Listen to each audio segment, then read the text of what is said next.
Hello, PM 920. And everybody else. Hello, SK.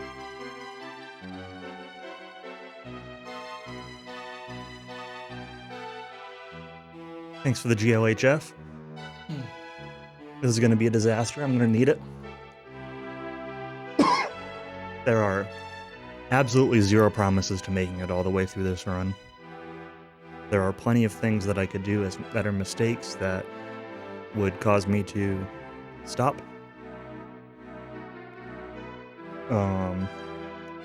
Plus, obviously, big baddie at the end.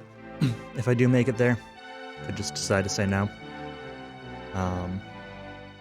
But yeah, let's give it a shot and see how far we get. Before that, I'm gonna look at the save file real quick. So there were 3 save files on this cart. This is my first time actually like ever booting up this cart that I've owned for years. I'm practicing on the SD2 SNES. And the first 2 save files got deleted as soon as I booted up the cart. They were corrupted or whatever. This is the only one that's left. I have 5 characters on it. No Durango. We got the Battle Master here. This is the hero. Got a Miracle Sword, Orgo Armor, Expel Shield, or Fujin Shield, Seba's Helmet, the Legendary Equipment, and Slime Pierce, Slime Earrings. Level 34 Battle Master, Mastered Warrior, Mastered Fighter. That's Battle Master most of the way there. Got Hassan, level 34 Paladin, Fire Sword, Demon Armor, Fire Shield, Iron Mask, Strength Ruby, Mastered Fighter and Cleric. Just a few levels of Paladin. These guys are all higher level than what the speedrun's going to be, with better jobs, but their stats aren't really that high. What do we got here? Malayu. Looks like she's a cleric right now. Wait, were you actually a paladin? Yeah, you were actually a paladin. I think she's a cleric right now. Mastered Warrior and Mage, and has Mage Warrior maxed out. Got a... I don't know what her weapon is. Suki no Ogi? I'm not actually sure what that is. Shinpi armor, that's the mystic armor, or whatever the armor you get from the metals is that like heals you every turn. Silver Tray. Usami Miban, that's the bunny ears. And Megazaru no Dewa, Farewell Bracer. Chamorro. Chamorro's a fighter right now. Okay. Minari Staff, that's the Sea Staff or Title Staff. Mizu, that's the water robe thing. I don't know exactly what the name of it. Magic Shield. Aigaraboshi. I'm not sure what that hat is. And Hayate Ring, the agility ring, is mastered Mage and Cleric and Sage. Look at all these spells, holy moly. Alright, whatever. Let Cowie do his pyramid if he wants. Sideways pyramid. Barbara, the last character on the team, she's currently a thief. She has a chain cross, chain whip, iron breastplate, and a fur hood. Somebody's not using Barbara very much. Whoever made this file. Also mastered Mage and Cleric and Sage.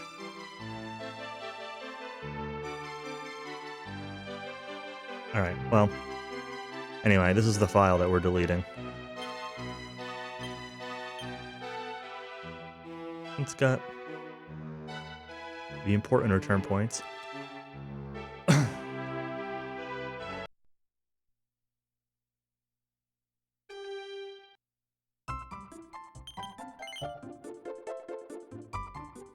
You got a Dark Dream file? Nice. I've never done any of the post-game for DQ6. What games have I even done post-game for DQ? I did DQ4 Chapter 6 a couple times because of, like, we raced it, and then I did a couple runs. Never done anything for DQ5, 6, never even beaten 7. Never done any post-game for 8. Never done any post-game for 9. I guess 11 I did everything. So 4 and 11 are the only games I've done post-game for. Alright, anyway, let's get going.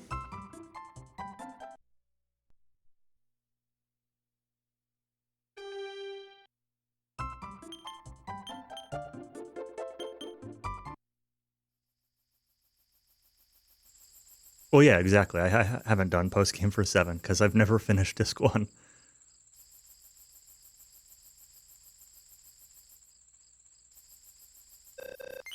Fought Esturk on SFC 5. I've wanted to do, like, an actual casual playthrough of 5 to fight Esturk, and, I'd like to do the post-game on this, too, at some point, and 8. I really want to do, like, all of them at some point, but I just don't normally care enough about post-game. Hey, Electra. Thanks for the good luck, I'll need it. This is going to be a disaster. Might not even finish, but we'll see how it goes.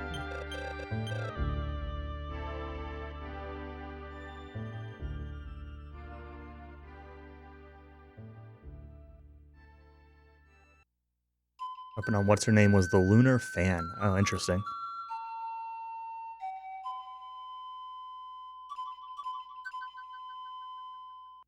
I think I should have recognized Lunar. Definitely would not have recognized Fan.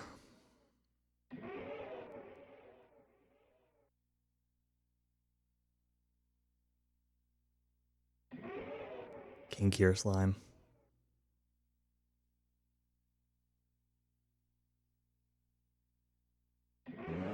If I wanted to do post-game on DQ5, I would probably do it on the PS2 version so I could use 4 party members. Not singing. What would I sing here? I mean, I'm not going to sing anything in this run, but is there a song to this?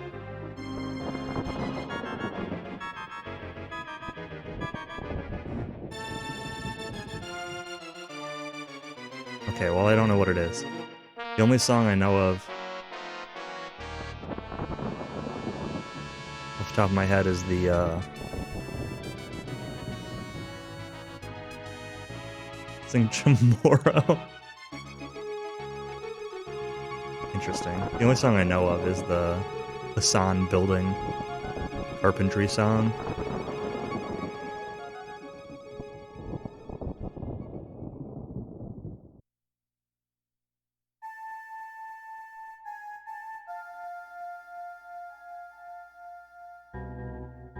Yeah, no Chamorro in this intro scene.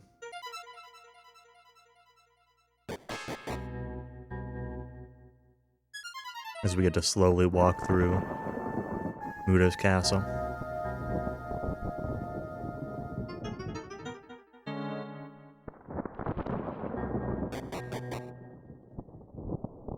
Yeah, when are you going back to DQ6 and running no manip, no casino manip? I want to see what that run looks like without cheating.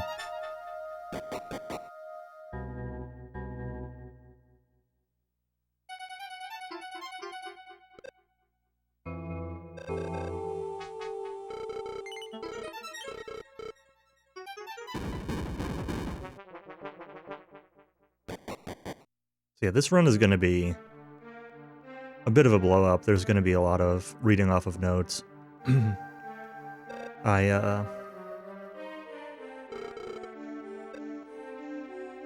Bosses, I'm mostly good with. I'll need notes for, like... I'll probably use notes to speed up, like, turn 1, turn 2 setup. Make sure I've got the gist of how I'm supposed to fight something, because all the bosses are, like, slightly different, just to not get myself confused. But most shopping and menuing and stuff is going to be I still need notes for it. I know, like, the gist of what to do and everywhere, but I sometimes forget specifics or when things happen, get them out of order, especially in the mid-game. I've not done a lot of mid-game or end-game practice in terms of actually just, like, playing through the areas, doing the menus. Practice has been a lot of boss focus. I have gone through them all a couple times, but what it looks like if you aren't speedrunning? No.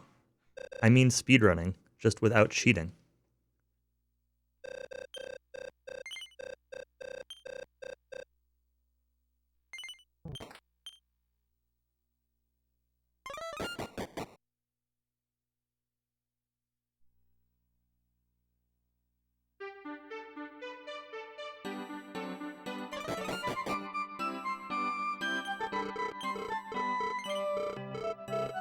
With one hand. No.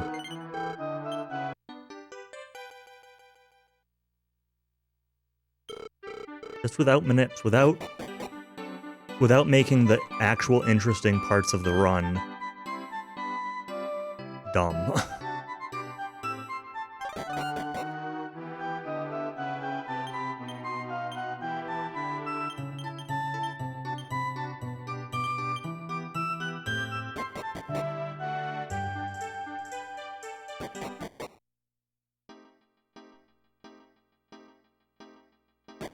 I don't want to go into Deathmore with a bunch of revive everyone bracers.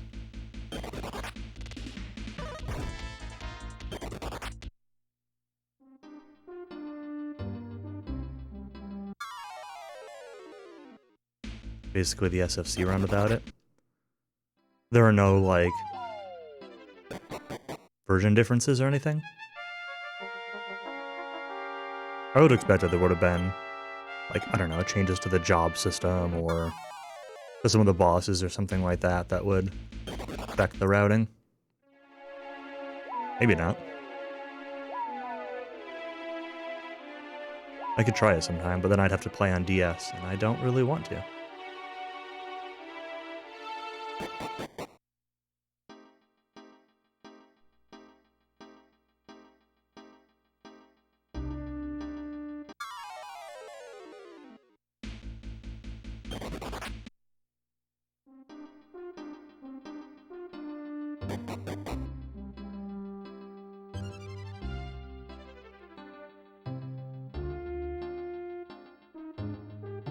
You do have to vary those strats. What about them do you have to vary, or why? And I haven't done the early game in a while. Like, a little rusty here.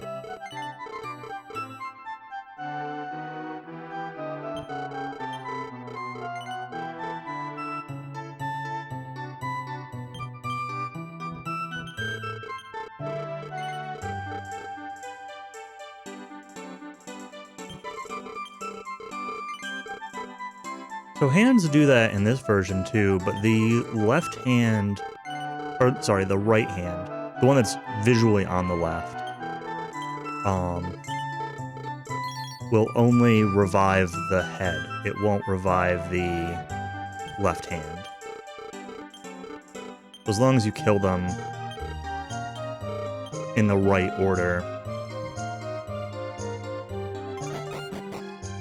then they don't revive each other. And I think, though, the right hand is also the one that only has Zing, but it might be a higher success rate than normal Zing.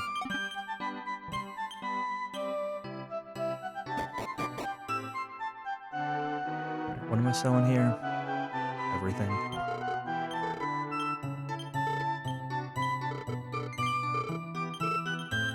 Oops, not the herb.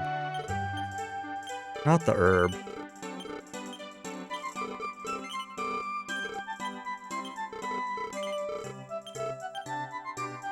Okay.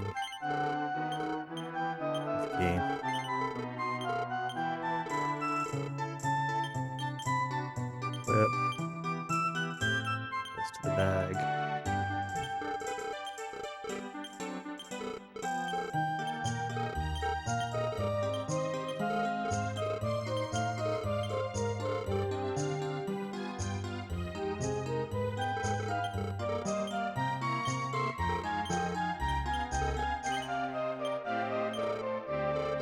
Alright.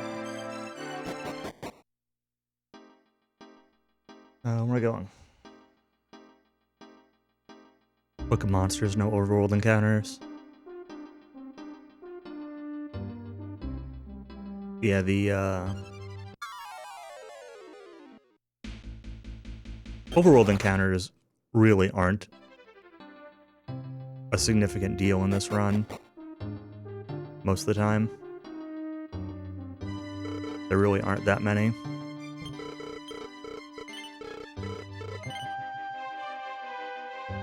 It's not zero, but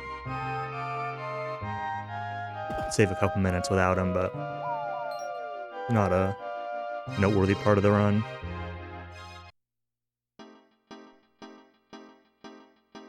Yo, hey, Nacho. It certainly won't be 7 hours if it does finish.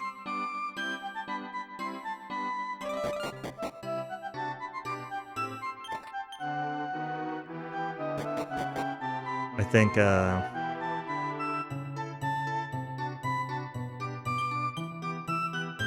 if I can do 10 hours,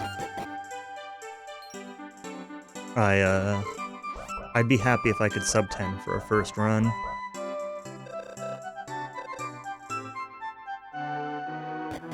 We'll see. Could be better, could be worse.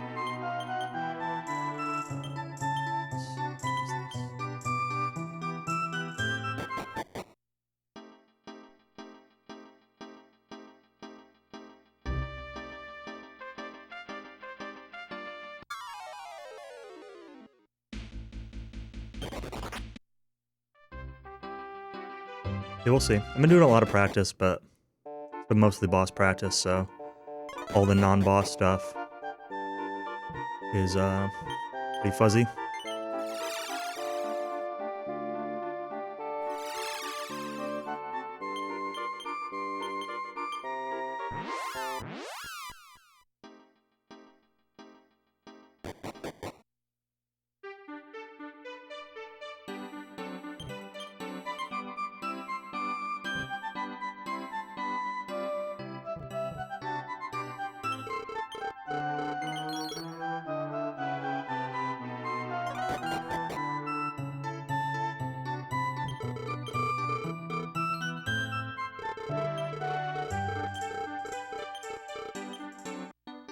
Alright, we got the crown. Party crown.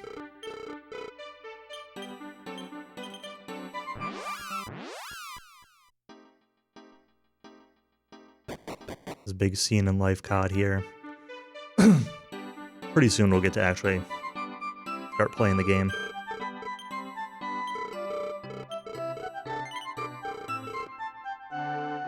Who do I need to talk to here?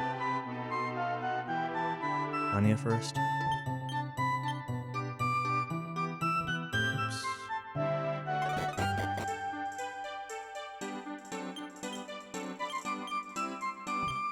Gold, or the old lady, not Tanya herself. Tanya's house.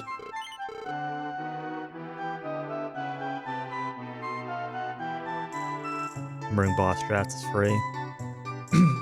Yeah, I'll need my notes for like just what do I do on turn 1 for bosses, but otherwise they're really not too bad. Deathmore, I don't know all of the variations of what to do on certain turns, and I tend to forget to pull party members in phase 3 on specific turns.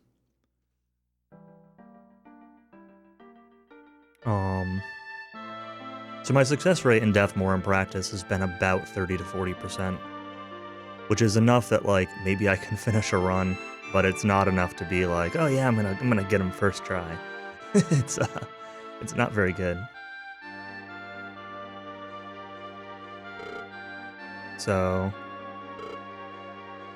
yeah, we'll see if we get there. The plot triggers themselves I mostly remember. It's really like the order of doing everything. Especially in the mid-game when like you're wandering around, you're getting more ways to travel, you're getting the water gate key to unlock the door, you're picking up tiny metals, you're turning in tiny metals, you're, going to these random, like, caves and wells to pick up one-off pieces of gear or seeds or metals, and a lot of that stuff I'm just fuzzy on. And, like, shopping, what do I sell where, and when do I give items to people. I did a mid-game practice segment yesterday, and, like, I missed one thing. I missed, like, giving an item to the bag after picking it up. And the result was just, like, my inventory was completely wrong. Nobody had the right armor. I had no idea. Like, when was the hero supposed to get platinum mail, and why doesn't Hassan have the demon armor? And just like, oh, because I didn't trade one item. It's all routed, like, really specifically, so pickups go to the right characters. And I don't have the only, like, this is what your inventory should look at for this fight.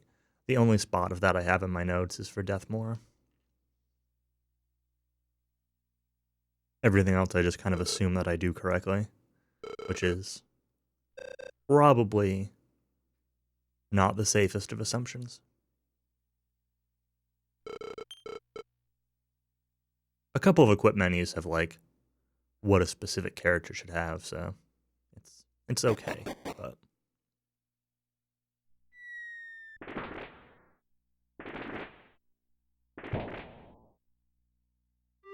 it'll be fine. A lot's gonna depend on Muto 3. If I get through Muto 3 first try, then, like, I'll feel pretty good about, just continuing the run for at least, getting to endgame. If Muto 3 walls me for, like, an hour, then this might turn into mid-game practice instead.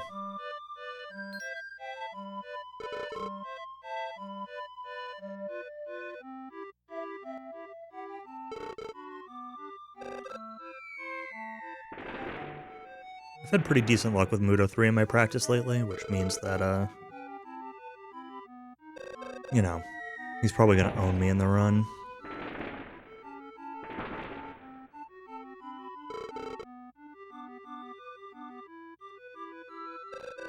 Yo, hey Shiner. Thanks for the good luck, Mothman.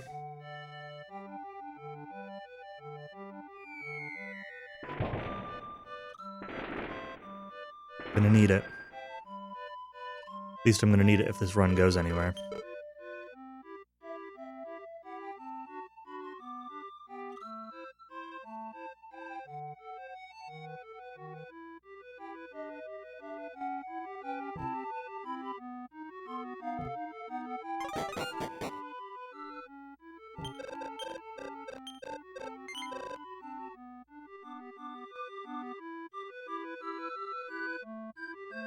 Alright, end of the festival.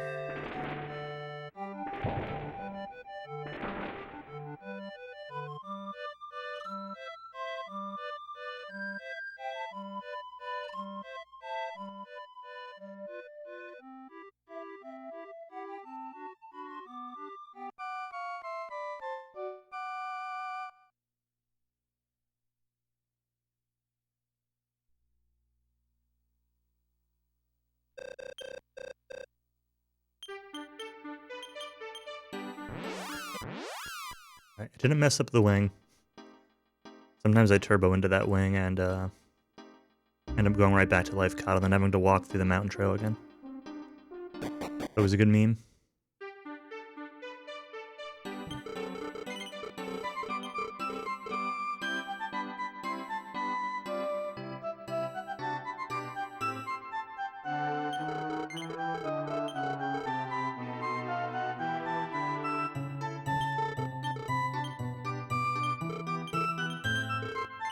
Alright, make this a true Dragon Quest RTA by buying an early boomerang.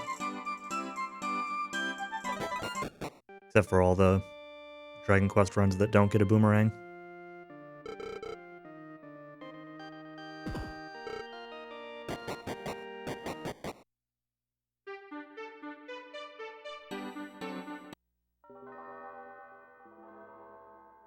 Every time the game pauses for that bell, I'm like, oh no, did my game just crash? Because the game just, like, stops and goes silent for half a second.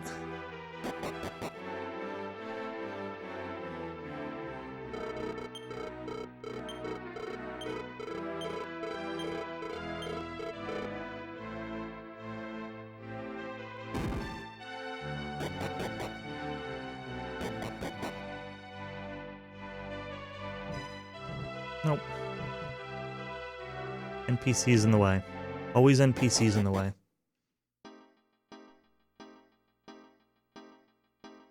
Alright, so I want to fight some stuff here for level 3. Finally gonna start fighting enemies. Lots of onions.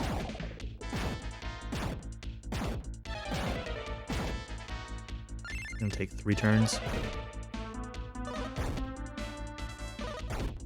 Onions are pretty good XP though. This might get me to level 3 all on its own.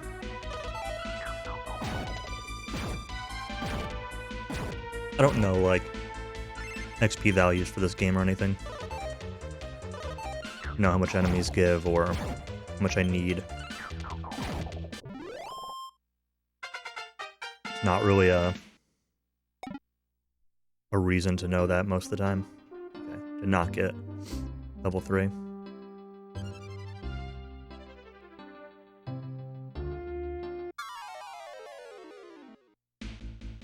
Elden Ring's 1-year anniversary. If they haven't said anything at this point, then I don't expect them to do anything specifically for the anniversary. These shield guys kinda suck. They don't really take much damage. Sometimes they just defend and take even less.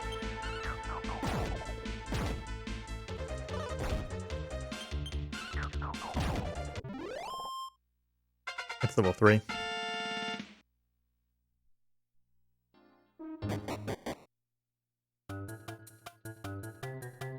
Alright, so we went to Rydok to try to become a soldier. And in order to become a soldier, they want us to go complete this trial. And we just jumped out of the tower to fail the trial. We don't really care about it. We'll let Hassan win. But we still gotta go up to the tower.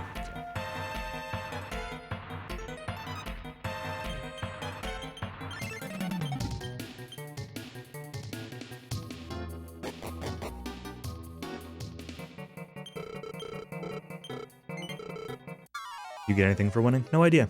I don't remember either. Alright, so Tower Guard, simple attack and herb strategy here. We want him to build up power as much as possible.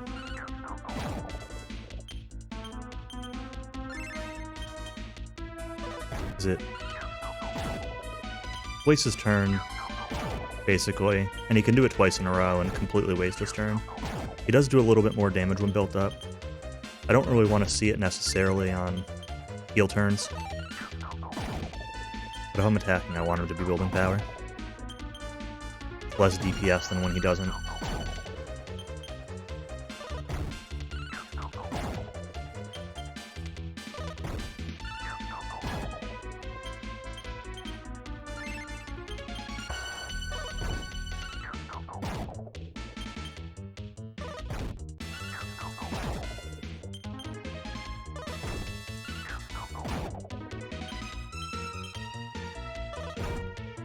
Dude's actually not being very nice.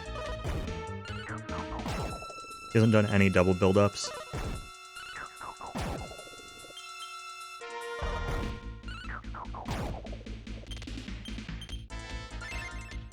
And he's built up every time I've healed, which is...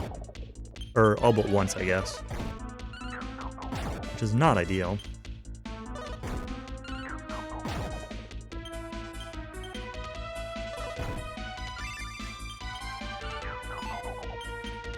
Okay, there's a double build-up finally. Nocturne PB in the race versus the record holder. Awesome. That's really cool. Congrats, Shiner. Oops.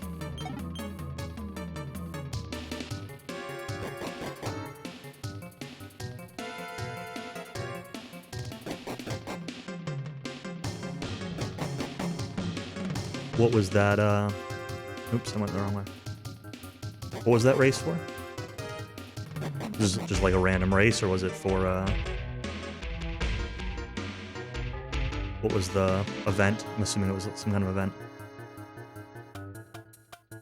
Oh my god. I can't handle these conveyor tiles. Keep stepping on the wrong thing. That one. I know what to do, I just...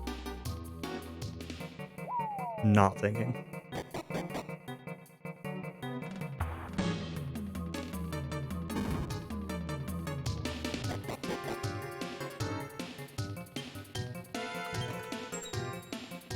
Half tile off the dresser.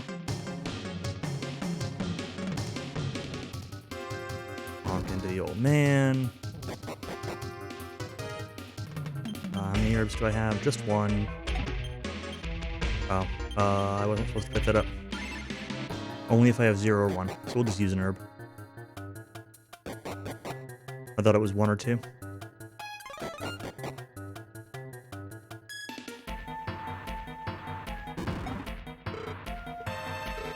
If I have too many herbs here, it messes up who item pickups go to.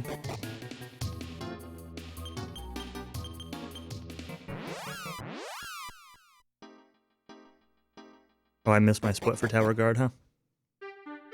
We'll miss a lot of splits in this run. It's fine.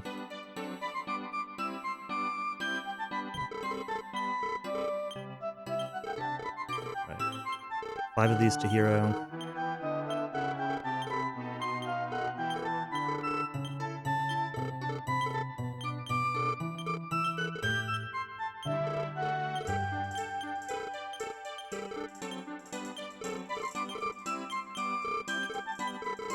One extra to the bag.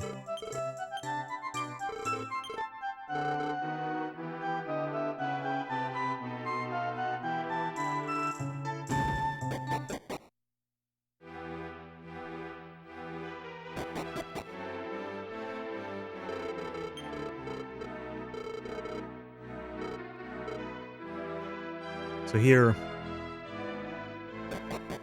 is where Hassan gets taken off to become a soldier for his victory.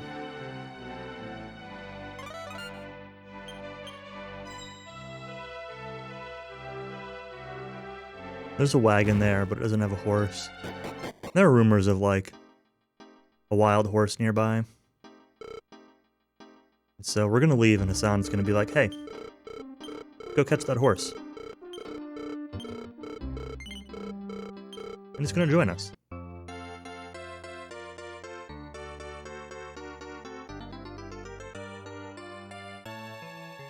If you push the wagon, there's a Mew under it. Nice.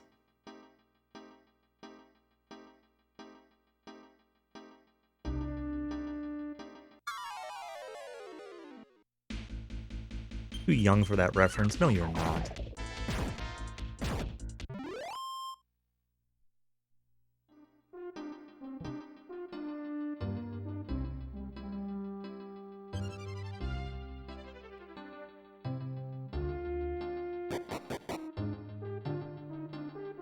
Too old for that reference? That's a possibility.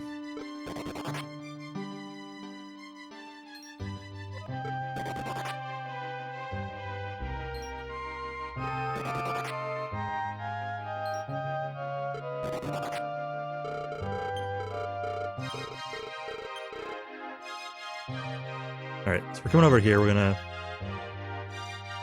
collect the horse.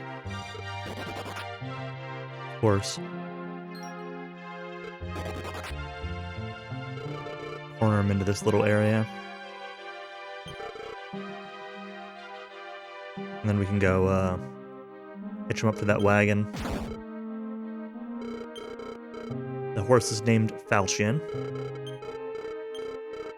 not Peggy Sue.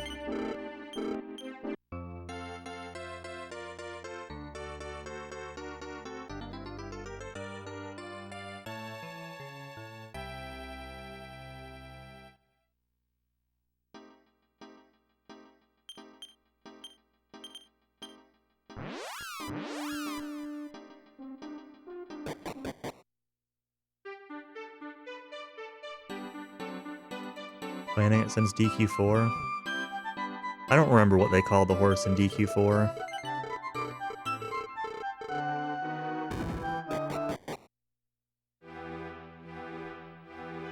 Yeah, Falchion is the correct name.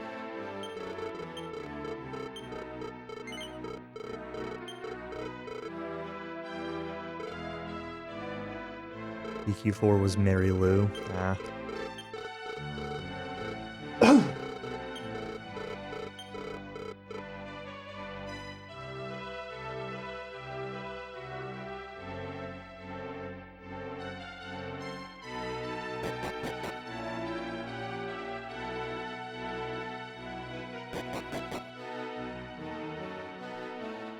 At this point, I think, like, since we helped capture the horse, they're making us an honorary soldier also.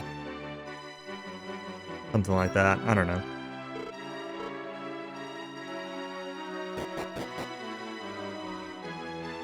Dusty in 5?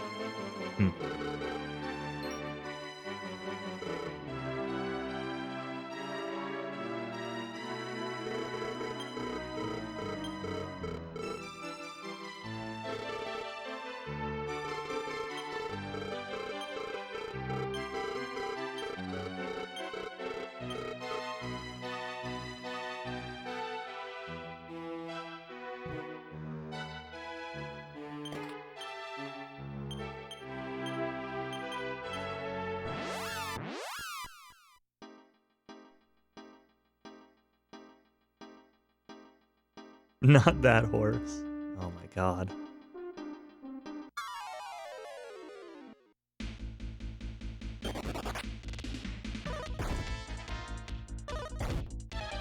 I do actually kind of want to get Hassan level 4, but I don't want to take that fight for it. I should also put Hassan in the lead.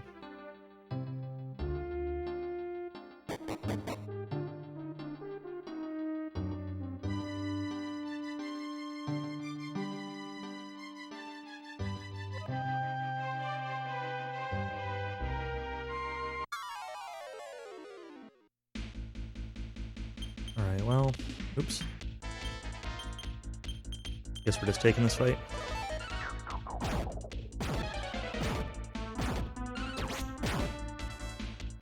Gonna be slow.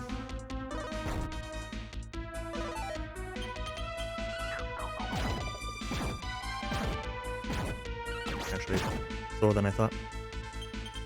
Finishing Rogue Legacy 2, we're trying the Prime 1 remaster. I still haven't gotten my copy of the Prime 1 remaster.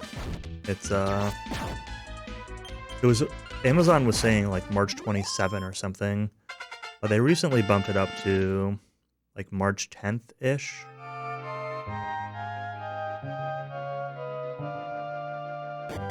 So I'll have it in like 2 weeks. Come over here and get our free in.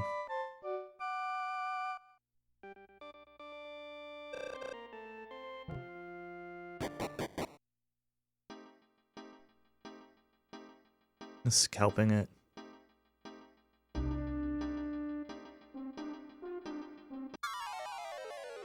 Just buy digital, who cares? I mean, I don't know. I like having the physical copies for a variety of reasons.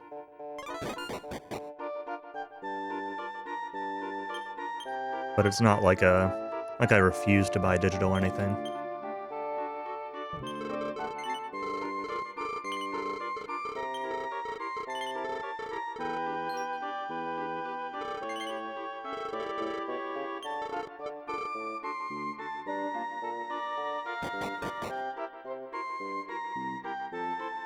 I just don't want to be stuck in a situation like I play, you know, 30 to 40-year-old video games all the time, right? In 30 or 40 years from now, if I want to play Metroid Prime Remaster when I'm 60 years old, 70 years old, whatever, like, it's not going to be available for Nintendo to download anymore, right? Like, they're not going to keep their servers alive to download it for 30 years. But I will always have that physical card if I really want them.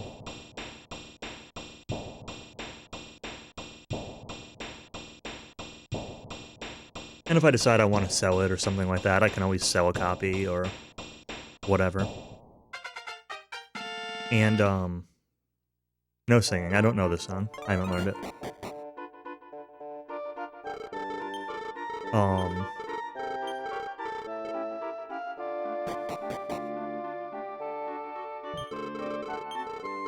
And also, I said this before, but, like,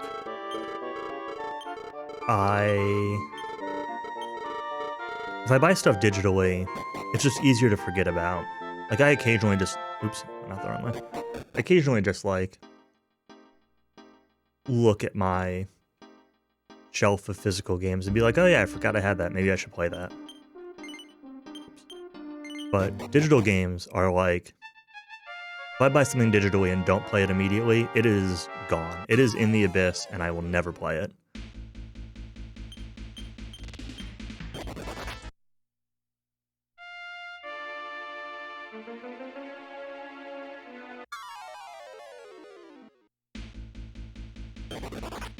Well, if I don't buy it, then I'm going to forget that it exists. It's like the same thing, you know? If I don't buy it, I'm going to forget that it exists, and then I'm never going to buy it. And if I buy it digitally, I'm going to forget that I bought it and then never play it.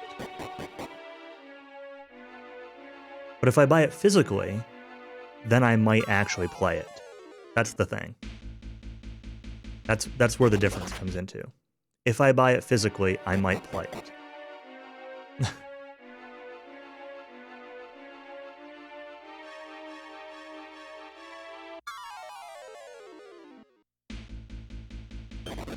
Remember, do you have a Steam account? Yeah, I'm not sure how many Steam games your computer is able to handle.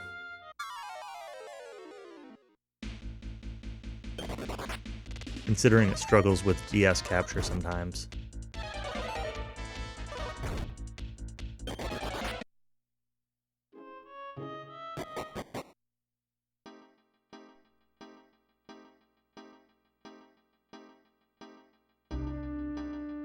Oh, you use your Mac? Most Macs, well, not all Macs have really good video either, though, so that might not actually be better. And a lot of games don't work on Mac. Most games. A lot of them do, but most don't.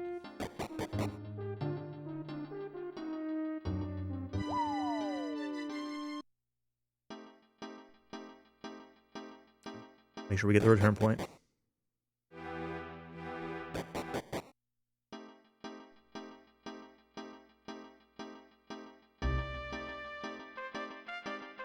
The thing is, I both half care and more than half care about more games than you do, I think, Callie.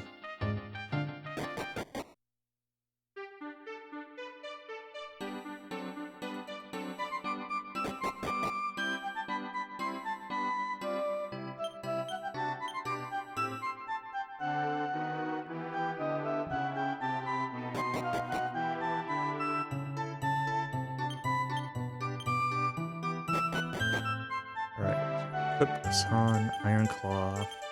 Oops. No, don't use it. No. God, this menu drops so many inputs. Give heroes tiny metal to the bag.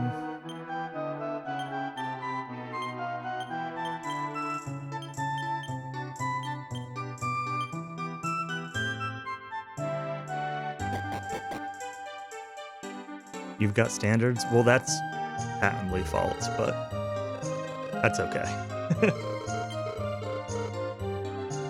Unless your standards are literally impossible to meet. One or the other is true. But that's okay.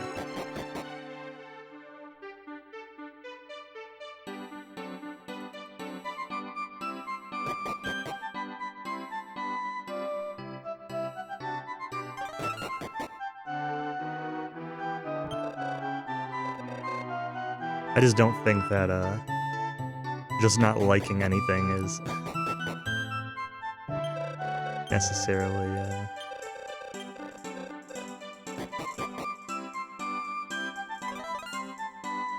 same thing.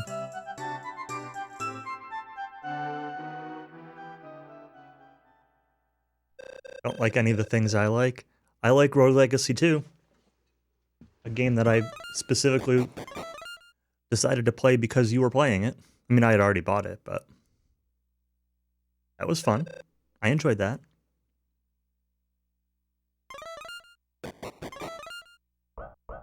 I enjoyed playing MGS3 recently, and I enjoyed MGS 1 and 2, and I played those quite a while ago. Unfortunately, I think I'm out of games that you like, so I don't really know. Oh, I like Doom. I played your Doom 4 WAD, or your DW4 Doom WAD. Okay, now I think I'm actually out of games that you like. Oh, you like some of the Sonic games too. I've been meaning to replay those. And play some of the ones that I haven't. I've always been pretty indifferent to Sonic. Well, I liked it as a kid, but when I've been older. Oh yeah, Mole Mania. I like Mole Mania. Great, upstairs fire alarm's going off. Wonderful.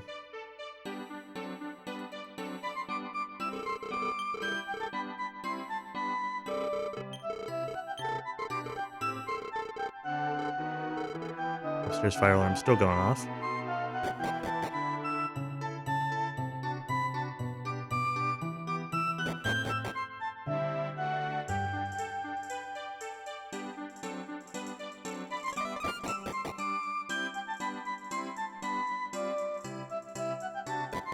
Upstairs fire alarm's still going off.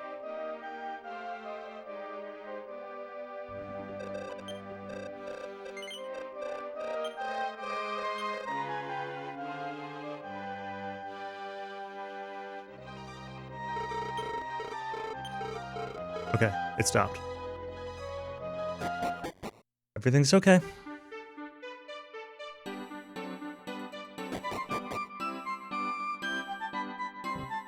It melted. Well, all the fire alarms are like... Oh, there's going off again. We're gonna take a safe here. They're all, like, linked. So if one goes off in the apartment, like, they all start going off. I don't think just one melting would stop it.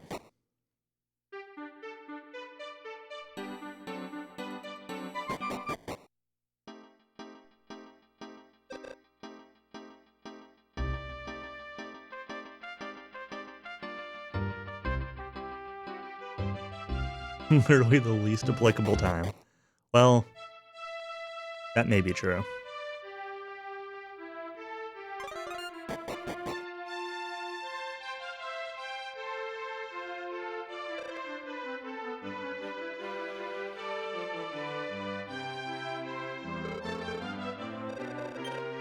ANL7.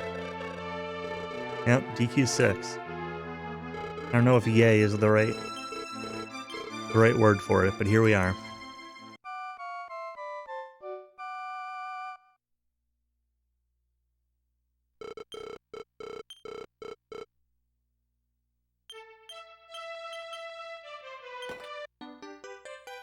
The Lucida Shard. Star Fragment, whatever its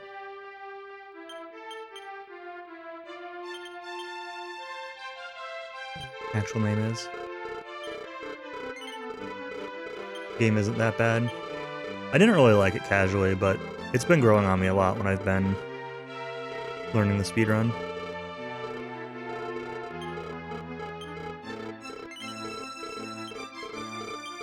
See, I'm confused, Countess.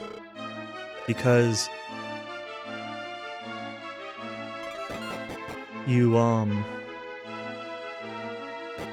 say it's not the worst Dragon Quest, and that Dragon Quest IX is the worst Dragon Quest, but you also said you could see reasons why people would like a DQ9, and you think DQ6 has no redeeming qualities. So I'm curious why... Oh, this is scary. Why the one that has no redeeming qualities isn't the worst.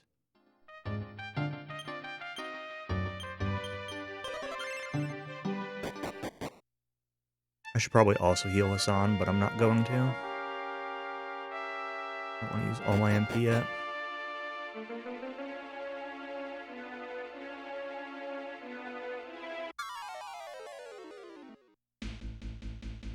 Four baby goyles, that's terrifying.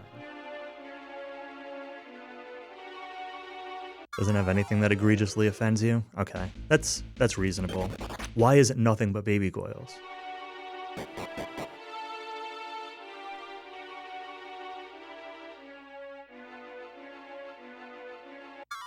DQ9 might be my favorite too. I can't take the slime with two enemies. If we get a solo metal slime here, we'll fight it, but I'm not fighting it with two slime knights. I should actually heal Hassan at this point.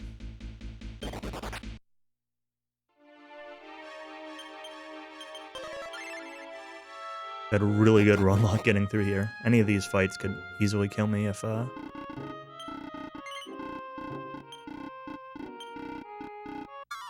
they didn't go well. So this is Bloody Paw. We are... Oh, my inventory is messed up. What do I have extra? Figure it out later. I'm gonna confuse him and hope he runs away. Just like that.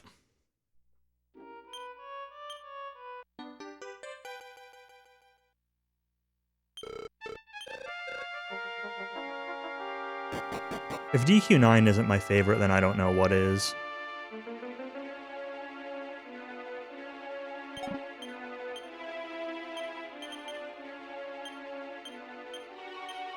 And unequip for a Death Warp here.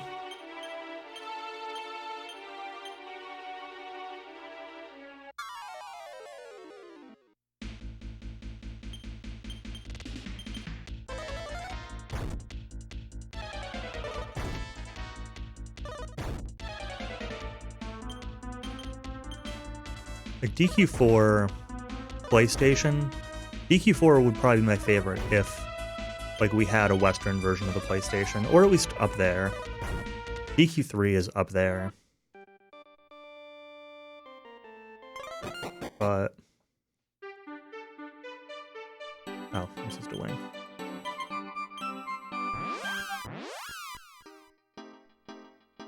Did I miss a wing or something? What does Hero have that he shouldn't? Oh, this was supposed to go to the bag. I think. I didn't get another one after that, right?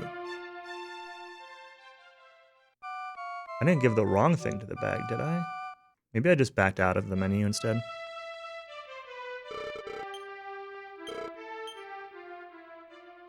DQ8 and DQ11 I think are both really good. But like, DQ8 and DQ11 are really good in the, you know, play through them once kind of way. And then you've kind of seen everything there is to see. I don't feel like there's a ton of... I don't feel like there's as much replayability with those two. Which is okay. They're ones that I definitely recommend to, like, casual players a lot.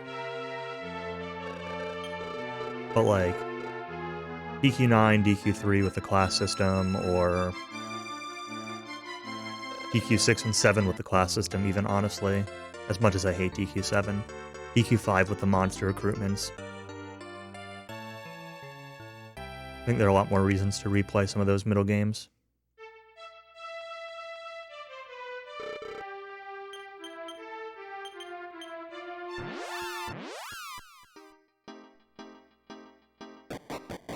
Nearly limitless content, yeah, that's for sure. I've never done, like, really post-game or grotto stuff in DQ9 very much. I've pretty much only done the main game. Although I've speedrun DQ9. So I've played the main game many times. And even that, I think, is just, like, really good.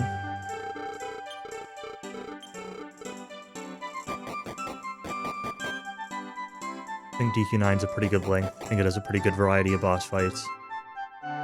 I like the, I think the tension system in DQ9 is a lot more balanced than it was in DQ8. Really varies up based on your party comp.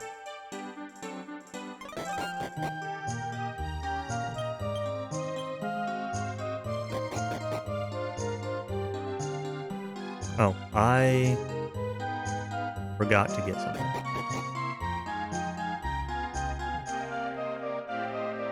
Like support MCs. I can certainly believe that based off of what you play. For sure. I kind of agree. Though, that... Oh, I needed to go to the shop, too. I'm forgetting everything here. I need to, like, actually look at my notes. I can't afford these tickets.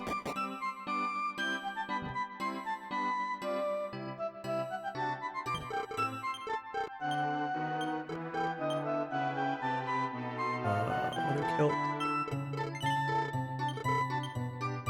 Leather shield?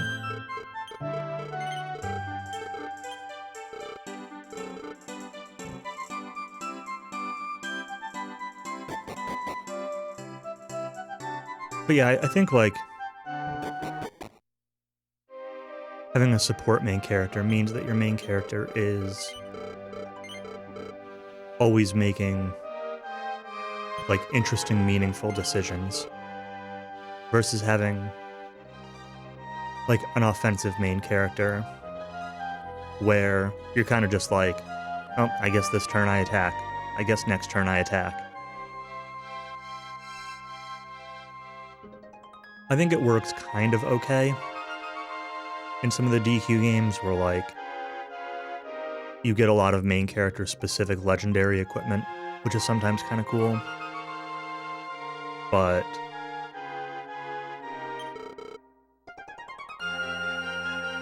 especially, it's even more true in a game with any kind of AI or tactics or anything like that, where like, if you only have control of the main character, then, like, supporting really is best for them. I need to note for the shop here.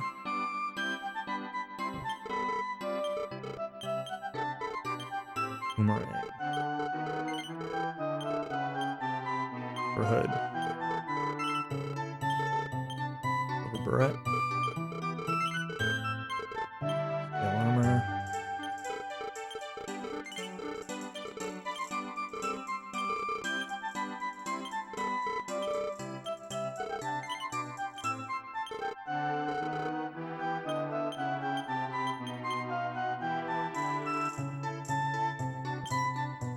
Yeah, Persona 3 was exactly what was in my mind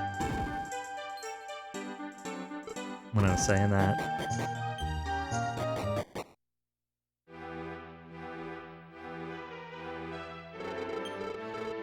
But yeah, I mean, really most of the SMT games,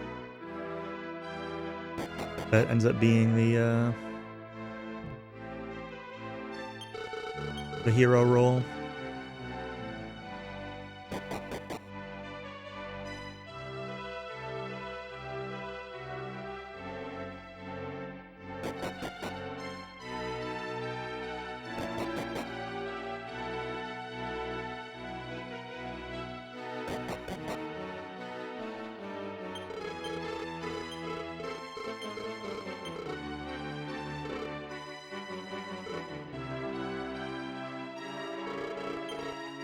Where turn orders are concerned, yeah, for sure.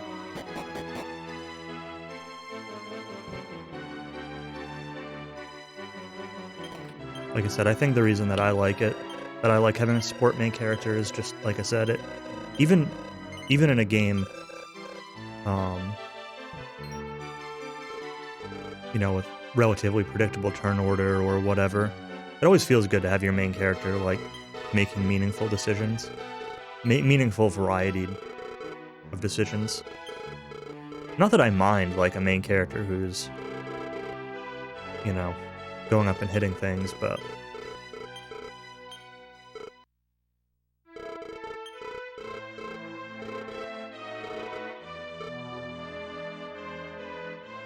You know, in like a, for example, like anything more action-oriented, like a Tales of or Star Ocean game or something, like your main character kind of has to be your frontline fighter dude. Otherwise, you're just screaming at the AI for doing the wrong stuff all the time.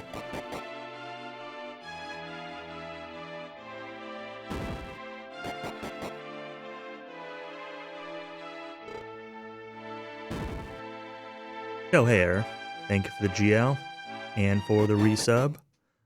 20 months. Long time. I'm going to need the luck. There's a very good chance that this run does not finish, but that's okay.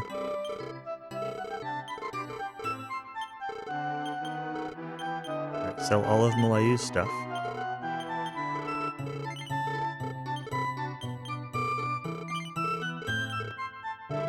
Oops. Wanted to, right there. It's a little bit weird because it, automatically exits the sell menu if you don't, have anything to sell. So I was holding B.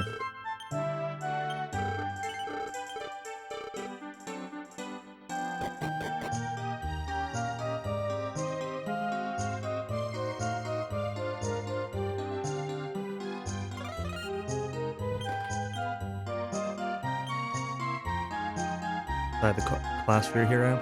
I mean, that's kind of the cool thing about DQ9, is like, DQ9 does exactly that, you know? You get the same job selection for your hero as you do for everyone else. They do get a couple, well, I guess really mostly just egg on, but a couple of unique things that helps them be a little bit supportive.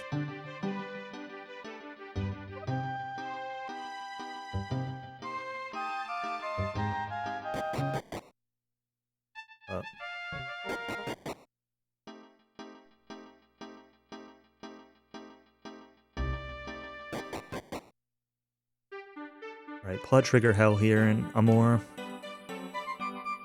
Innkeeper.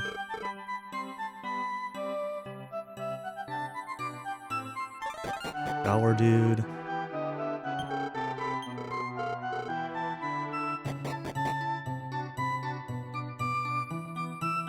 No plot trigger here, but love water. Which one is it? Top left barrel. There's a love water here in both worlds, and one of them's in the bottom barrel and one's in the top left. Easy to get them mixed up.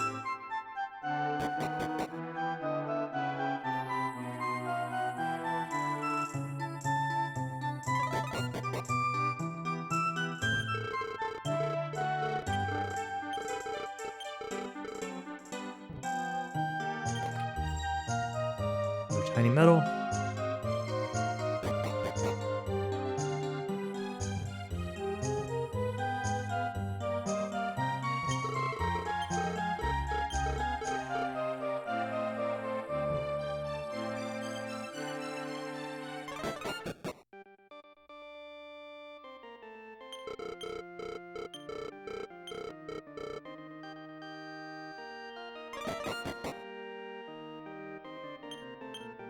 Tiny metal.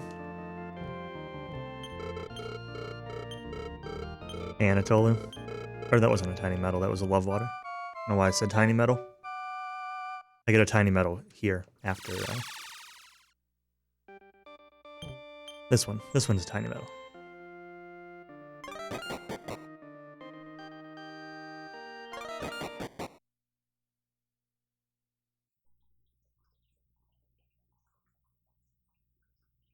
It's always a tiny metal. You're not wrong.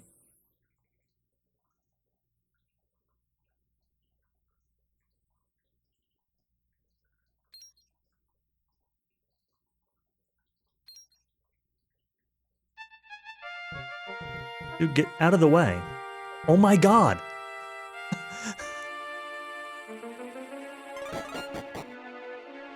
That guy.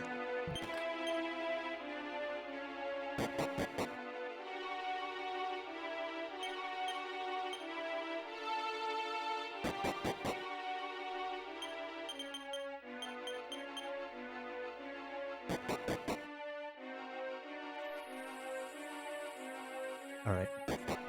Off to Amor Cave.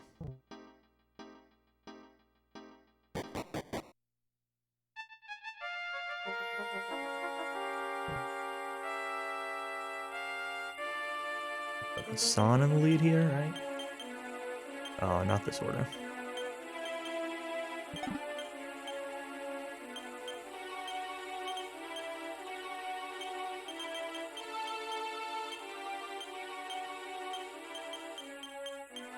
Oops, not that. Equip everybody with their stuff.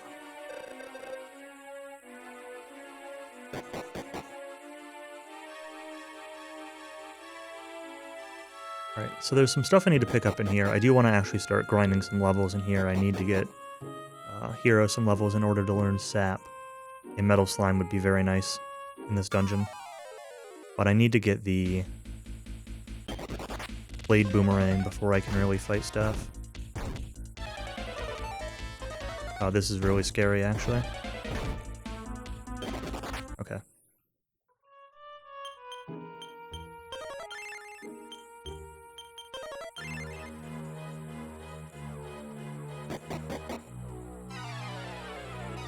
Try to be, like, a little efficient with some MP usage here. It's not usually a huge issue, but...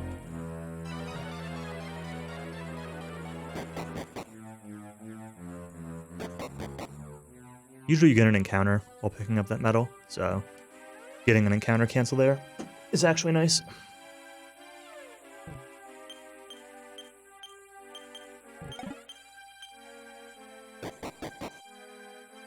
There's the Blade Boomerang for the hero, so start taking fights now.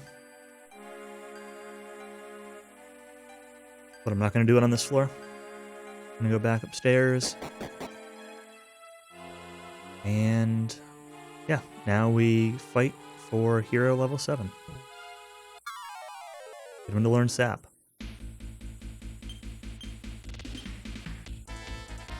Tactics, do your best. Let's go.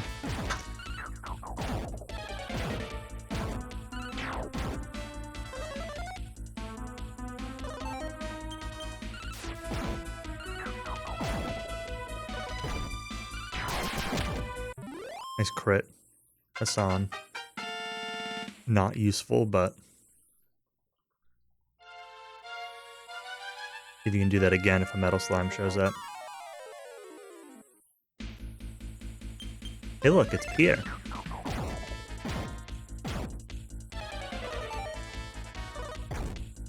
Pierre with an asterisk.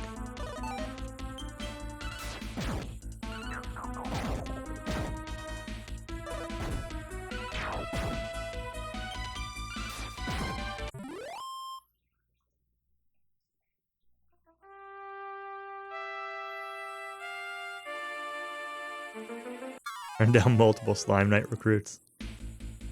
Ooh. Equip this. Let's actually make sure that we're not on tactics. 2 damage. He's still here. 3 damage. Still here. 4 and 5. Alright, that's the XP we needed.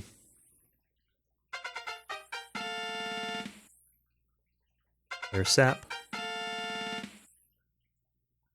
And we actually got an extra level. Yep, they can have 5. I don't know if it's 3 to 5 or 4 to 5. They can have 5 in DQ5 also.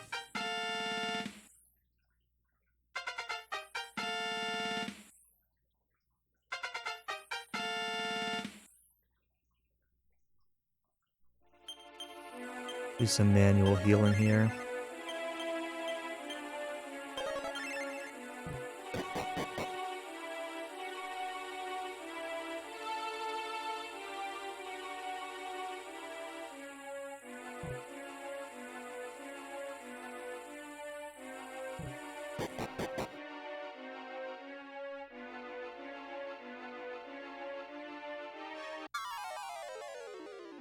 Let me re-equip this boomerang before I forget.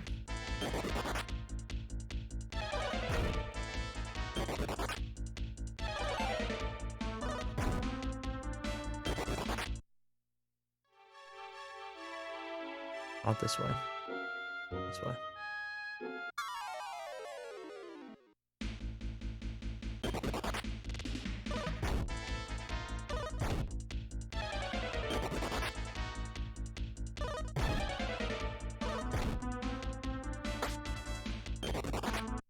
The next boss is pretty easy. The next boss control you a little bit with, I should actually probably have just done Monton. Control you a little bit with Confusion, but now that we have Sap, you know, it's basic, Sap upper and attack strategy here. Sap. Attack.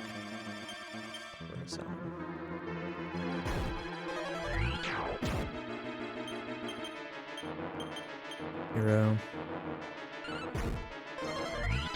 Hero's confused, which is annoying. Not getting those saps off. Okay, he's out of confusion now.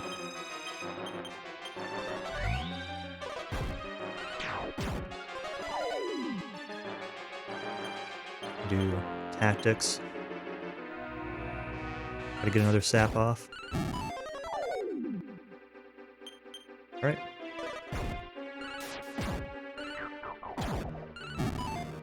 Let's make sure she's actually gonna heal.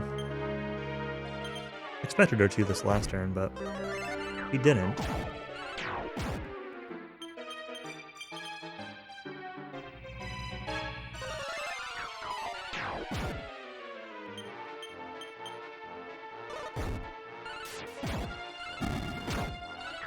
Alright, now it should be free. The guy doesn't have a ton of HP, so...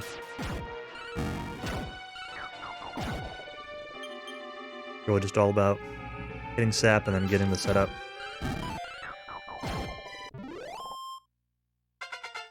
Okay, Horror Beast down. Horror Beast. Easy peasy. I don't need to actually manually talk to you. Thought there was going to be an automatic dialogue.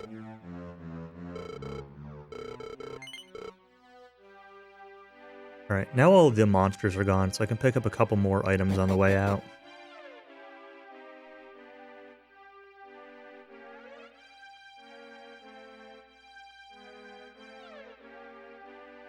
And magic water here, which I will then give to Malayu.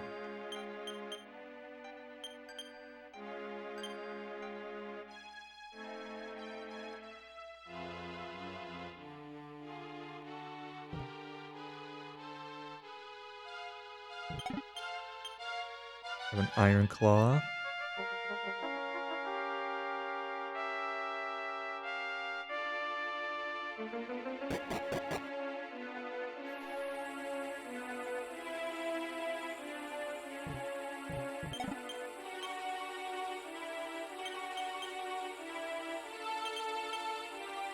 Seed.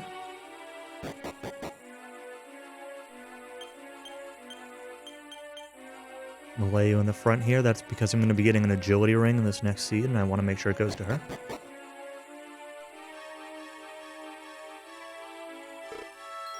Gasoline-powered furnace. I don't know, I think homeowners just like mowing their lawn. SK is probably mowing his lawn right now.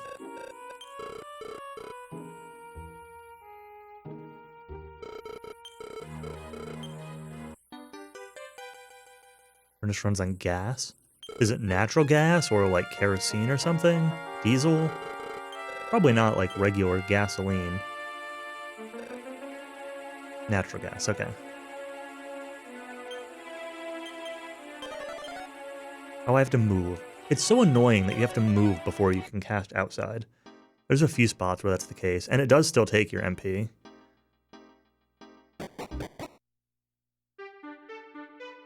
It's really silly. So what do I want to sell here? Hero. Iron Claw. And Scale Shield. Buy Iron Shield.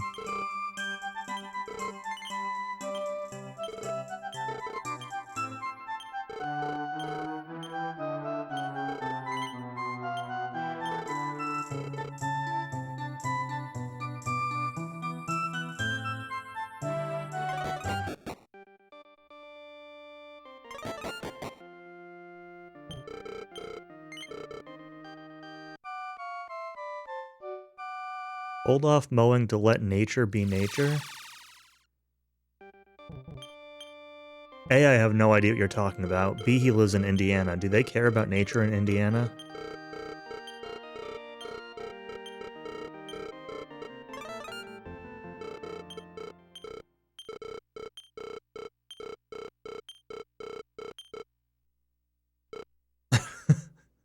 No. That's about what I expected.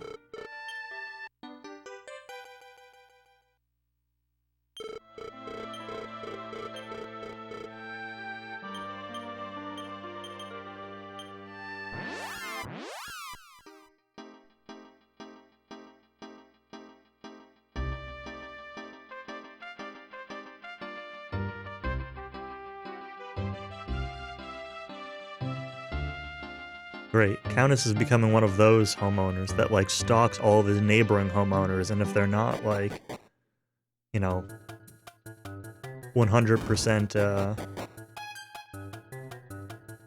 doing everything on the up and up,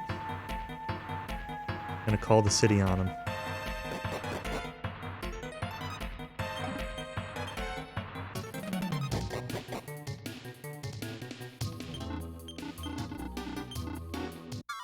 Okay. That makes sense. Manual control. Whip. Iron breastplate. And upper. Sap. And defend. I want to go until sap hits the same target twice. And hopefully it's not C, but...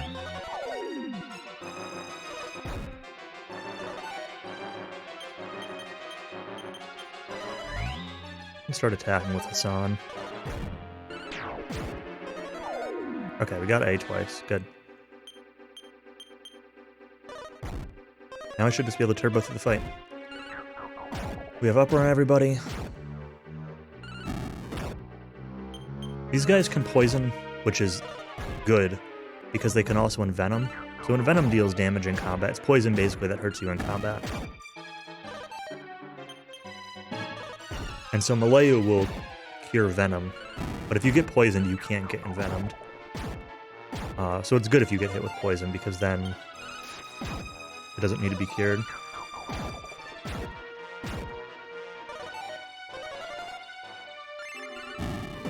On the risk of compacting the grass or killing the new roots before they have a chance to mature and cultivate. Interesting. No loose dogs for you to play with.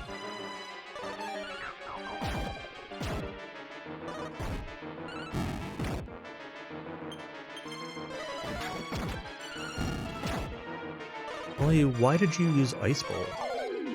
That's interesting.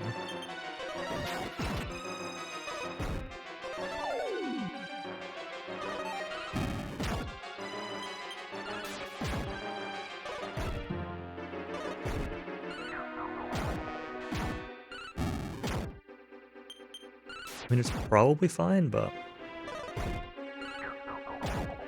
Lucy was fenced in. Yeah, you mentioned the other day.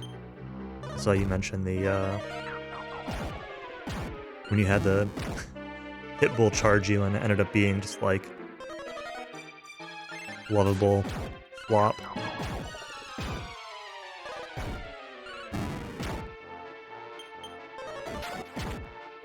Malayu, stop using Ice Bolt. Do I need to sap this also? I guess I will. Just to get her to stop spending her MP on Ice Bolt.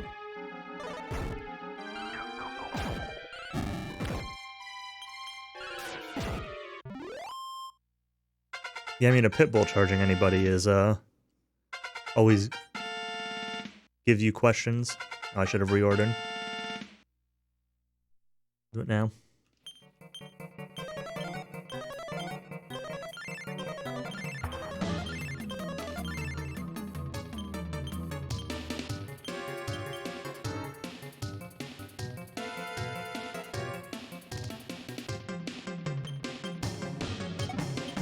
Did we get a medal? Yeah, I got a medal in Amor Cave.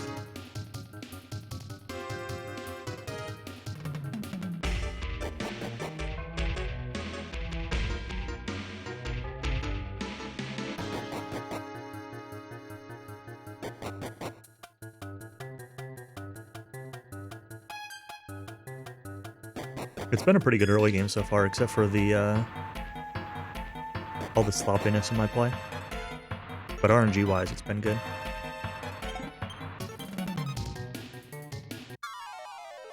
Encounter canceled.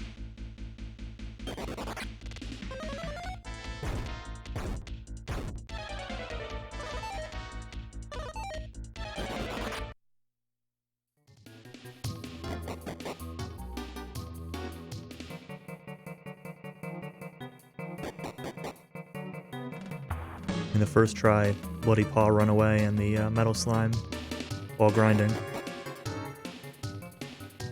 Both are pretty good.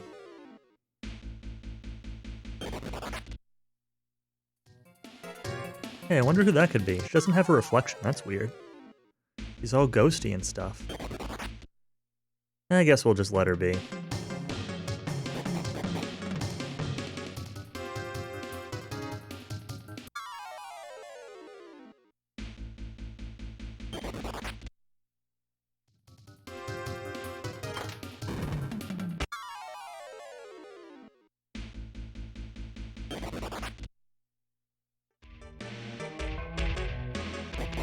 Great Dane. An invisible fence, see. This encounter rate is crazy.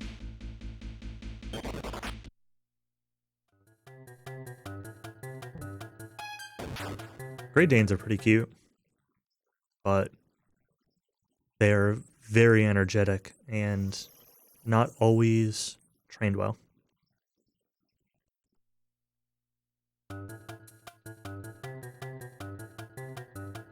I'm not really at all a dog person. I don't dislike dogs or anything. I'm much more of a cat person though. But like, I see the kinds of people that sometimes own dogs that can be like actually scary. And some of them should not own certain types of dogs. You gotta have the energy to keep up with them and play with them and train them and really stay on top of some dogs.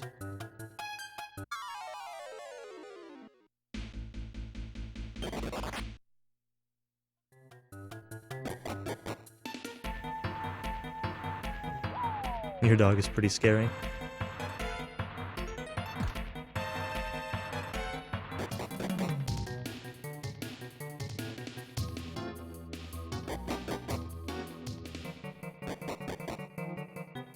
Corgi Mini Aussie, that's awesome.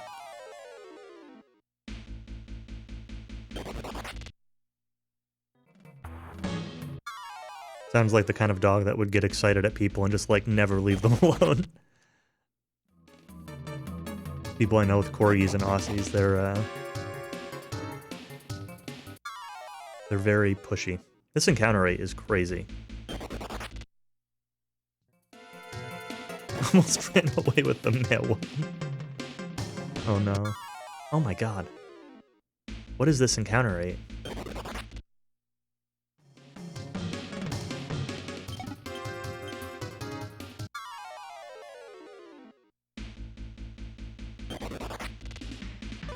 I seriously made it through the, like, these towers before. Well, a single tower at least, with 0 encounters.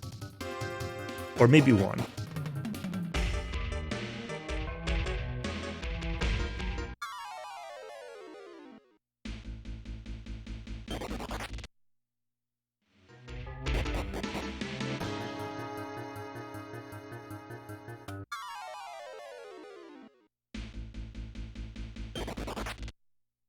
Yeah, once we get past Mudo 3, you'll have time to do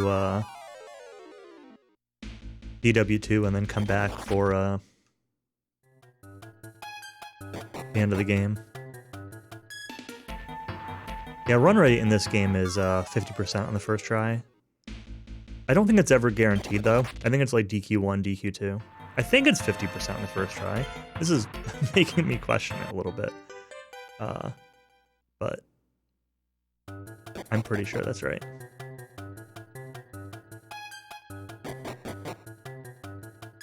I think it's 50-50, 75, 87.5.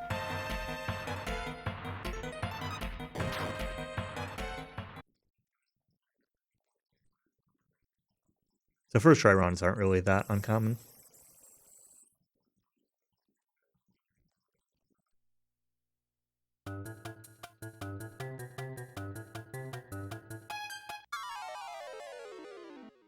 I'm even getting encounters. I think I've gotten an encounter in every one of these orb rooms, and I don't think I've ever seen an encounter in these orb rooms before in my practice.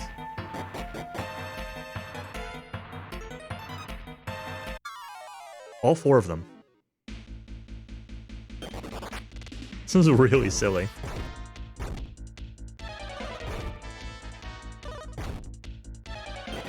I've seen some pretty high encounter rates in here before. This is probably the worst I've seen, but like not by much. Sometimes this tower is just free and other times it control you. But it hasn't killed anyone. Like I haven't really taken much damage from all the encounters, so it could certainly be worse.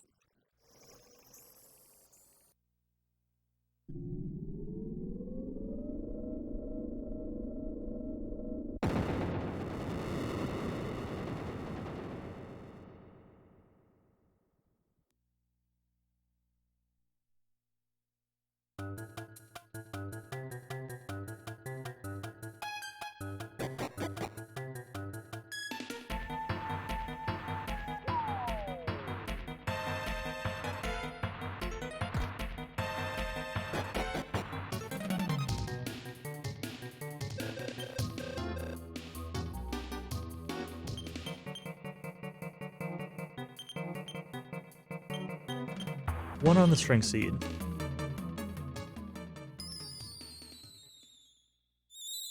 Okay, this time remember to pick up the mirror.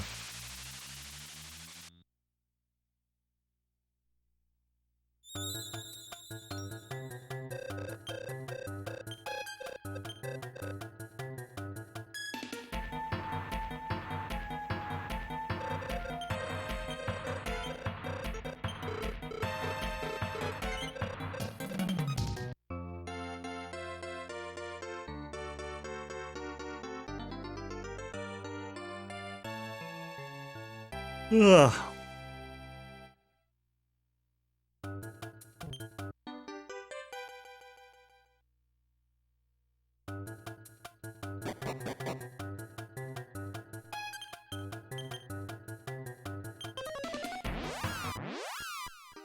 Right, so I got the mirror.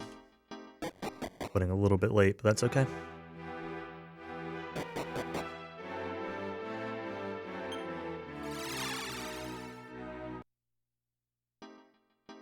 I gotta use it in Rydok here. Return the king into the queen.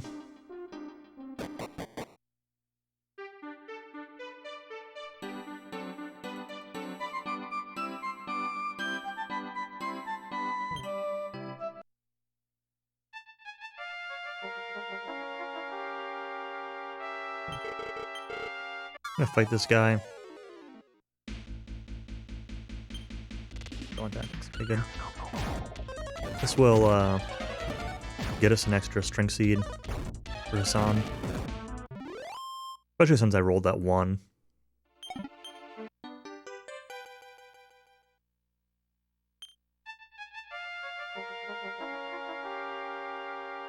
Specifically, that gets us a ring, which we give to this woman up here. And then she'll give the string seed. It's definitely skippable. That's... oh no. Oh no. It's on the wrong person. That's probably just because he's got those herbs.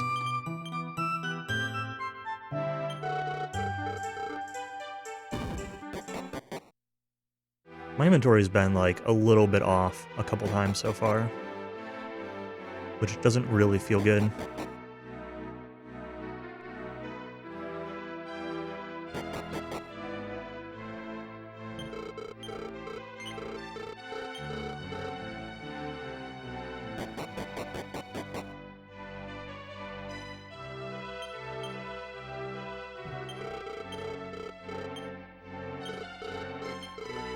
Okay, I'm gonna stand up for a minute at night here once I talk to Soldi and just get up and walk around for a minute. First good chance for a little bit of a break.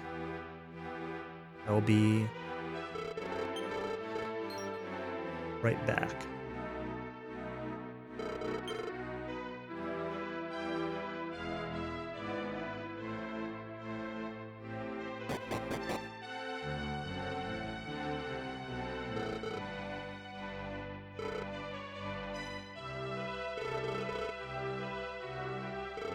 Say that, I'm not sure, do I need to actually talk to him?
All right.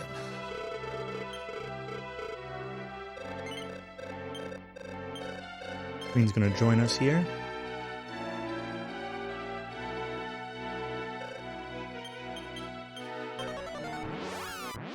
Now, quick menuing. Equip the agility ring. Give the golden bracelet to Barbara. Reorder to Barbara only.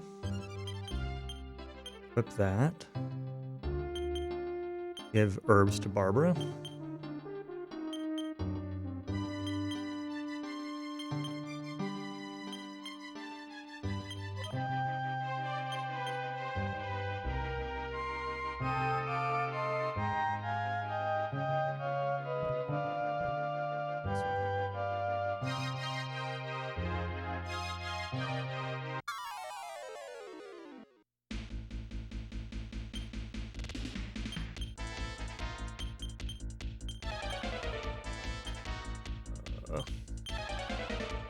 Hero's already level 9, so...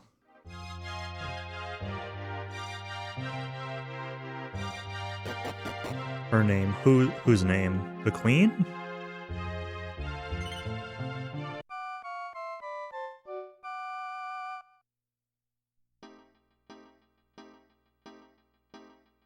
Oh, Barbara? It's Ashlyn. It's not really that bad of a name, all things considered.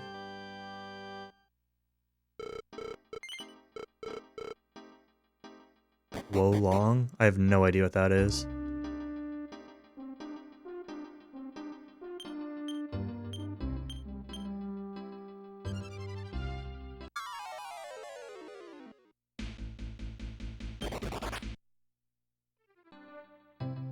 New Neo-like game. I see. That's cool.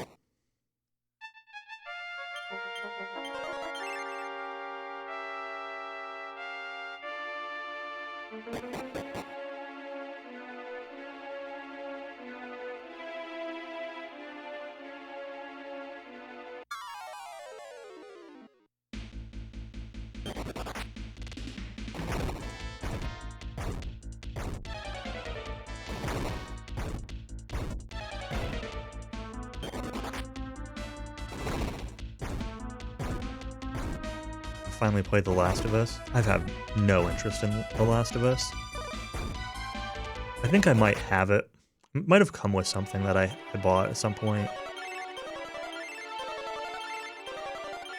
But I have no interest in playing it.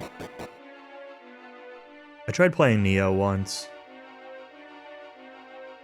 and it, I don't know, wasn't really for me.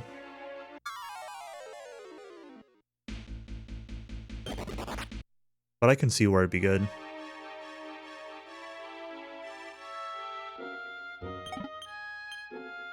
Any game where, like,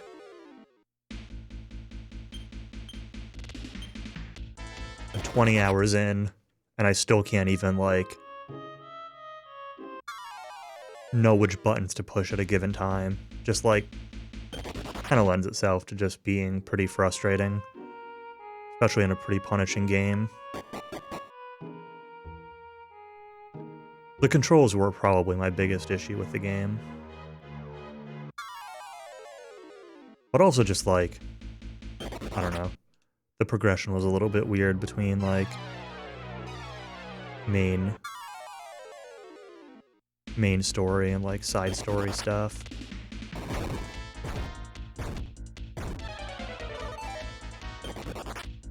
Yeah, you said before how much you've played Neo 2. I'm glad that you enjoy it. I'm glad that people enjoy it in general, but I've never tried Neo 2. I may or may not have bought it at some point, but after not really getting into Neo 1, I probably wouldn't try Neo 2 without giving Neo 1 another shot.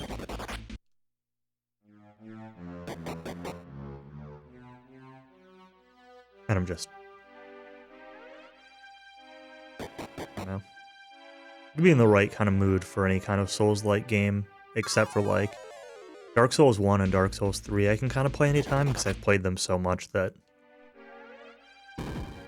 I don't really think about playing them at this point. But to go into a Souls-like game, kind of blind-ish, I really have to be in the mood for it.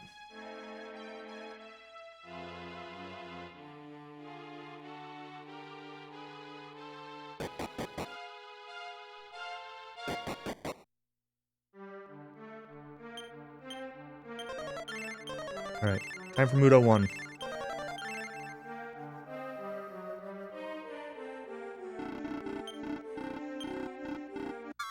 Manual tactics should already be set, right? Yes. Zap, attack, upper, zap. Alright, we just don't want to see a lot of this. Not a lot of Flame Breath. Hopefully, not a lot of Blazemore on squishy characters.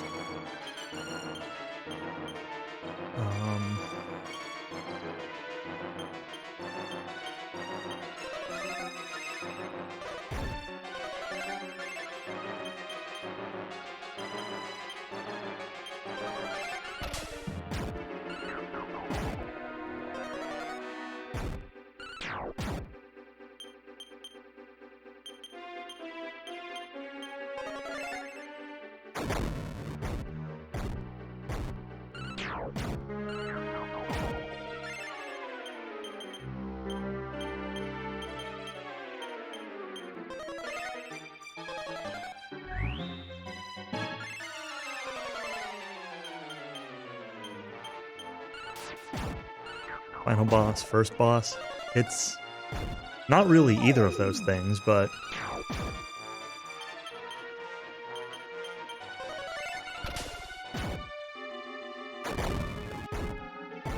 a lot of Flame Breath, which is really annoying.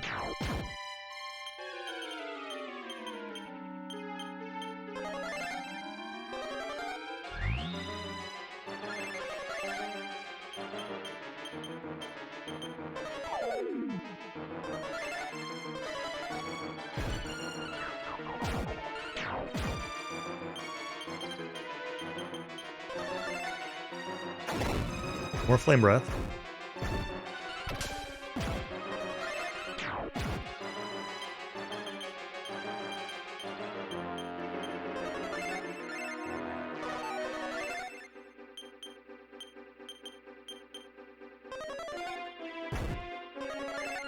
Blazemore and Malayu, always a little scary.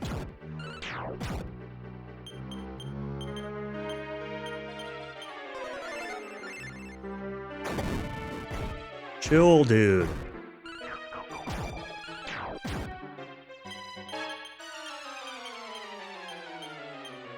I'm going through a lot of herbs on Barbara, which is kind of my concern right now.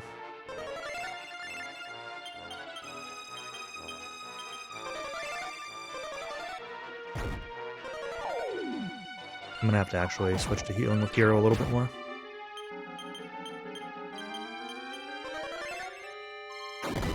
More Flame Breath.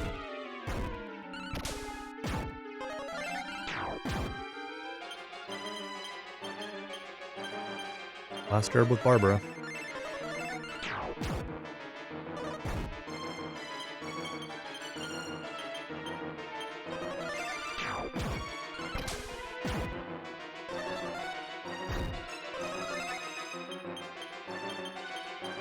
Malaya's MP is also very low. More Flame Breath. This is...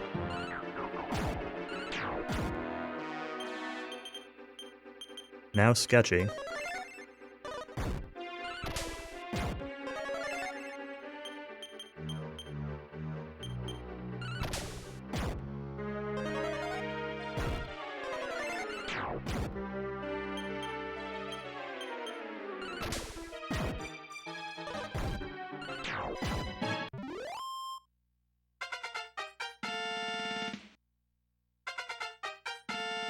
Everything's fine.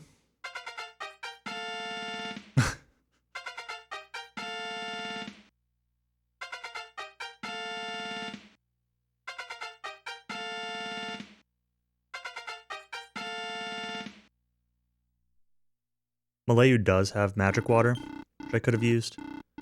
Arguably, should have used before the fight, honestly.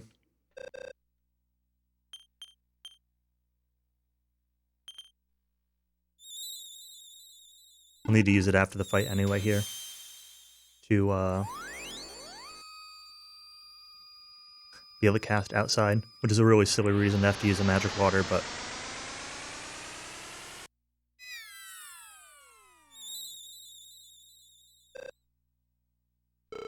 But it was really Prince Kamea? I don't think so. I think we're really Prince Kamea.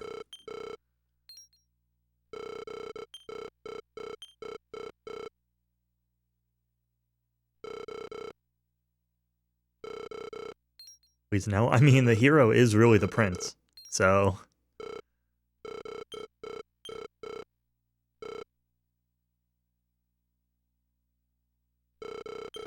It was a wild Mudo 1 fight. Definitely the sketchiest Mudo 1 I think I've had.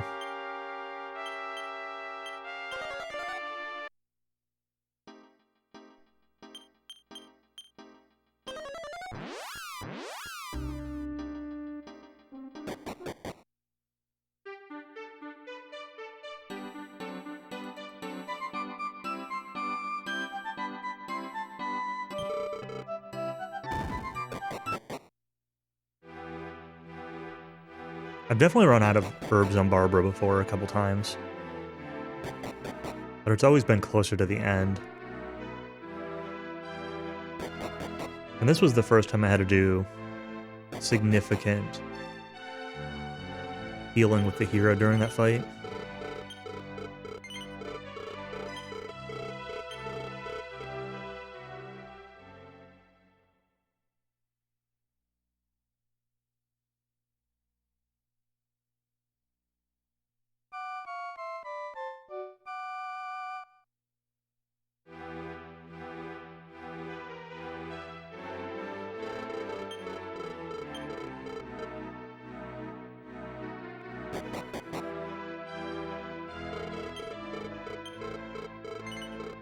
Oops, this will say yes. That's okay. It's just a little shorter.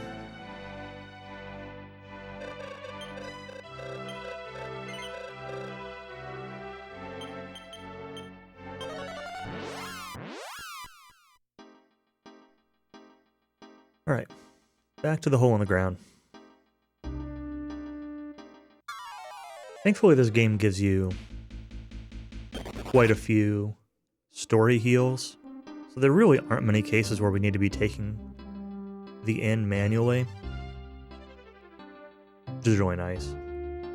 Despite being really worn down by that Mudo fight. Oops. On a tile left too far. we're back to good shape.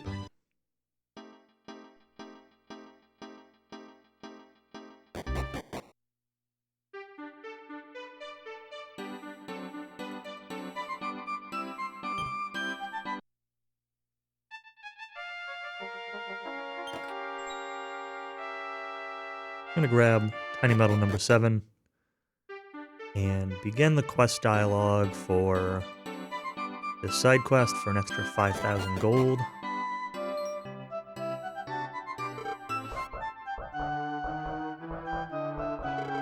Gonna get charged down by a dog here.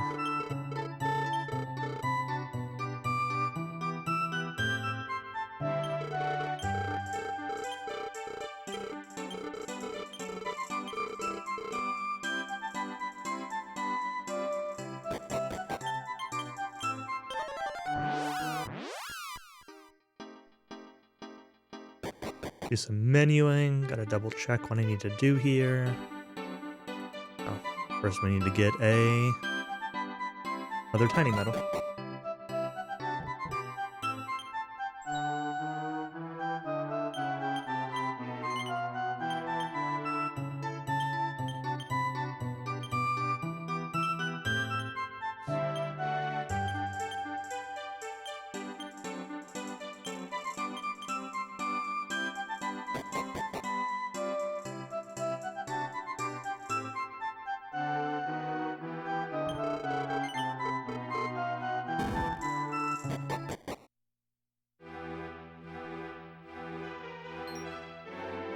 Countess is live. Can't believe you didn't want to watch DQ6 all day.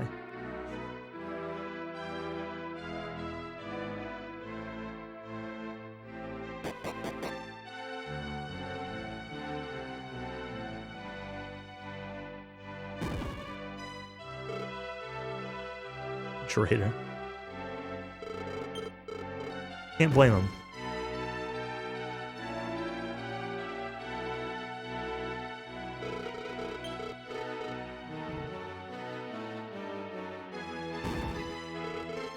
Be playing Octopath Traveler 2. I doubt it. He's probably playing Metroid Prime Remaster.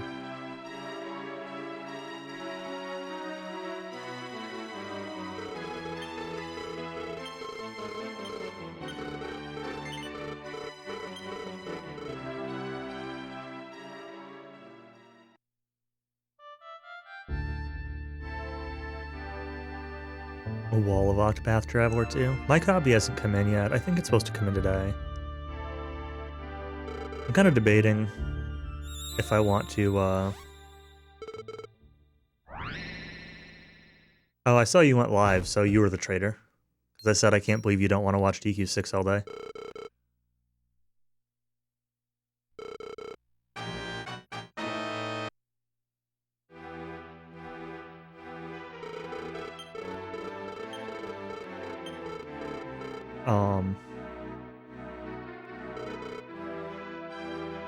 Oh, I definitely can.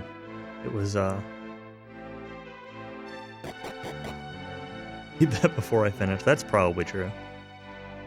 Are you playing Prime? You don't actually have your, channel up yet.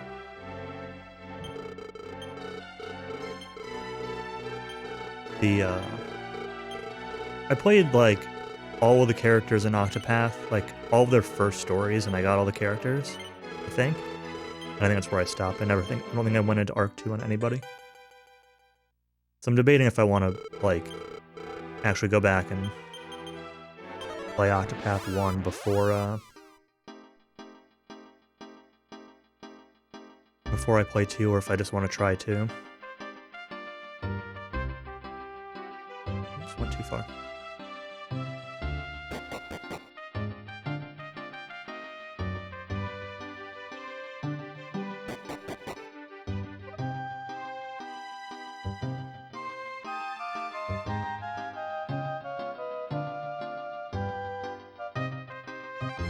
You lost momentum because of the battle music? I think that's something that I could, like, literally never identify with.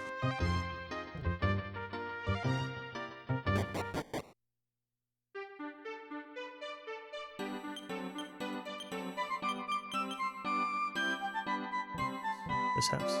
Out of the way.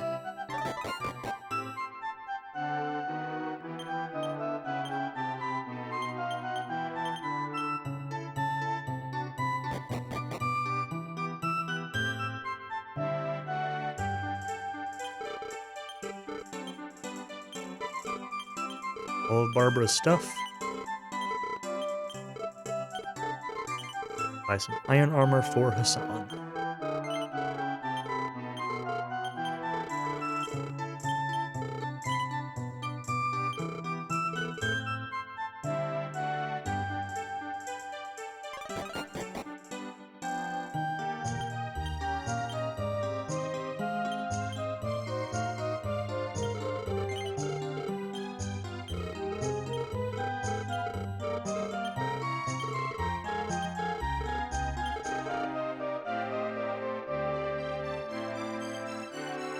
There are not many games where, like,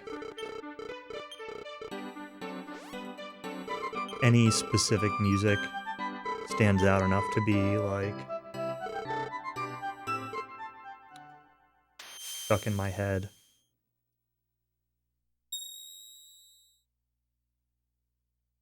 Maybe some Final Fantasy 13 songs. Nier is definitely one. Chrono Cross is definitely one. Those are like the main ones that probably come to mind.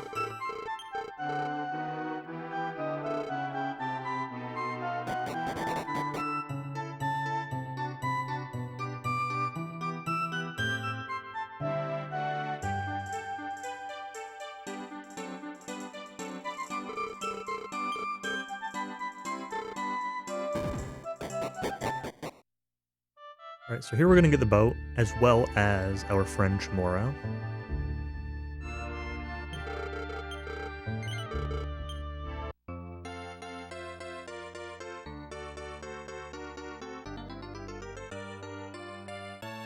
A nice little break here. Not gonna stand up in this one, but I'll stretch a little bit. Seems like a minute and a half, so. Well, from where it started. So far, so good. Pretty okay start.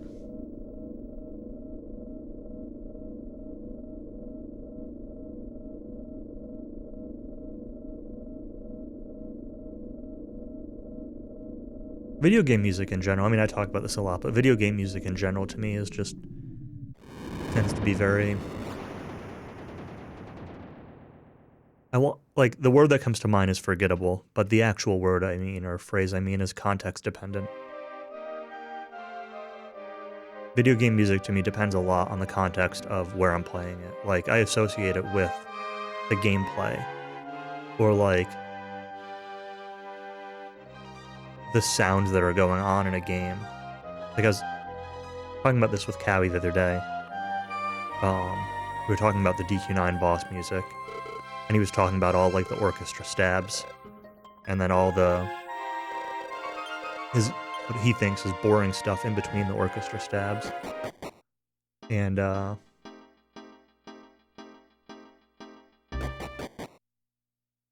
then I like, copy and pasted the phrase that he put on there, which was like, "Bomp, go check social media. Ba-da-dump, go take a nap," or something. I don't remember what he said. Something else. Ba-da-da-da-dump. And I'm like, yeah, but like to me, it's actually like, oh yeah, I hit sap. Bomp. I tension up. Ba-da-dump. And then it's like, oh yeah, freezing waves ruins my day. Ba-da-da-da-dump. Like, to me, all the sound effects for the game are, like, part of the music.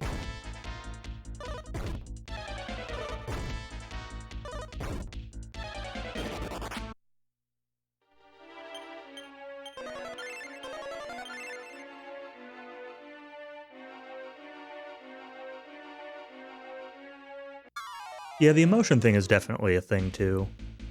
I think for me it's more, and this is what I always say, like, I struggle with music, even music I love, even like, you know, my favorite bands. I struggle with like instrumental music. And not because I need lyrics, but just like something about the timbre of vocals mixed in with music like makes a really big difference to me. And so any video game soundtrack that's got vocals in it, like Nier for example, immediately gets like a big boost in my mind.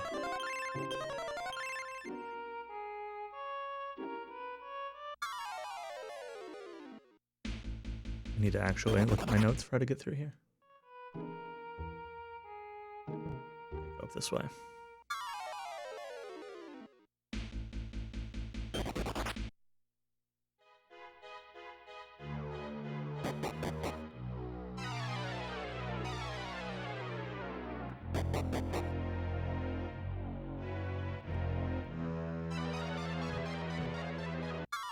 So here I'm going to Mudo's castle. I'm not actually going to be fighting Mudo yet.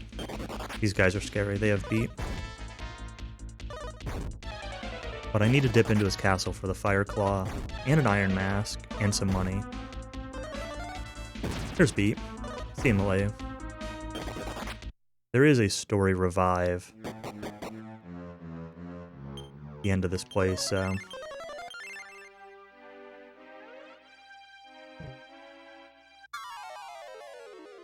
Just need to make it through.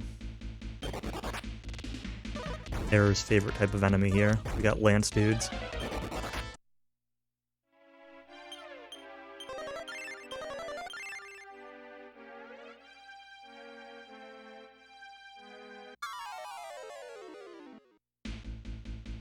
More of them.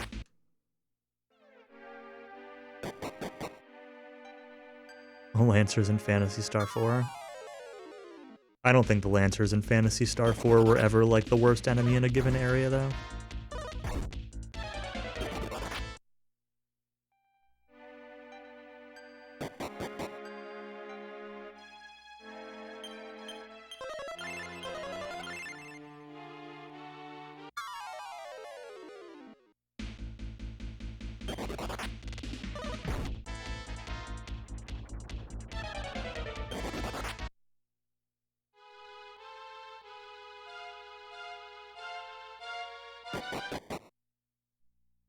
Alright.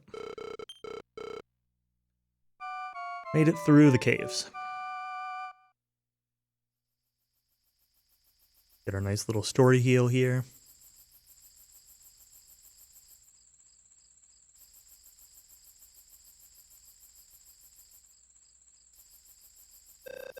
Yeah, I took it pretty slow. I played it over the course of like 2 to 3 weeks. I definitely started playing it more once I got past Zio. But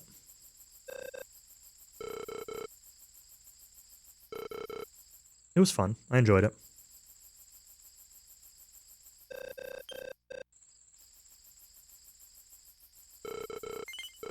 Yesterday I started playing Golden Sun. It's like I usually have been trying to have a game going to play like during my lunch break or like before bed.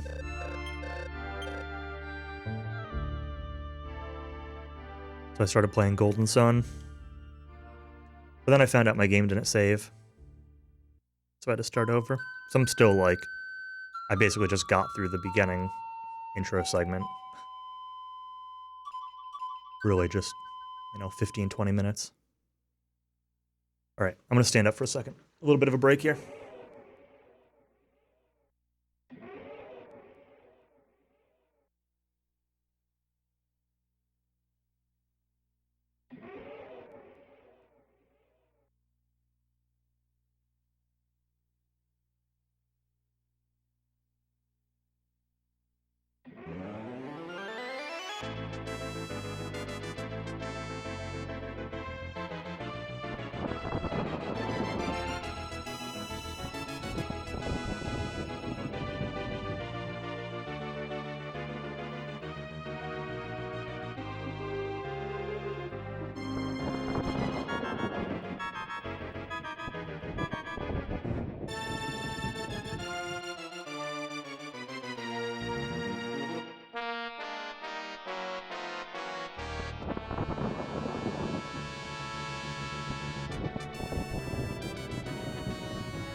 But yeah, so basically, uh, I've been playing these games casually on my Mister, which is like a self-made, like do-it-yourself FPGA box that can play tons and tons of different consoles.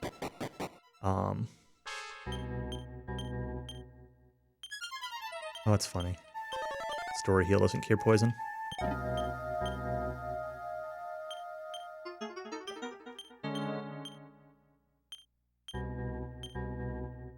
Oh, that's supposed to go to the bag. Oops. Fix that. And, I have an actual Golden Sun cart, but, like, the Mister is what's hooked up to my living room TV. And on my lunch break at work, I'm usually chilling in the living room or before going to bed. Whatever. So,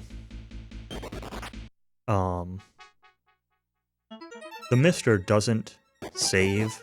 Like, even if you save in game, it doesn't actually save to your, like, the system, the SD card, unless you open the menu.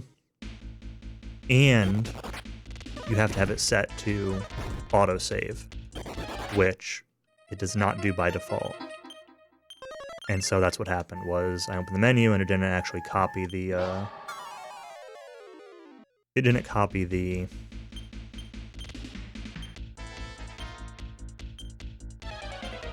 actual save RAM to the SD card. And I think it's like for data corruption reasons, that way it's not constantly doing it, where if it loses power it could corrupt the data. I think it's something along those lines.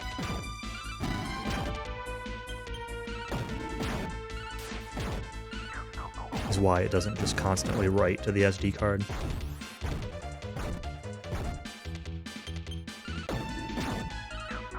But since I'm playing on Mister, I can also do things like save states. I don't know if it has speed up or not. It does for GBC. I don't know if GBA does. It's kind of core dependent. It's really cool because there's a lot of different, like, audio and video filtering stuff you can do with it too. We're gonna put tactics on manual here for a second. Reset some defense.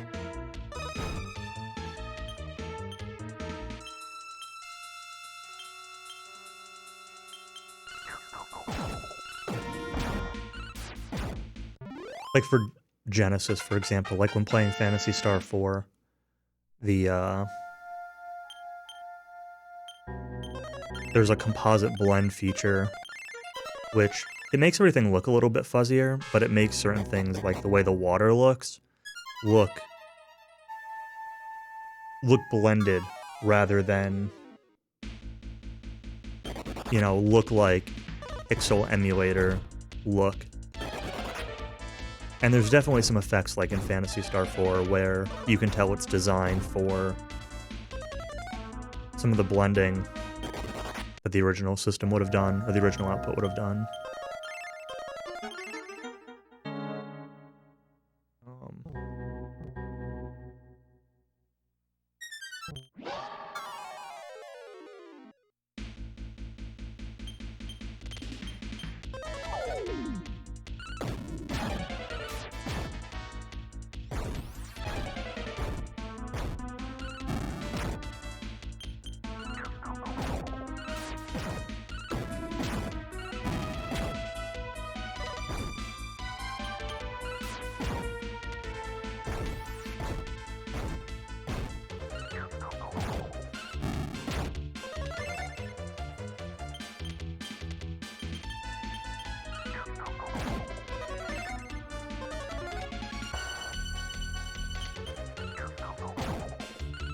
Sleep more on these guys is so annoying. Rowdy Homo.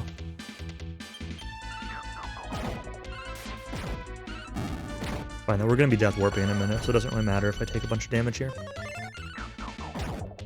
Characters are gonna try to heal anyway, but really fine.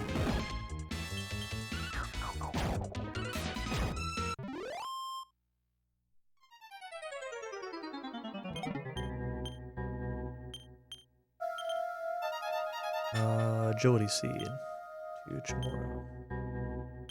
Agility Seed to Chamorro. NPC to Chamorro. Lucida Shard. Malayu.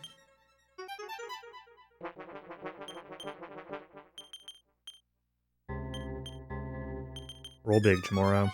2, 2, 3. I will take those. 5. Now we Death Warp.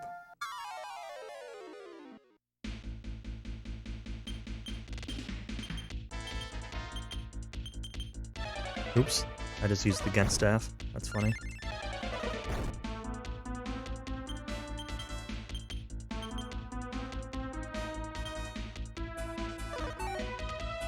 I realized it was at the top of Chamorro's inventory.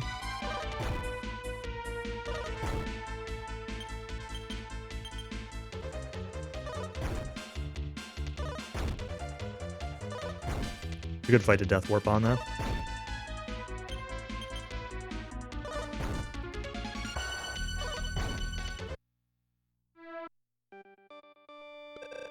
Alright, so I got the Fire Claw, which is the main thing I wanted out of there. The Fire Claw is... It's both a good weapon for Hassan later, but it also, more to the point, casts Blaze more when used as an item in combat for free, and anybody can use it. And so it will be used for literally the entire game.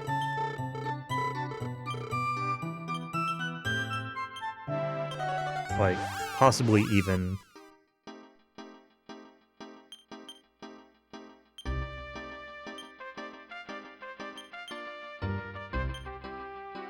Deathmore.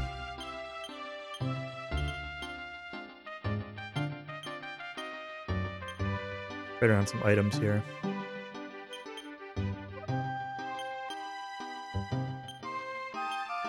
Do a little bit of extra healing to my party members. This is sort of an optional thing, but it gives me a little more healing option during the Mudo fight if needed. San Hero? Yes. San Hero. Oops. Also, give the Gent Staff to Hassan. Hero, you definitely have the Fire Claw? Yes.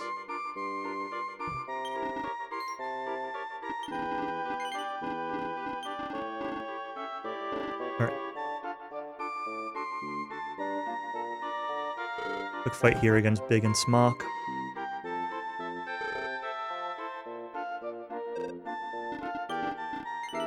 This is a pretty easy fight, typically.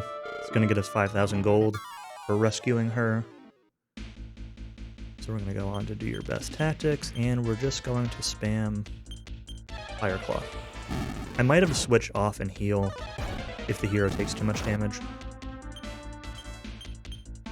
Otherwise, it's mostly spam Fire Claw until everything dies.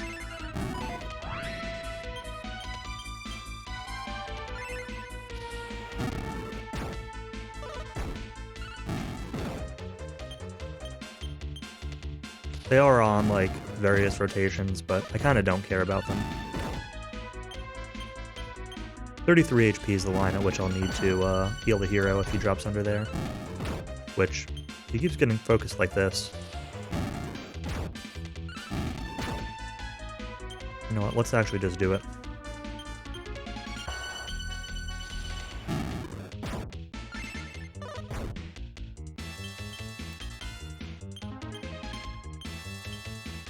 Reorder here to the front, set tactics back.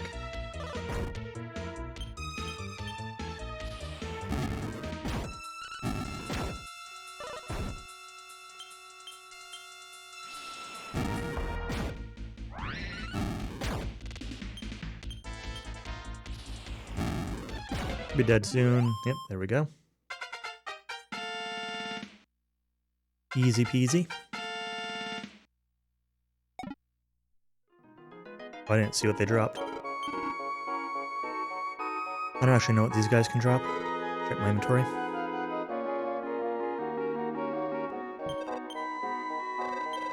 But yeah, the deal is that they wanted 5,000 in ransom, and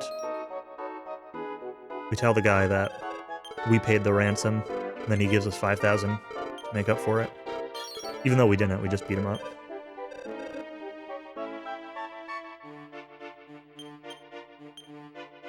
Oh, the boxer shorts, that's right.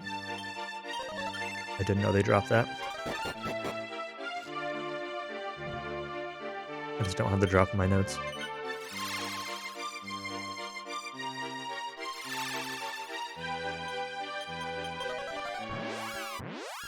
Alright, so we're going to use that money to help buy the 7,000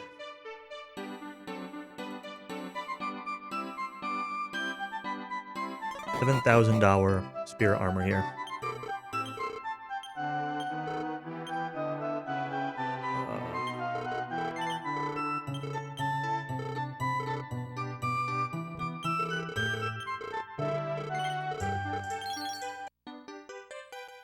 Morally better or worse than taking the farmer's gold? I think it's better. Because we at least solve the problem for the person. We get the daughter back. Which is what he wants, right? Like, I think he's on his way there to pay the ransom or something anyway.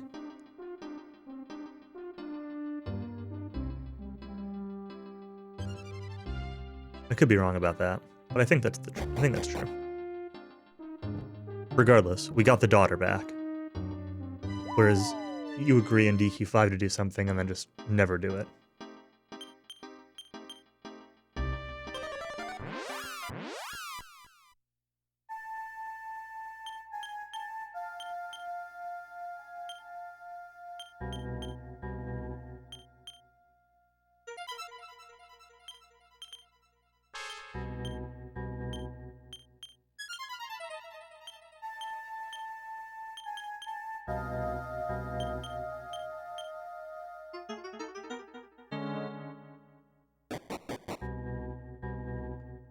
Alright, we're on our way now to Mudo. Mudo 2, Mudo 3.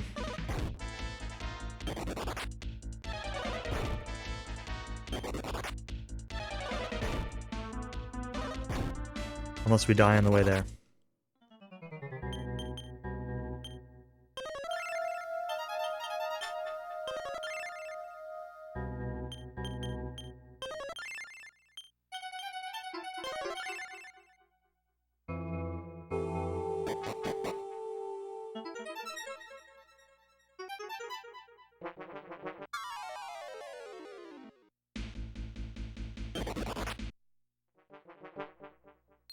Alright, so here's where we find out that Hassan finds his real body turned to stone and merges his spirit with his real body and learns his unique move, Spirit Punch.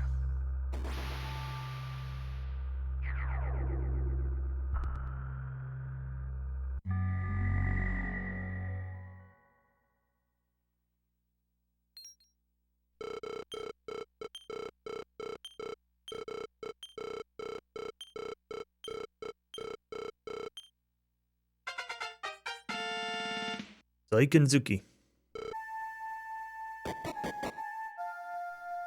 Alright, make sure everyone's actually topped up here. Moro needs a little bit more. Oops.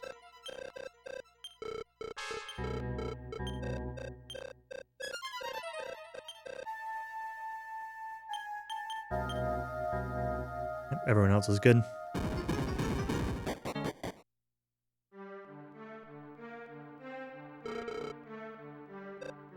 Alright, so just like the intro, they're gonna, he's gonna send us into the dream world with an illusion.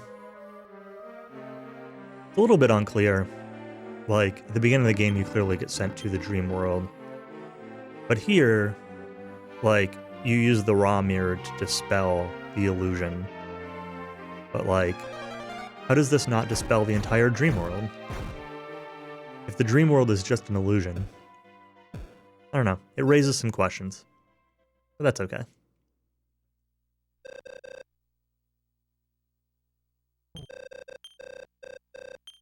Alright, so Mudo 2 is a relatively difficult fight, but relatively stable. Can just be kind of slow. Mudo 3 is like purely RNG, so let's see how this goes. I'm going to focus on this fight. Not talk a whole lot, or mumble to myself, I should say. Use Gent on Malaya, use Ice Bolt, use Boggy. We're going to kill the 2 clowns first. We don't want to see Fire Breath like that, but we saw it, so that's a bad start.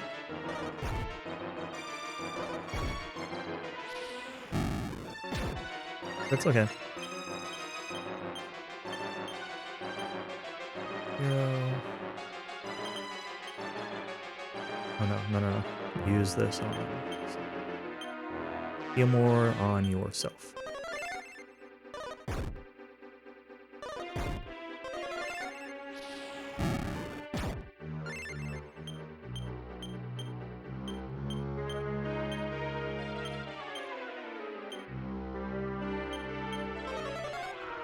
Boggy isn't worth it. Should have just defended.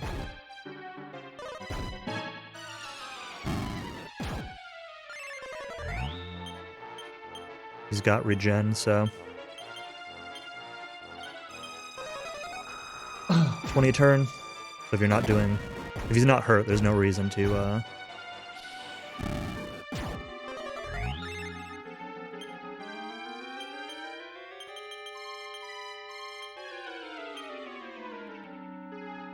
Moro, Fire Claw, and there's no reason to you know, do 10 damage in a turn when he's at full health. What I'm trying to say.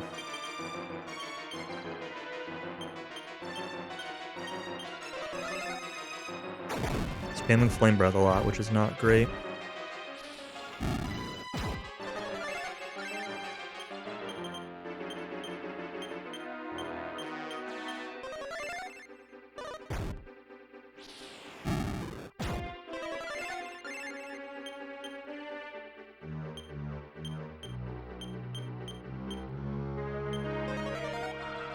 At the end of the fight, he can call for friends, and at the end of the fight, I do want him to call for friends, and I want to leave one alive in order to,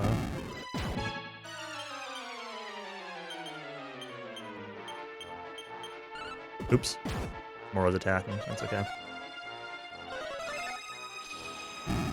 In order to make sure I'm topped up on HP before going into the next phase, but...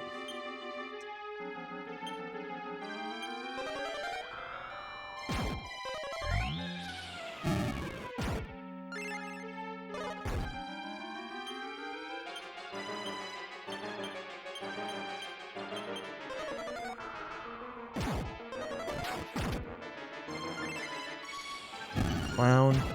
Clown is not the ideal enemy for him to summon here, but at this point, I've done enough damage that I don't want to kill off the clown.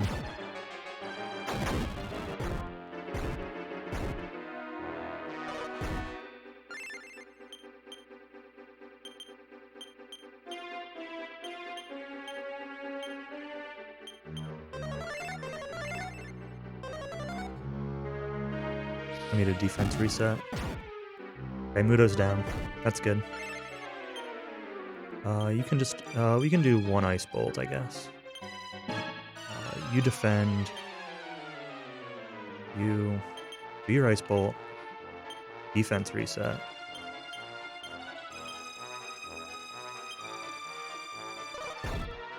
We're just gonna use the Gent staff to, top everyone up. Do a Boggy here also. So now one Fire Claw will kill this guy.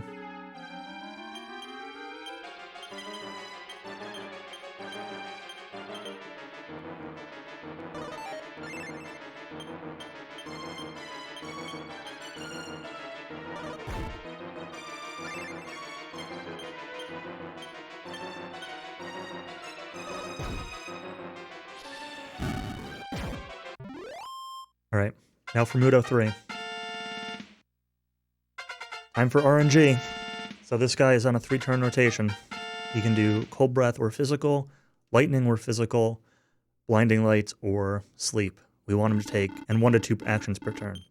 Want him to take as few actions as possible, and use as few AoEs as possible, especially the Cold Breath. That's the really dangerous one, but Cold Breath and Lightning together is a super scary combo, so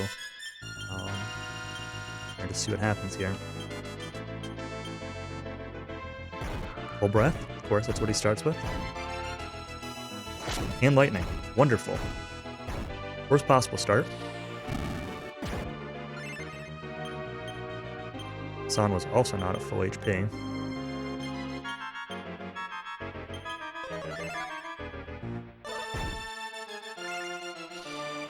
Okay, he did not put my healer to sleep, so we're okay.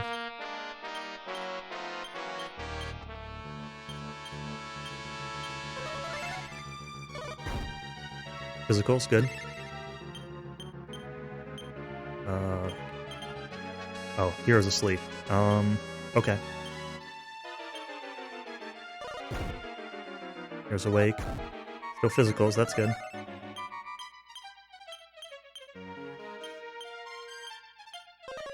Do not want to use the Gent staff at all on... Ooh, that was a bad turn order. Okay, we're okay. Hassan outsped Mudo there. That's scary. He's got 900 HP, no regen, so it takes about 12 turns to kill him. I don't want to spend any Gent staff turns on the...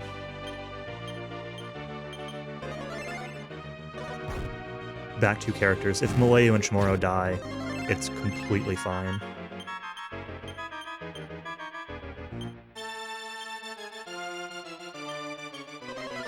I am going to spend their MP trying to keep them alive, because Shimoro in particular staying alive gives opportunity to outspeed his damage. That's bad. Turn order. Can't staff outsped again. So we're gonna actually...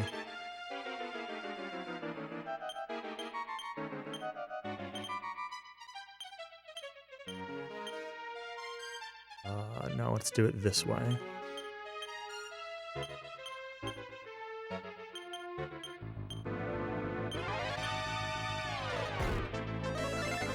Scary turn order, but... turn order in general has been really scary this fight. But we're doing okay. We need to start prioritizing Hero's HP now, because we're getting near the end of the fight. So, if he lives, we can win. If Hassan dies at the end, it's okay. But he's our healer for most of the fight, so he can't die early. But we're almost done with the fight, so...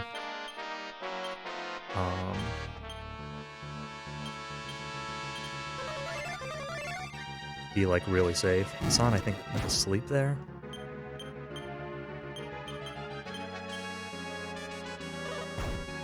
He dead this turn? He is. Okay. It's Mudo 3. Fairly nice Mudo 3. The first turn scared me with the Cold Breath Lightning starting off, but turn order trolled me a couple times in there, but thankfully he didn't punish me for it.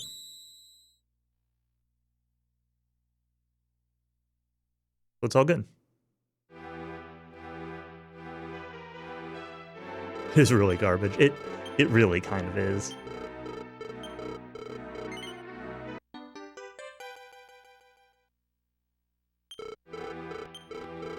Two AoEs that he can just do on the same turn is just... it's so brutal.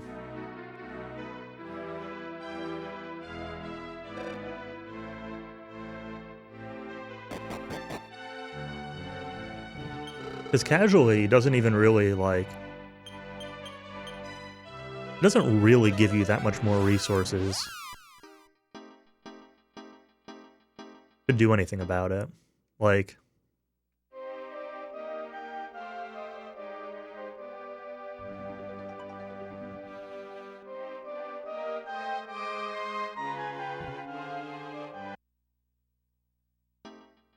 you don't really get breath resistance unless you casino grind or something.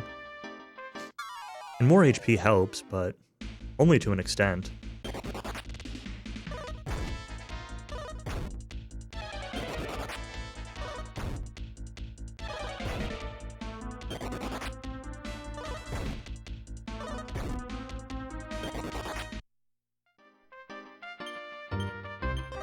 Yeah, I don't think I know about the Fire Claw either. I think I just had it equipped on Hassan when I played first time.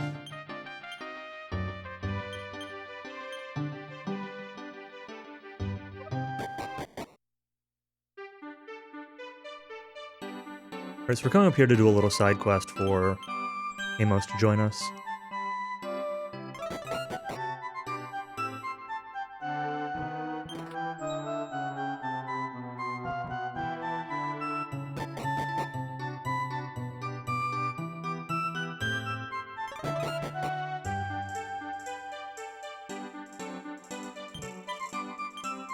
Oops, that's not talking to him.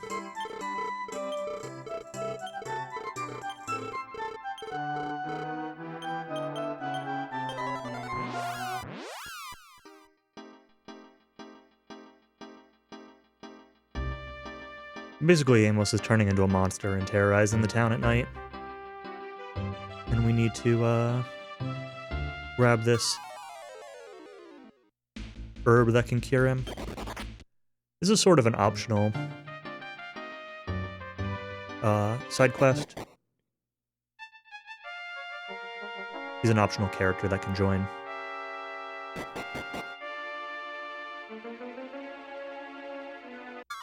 But he's good for the speedrun.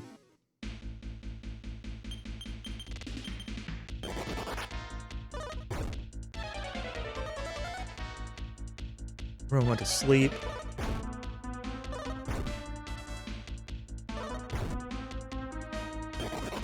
You don't want to fight anything in here. There's no bosses or anything. It's just kind of a heal and run through the dungeon. There's a few dungeons in this game that are like that, where there's no boss at the end, there's just an item. It's definitely something that I think I like about later DQ games more. Is that, like, they put bosses at the end of places. One of the earlier DQ games, you run through a dungeon and there's just nothing there at the end besides whatever MacGuffin you're looking for. And that's fine, but boss fights are like my favorite part of most games, so.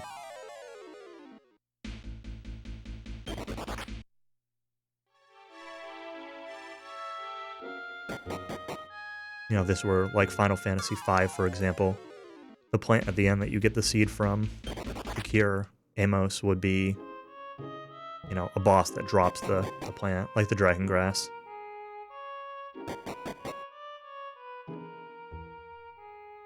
But in this game, it's like, just talk to the plant and then pick it up off the ground.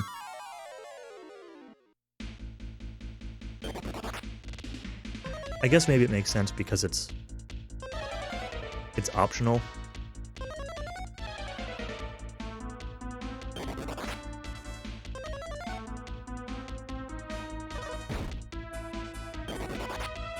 That maybe they don't want to put bosses in front of optional content. Good job, Hassan, staying awake through all of that.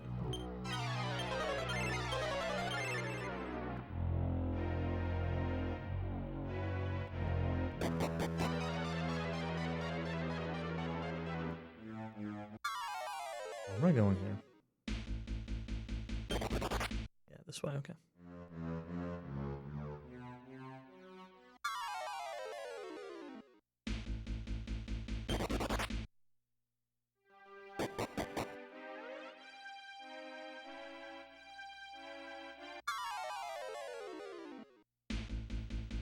I think a pretty high encounter rate in here, unfortunately, but dungeons in this game in general have a high encounter rate, so not really that surprising. Oh my god, the last step. The last half step gives me another encounter. That's funny.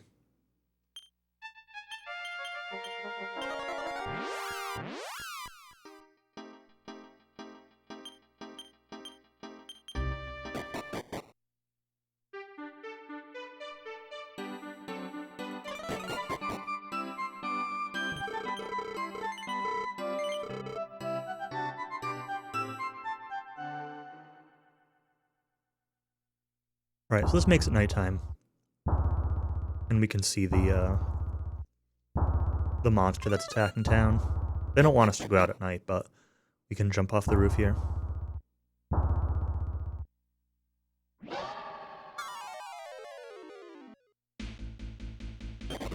But I don't want to fight this guy. I know it's Amos, so... Barbara dodged.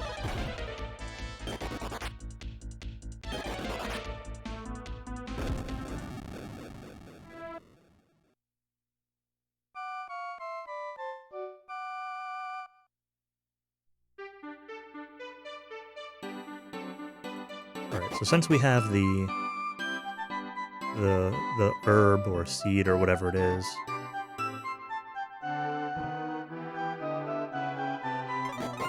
we're gonna go back and talk to Amos again here.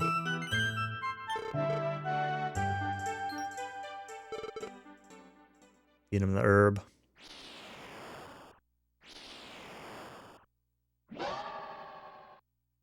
But he's gonna turn into a monster again.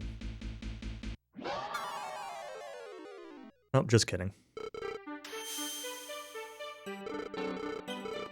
Instead, he's gonna join our party.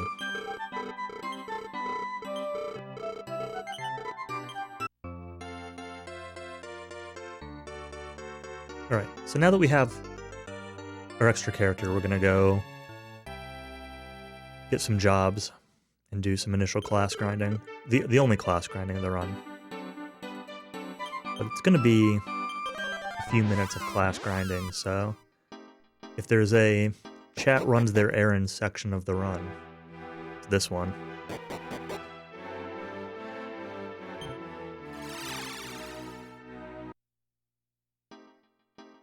Gonna get some initial classes to get some skills that we need. And later on, we're going to change classes to optimize for stats.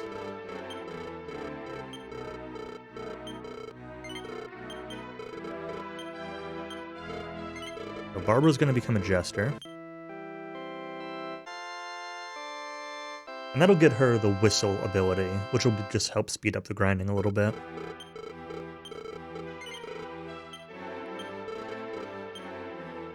Hero's going to become cleric.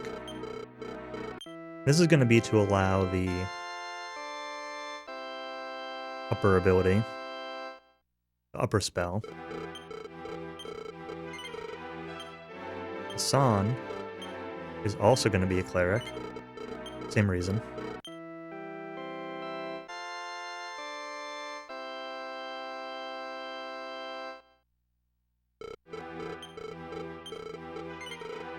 Malayu is going to be a fighter, which gets her some useful abilities. Not as required, but useful.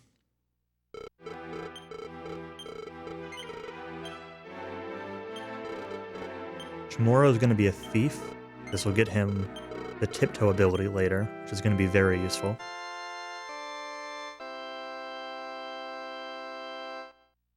To reduce our encounter rate. And lastly, Amos is going to become a warrior.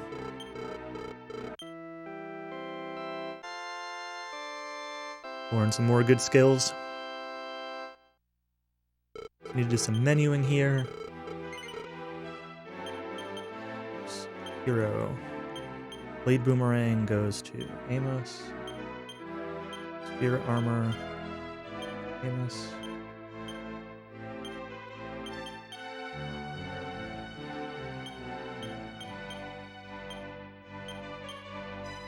Your Steel Armor to Hassan.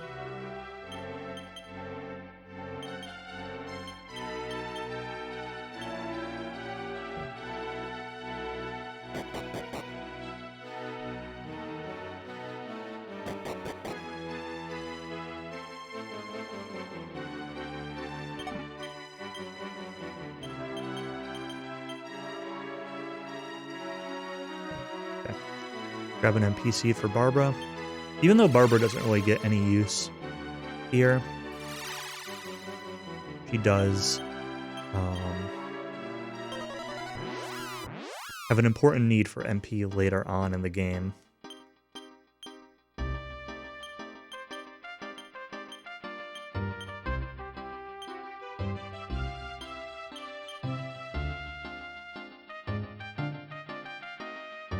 I should do 2 reorders there just to get everybody in the right order in the menu.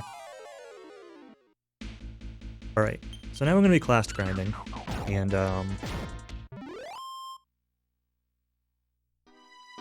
can take 2 fights outside or first floor, but I really want to be grinding on the 2nd floor of this cave down here.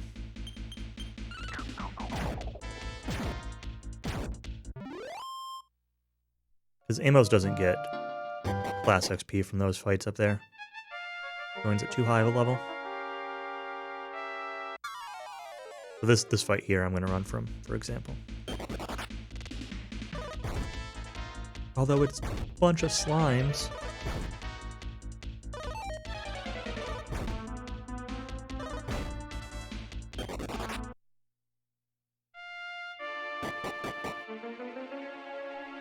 Alright, so now I'm fighting here until...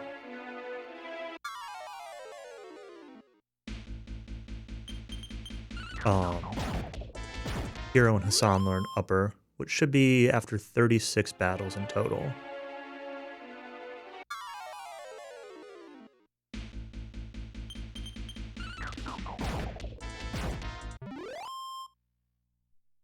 And Barbara will learn Whistle after 11 of them, so I want to start using that once I get it.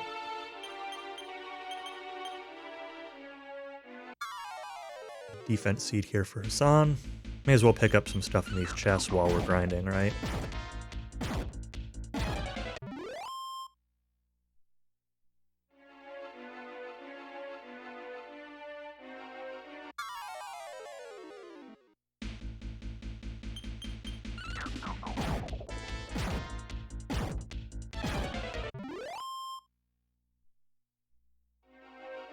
I think that was 6, maybe 7.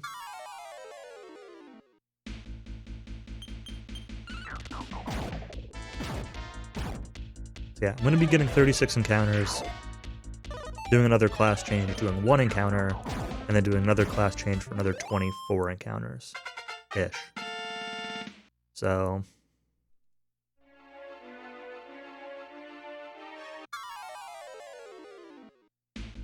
bit of grinding.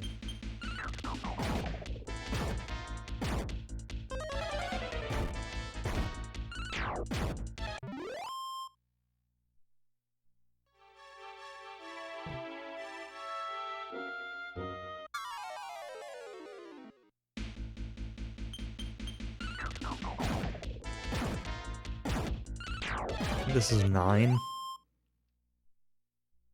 Maybe it's 10.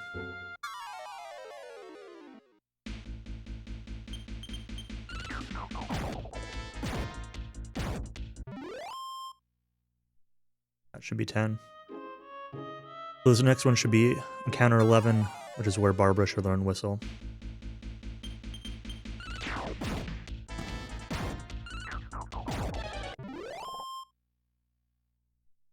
That.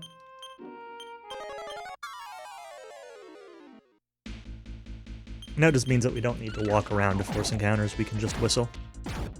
The amount of enemies that comes with them doesn't matter at all. It's just encounters. That we need to clear for the class grinding. It does affect XP, what enemies show up, but XP is not priority off of this. XP and money.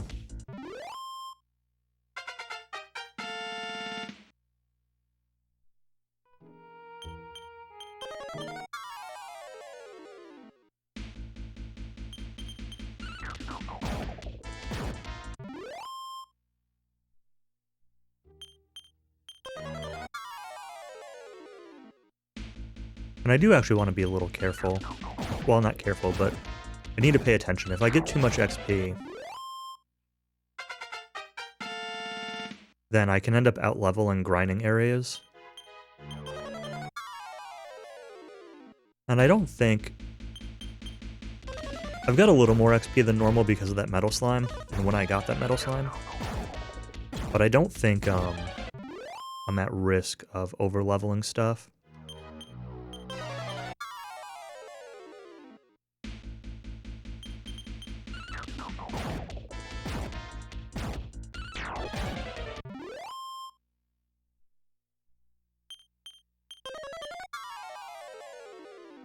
I think that was encounter 16.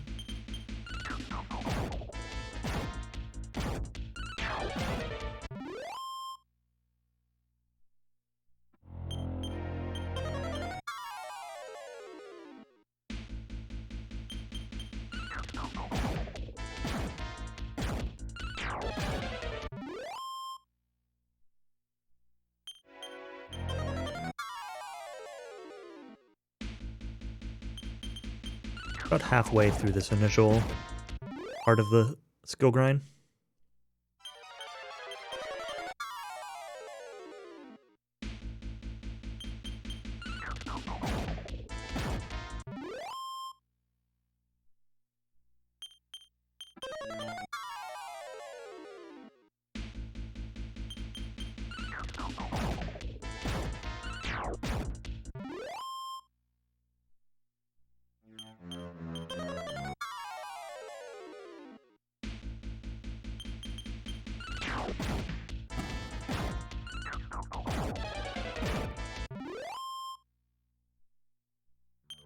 This is probably my least favorite aspect of DQ6 is the class system. I don't really find grind on the lowest enemies that you can find to be like a particularly engaging mechanic. Especially when you don't even know what level an area is. I know when I played casually I found a spot. I played casually on DS. I found a spot on the overworld before Durin, where liquid metal slimes could show up.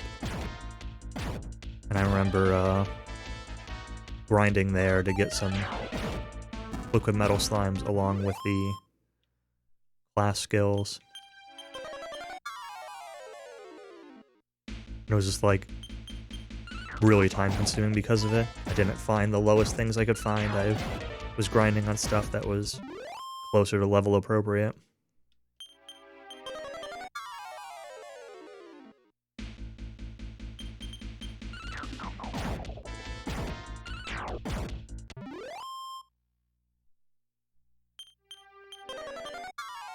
Somewhere around 23 encounters, 24. I've been very good about keeping track, but I am looking out for what things are being learned.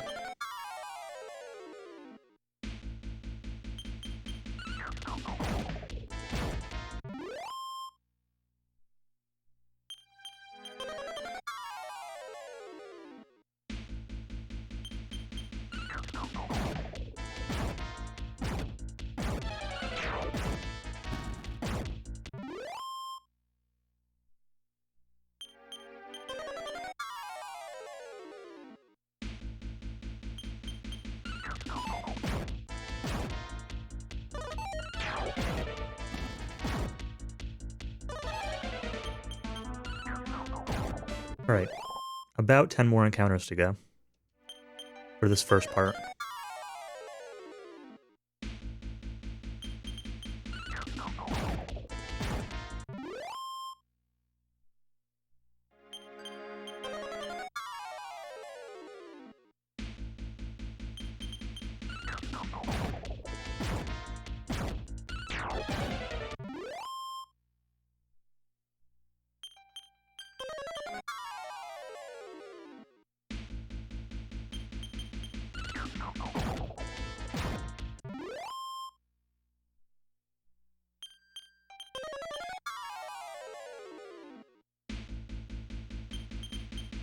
Suppose this is a good time to mention. It is in my stream title, but since my last stream, I have recently added. It's not upper already. Am I really that far off my counting?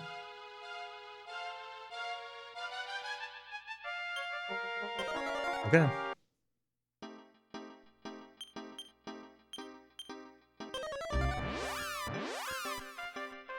Yeah, I've added 3 new emotes since my last stream, so...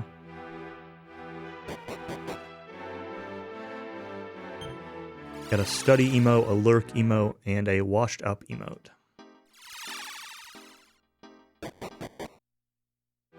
Very happy with all of them.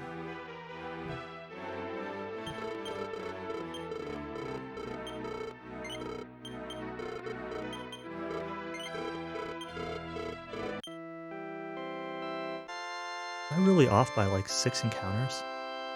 5 encounters? Am I counting? I must have been. Oh, that's not right.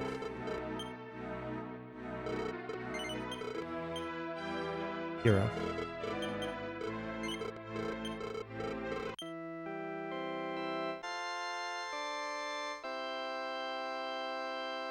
Son and Hero become warriors. Barbara's going to become a cleric here.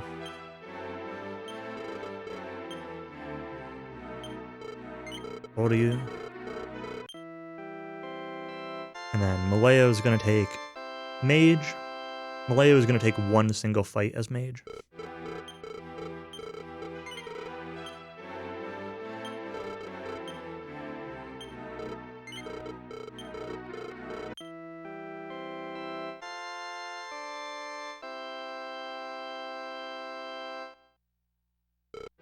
Redo the last boss. That's a good meme. No.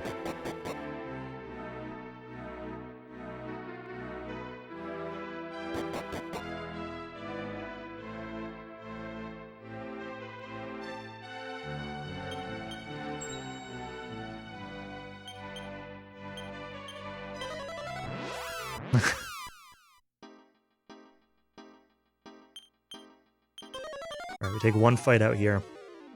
Gotta make sure that Malayo learns Blaze more after this fight. He should be low enough level too. If not, I'll need to go somewhere else. Yep. Malayo Marami, good. If she learned Blaze more, we're now gonna ditch her class altogether to cancel out the HP penalty of being a mage. She's got everything she needs.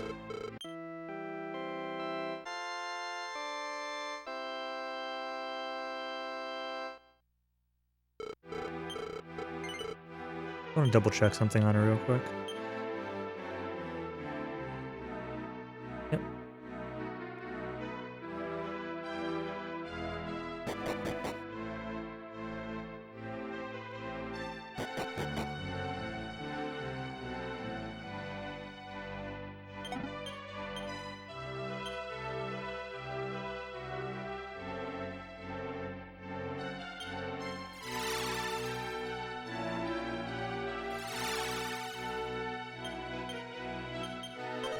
Alright. Last segment of grinding here. Need to fight our way over to the boat. And take a couple extra encounters.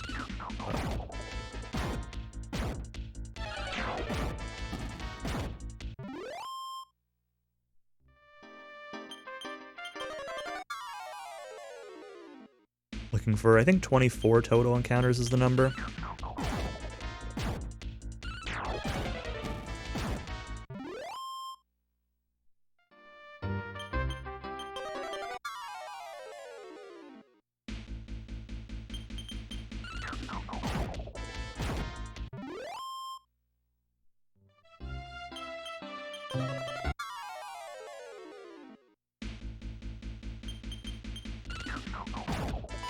I really don't want to see these shield guys. Because sometimes they make me, they make the fight take an extra turn. And they definitely take extra animations with the Fire Claw. But if they defend...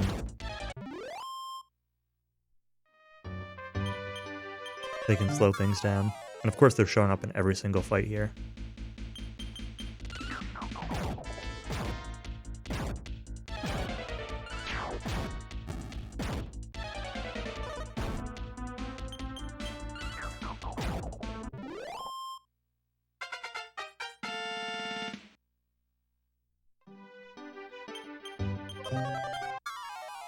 Okay, Barbara learns Return. One of the things she wants out of the cleric job. She will also get use out of Upper later on in the run. Very important for the Durin fight.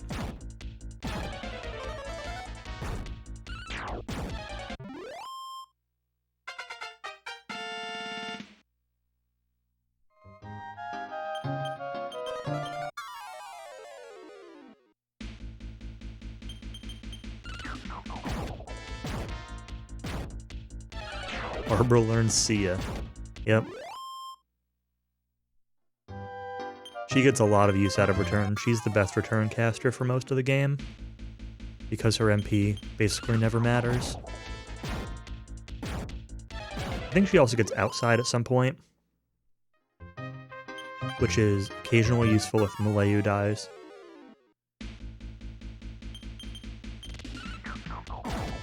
Or runs out of MP.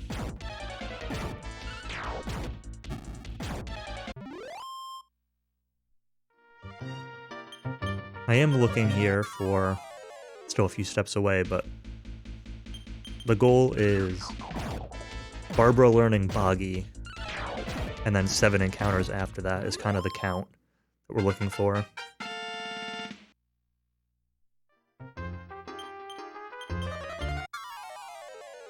So it's going to be like walking to the boat and then like 4 extra encounters right before the boat. But I'll start counting when Barbara learns Boggy. Otherwise known as Infernos or Whoosh.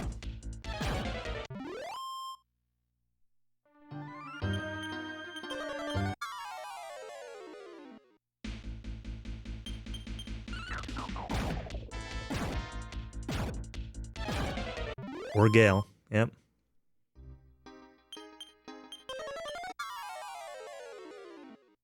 For when they put it on the GBC and they don't have enough characters to say Infernos.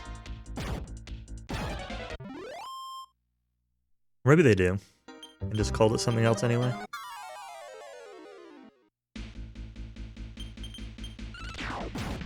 Yeah, Infernos is always a weird name. I've never liked that name of spells. Okay, so 7 more.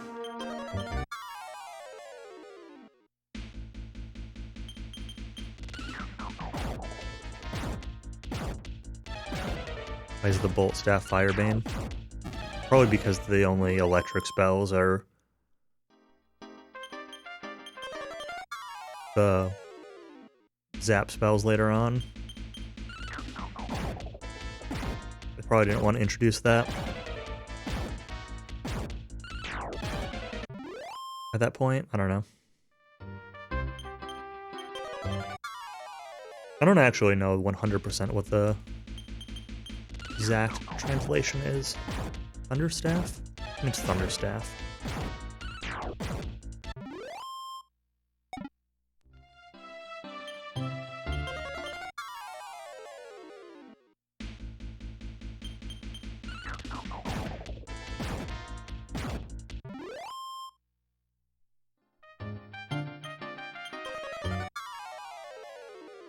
Made of wood, it'd burn up, but we have other staffs that cast fire spells, like the Wizard Staff. In some games, anyway.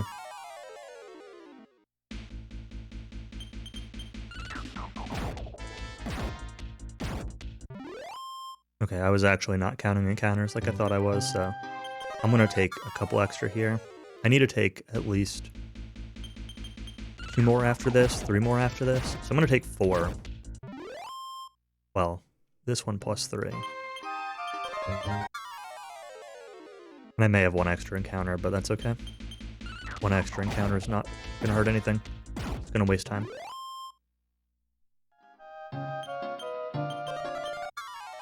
So I think this is the last one I need, but...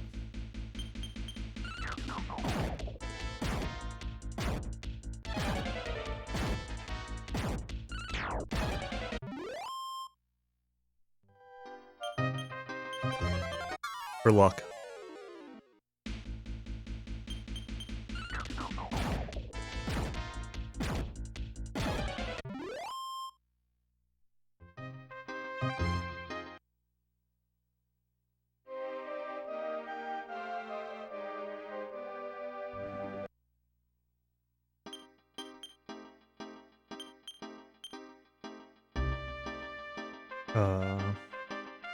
What was that? Okay. I need to do something else. Reorder. Hassan, Hero, Malayu.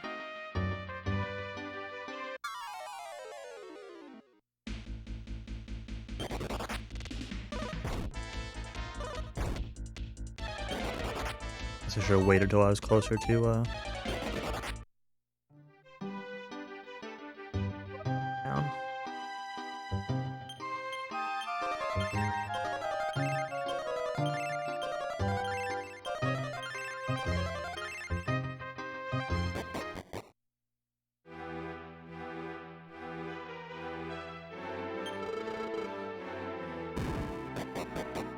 Alright, weapon shop.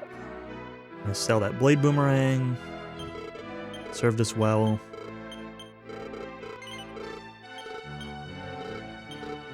Buy a battle axe. San. Do a menu that I'm prone to forgetting here. Flint staff to Malayu. Fire claw to Hero. Iron armor to Hero. Raw mirror to Hero. And then Chamorro, agility ring to Malayu.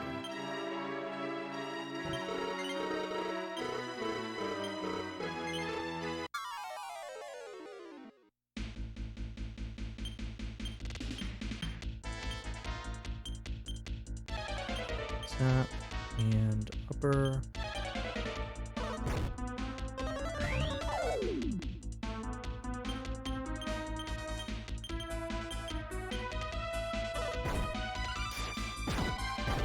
Okay, now we get to use our new skills.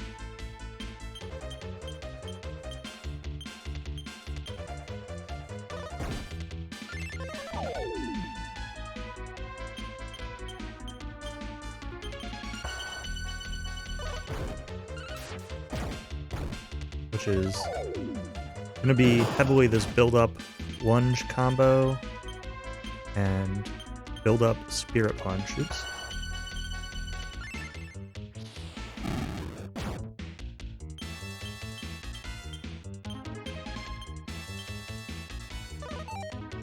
Jeff. This guy is Garcia.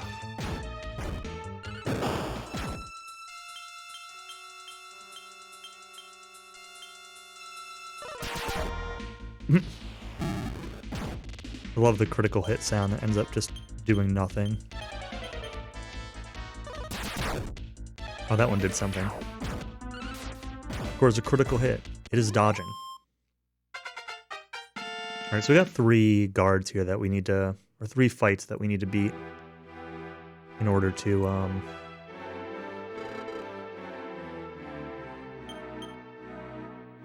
basically,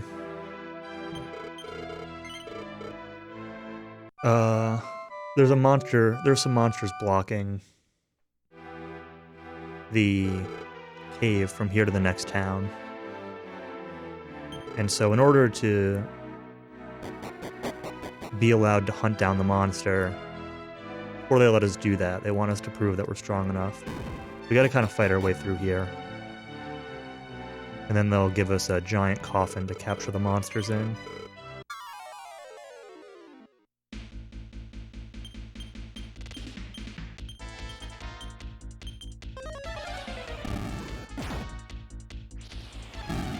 This is fight number 2. The first 2 fights are pretty easy here.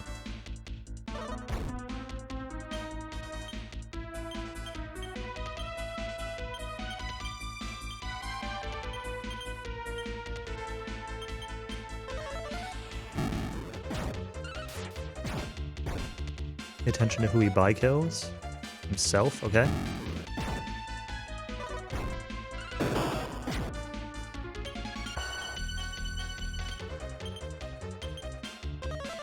He's going to split up my damage a little bit.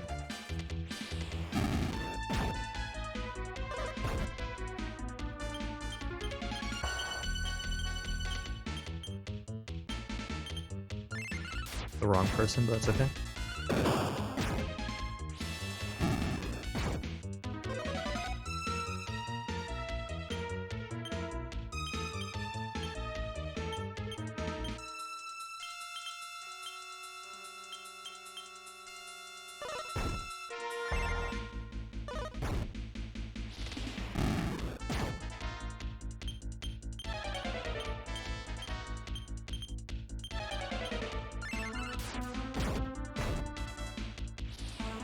These guys are on a fixed rotation here.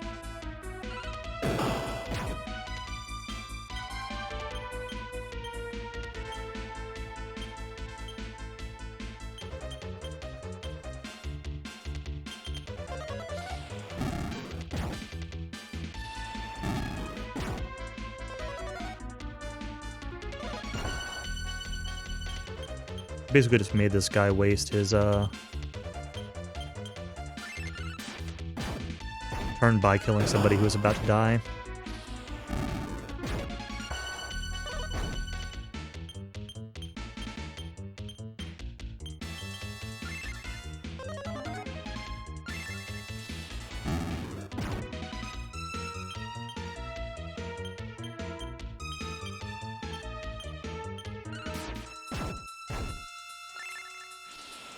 Fight should be almost over.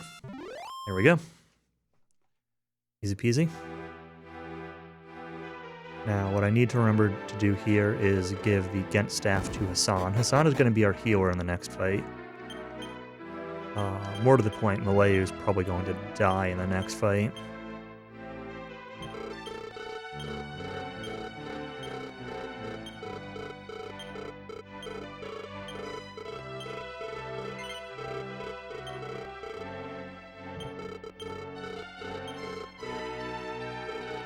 So this is Blast. He's going to be our final test.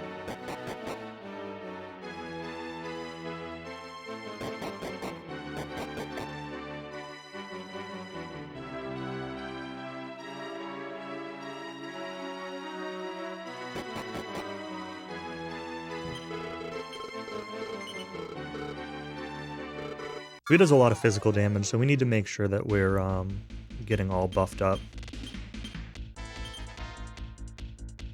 Set, use upper.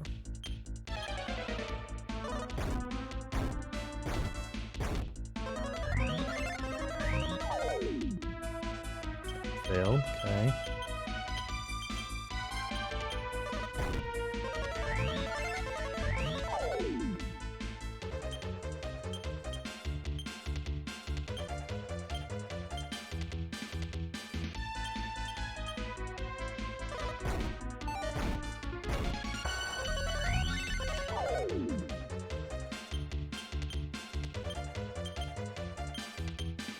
Nope, keep sapping. Try to keep Hero alive. Oops, that's not the thing I wanted to cast. Alright. I want to keep Hero alive to try to... I'll just use Gent on him. Try to get more sap attempts. Although this is going to be his last attempt because he's going to be out of MP. Okay, sap hit at least.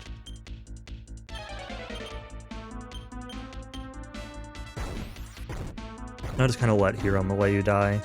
They're not worth the effort of keeping alive. And Malayu needs her MP. You don't get MP back on revival in this game. There is a story revive here. Oops. Here I wanted to fire a claw.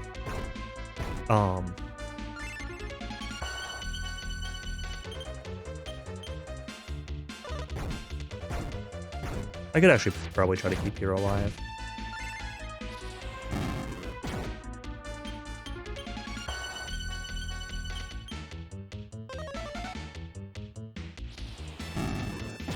I don't want to burn all of Malayu's MP. Oops. Which is something I've done before in practice, is burn all of her MP on this fight, trying to keep everyone alive. And it does speed up the fight a little bit.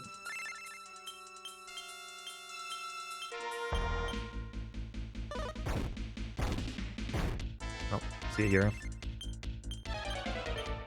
Fine.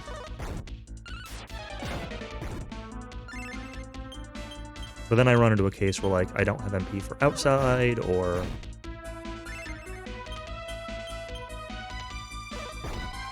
healing. And then I end up losing time in the Arc Bolt Cave after this.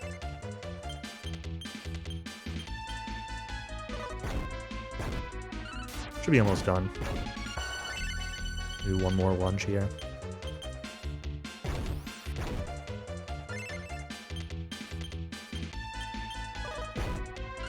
We're gonna take a lot of damage because of the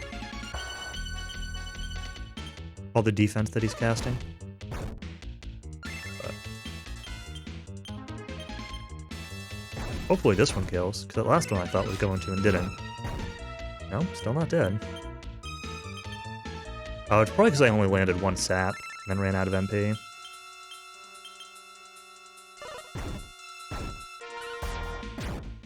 Yeah, there we go. I was a little slower than I thought.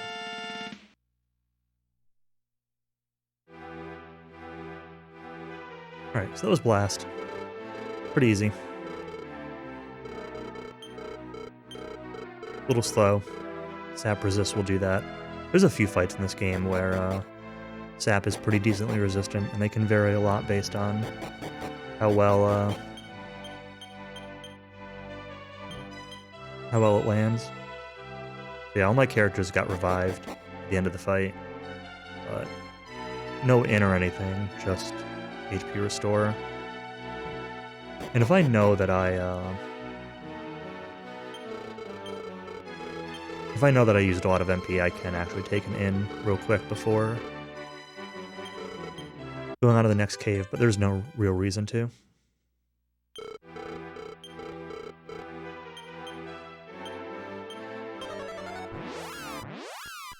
It is important to wait and Monton out here. So Monton, which heals your party with somewhat optimized healing spells, questionably optimized at times.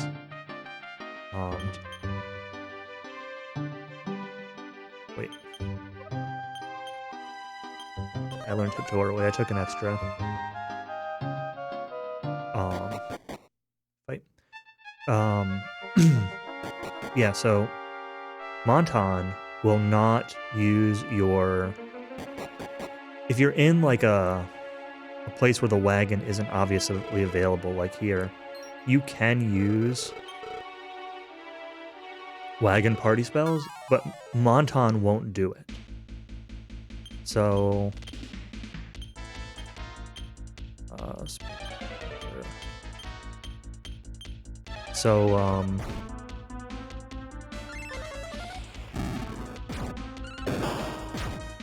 you want to use Monton when you're on the overworld, or you want to manually heal with party member spell, with wagon member MP, instead of your active party MP. Like if I Monton in here, it's going to use only Hero and Maleo, even though I can heal with Chamorro, who has heal more and more MP in the wagon. It won't automatically do it.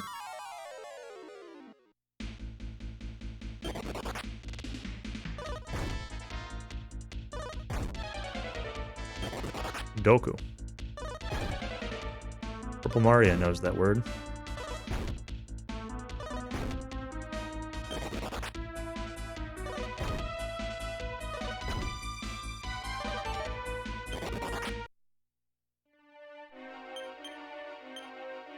Like here, I'm just gonna heal with Chamorro's MP, even though... you know, we'll just Monton, it's fine. I don't use that much MP. I do want to just be careful that Maleo has enough to, use outside at the end of this place.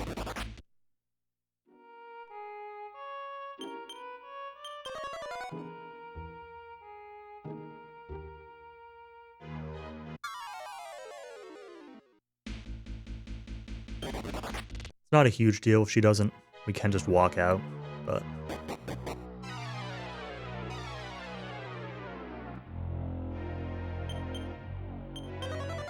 Tiptoe wears off very fast in this game. It's half as many steps as DQ3. 127 steps for Tiptoe. The learning when to refresh it's a lot more difficult. Very easy to just let it drop and refresh it. manually.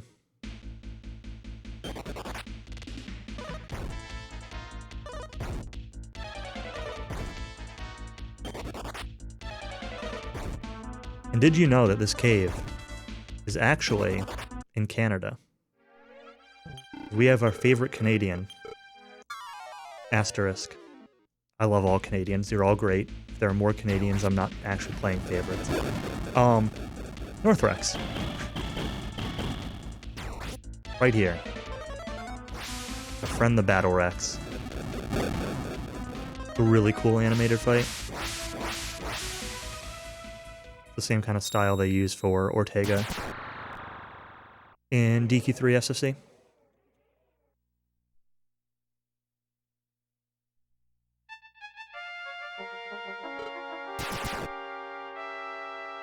But Northrex's thing is the Battle Rex, so I always think of Northrex here.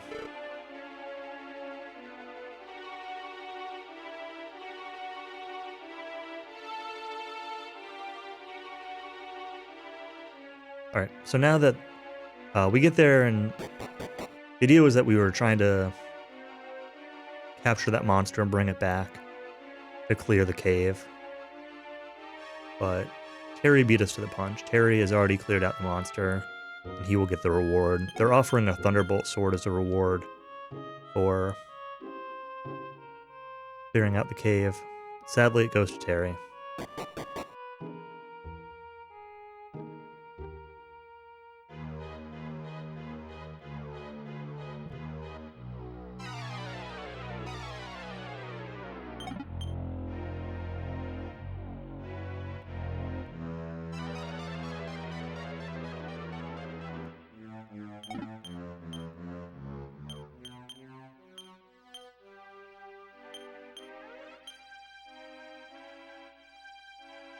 We're going to grab a battle axe for Amos and a defense seed that we'll hand over to Hassan, but we're not going to use it yet.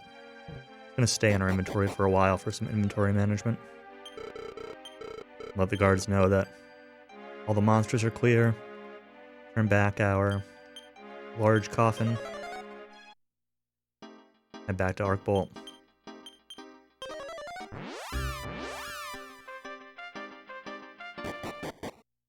Oops. Let's fixed party order here. Barbara only. Barbara only is like just a very convenient party setup for a lot of stuff. Because her inventory doesn't really matter at most points in the game. It's quick to menu her into the party alone. And she also knows, like, return, which is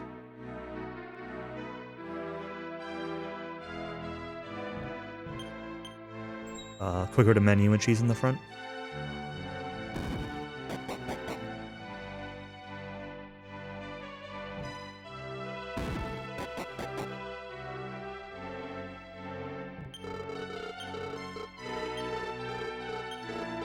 You'd think I would know the name of the Koopalings considering I've speedrun Super Mario World, but I don't.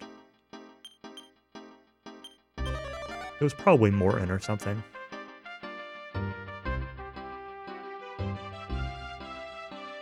Been a number of years since I've played that game, though. It was a very brief time of speedrunning. Speedran it for like a month.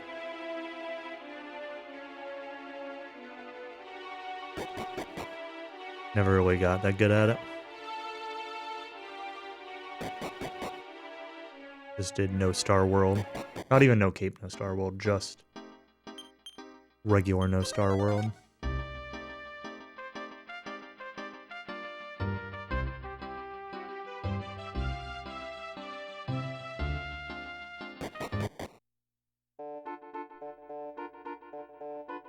Dresser? Yes. Always tempted to check the pot here. But no, it's the dresser we want. For another tiny medal.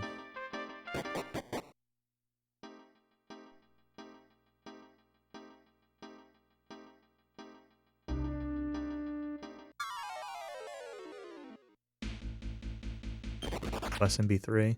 Have I ever beaten SMB3 in my life? The answer might be no.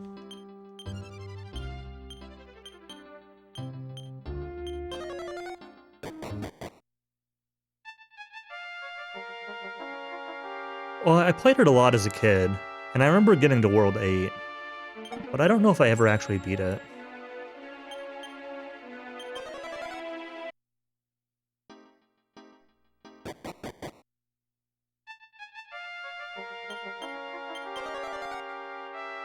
And I don't think I've replayed SMB3 as an adult. I've done SMB1, and I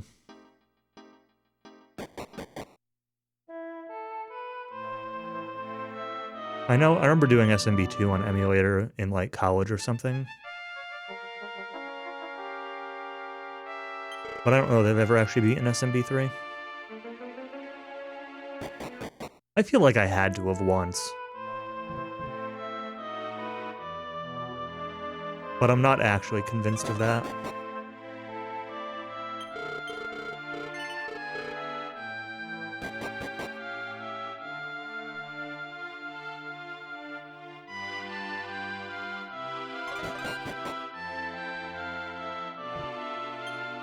Yeah, I mean, like I said, I played it all the time as a kid. SMB1, SMB2, SMB3, and Super Mario World were all, like, my go-to games as a kid. Just as a kid, I sucked. You know, I was, like, 3, 4, 5, 6 years old while playing those games. So,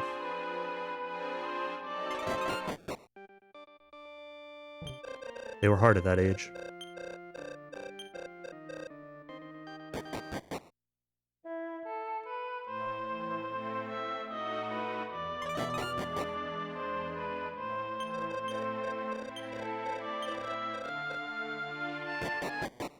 Okay, so Jamiris shouldn't be an issue, but I am going to take a safety save here. It's been a while.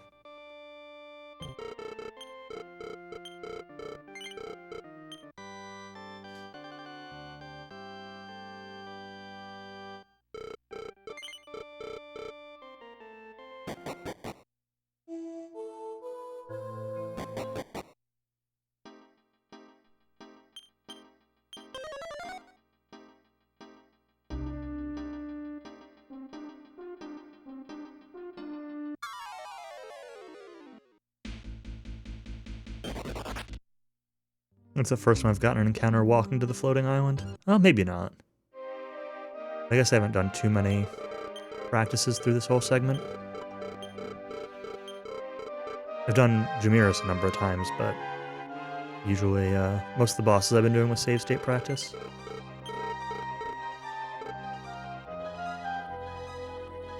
I don't need to do anything here, right? No. This area is so laggy with all the sprites on screen. You can just feel it stuttering walking north through that room.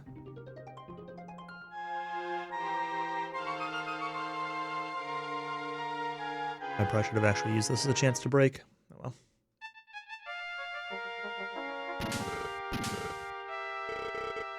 Might stand up real quick after the Jamiris fight. Get about a minute after the fight.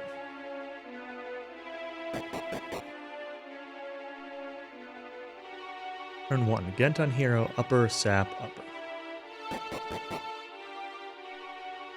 And upper, sap, upper. Same thing on turn 1 and turn 2. Cool.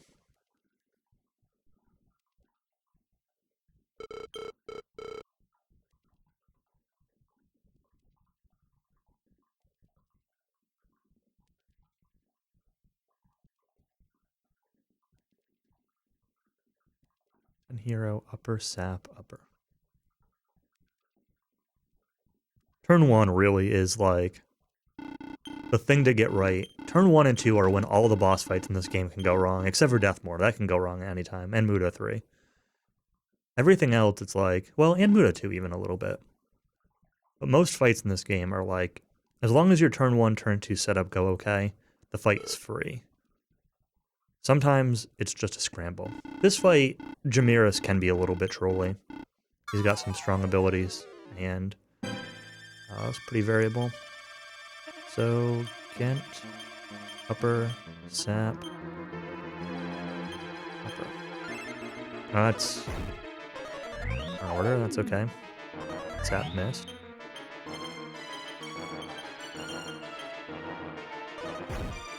Ow.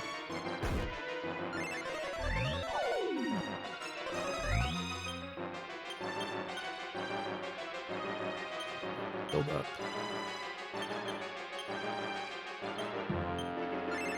Oh, I didn't equip the ring. Do that. There's a sap. Equip the ring. Start doing some damage with Malaya.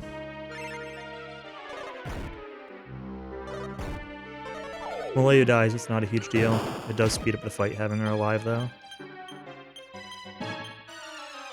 This guy is, oops, 85% to hit with Spirit Punch. But, for some reason, 85% sucks. Feels like yours is hit more than that. Alright, here doesn't really matter at this point, so kind of okay with just letting him die off. I should use an extra upper, maybe.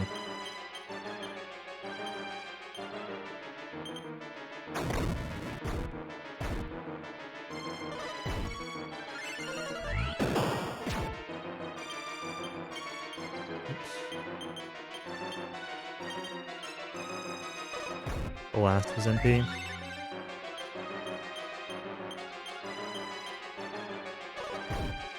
Right, hero's dead.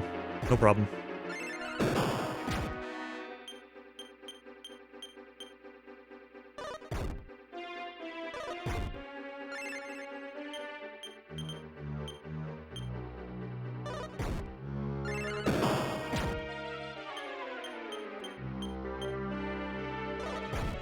Be getting pretty close. I'm gonna attack with Amos because one Spirit Punch might be a little bit short.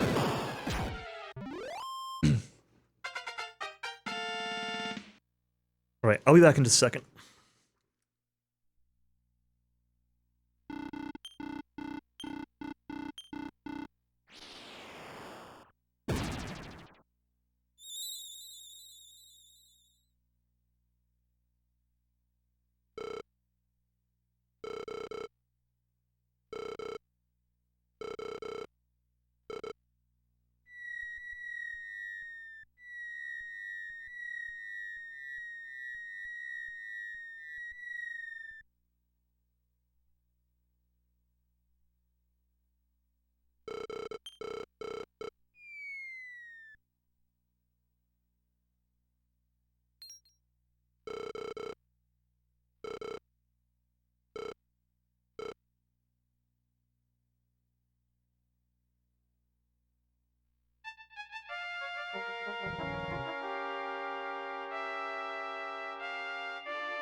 Only last second.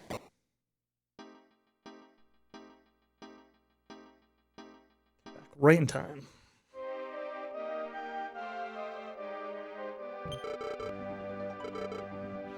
Alright, so this is going to unlock the floating island for us.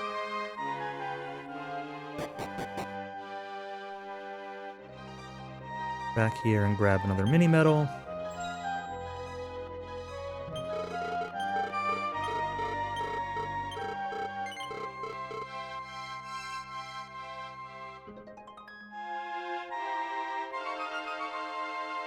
This is where I need to pull little menus that are easy to forget here. And to make sure I'm looking at the right thing in my notes.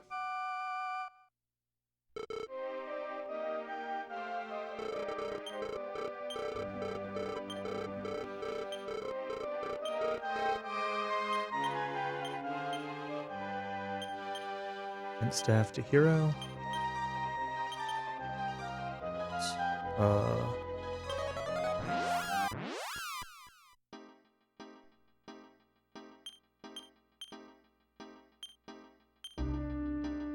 Malayu only.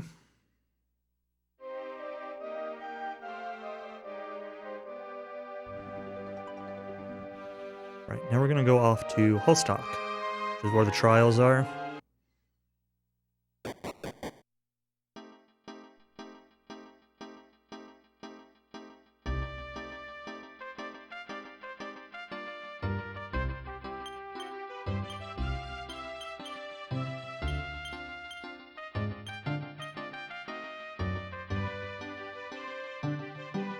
Give the spear armor over to Malayu. I usually should do that after picking up this medal. That's okay. Actually, this might be better.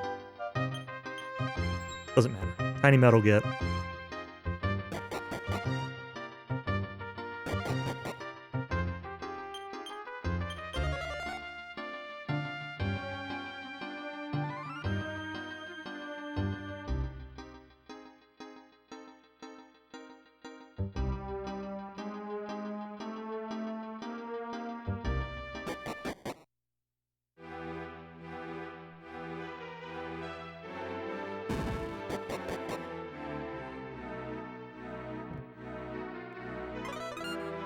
Yeah, the run's going well. Absolutely. Been just kind of lucky, really. I mean, I had Bloody Paw run away on the very first turn. Well, second turn, the first confused turn. I got a Metal Slime pretty quickly in the Amora Cave. I didn't die to Mudo 3.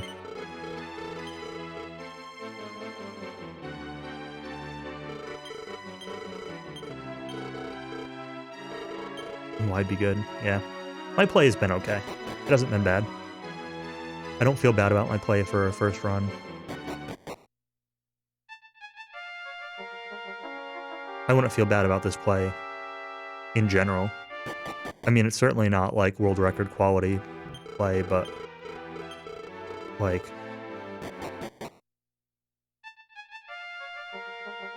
I would have to play a lot to feel like I need to be much better than this at moving around and menuing and junk.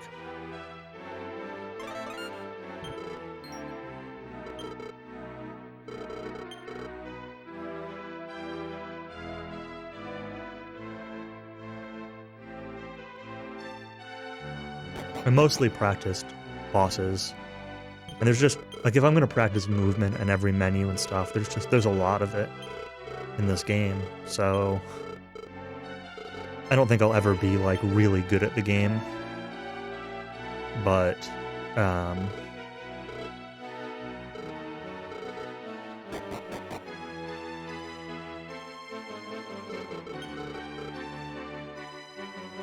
if I can at least be good at the stuff that would prevent a run from finishing, like the boss fights, like that's the main focus, you know?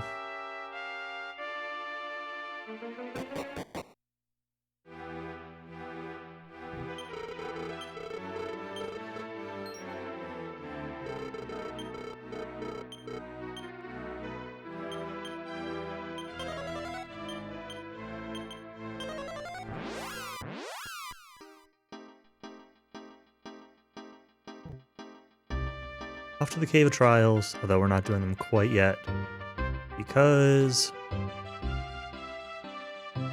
Prince Horus here is Babby.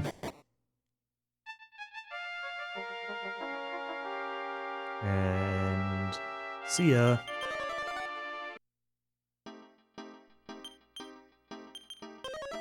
He just pieces out.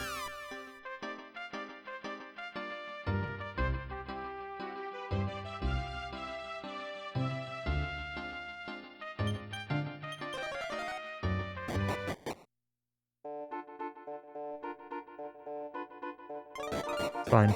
Coming here is convenient for a couple mini medals anyway. And we'll come get the prince back. He's hiding out.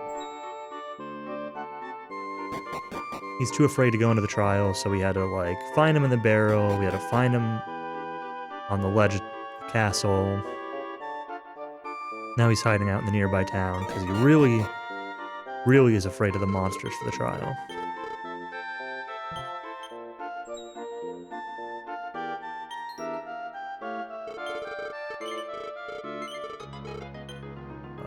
We're here to help him.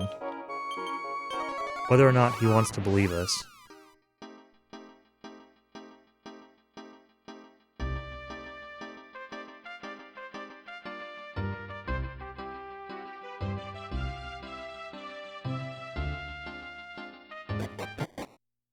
So SK, when are you running this game?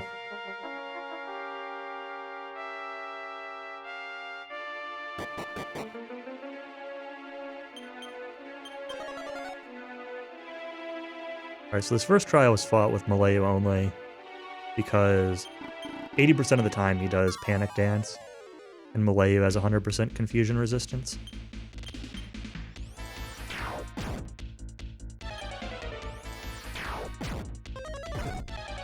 Well, hey Beck. Well, not running this game, there's plenty of good excuse for. No one should run this game. I don't know why I am. But he should be running DQ3.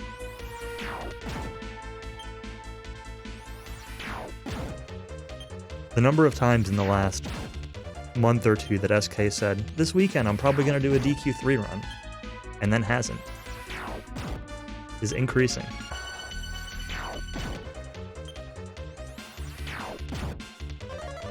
That's alright though.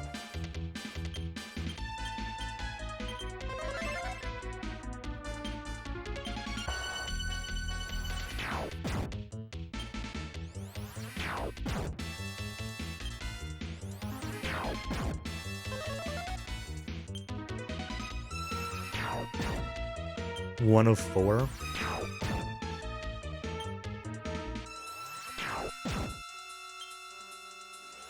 When was the last run you did? I don't even remember.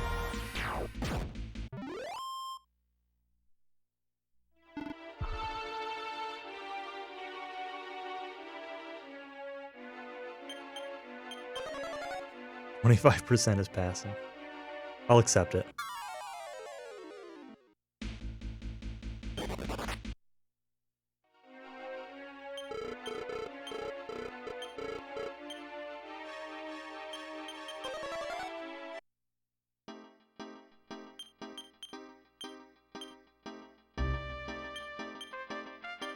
Because I know my acceptance is what SK really needs.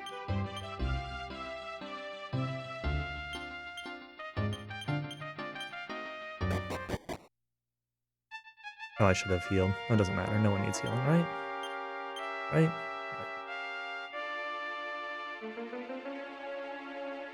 Right. Crave it.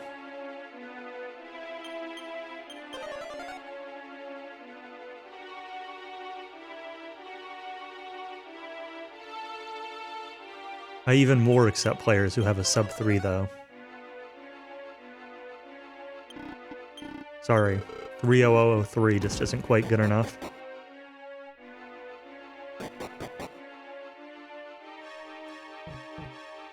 Let's just reset this stupid room. Left first.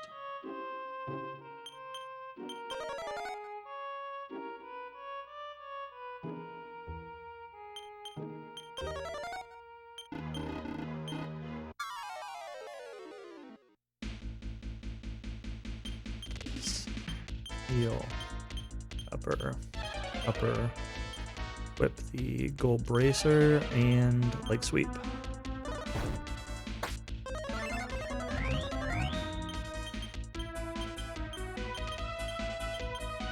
This boss focuses the person with the lowest what does hero do? Enter fire claw. His regular attacks focus the character with the lowest HP. So it's usually Malayu. His strong attacks ignore that. But if anybody else is ever lower than she is, then we need to make sure to heal them.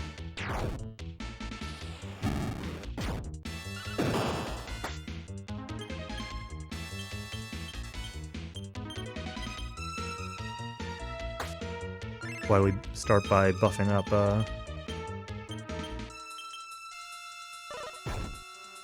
Malay's defense.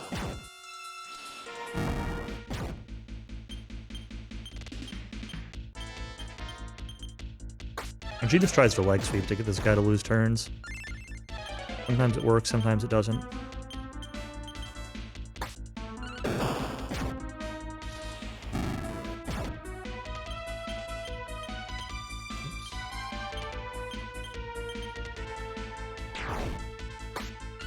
This guy is easy.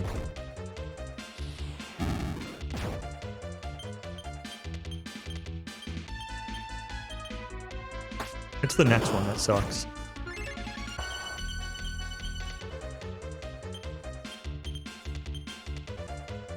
Though my menus aren't very fluid on this guy, I always have a little bit of trouble just keeping things straight. You need to defend.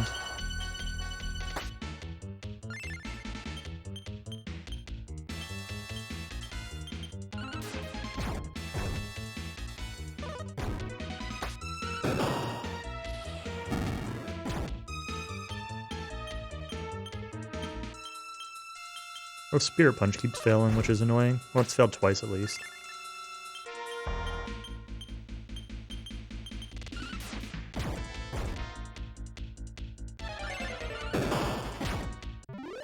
There we go. It's kind of annoying because he starts with bounce also, so you can't, like, can't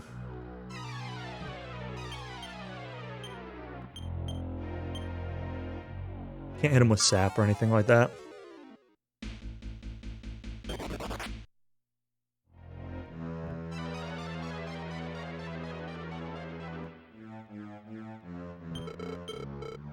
There's Horus hiding out under this underhang here. Alright, Prince, only one trial left.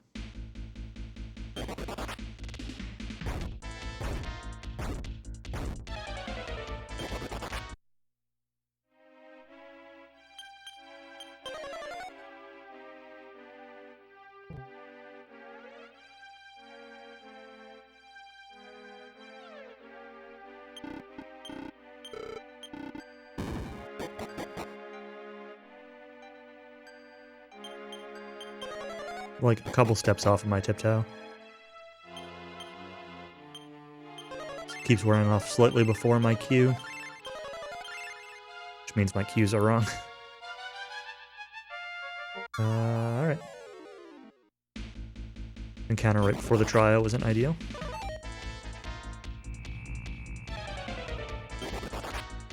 Come on.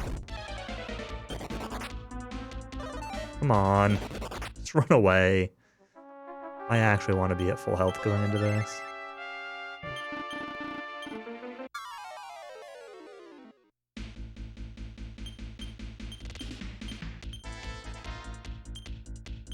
Alright, so this boss, does defense every turn. So I need to reset it every turn. With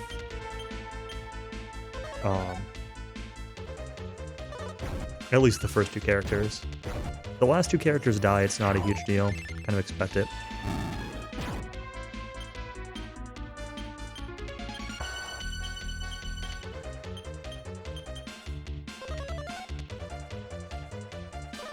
Malayu can help heal if needed, unless she dies, or until she dies.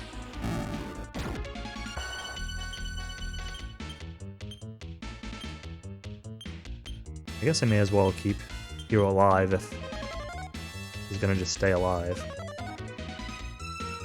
Alright, so he used Reflect there, which I can actually use Expel on Hero to get rid of.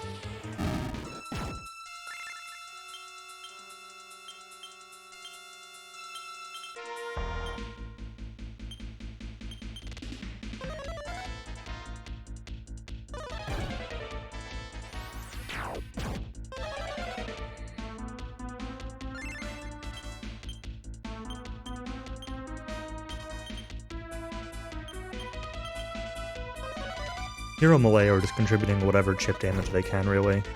Again, they're not critical to the fight.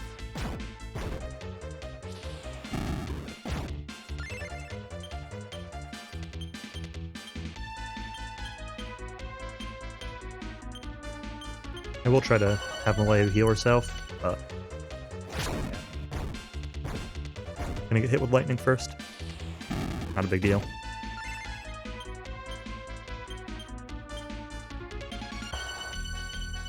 Why we don't care about them, because sometimes they'll just die without having even a chance of getting them healed up.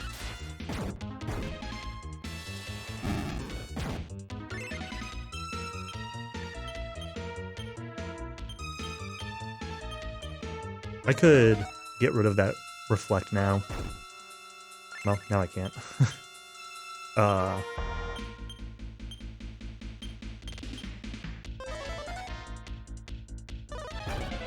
But it's not, like,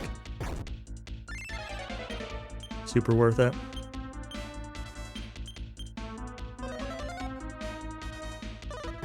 It can be earlier in the fight for stability, which is why I did it. But, maybe I should have done a regular attack and not lunge. That's fine.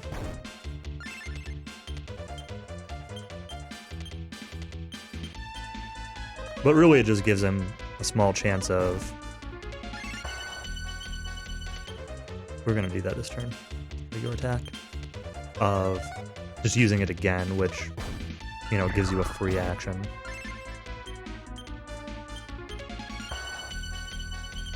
Rather than, you know, using the turn to do the Fire Claw or something and actually contribute damage. Should be getting close.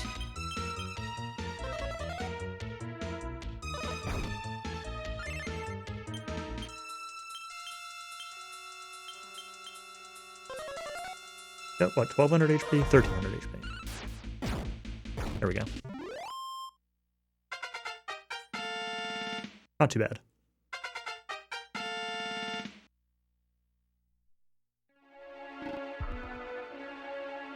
Trials weren't super speedy, but they weren't particularly slow either.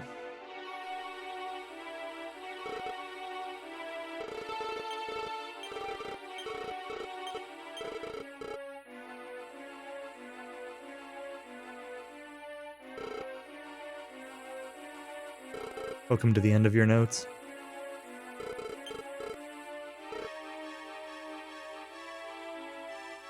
Better get working on them.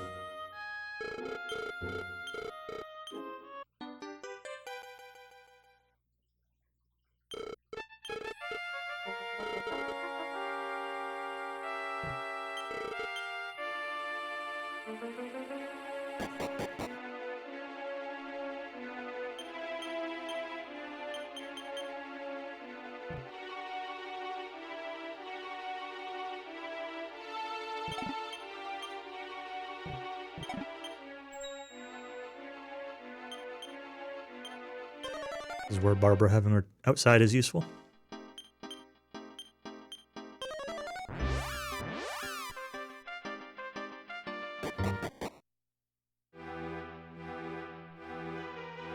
So far, so good, though. Can't complain about how this has been going.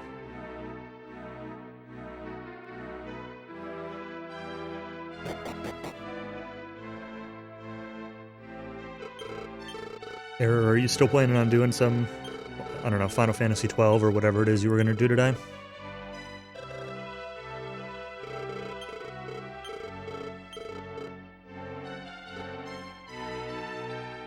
Cool.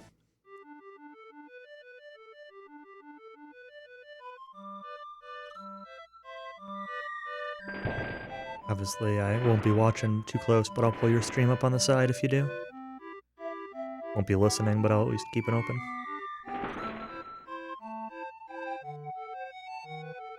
Yeah, so we're doing this to get this section here to get the magic key, is what we get for helping out Prince Horace here.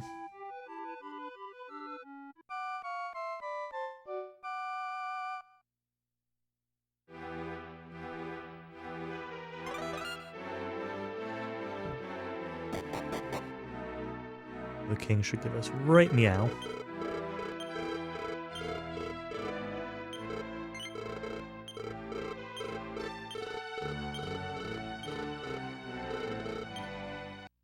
Maho no Kagi.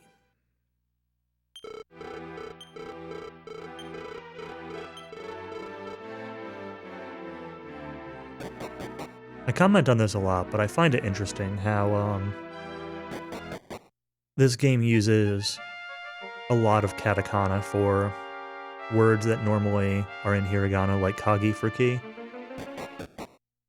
Oops, this isn't where I want to go. And the best I can come up with for a reason is that sometimes using katakana is like effectively capitalizing a word. There's always key items where they do it. So it could be like they're just trying to emphasize the names of key items.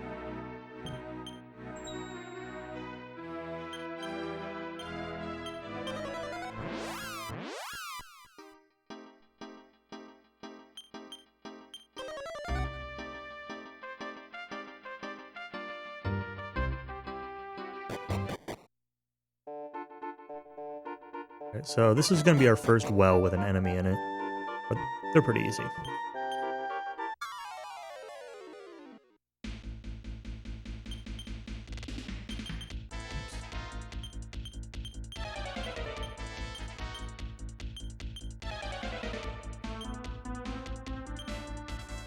I say as I can't menu this guy at all.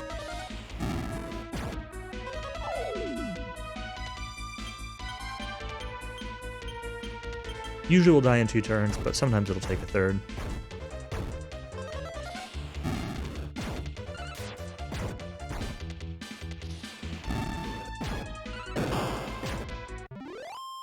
Cool.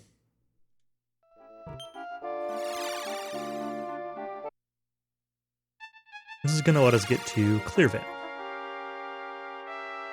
And Clearvale is going to be a town where we get the flying bed.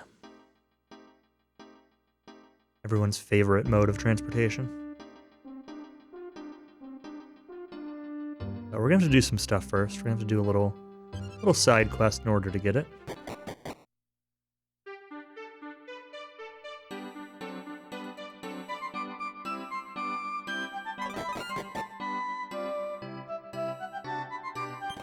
We come in here for a mini medal.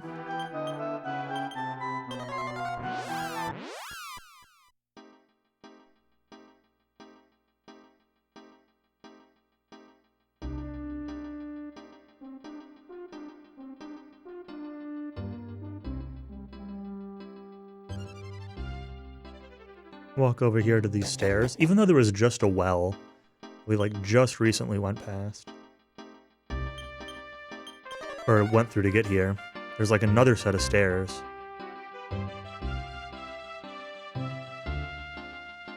On the overworld. But it's because there's terrain blocking you and everything.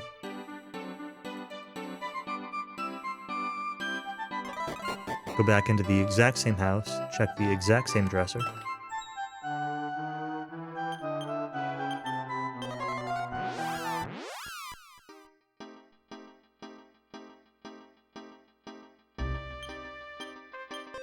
Heal up while we're at it.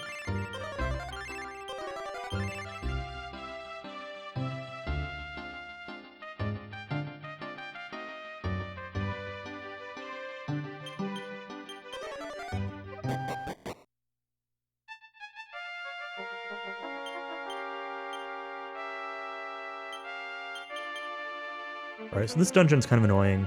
It's very easy to accidentally fall off of these,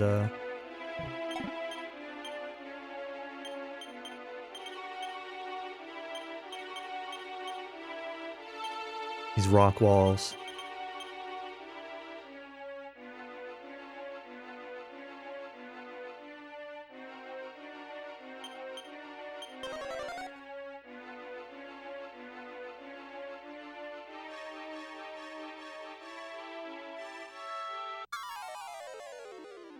I'm gonna take it a little bit slow. Enemies in here. I don't know. I need to stay healed, but they're not they're probably not gonna kill me. But that gives us the golden pickaxe here.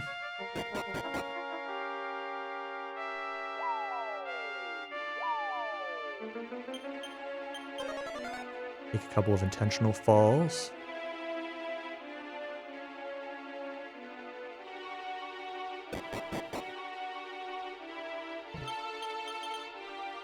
Golden pickaxe lets us break down these walls. There's only one other place in the game where the golden pickaxe is really used, but It is needed elsewhere later.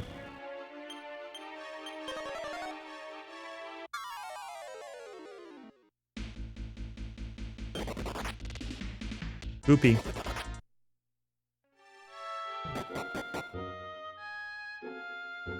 Alright, where am I going here?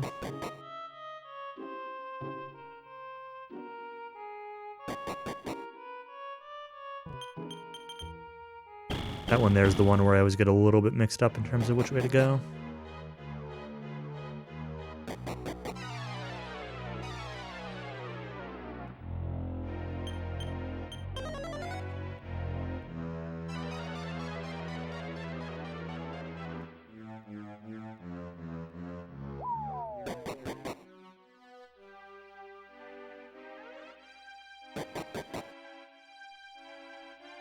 Spots where you have to fall off are always a little bit scary. Gotta get like really good visual cues for where to stand.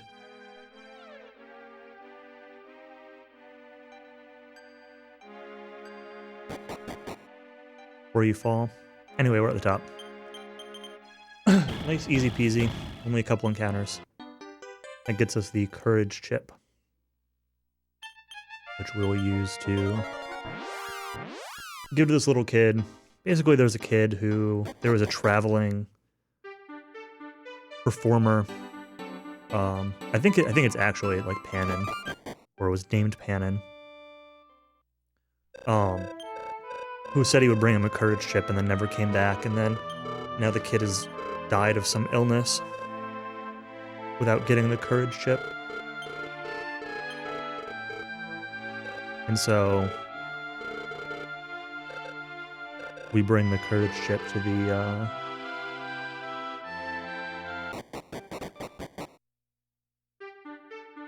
kid or the parents. I don't remember exactly how it works in the dream world here. I guess the kid's still dead, so...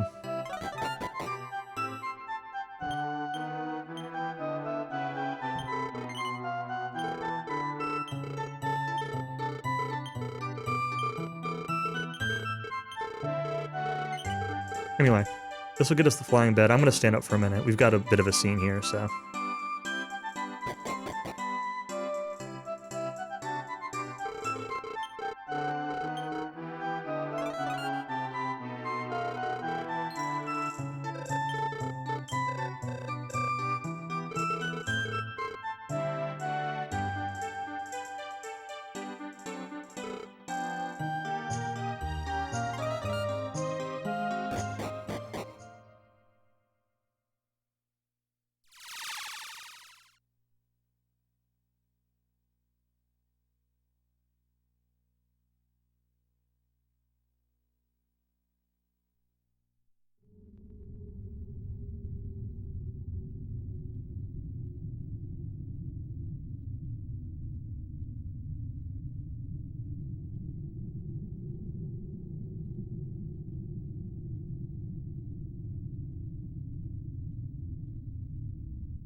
Bed.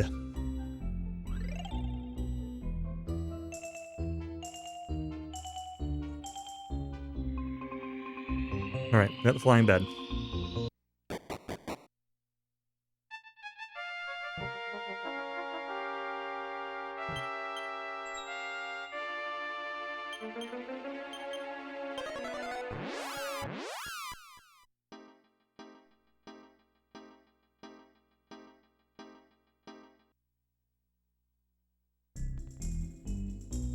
Allows access to a little bit more of the map again.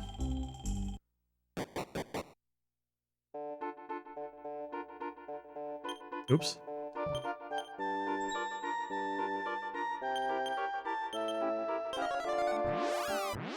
And this is around where, like, the,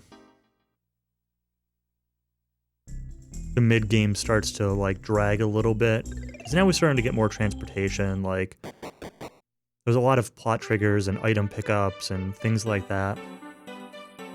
There are still a couple bosses sprinkled in, Moralgo and Grokos, that are both fairly easy most of the time.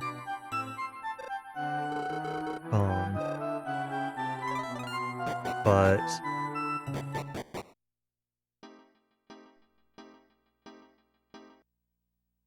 things get a little tedious here at times. Oh, east.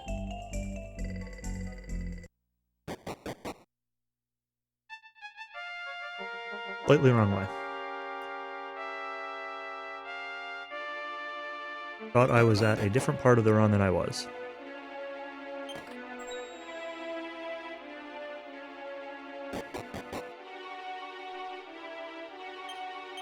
Another one of these well guys.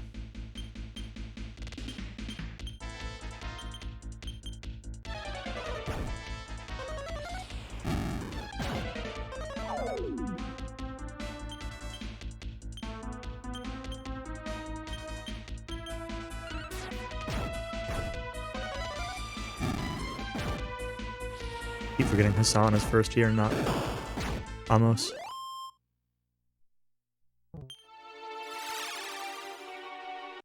Slightly mixed up my battle menu a little bit because of it. I did it right, I just a little slow.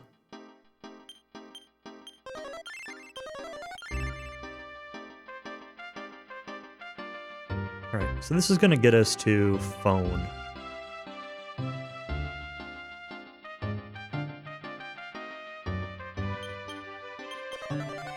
And there's the shtick with phone. Well, first I gotta do a little shopping here, so hold on a second.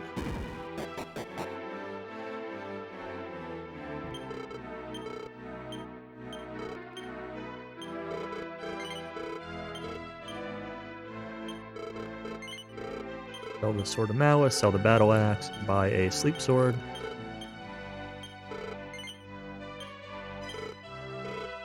Okay, so the shtick with phone is that, there's a princess trapped in a mirror. And it used to be a, like, tourist kind of attraction. So we say we want to go see her.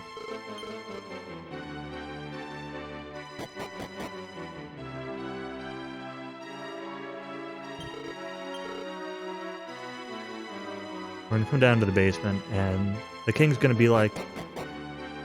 The newer king is gonna be like, I don't want anybody to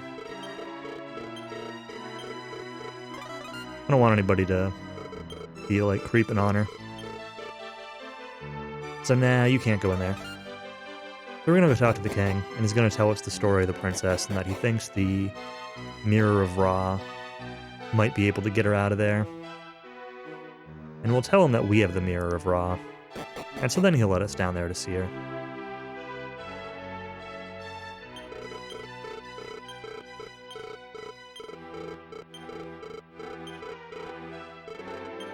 Here he's talking about the mirror. Now he's saying if we only had the Mirror of Ra. It's like, you have the mirror? Great, then let's go.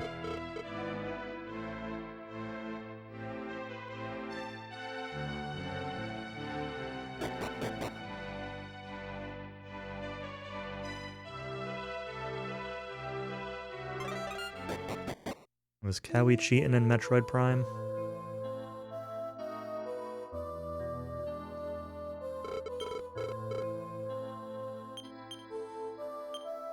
So here we're going to use the Mirror of Ra. We gave to the hero a while ago. And nothing happens.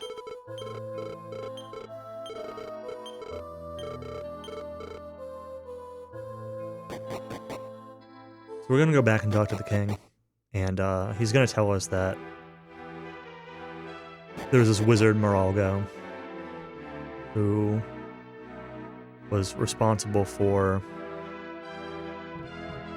putting her there, or some curse in the mirror, or something like that. I don't remember the details 100%. But yeah, can't do anything as long as Moralgo's around. So Of course, we'll go find Moralgo.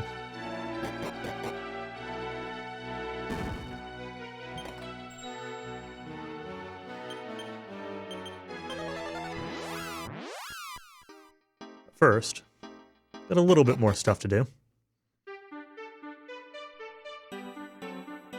Gonna go down here where the scene was earlier. Get the meteorite armband. We saw them burying it in the other world. And here we find it in this world. In the real world. Real world.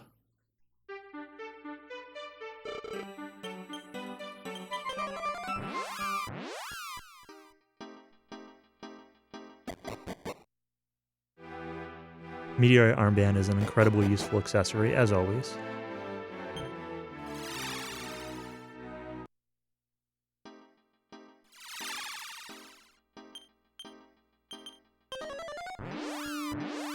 Now we're going to head off to the Metal King's castle and really hope that I have 30 medals. If I'm short, then we have a problem.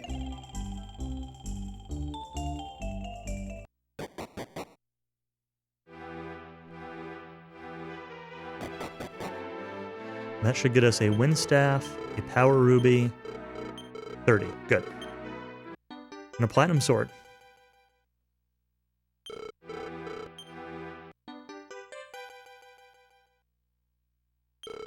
She got a new ruby, patch in a sword.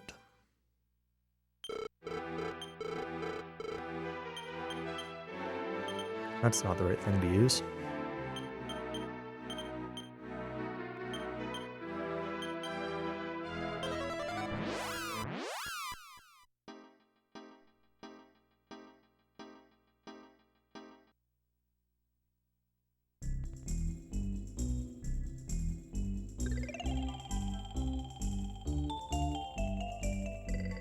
Now we're heading off to Moralgo's tower.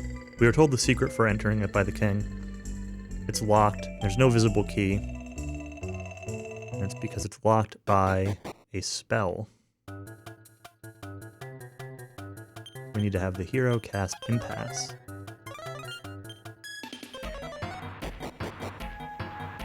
In order to open the door.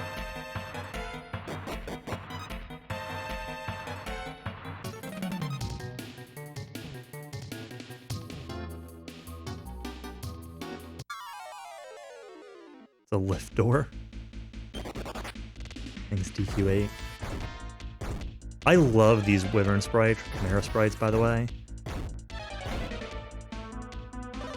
I mean, they look super good. Sent a picture of one the other day to Cowie. I was like, man, doesn't this look really good, this artwork? And he's like, nah, they're not bald like the ones in DQ1. Which is about what I expected the response to be.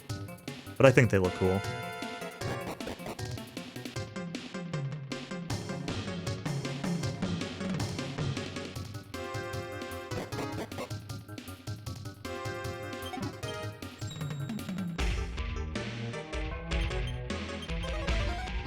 We're gonna get a mini medal and some money down here.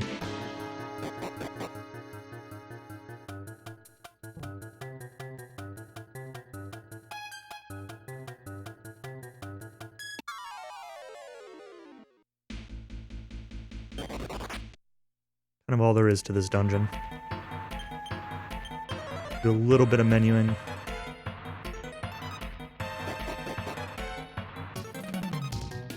Before Moralgo himself here.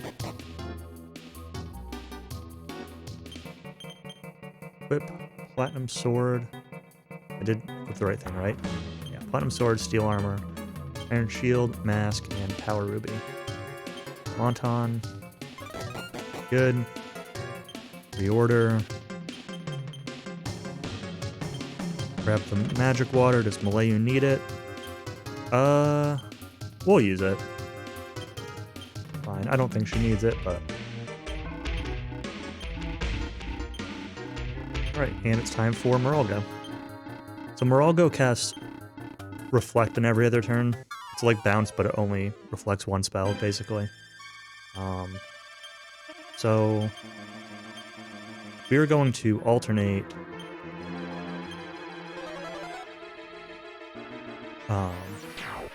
expel every other turn. And on turns where we expel, we're actually going to use the... Oh no! Oh no! My input got dropped. Oh, that's really bad.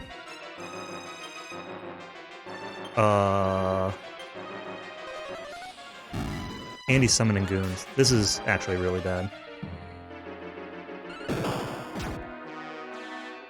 What do I do?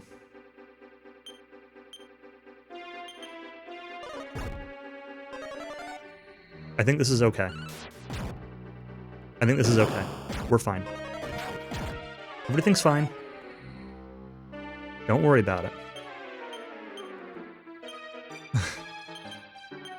I don't know who got hit. I think it was Amos. So we don't want him. Things are not fine. Because now turns are backwards. So normally we want the party members to take out these goons as soon as they spawn. If they spawn.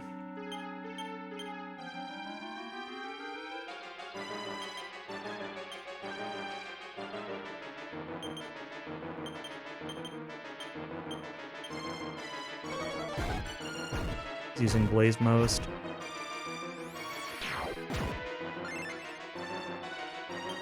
What? I don't even know where I am in this fight anymore.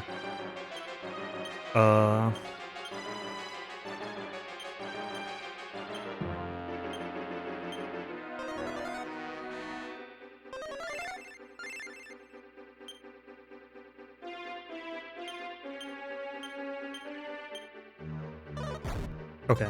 Everything's okay now.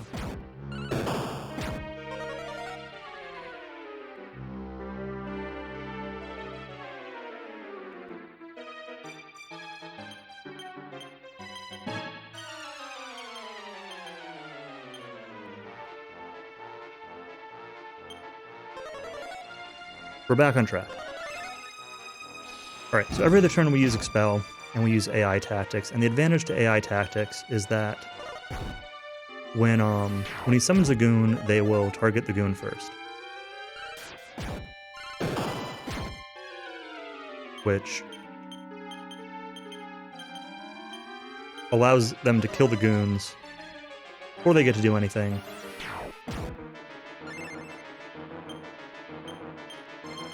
And alternate, we expel the takeoff his barrier.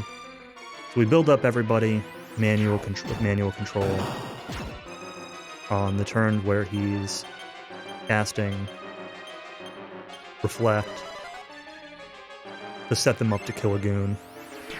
And do a little chip damage if we're able to. It's also the turn where we heal if we need to heal. And then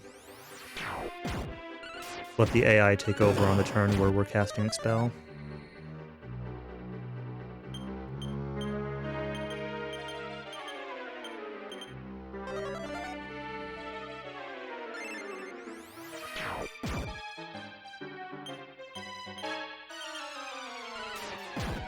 Yeah, the menus in this game are like a little bit slow. So,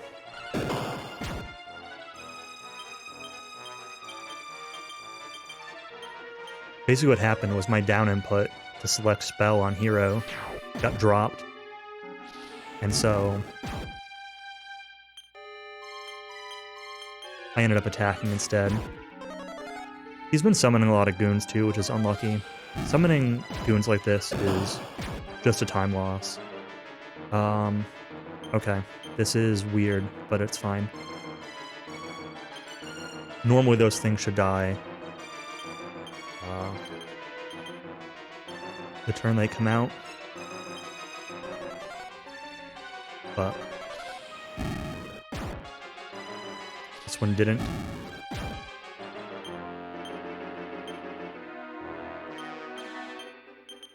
So we have to switch to the agility ring. Stop summoning goons. In order to finish it off with a Blaze Most.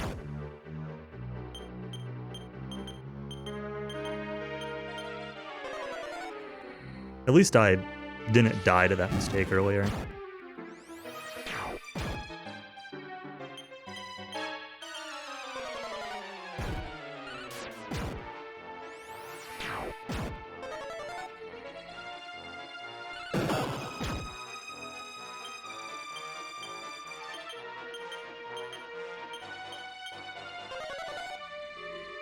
hard to save time. Yeah, I know, right? Fine. We gotta be getting close. Another goon! Okay.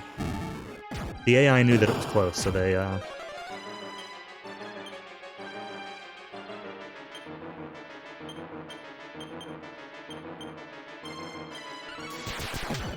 decided to finish off Moraga first. Alright, that fight was a blow-up, but it's fine. I played the fight correctly. Except for... I recovered correctly, I should say. I recovered the fight correctly, and I even accounted for the bad turn order, leaving a goon alive.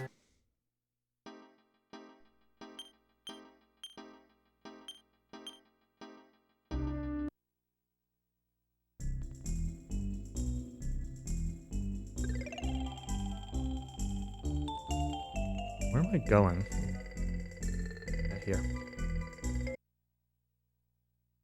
Oh.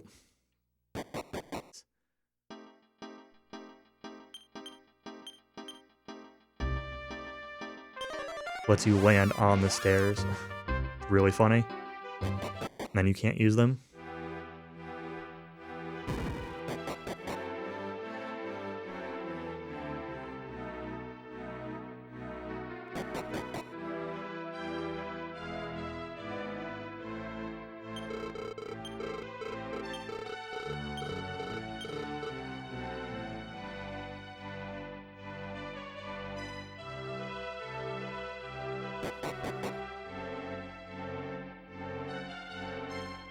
Less of a disaster than it could have been. I was just a little concerned because I would have lost like 2,100 gold or so. Not counting revives if I had died there. And it's recoverable. I have extra stuff I can sell, but it would have been unfortunate. I would have had to fiddle around with what I could sell and what I couldn't sell. I don't even know the fastest place to revive or to sell stuff for revival money or anything. I don't even know where it would have dropped me off if I died there.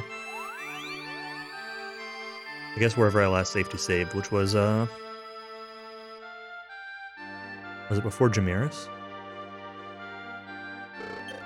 Maybe I did one after that, I don't know. Alright, anyway. Princess is rescued, no longer the mirror.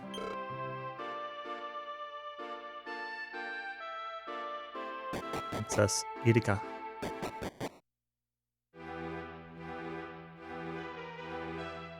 Back up to the throne room one more time.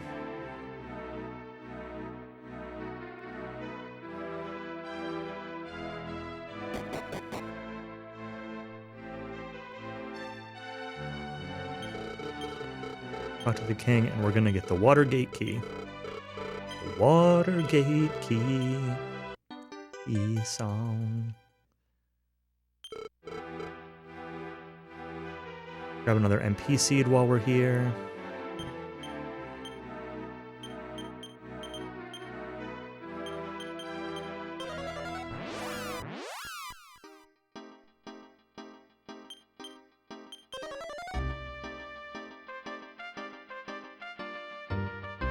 Now we're gonna go use the key. Open up the Watergate, which we really need to open up for the alternate world, but we need to open it here. Then it opens in both worlds.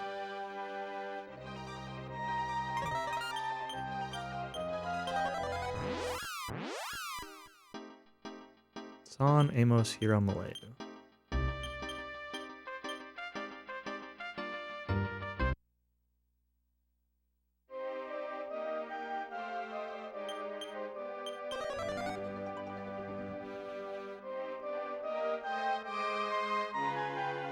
Now we're heading off to Piscani, which is the worst town in the game.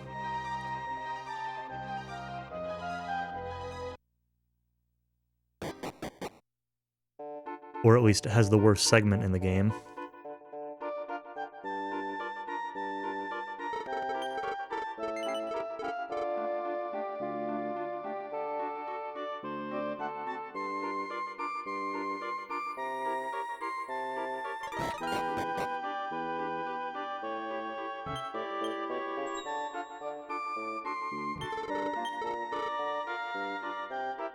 Talk to this merchant here. I don't remember the exact details of what's going on here. The gist of it is that there's a mermaid hiding in the cave that Rob doesn't want anyone to know about.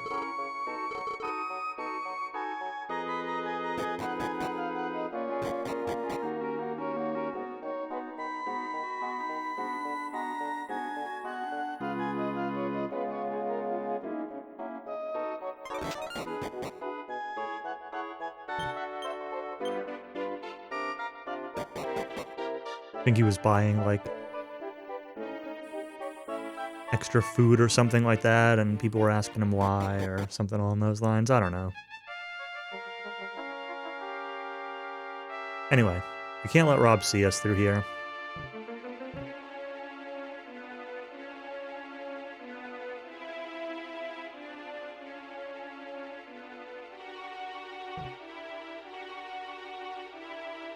He'll turn around and check at a couple points. We also can't really let him get out of sight.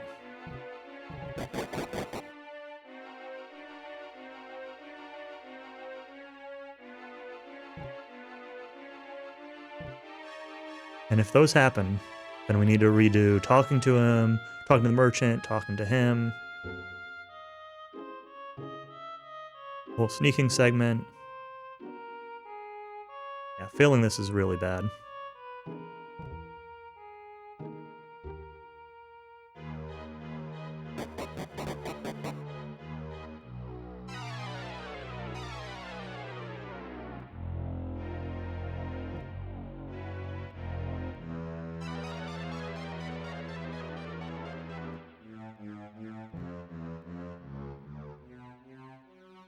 But it's fine.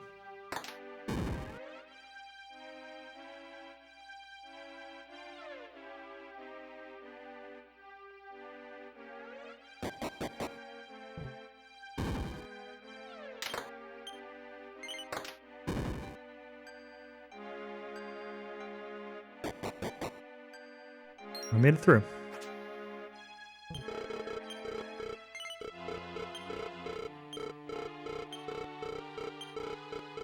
That's good. Messing up that sneaking really, really sucks. It's not really that long if you don't mess it up, but it's like a minute and a half, minute and 45. But when you're playing casually and you mess it up like 3 times because you can't see where he's going, you don't know when he's going to turn around, you spend like 10 minutes getting through there. It takes longer than boss fights do.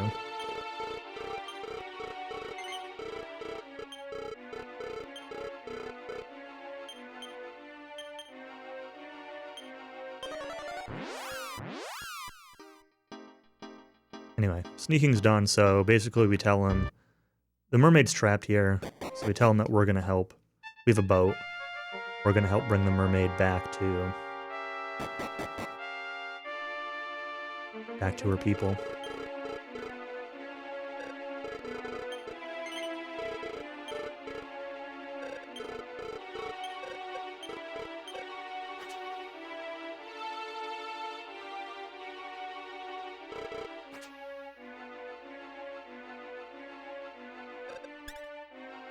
And Rob tells her that someday he'll visit her when he gets a boat of his own.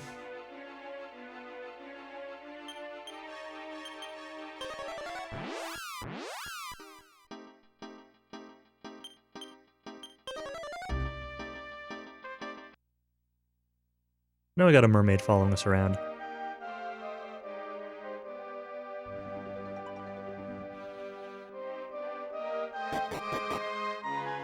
But not for very long.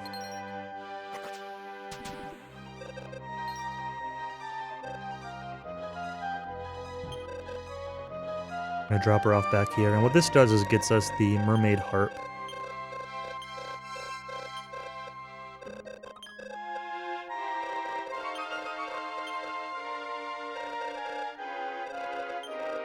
Which lets us dive underneath the water.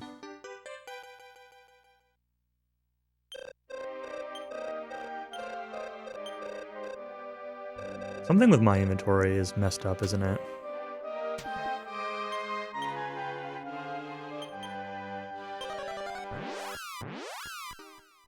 See you in a minute.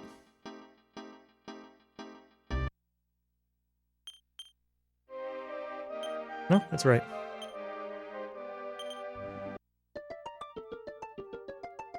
Alright, so this lets us go underwater, which lets us get past the shoals. And there are some unique things underwater also.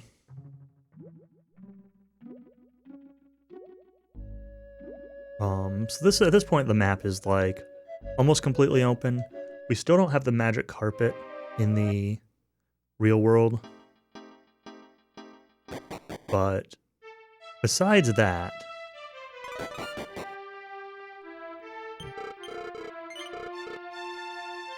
most of the world is open to us now. So now our kind of goal is to get the 4 pieces of legendary equipment.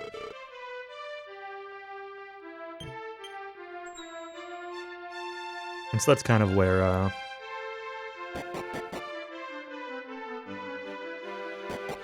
what we're doing now. And there's some plot stuff around it.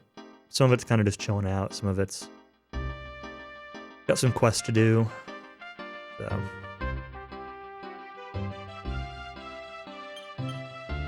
With the first piece of that being up here at Mount Snow. We're gonna come up here and hit some plot triggers.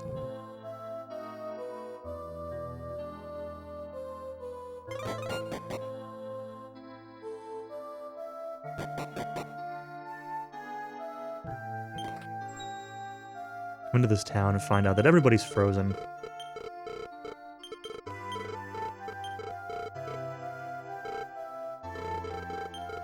Except this one old man. Oops.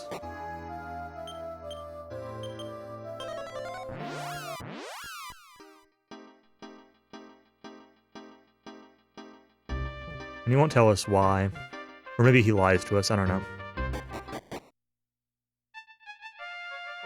Anyway, we're gonna come up here. Find this woman chilling out in the cave, the arena. We're gonna go check with, what's his name? Goran. Old man here, Goran. Figure out, does he know anything about the arena? We're gonna find out that Terry is also here, asking questions.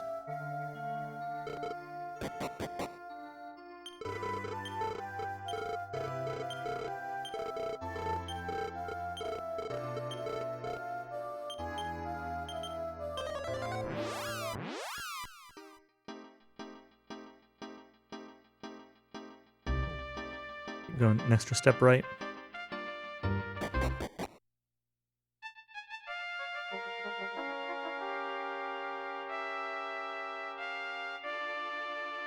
So the deal is something like, she helped him out or saved him a long time ago, and said that he could never tell anybody about her. And then he did.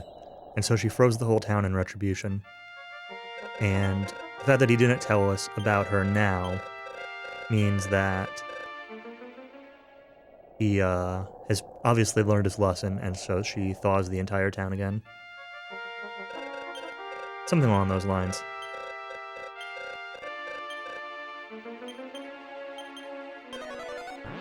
Thanks, TQ11.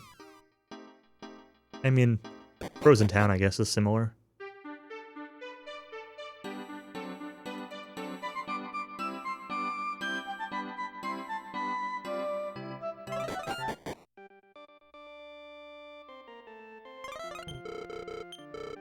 Now that's open, we can talk to Zam here. And, basically there's an ice cave that's got 3 questions that we can't get through. It's, like, just north of where Irina was. And so, now that we're on Frozen, Zam here can tell us the answer to those questions.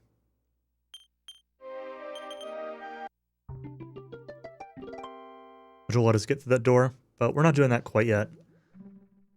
Oops, I did not mean to surface again.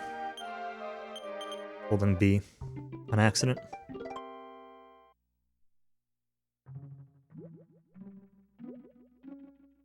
Couple things to do before we do that, though. Just some sort of weird routing.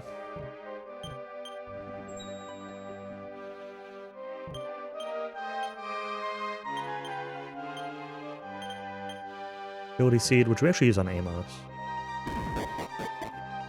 Is sort of weird. Not Chamorro. Speaking of Chamorro, let's redo Tiptoe just in case. We come up here, and we're gonna get some glass slippers, which toss in the bag and maybe sell later. I think. I don't know. I don't know if these actually do anything. More importantly, we get the final key. Saigo no Kagi. Let's just get more stuff.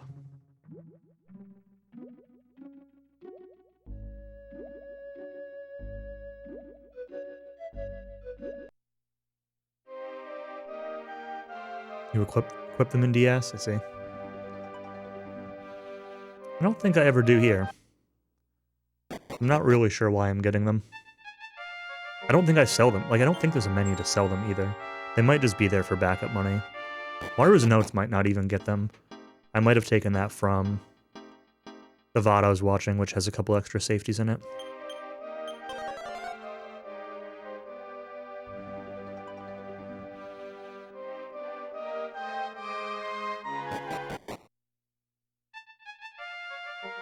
Right. Then we're going to go into this mysterious cave here.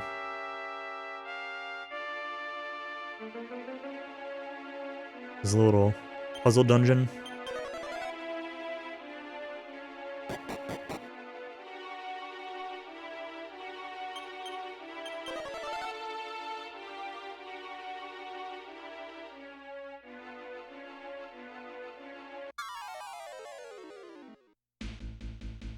Roll. Find some blade armor in a chest down here.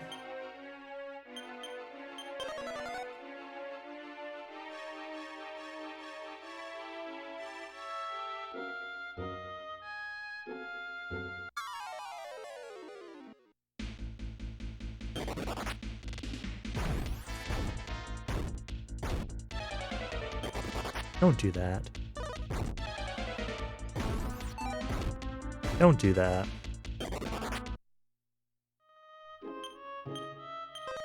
Also increase fashion. Yeah, they're not used for the fashion quest here, but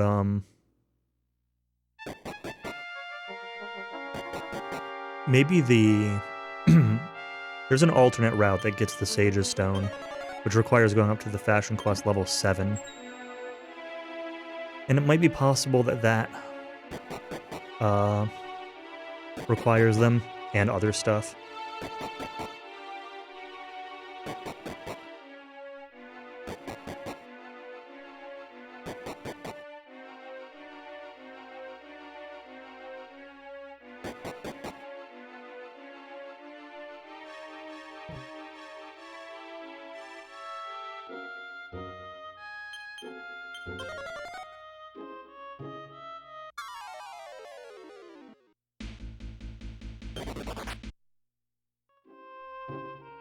Well, monster recruits work very differently in this game. There is no Healy.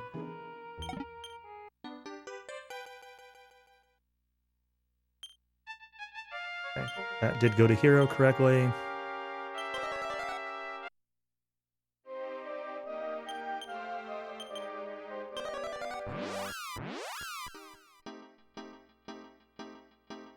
Monster recruits in this game work more similarly to DQ5s. You need to have the monster recruiter class, and certain monsters are just able to join you.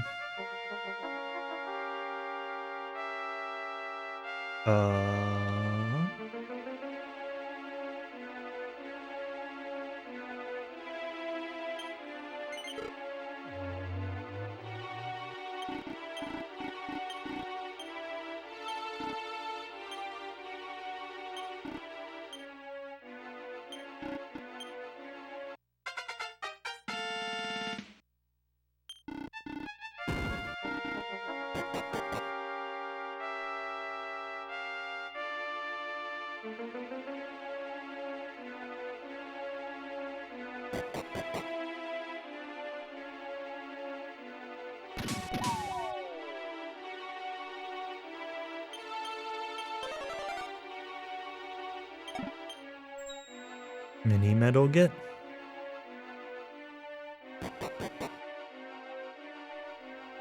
Oops.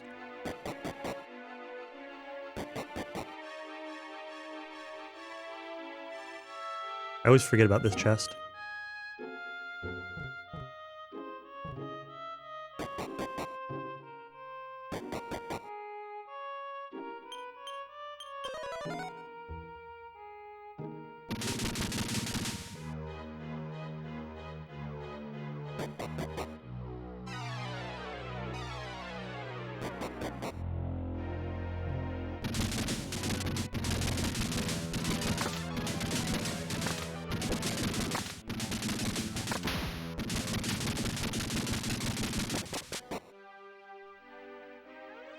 Something I'm supposed to do here, right? Yes. So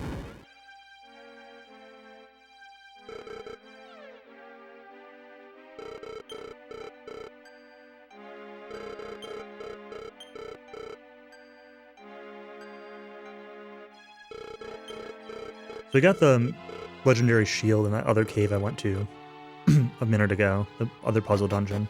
I'm going to get a rusty sword here, which is going to be the legendary sword, but it'll need to be restored first.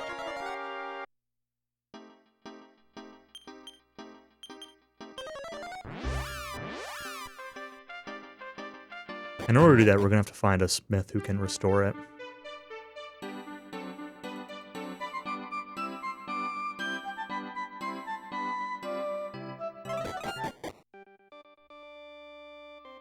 There's rumors of a smith hiding out in Longadesio.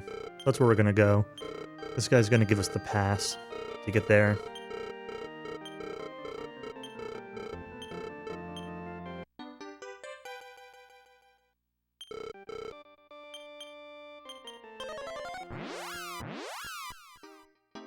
But first, we also got some extra stuff because of the final key. We got a couple places we can open some treasure.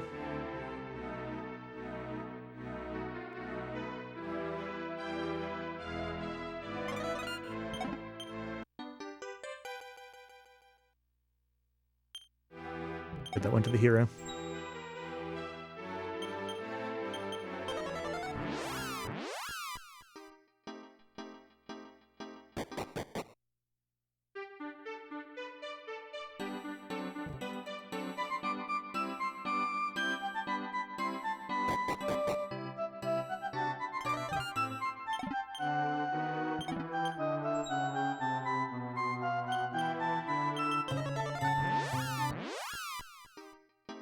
I'm gonna go back to Dharma, do one last set of class changes here. Actually, I shouldn't say it's the last one. There is one more at the very end of the game. We're gonna make Amos a fighter, and Barbara and Chamorro are going to ditch their jobs. Get rid of their stat penalties.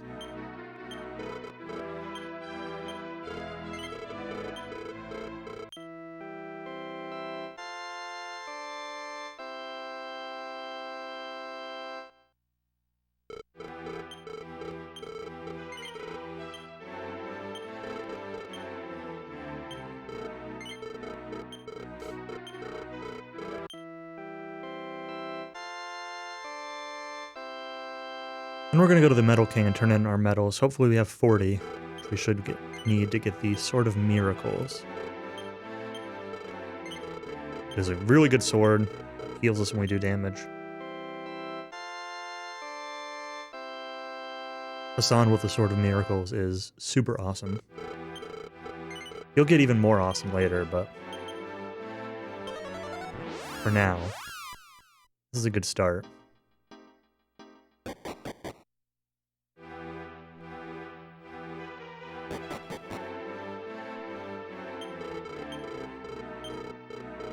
Okay, we've got 40. Good. I That's the correct number.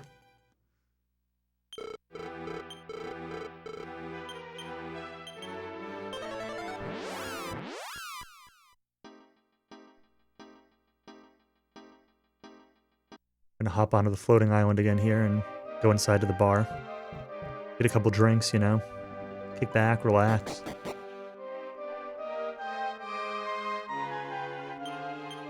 Every hero needs an inn once in a while.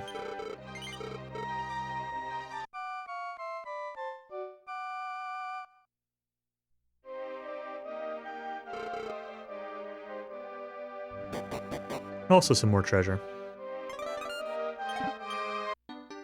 Demon armor, cursed armor that'll set defense to 0, or speed to 0, I mean. I say cursed, it's not cursed in this game. There is no cursed armor in this game. It's cursed in the sense that it will, you know, set your defense to 0. But it's not cursed in that you don't need to decurse it to switch it off. Is, I guess, how I want to say that. So it has negative effects, but it does not stop you from changing the equipment. And the negative effect is actually like a positive, right? Being able to set your agility to 0 at any time is... Oops.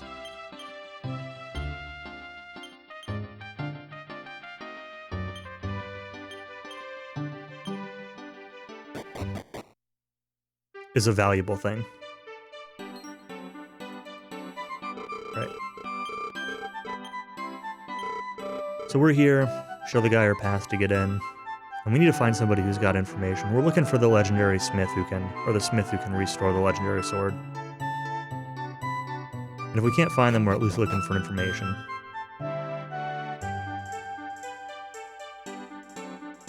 We get one of these two things, right? Yeah, the right chest. Let's see. And there's this guy up here who's got some information. But, he's not gonna help us that easily. Hawk. Or Hook. Hulk. Seen it written both ways. I say Hawk.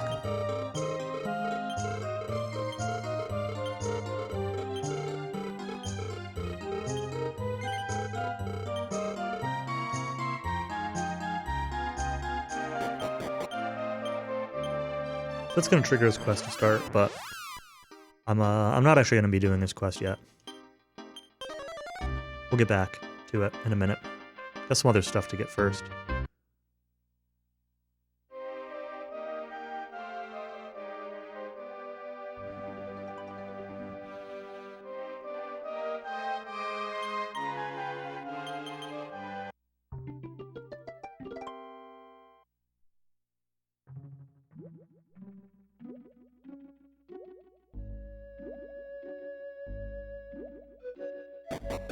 Gonna come down here underwater to Poseidon's castle. Nice waterfall. Been waiting for the DQ6 waterfall.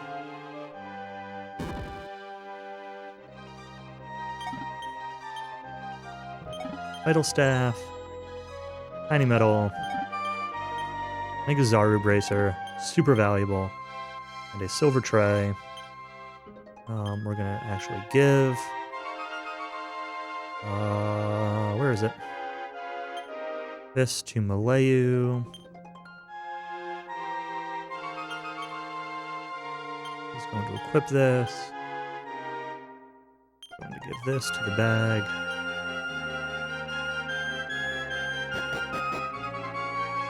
Menu's always a little awkward. Anytime when you have to go in and out of the bag, it's a little bit awkward in this. The bag works pretty janky in this version. You can't like use items from the bag or anything like that, so you have to like give them to people, and I don't know, the menus are just like, the way the bag menus work is unique to this version of this game.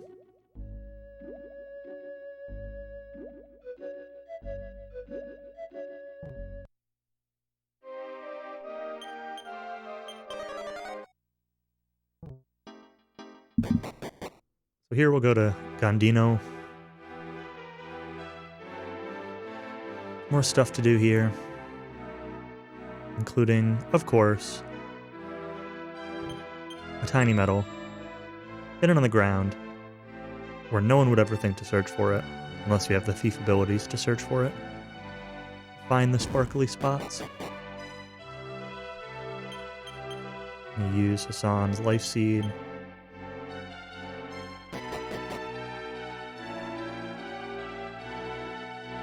Because we're going to find another one.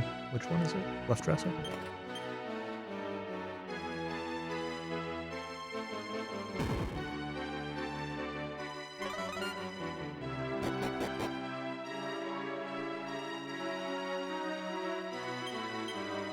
Another sparkly spot, tiny metal.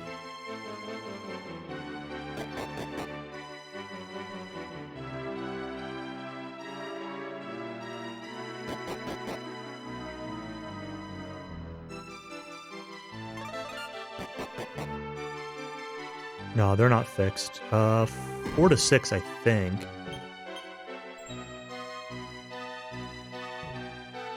It's the range. It might be 5 to 6, but I think it's 4 to 6.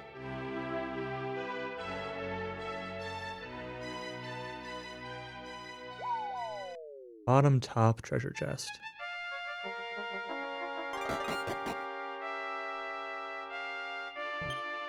Ability seed. Another tiny metal. A prayer ring. Back to Longadesio. Now we'll do Hook's little side quest here. And the reason it's done in that order is really just for, like,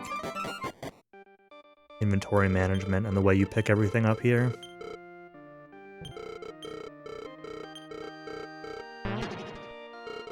Kind of sums up a lot of this game. There's a lot of the way the routing is done. I said at the start of the stream that, like, I do almost no bag sorts in this game. And so if my inventory gets screwed up at any point, and I don't know who something is supposed to be on, or I get into a fight expecting to be able to equip something in combat and can't, like, it can really cause a problem, because I just expect everything to be on certain characters.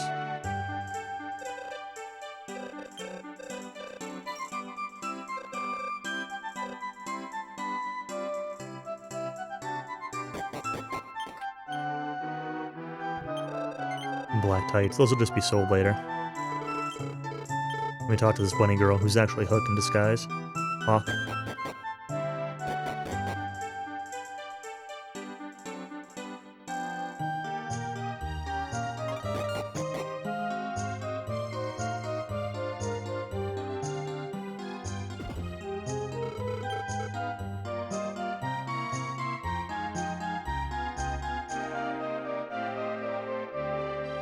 Bumping into this dude, he's gonna make us look at his shop. But, we're not gonna buy anything from him. Another metal. And then the barkeep here is actually Hawk again. And then there's a fashion shop here who can upgrade the fashion of your items. So we're gonna choose the hero's Iron Mask. And 1200 gold to upgrade the fashion on this.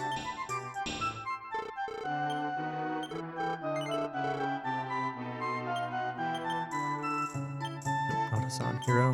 None. Platinum mail. Beat a shield. Iron Mask. Gold bracer.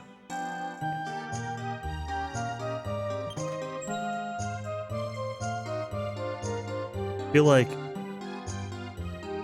I'm forgetting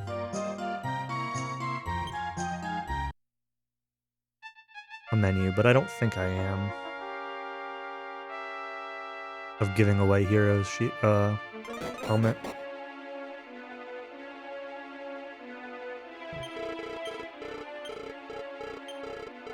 Alright, so we're gonna spend the 2,000 gold. He's gonna tell us about the daughter of this legendary smith, Zoe. Saudi.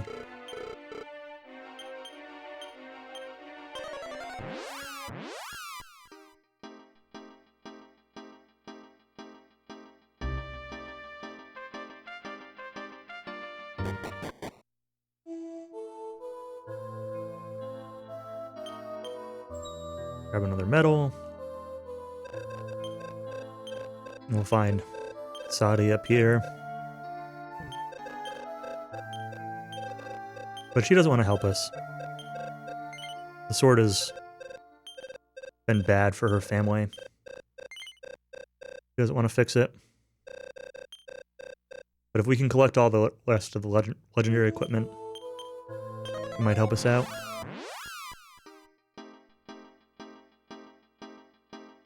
So, we still only have the shield and the rusted sword.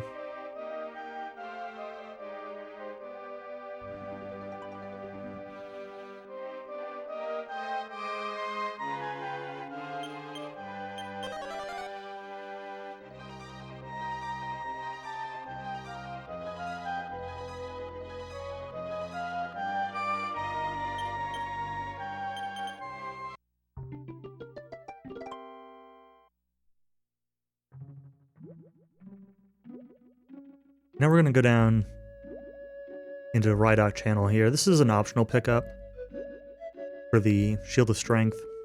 It is going to be useful for healing for a couple boss fights, and also just sell pretty well.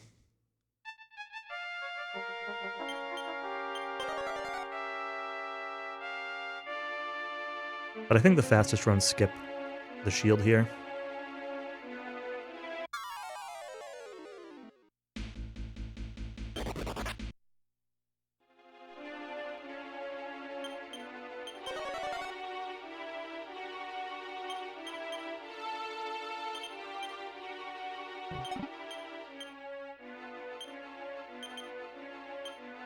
Sword of Miracles, Demon Armor, Shield of Strength, Iron Mask, and Power Ruby.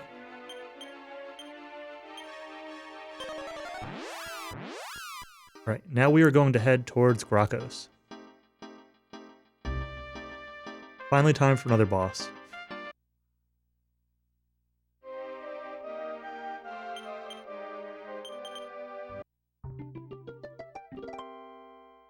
And the astute viewer may notice that we have only Hassan and Hero with us. And that's what this... Oops. That's what this fight's going to be done with. Just Hassan and Hero.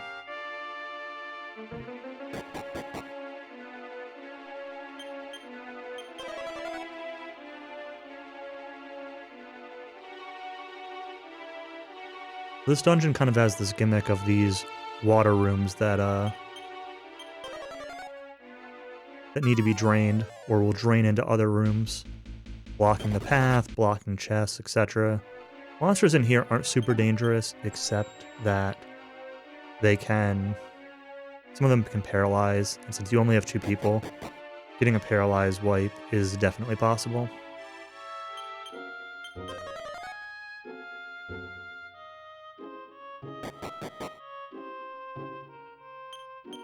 Oops. Skirt.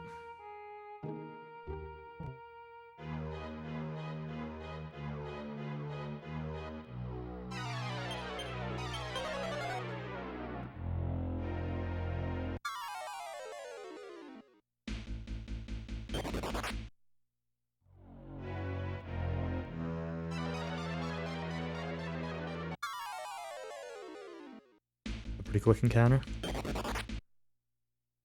Thankfully running away, no problem still so far. Oh my god. More fishies.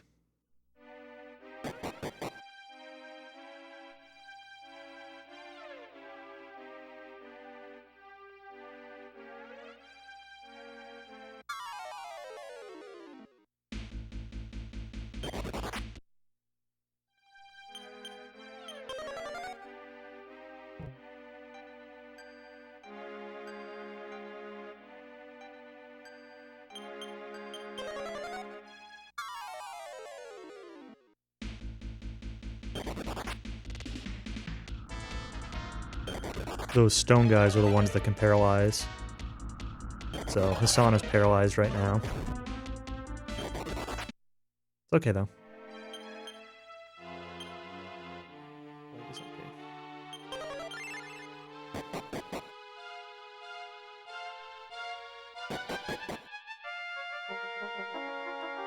We'll work our way through our dungeon to hit this switch, which you can see from, like, the very first room of this dungeon.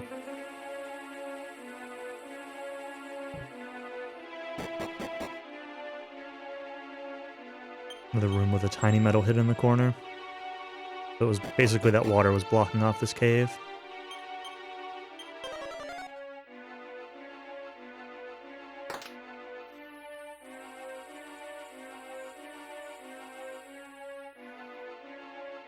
I'm gonna reset my encounters here.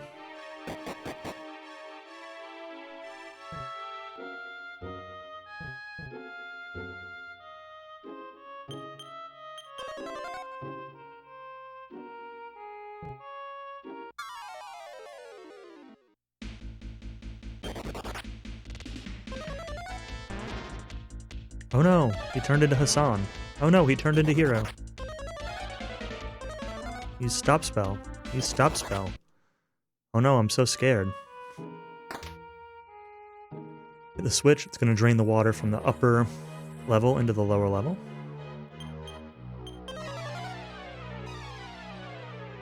It will allow us to proceed through here. Don't want to step on this switch. If I step on that switch, it will drain the water into the room on the right, which has a chest in it. And this chest is very important. It has the sand urn. We'll need that later.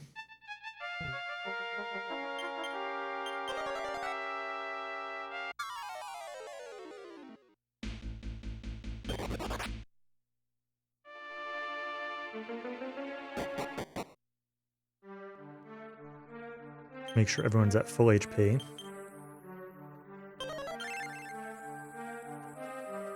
And go up and fight Grakos.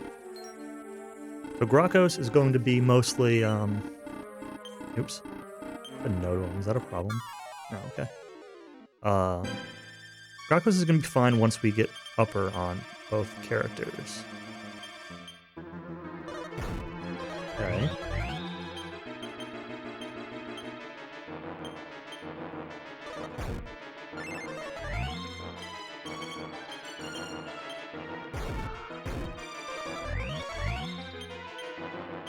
Build up. Dent. Punch. Shield.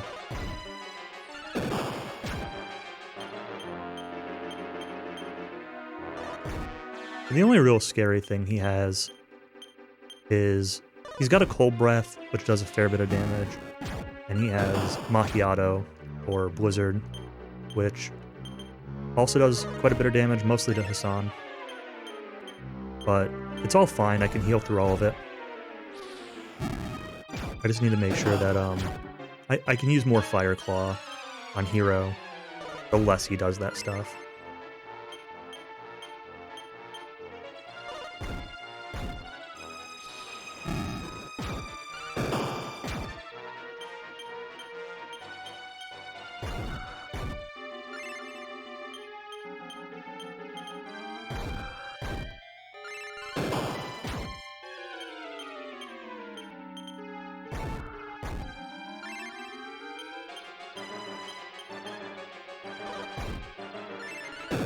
There's pretty easy HP lines to keep track of here, so really not a problem. Really the only issue is the first couple turns, like when you're setting up upper. Make sure that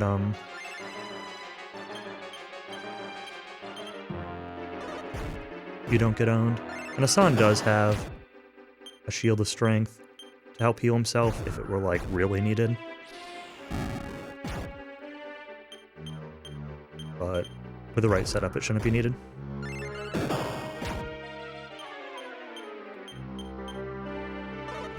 I haven't seen Macchiato at all yet. It's good. It's the strongest ability. Oh, actually, maybe he won't use it since I use the shield. I tend to forget to use the Sophita shield. I think that's why I get Macchiato a lot. I don't think he uses it once I use the shield.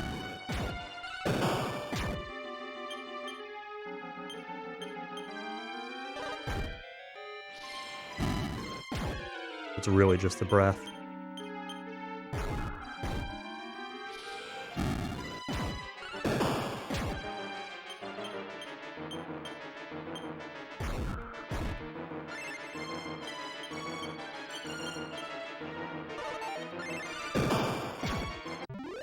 There's Gracchos. Easy peasy. He also drops his spear, which is a spear that uses upper on the caster in combat. It's pretty useful later on in the game.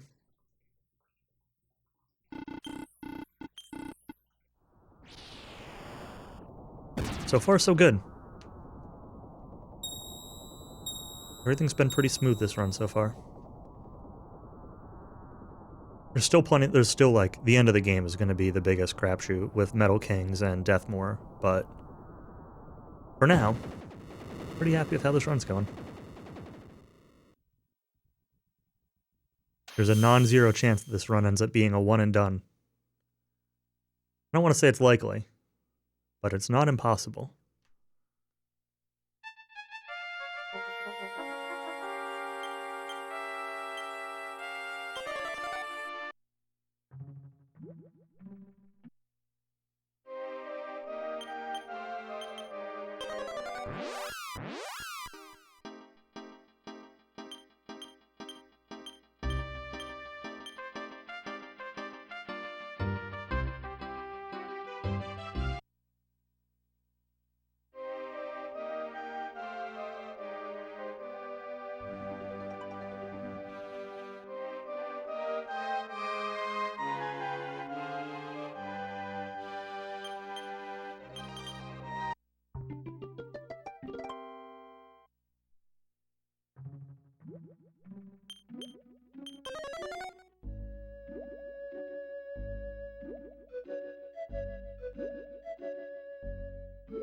Okay, now, chat runs their errands version 2.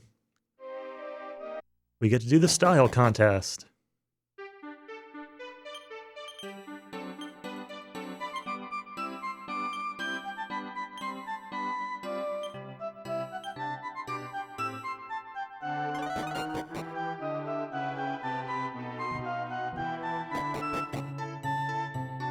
I need to do the style contest 3 times in order to get the carpet.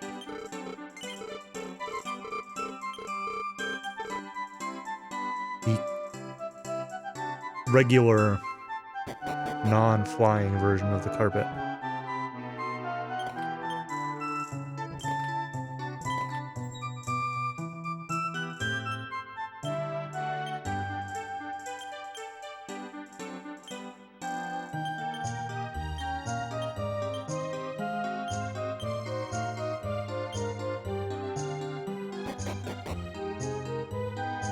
So it's going to be, I think, about 6 minutes or so of style contest.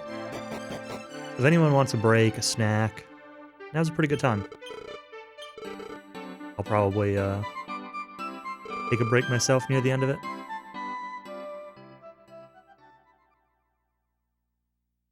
The alternate route, which gets the Sage's Stone, needs to go up through rank 7 of this. Takes about an extra 15 minutes to get stuff and do more style contest. Add some safety to Deathmore, which would be really nice, especially during Phase 1, honestly. And Phase 3, I guess, a little bit. But I'm not taking the extra time loss to do it. I don't actually have the note or the routes to do it.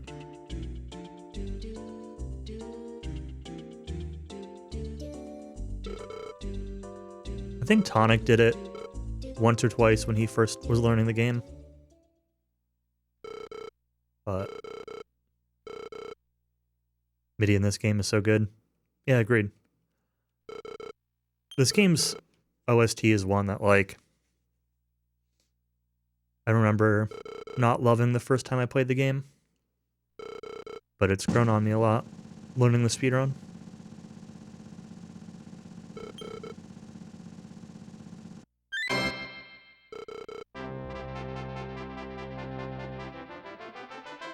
Bum, bum, bum. I definitely wouldn't say I love it, but it's grown on me. I like it.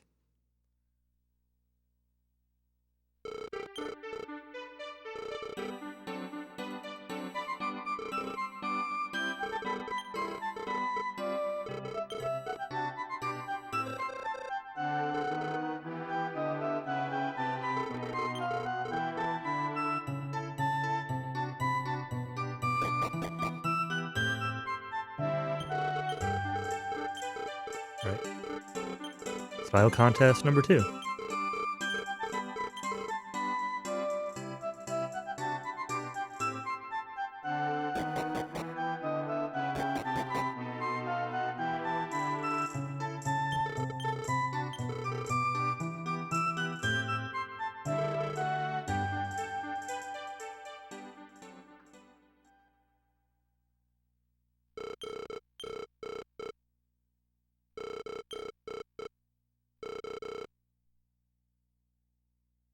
Major shopping list, but can't do your errands yet.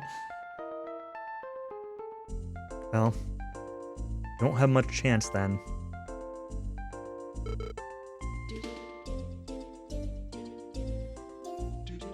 Unless you miss all the run. Just do your errands during Deathmore. Deathmore is going to take me like 2 hours anyway. I'm going to get to Deathmore on like a sub 8 pace and then wipe to him for 2 hours and get a 10.5 hour time.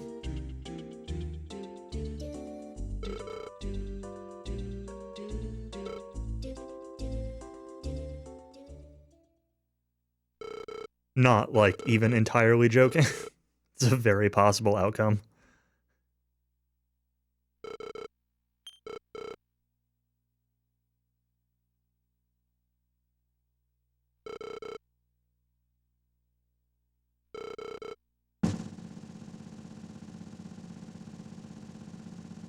Alright, so the end of the third style contest, I'm going to get up and try to use the bathroom. I might lose a minute if I'm slow, but...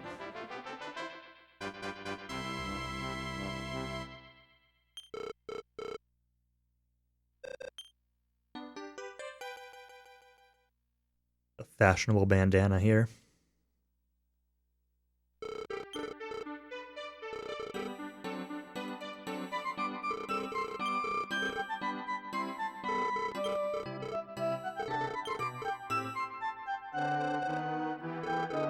Now you reading all the lore in Metroid Prime?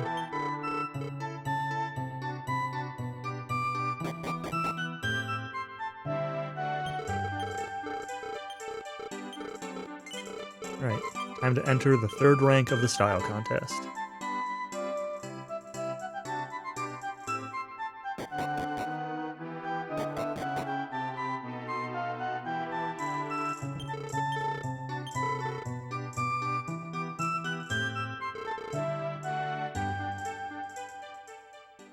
Okay, gonna mute for a second. After I walk down and back up, I'm gonna stand up. I'll be right back.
Alright. I'm back.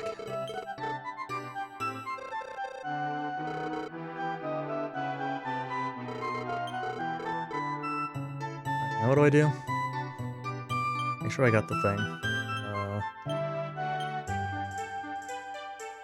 Oh, I don't know where it goes. Yeah, it's there.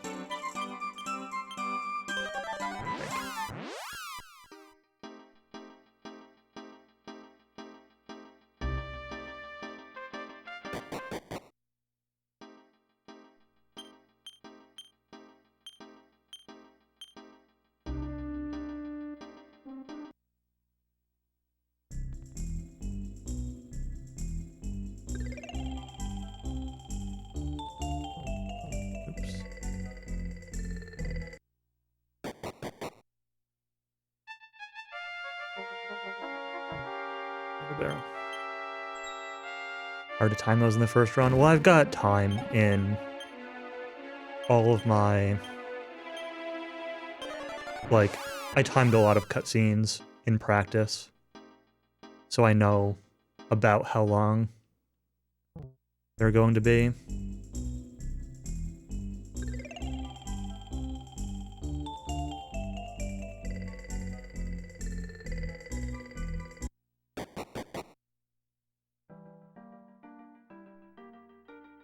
Alright, now we're in Barbertown.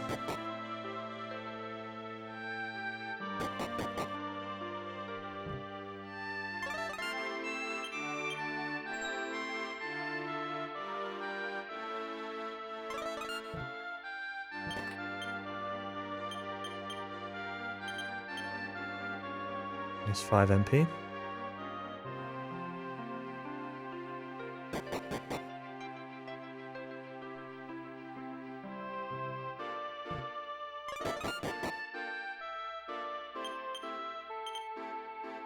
Against staff to Amos.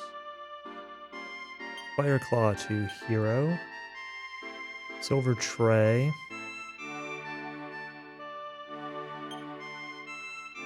A weird spot to Barbara. Iron Helmet to Amos. Agility Ring to Hero. Gold Bracelet to Barbara. Lucida Shard to Barbara. Sand Urn to Barbara. Where is that? There it is.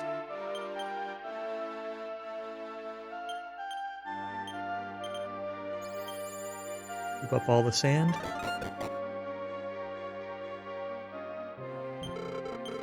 Alright, and she is going to teach us Madante. Magic Burst. Barbara. And in response,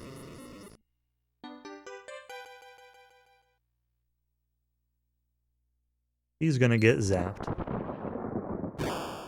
Kapow.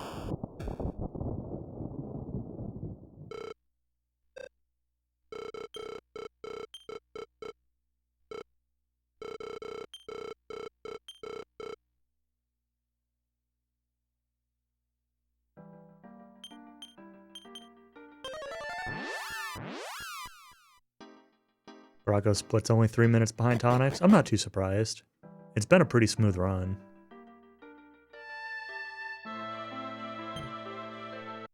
Muralgo was like the biggest time loss, that segment.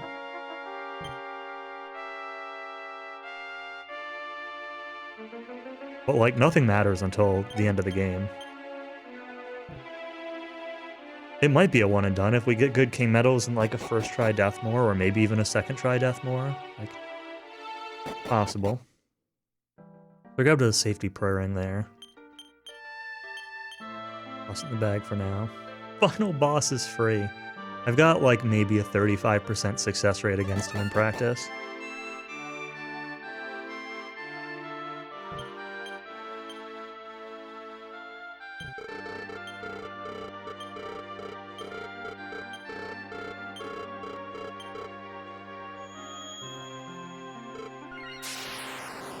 Alright, so he fixes our carpet, enchants it so it can fly.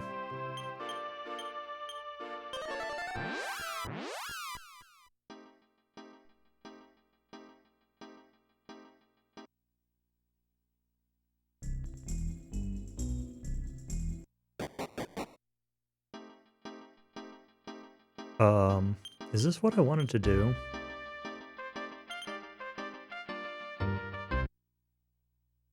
I think this is right.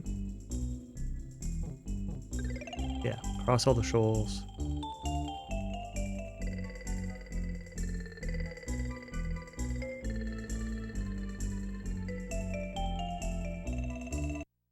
Yeah.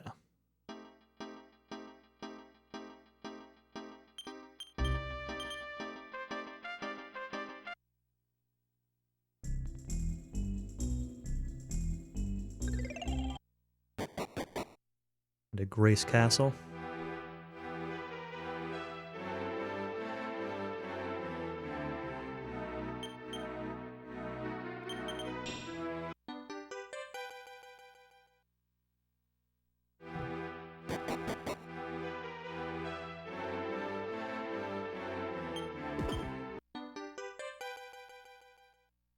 The Rockaway.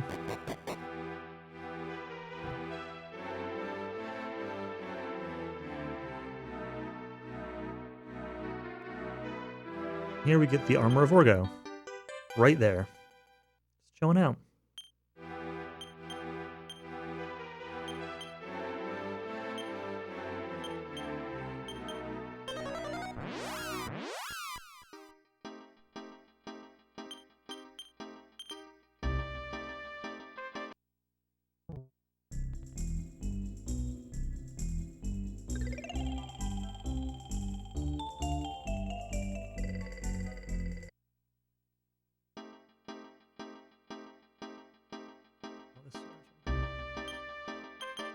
Equip Hero, None, Orgo, Sophia, Iron Mask, Agility Ring, Barbara, None, Spear Armor, Silver Tray, Bunny Ears, Gold Bracelet.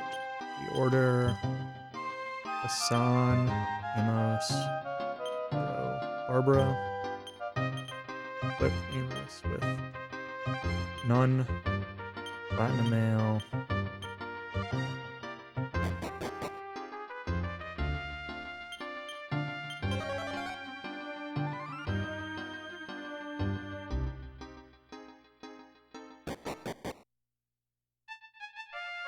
We've now found Life Cod in the real world, which has already started the game in the dream world. And the idea being that, like, hey, maybe the hero's real body is there. Like, we found other stone bodies, Mudo's castle from the start of the game, but we never really found the hero's real body. We just made him visible with the dream drop earlier. So... hey look, it's the hero. But not a stone hero, just like a real hero. He's a real boy.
Royal clothes here, some extra safety gold. Useful for selling later. Kind of optional to pick those up, but doesn't take much time. So now we see the two of you. This guy sees the real hero and the fake hero, even though the real hero is hiding behind the the divider still. The mayor really can't see him from there, but still does a double take. But the hero's body does not want to merge with the spirit.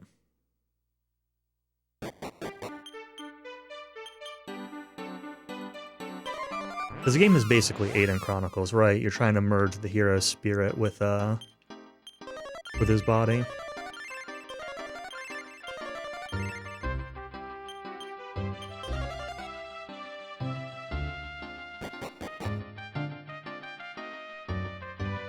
Don't insult Aiden Chronicles like that.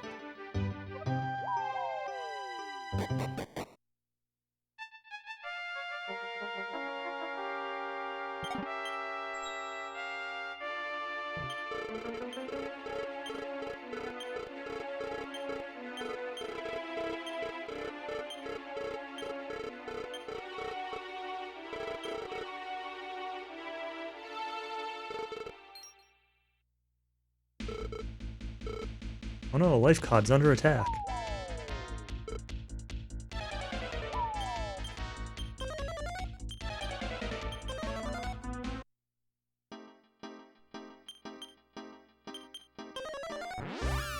We're gonna return up the 10 steps here to life cod.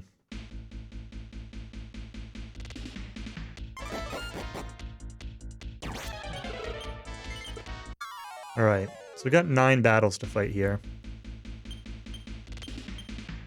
Punch. And the gist is going to be Barbara blows everything up.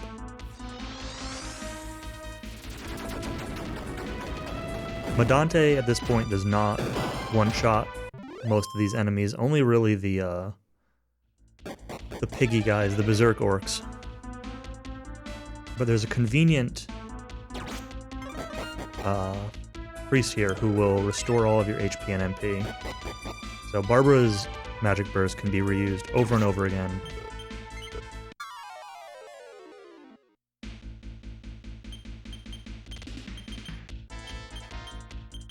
Blow up Jeff and Steve.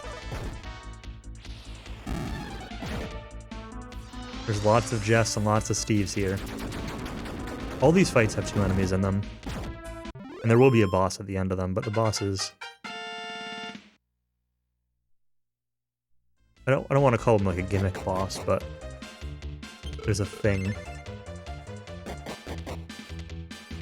Basically, you can fight the boss of this area without merging with your spirit, and he's super hard.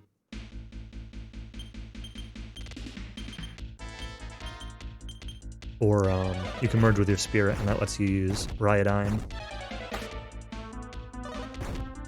Oh, Barbara died. That's unfortunate.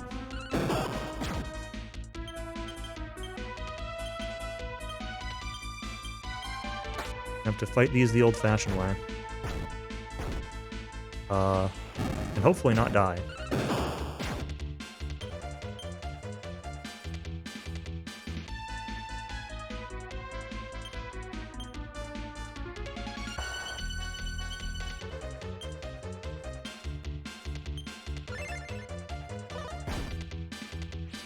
Let's see, Amos.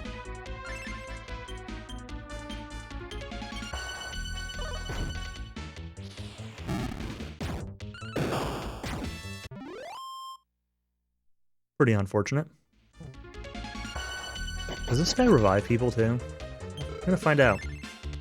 No, he does not. Alright, well. Earn your keep, Chamorro.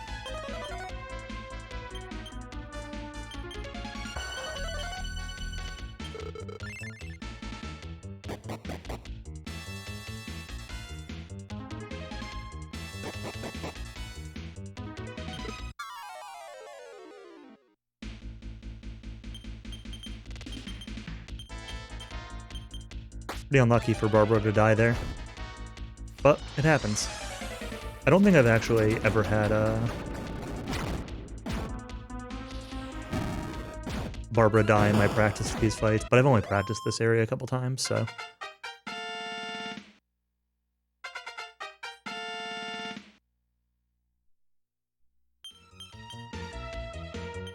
Sean's going to use this defense seed, and then pick up another one.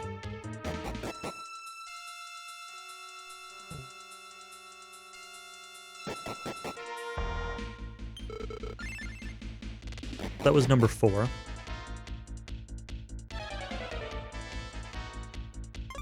Basically 1 for every house. The mayor's house has 2, and there's a couple that are outside.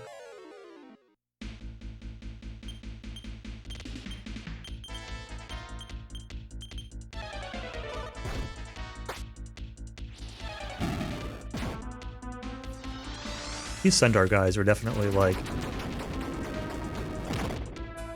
the worst of the enemies here in this area. Number 5.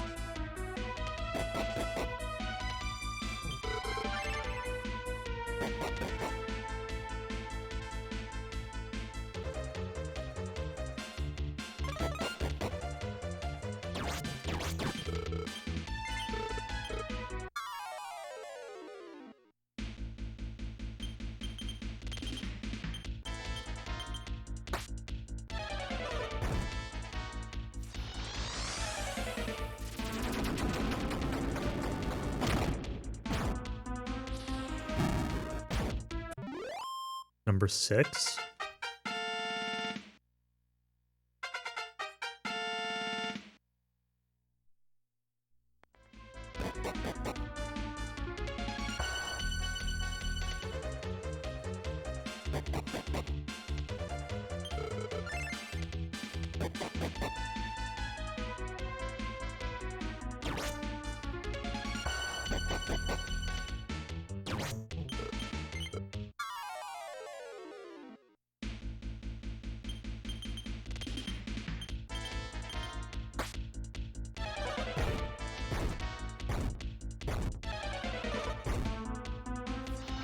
I'd be mad if that targeted Barbara.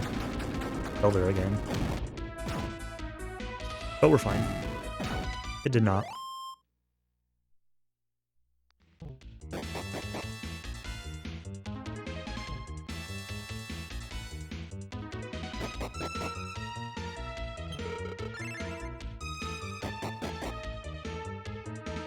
Should have been number 7.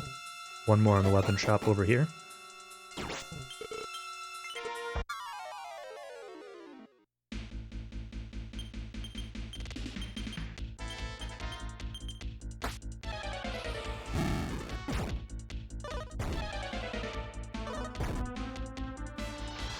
We're getting Barbara again.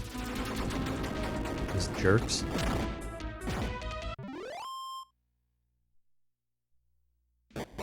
One more.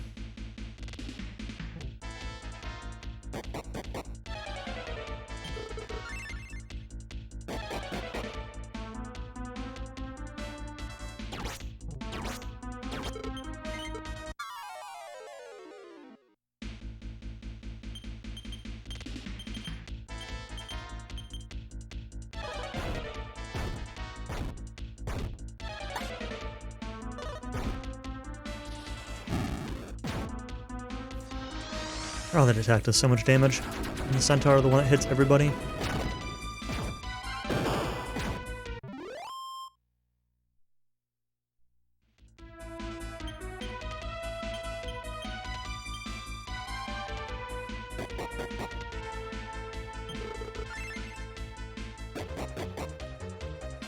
Alright, now we gotta go into the hero's house. Last of all.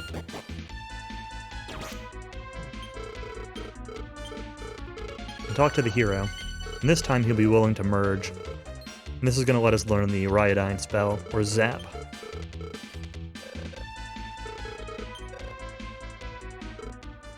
And magic can't be used against this boss that's coming up here, except for Zap.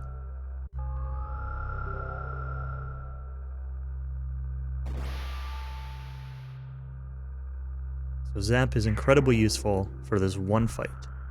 It could potentially get a little bit of use a couple times later on in the run. Like every now and then you'll throw one out against Death more. But it's not super common.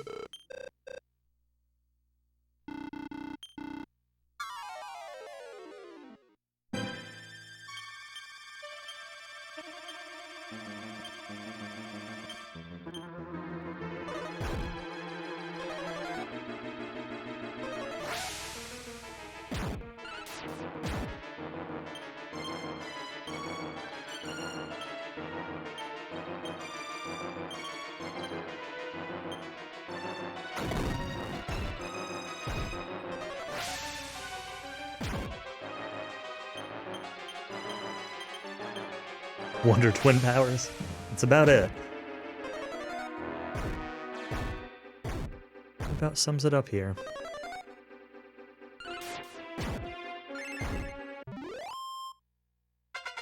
Okay, easy peasy. Not a very difficult boss fight. This whole segment's pretty easy, since we do it in the order that we do.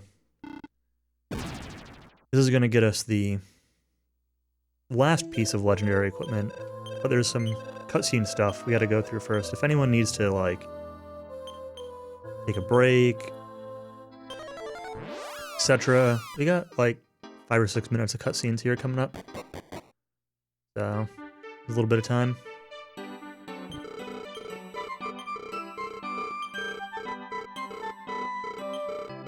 Yep, Barbara will get more time to shine with that magic burst, too. She's not done with it yet. Oh, I was supposed to say no to this guy. That's fine.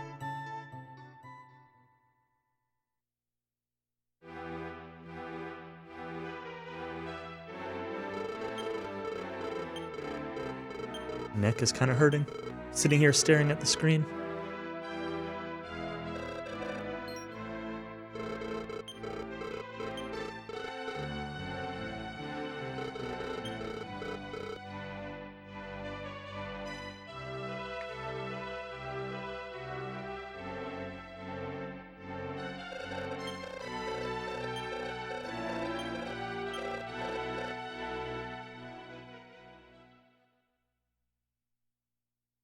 Yeah, this is going to give us the helmet, which means we'll have everything except the sword.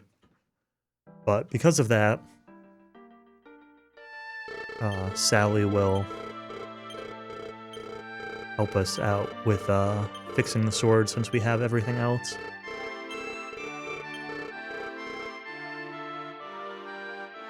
And we'll get that after this. We'll get the helmet after these scenes here.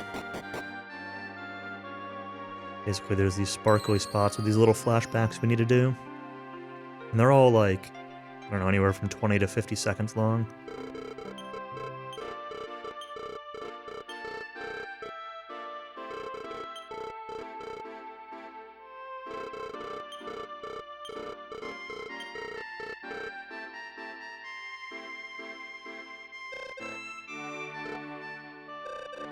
I'm actually gonna just, like, mute and stand up during these scenes to just stretch a little bit.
Alright.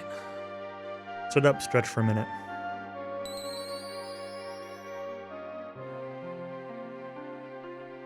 Need of a hat emote.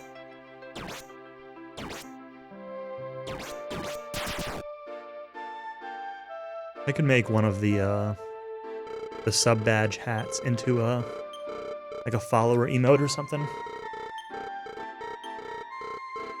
Put it as emote size. Wouldn't be very hard to do. I like I'm using all my follower emote slots anyway.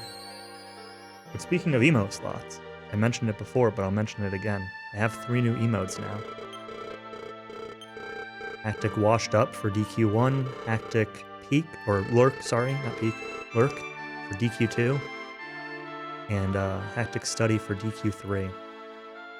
Well, the characters are from those games. Obviously, the emotes can be used anytime you want.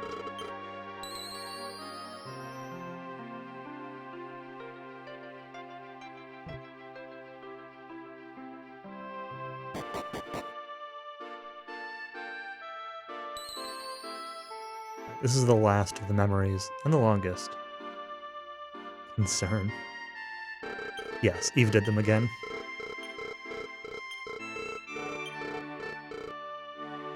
Really like working with her. Been really good.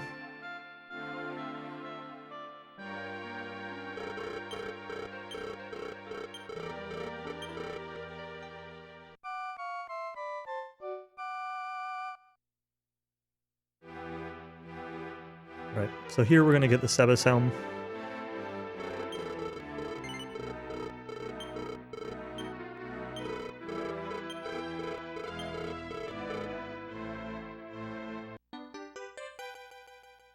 But it was being weird. I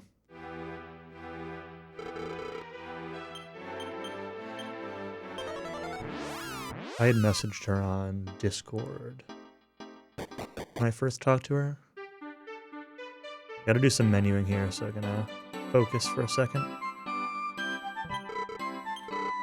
Zell, Hassan, Iron Mask, Windstaff, Battle Axe, Steel Armor, Iron Shield,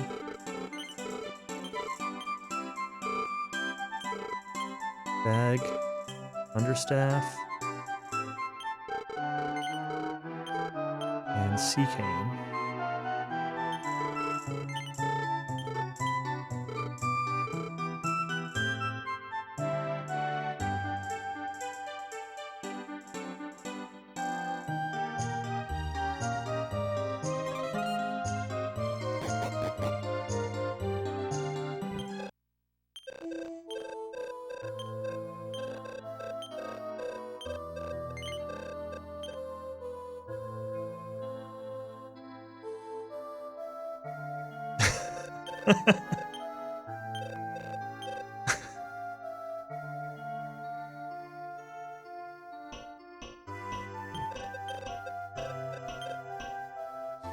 Alright, so here she fixes up the Sword of Ramias for us, the legendary sword.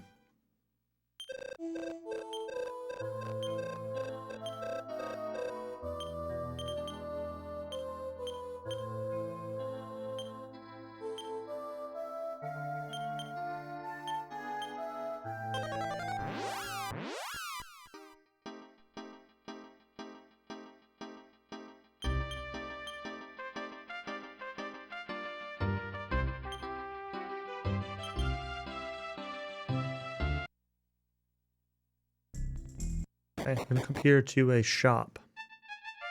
I'm gonna buy some stuff. Ryoko goes to Hassan. Slime Met goes to Chamorro. Water Ropes goes to Chamorro.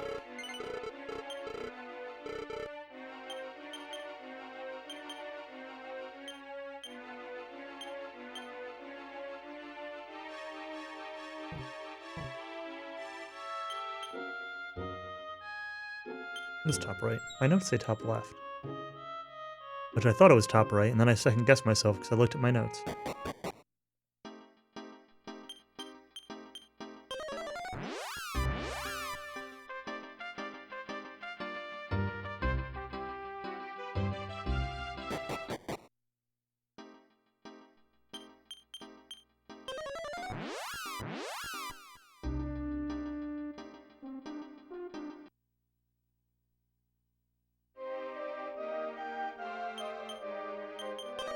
That's not the right thing for Tomorrow to be doing. Good job.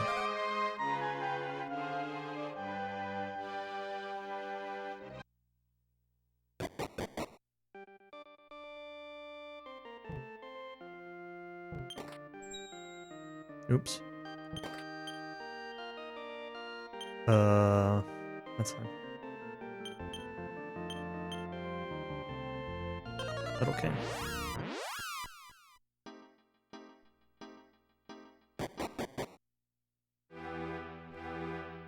Was I supposed to reorder at some point? I was. That's why I messed up. Let's give this to Hassan real quick. Reorder.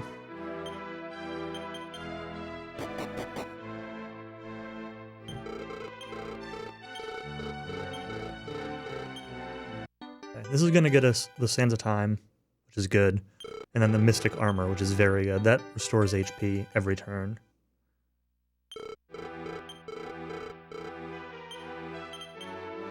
Sword of Miracles, Mystic Armor, Strength Chiryoku, Power Ruby,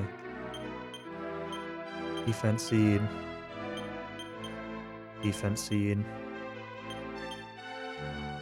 Sands of Time, Amos, Demon Armor to Amos.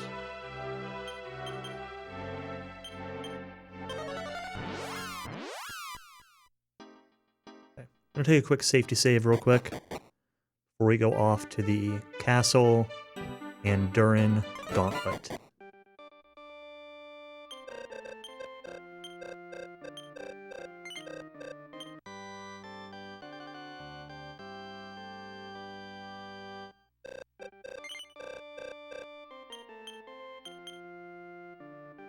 Clearvale?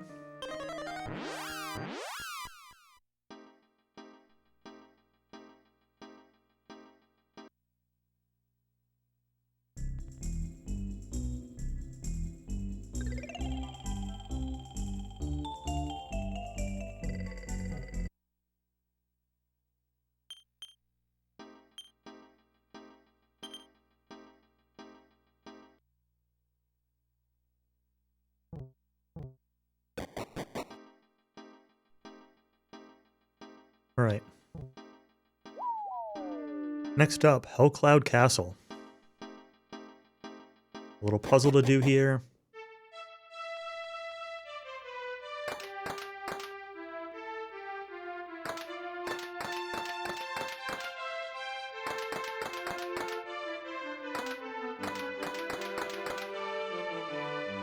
And then the boss fight will start.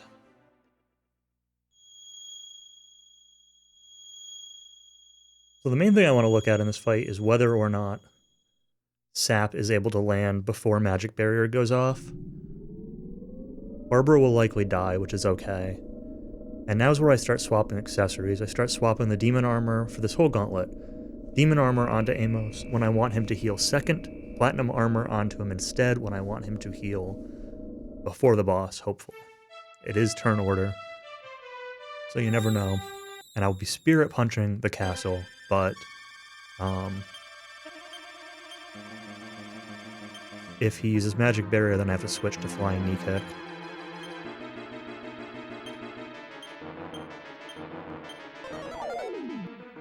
Okay, one sap hit. That's really good. Okay, Barbara's dead. That's okay, I guess. Sort of Rami is on Hassan. That casts Fly Kill when used as an item.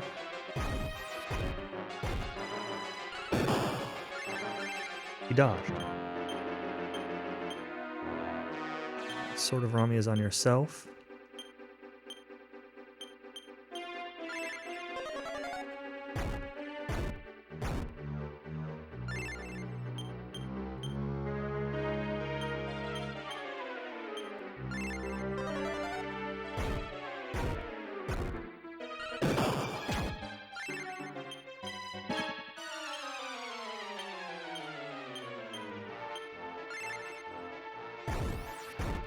Taking a lot of damage here.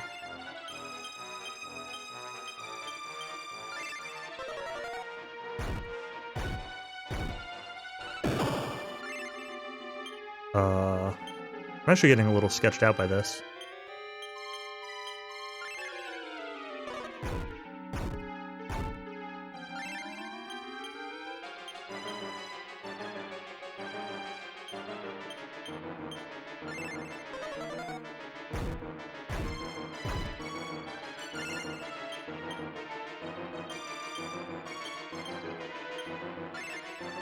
Try to catch up with his damage a little bit, but really hard to do.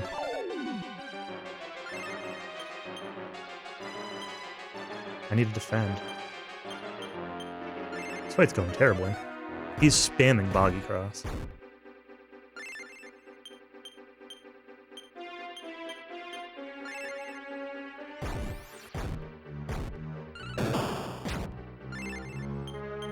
Did I not build up?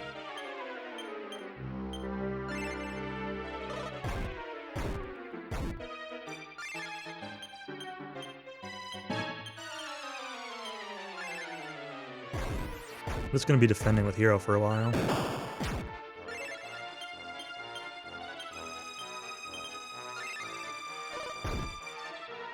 There we go. Finally, we can start doing a little more damage. He's been very aggressive. Alright. Slow castle fight, but...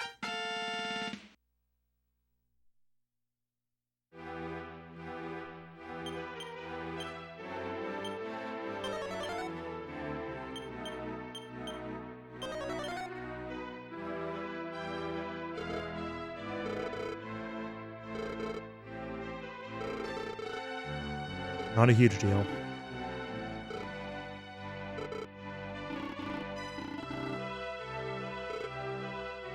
Wasn't doing any single target damage, wasn't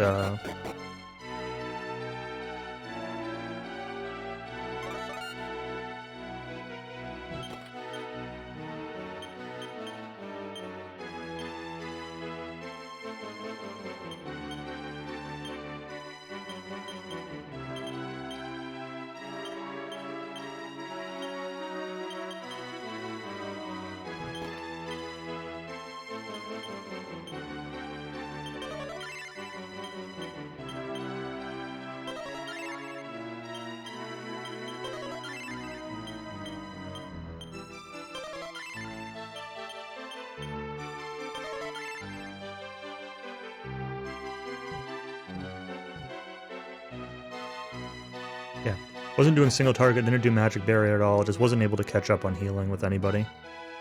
But it's alright. We got 3 battles in a row here now. First one's going to be a killer machine and a land armor.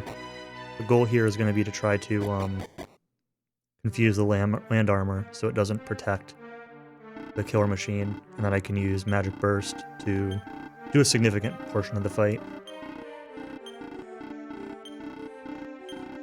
And there's also going to be a little bit of using upper to buff up Hassan's defense, and then using protect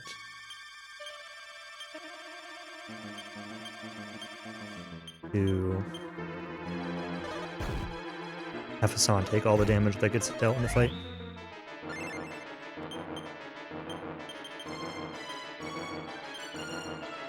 Protect, Gent, Rami is on yourself, and twisted a shard.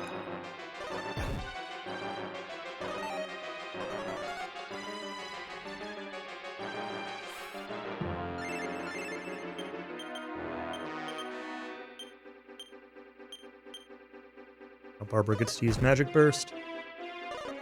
Kind of hope that the turtle doesn't run away. The turtle has a chance of running, but it's a lot harder to get set up for the next fight if the turtle runs away quickly.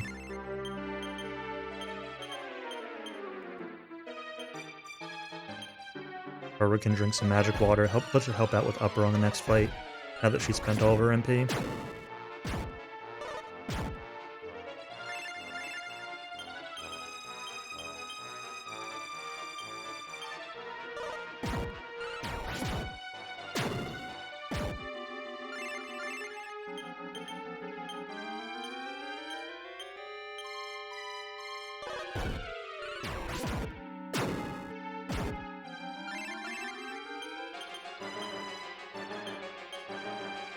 Probably a Fire Clawed from Emos.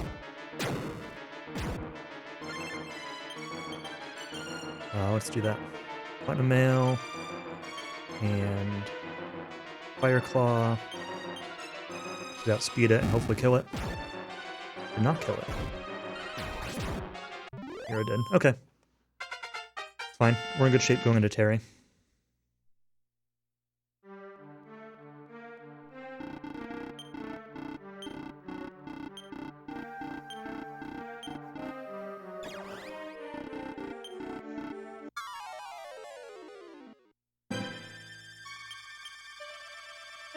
Build up. Vent. Rami is on Hassan. Upper on Hassan.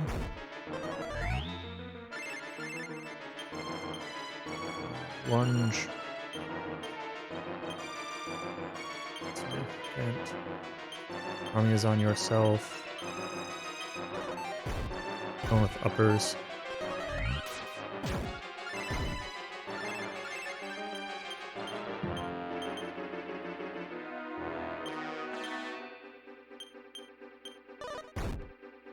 Hey, Barbara's dead. That's fine, though.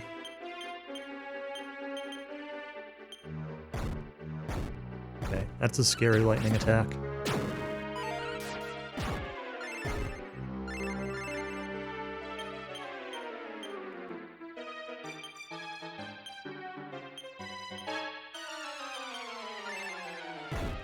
Another scary lightning attack. That's not good.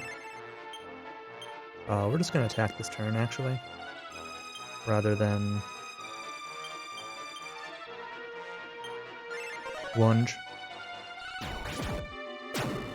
Make sure I get the healing.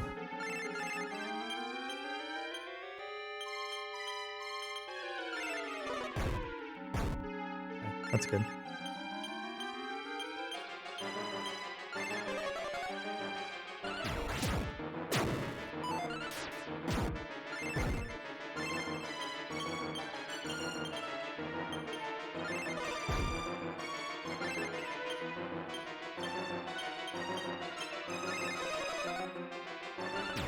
That's a defense, which is okay. Doing good damage, though. Should be in good shape. There is a full revive and full heal before Durin after this, so... Need to get through the fight. Easy peasy. Now, the main thing for Durin is going to be nobody dying on turn 1 and getting 2 uppers stacked onto Hassan. And then Hassan is going to use Protect this entire fight. Bounce is good. That's fine.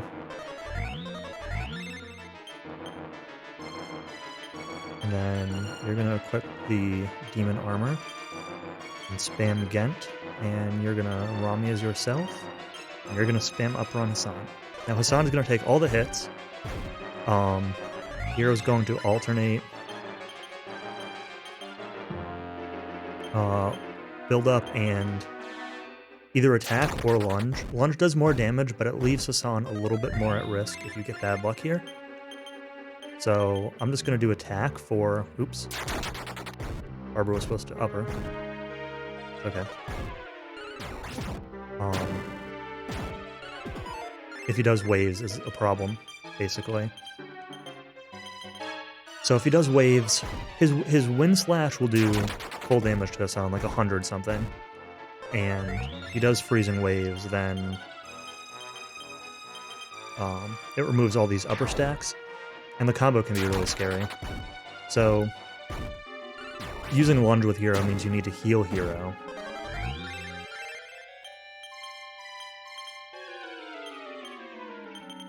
And not healing Hassan can leave him at risk.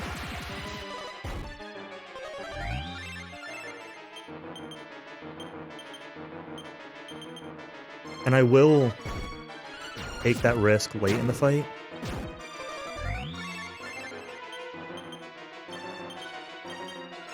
But not at the beginning. I can do one lunge for free though.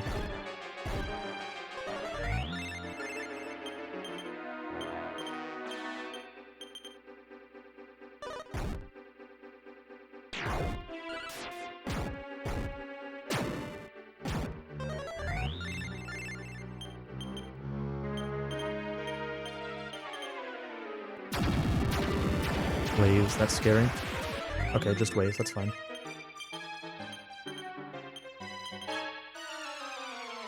He's got 3,000 HP. I've done about 900 so far.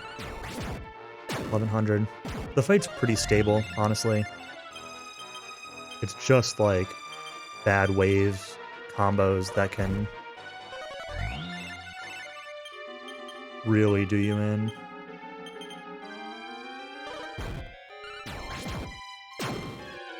$1,300.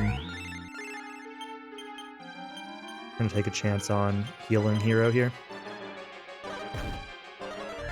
Good.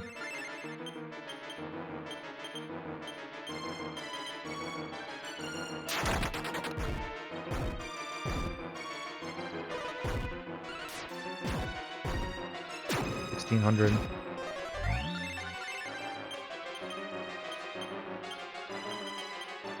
Oops. What did I just do? That's fine.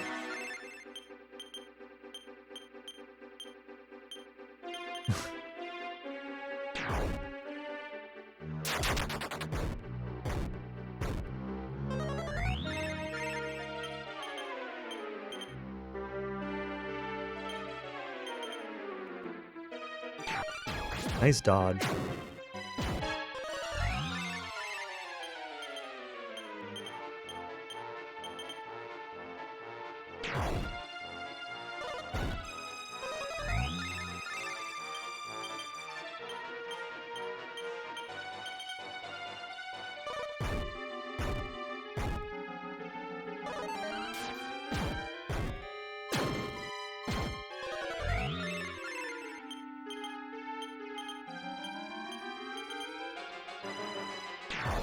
Like 2,300 to him.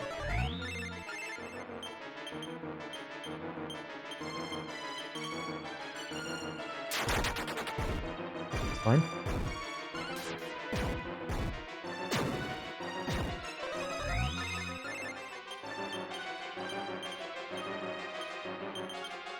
One more lunge might kill.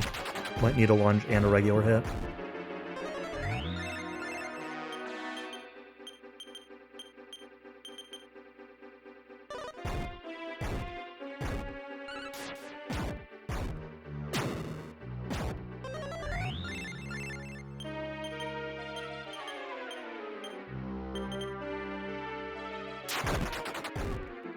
We'll build up again. I'm not sure if I really need to or not, but this should kill. I probably could have used like Fire Claw or something like that, and it would have been fine, but... Alright, so the Duran Gauntlet was a little slow. Hellcloud in particular was pretty slow.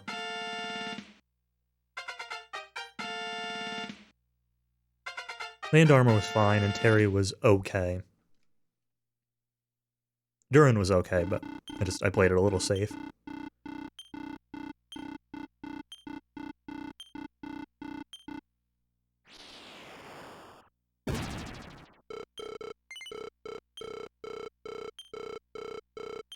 Said no, but I think that's fine.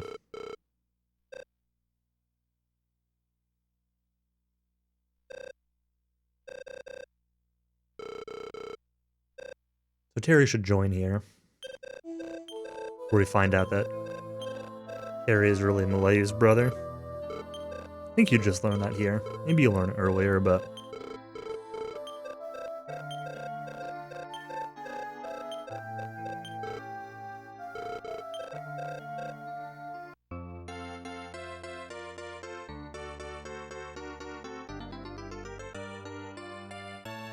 We're gonna get another party member shortly after this. 2 party members back to back.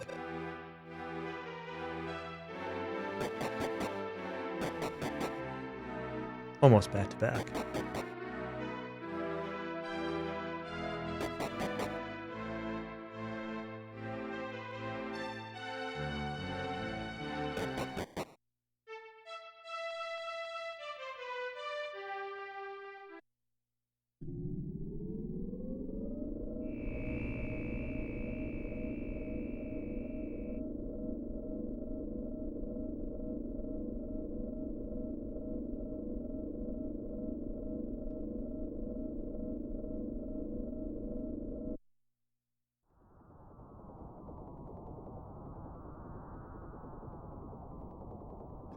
So a little bit of menuing, equip hero agility ring, and power ruby back to Hassan.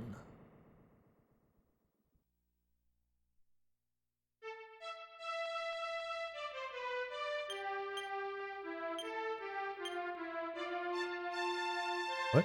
Oh, you already had the agility ring equipped. I had never, well, that explained why Hero was doing pretty low damage. I was wondering that. I'm like, Hero should be hitting a little bit harder than this. Well, that's okay.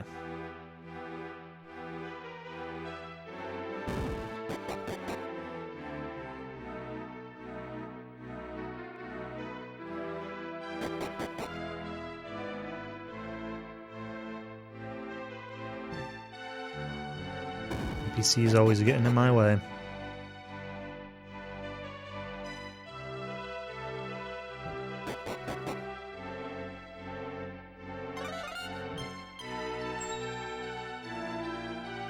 There's Tiny Metal, Poison Needle, Choke Body.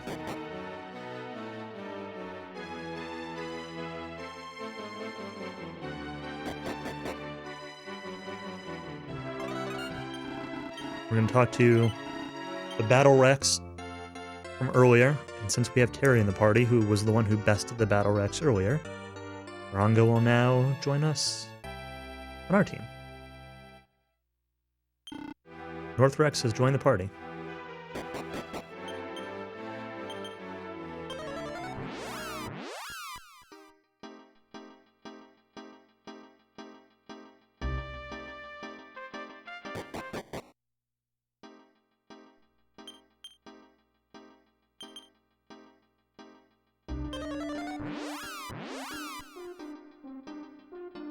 Yeah, my notes also call him North Rex a couple times, but intentionally so.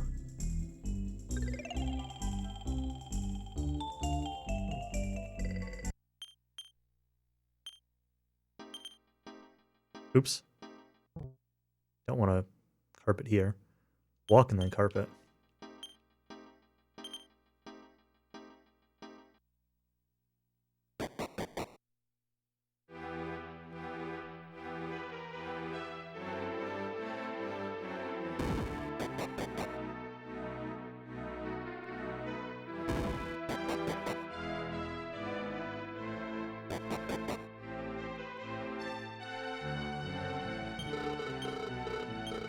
Talk to King Zenis.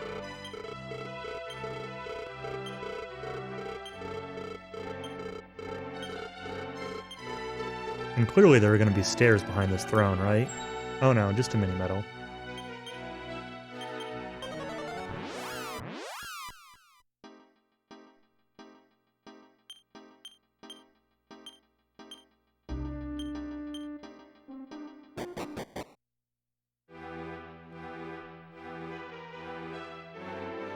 But of course, there's going to be a world due up here in Zenithia Castle, right?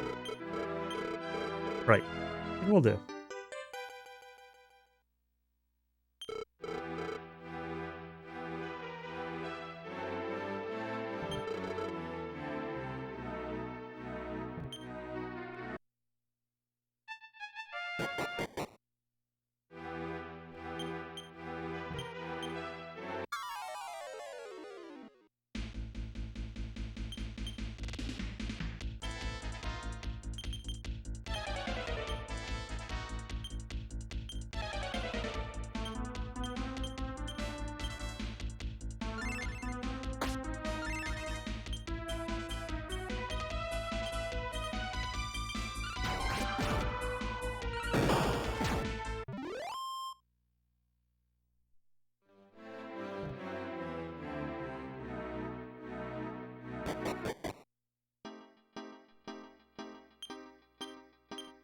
And nobody even got hurt. Well, well, well.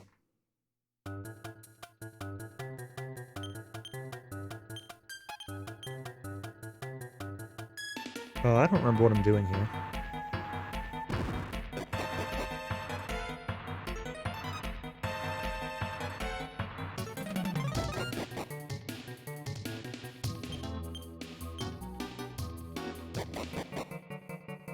I actually need my notes for this dungeon.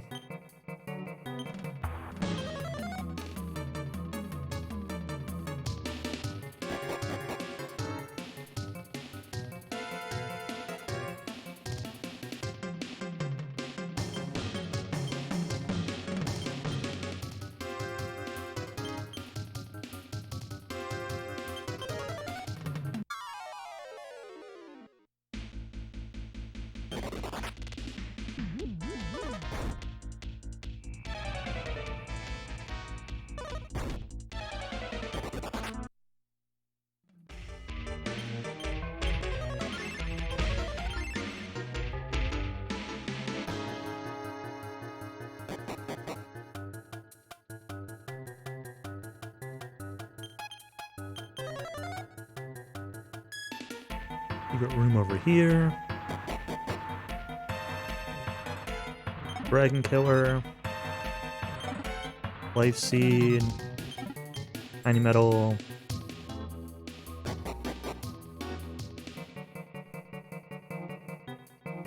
Leaf.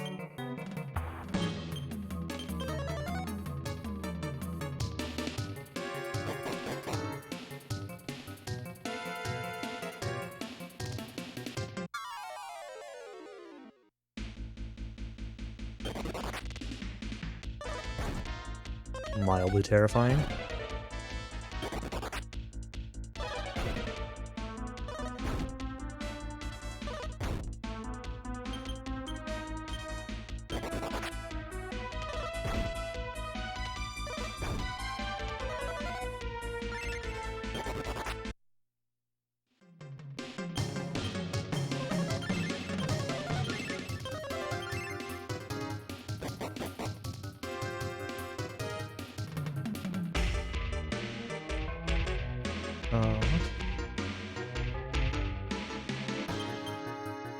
What are my notes saying to do? Have I fought the castle yet? Yes, I have. Oh, that was supposed to go to Rongo. Let's fix that real quick. My party's in the wrong order. Rongo only.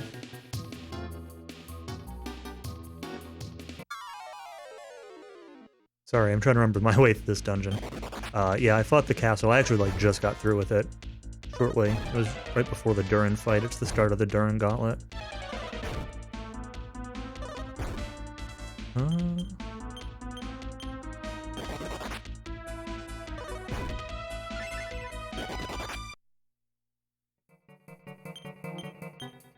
Taking a lot of damage here.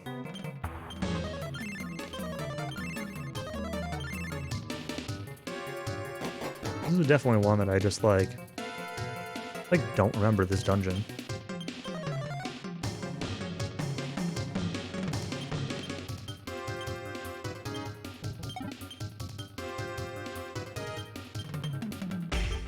Two strength seeds to use. One's on both, that sucks. Stop with the killer machines, please.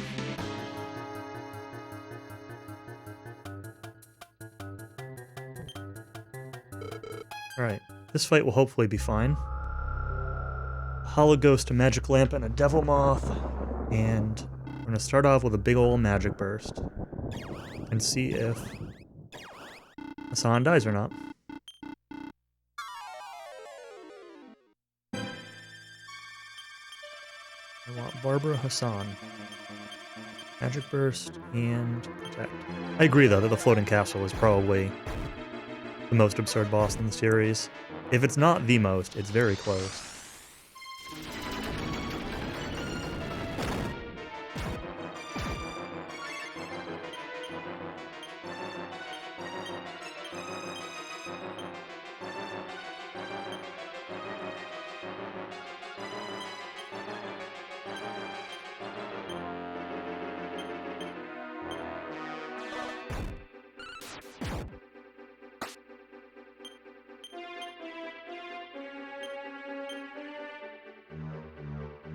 Okay, yeah, that's right.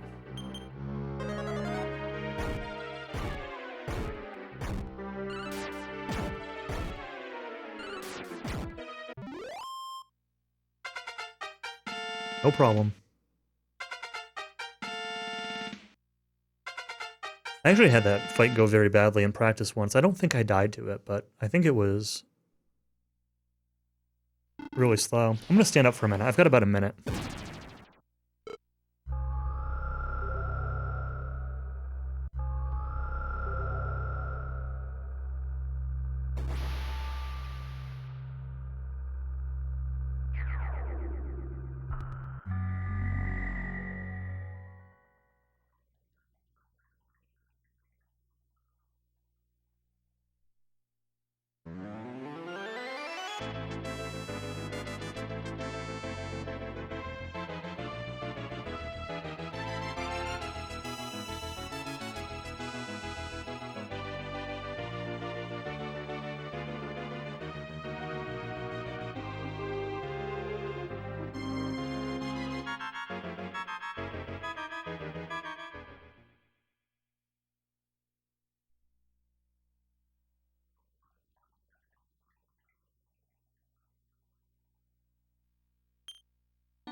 Definitely one of the great things about this game is that there are a lot of, like, very usable breaks.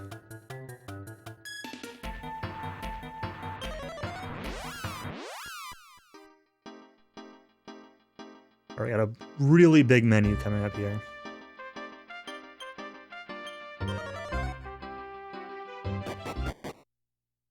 Gonna be like a 2-minute long menu. Maybe longer for me. He's out of MP. Alright, that's fine.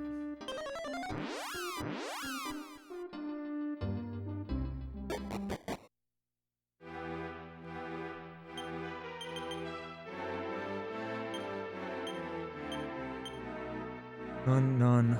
Platinum Helm, none. Whip. Amos. None. Demon Mail. Iron Shield. Iron Helmet. None. Whip Barbara. None. Spirit Armor. Silver Tray. Lucida Shard. San. Sword of Miracles. Mystic Armor. None. Keep the Helmet. Power Ruby. Sort inventory to bag. You have Barbara's Lucida Shard.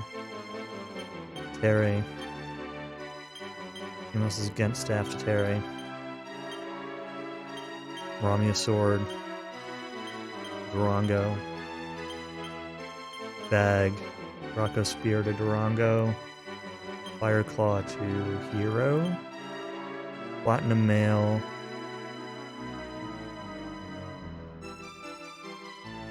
Where is it?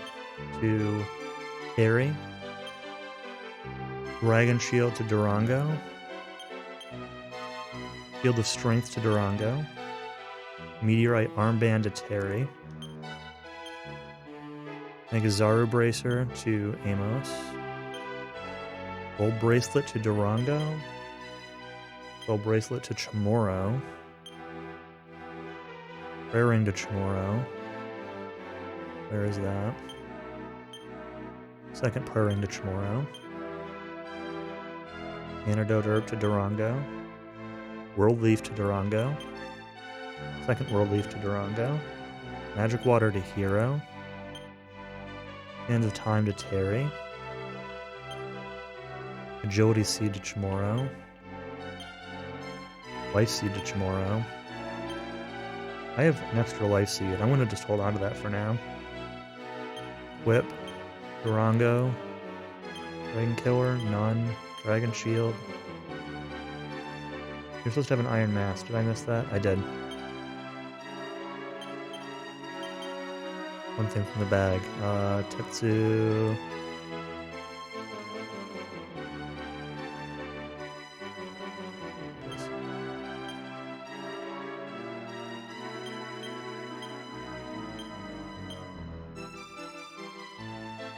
Quip. Terry. Thunderbolt. Platinum Mail. Meteorite Armband. Okay.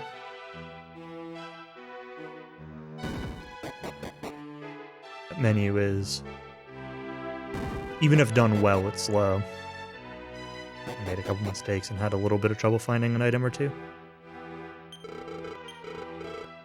definitely one of those, like... That menu is actually going to be pretty tricky if you're not pretty familiar with the Japanese names for everything. And all my notes just say the English words. I don't have any of the Japanese. There are a few random things I've got Japanese for in the run, but it's very limited.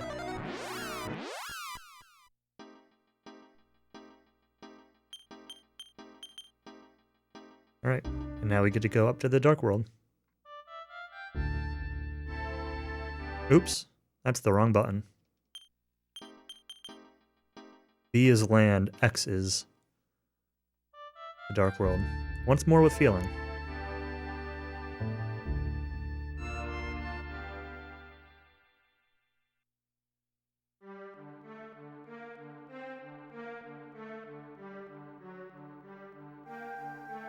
Crazy colors.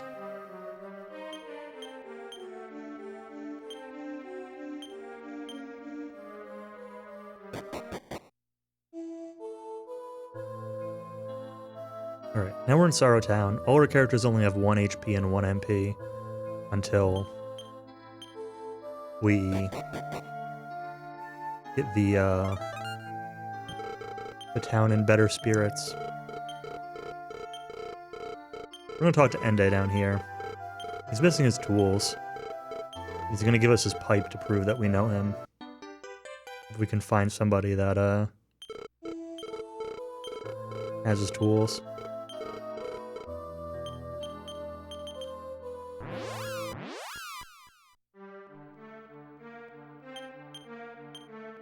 Even though we only have 1 HP and 1 MP, you can get encounters here and get owned. Really silly.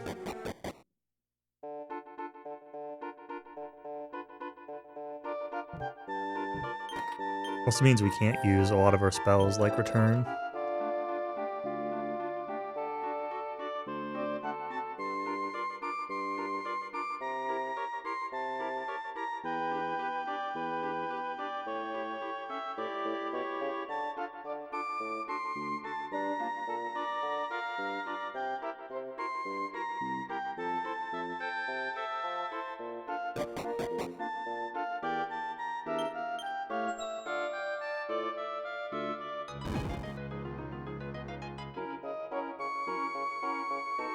Conveniently, though, there's a well here in Sorrow Town. We're still stuck at 1 HP and MP. I don't know if we're stuck here, but we're definitely at 1 HP and MP.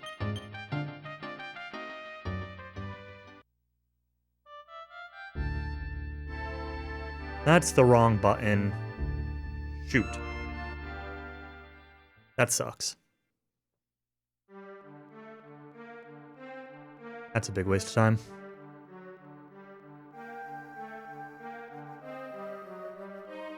Means I gotta just go through this again.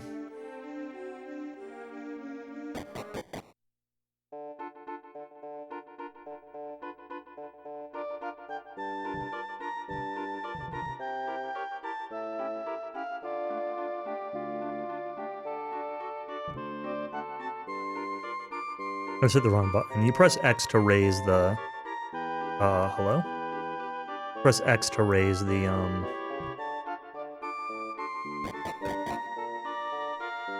the reins into the Dark World. You press B to land them. It also means that I don't have my wing now, either.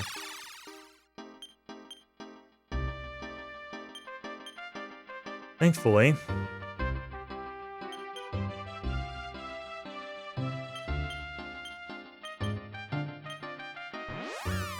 Thankfully I had a spare wing from way back at the very beginning of the run.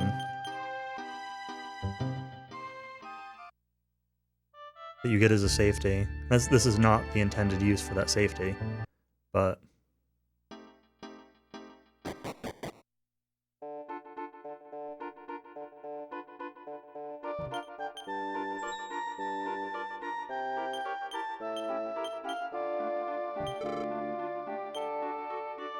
Oh, supposed to also check this. Oops.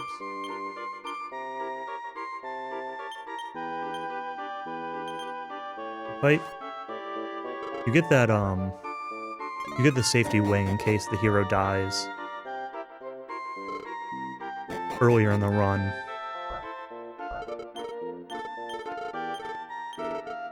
And isn't able to return out of the dungeon. But since I didn't need to do that, I was able to use the wing there. It wouldn't have been a huge deal, I just would have had to fly farther and I would have gotten lost on the map for a minute without it.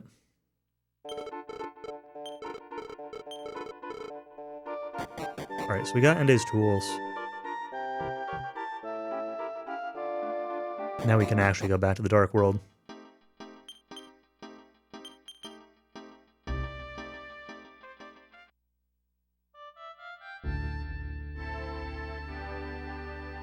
Asked her to wait a few seconds before raising up into the Dark World, for the horse to fly up a little bit on its own.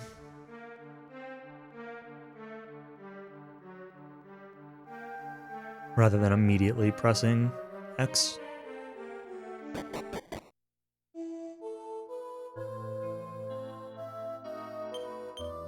Life Seed. I gotta be careful in this dialogue here. Yes, yes, and then he's gonna ask us what thing we want.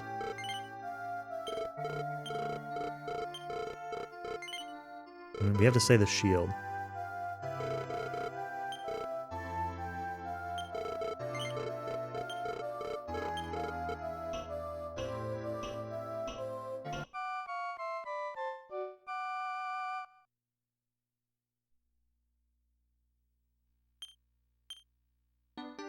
Now we got Ende's shield. If you turbo into it, you get a helmet instead, which is not as good as the shield.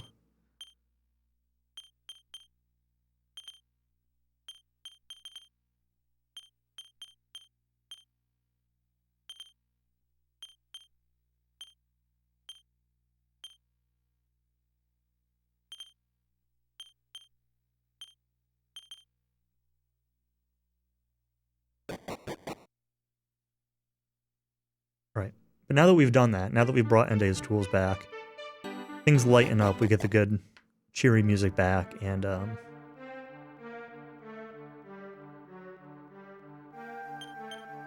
sure, Tiptoe's active. And we have our HP and MP back.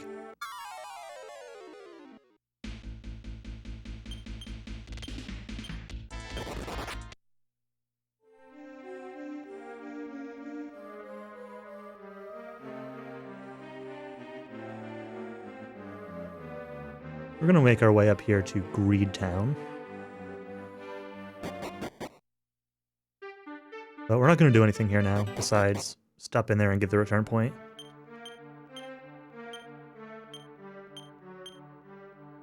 Oh, that's wrong.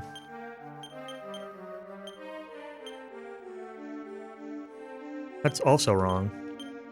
Why is... what? Durango? Not Malayu?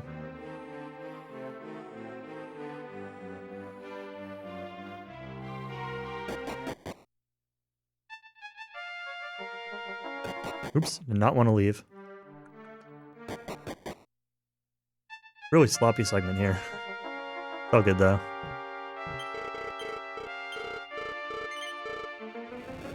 There's a little scene that happens here where, like they're told like the first one that gets the treasure chest at the bottom of this lake, something good happens. I don't remember what it is. They all start fighting over it.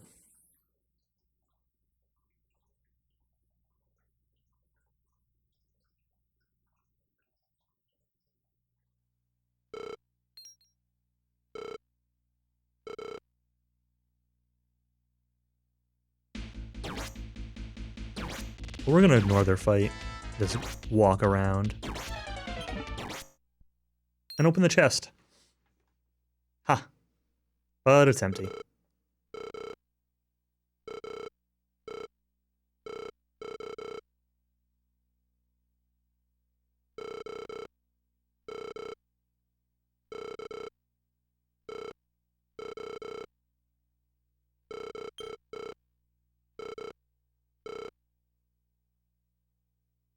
Are we really sure this thing's empty, though? Aha! There are stairs underneath. The DQ game. Always check chest 3 times.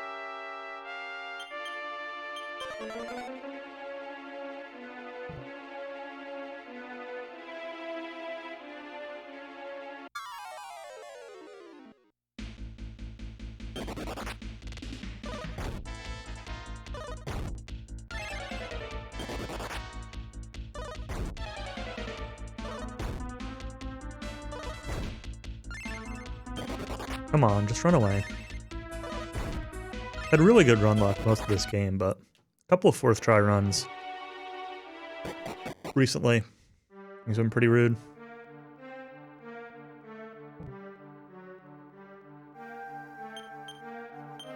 Another well if we need it. We don't, but...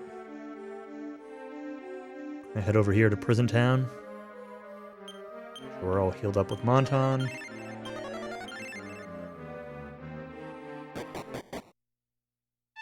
Now, we're going to fight the Sorrow Giant, and there's definitely a specific setup for this fight. Make sure I get this right here. Amos, Terry, Durango, Hassan. Oops. Defend Ramia's?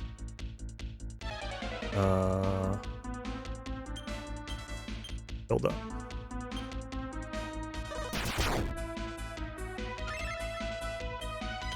Did not see you got hit. Oops.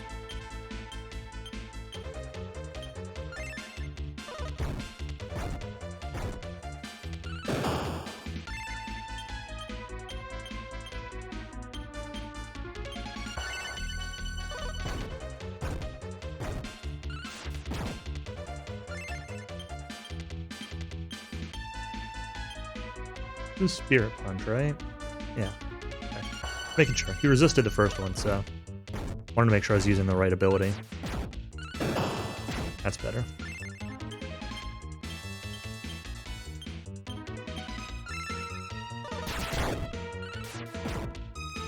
Guy doesn't have very high defense, so... usually okay. I'm actually going to defend with Durango this turn.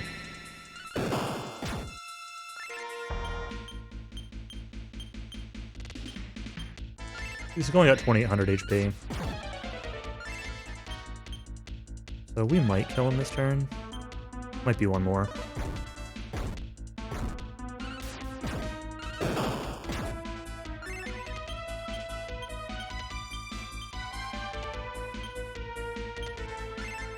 She did less damage than I thought.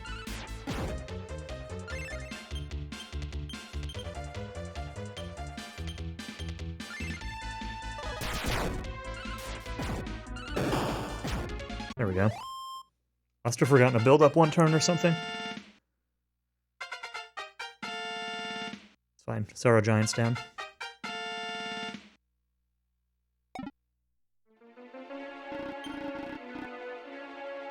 We're gonna walk out of here and just reorder to just Hassan.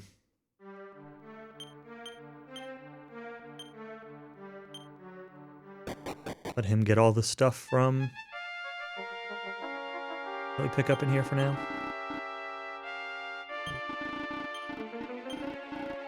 We gotta do a little bit of picking stuff up and story dialogue here. Plot triggers, etc. I don't like 100% remember all the story beats that are going on here in Prison Town.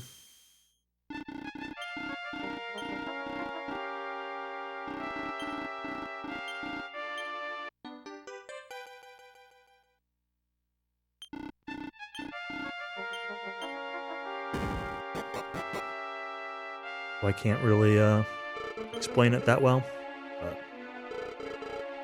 alright, these guys are going to take us into jail.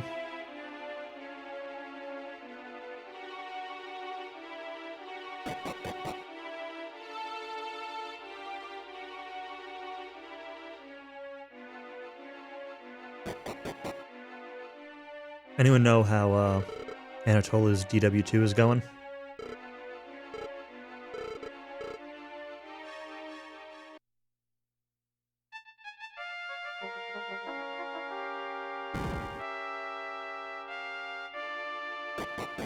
-10 Moon Fragment. Very nice.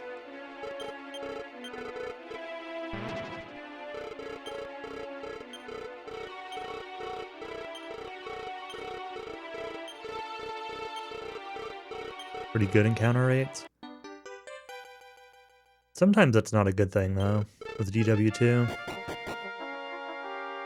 Depending on what good means. Because, sometimes you want that XP, end up underleveled, which can bite you later.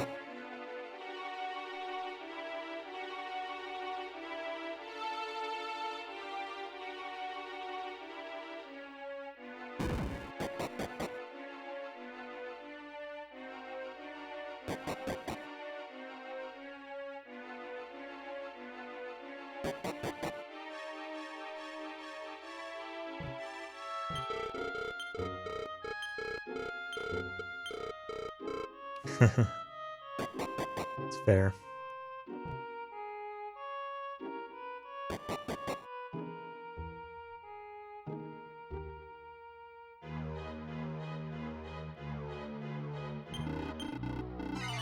I'm supposed to say yes to this guy. Does it matter? Okay, doesn't matter.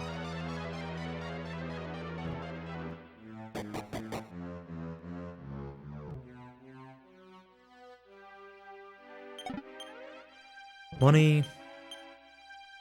Shield, which we just sell for money. Another mini medal.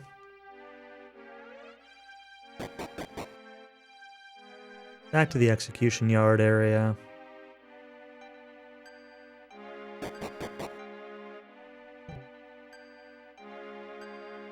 Oops.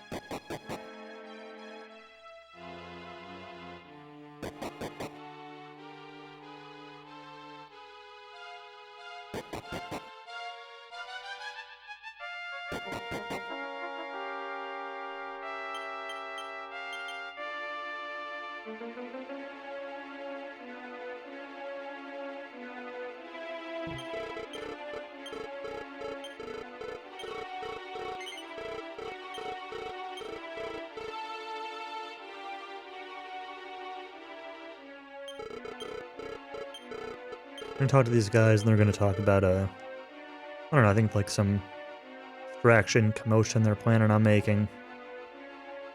Trying to help these guys escape from the evil Akbar who's running this place. I don't remember all the specific plot beats, so...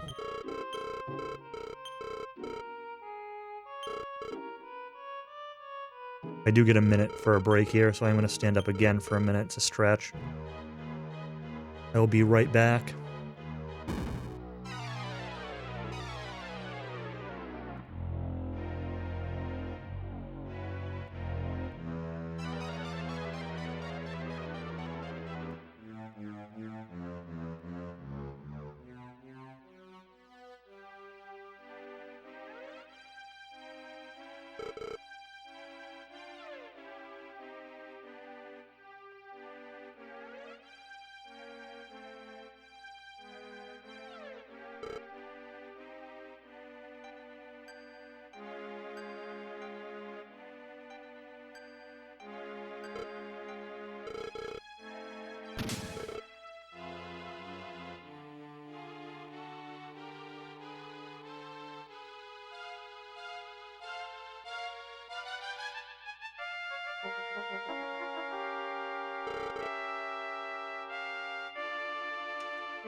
Taking a couple ibuprofen here because my neck is really bothering me.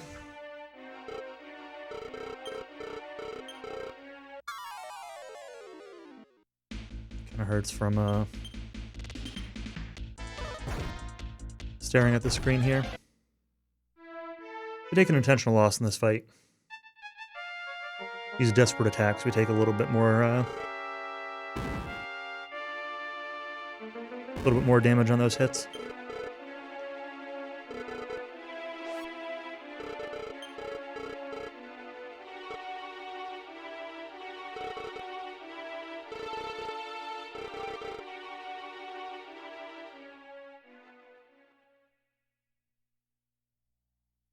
I'll try to be careful not to touch the jail cell here. They'll take a little bit of money if you accidentally bonk into the jail cell, which isn't a huge deal, but still better to not do it.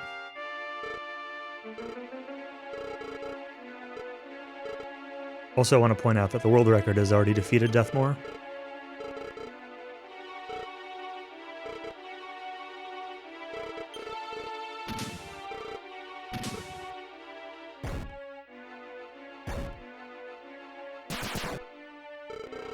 I don't know exactly what the world record is. I think it's somewhere in the 640 to 645 range.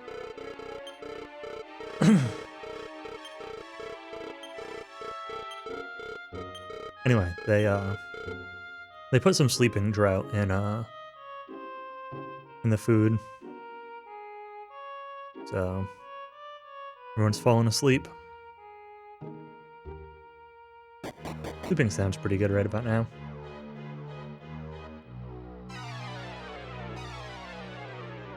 I'm gonna talk to this dude. He's gonna give us 4 string seeds and give us the key back. We're gonna hope Hassan rolls decently well on them. My string seeds have not been super great this run so far.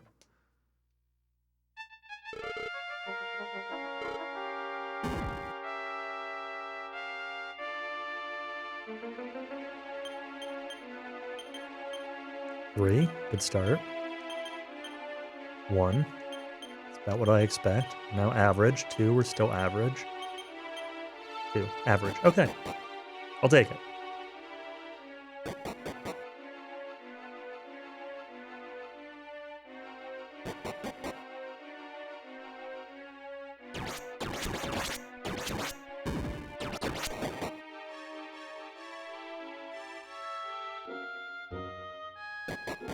Alright, big shop coming up here.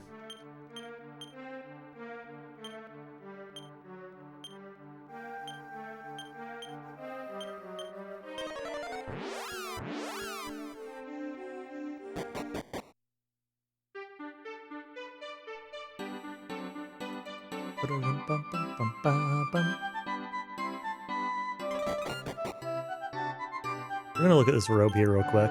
That's a very pretty robe. Talk to the old man, he's gonna be like, you can have it. Get a dragon robe.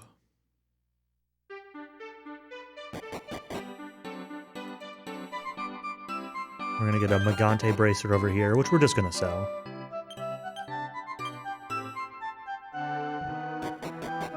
And then we need 63,000 gold here.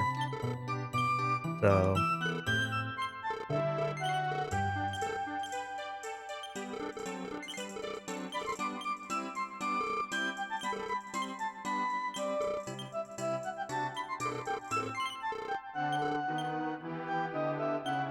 Sleep Sword, Magma Staff, Fire Claw, one of them.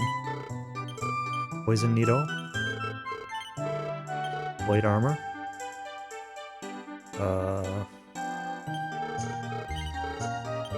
Magical Skirt, Dragon Mail, Platinum Shield.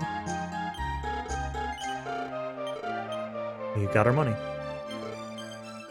Demon Hammer goes to Terry. Equip. Oops. Another one to Hassan, but do not equip. And now what? Life seed up here.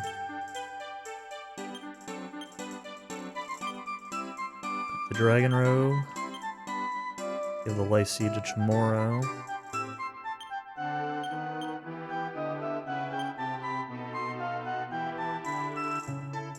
I also want one more shop. The Mikagami Shield. To Terry.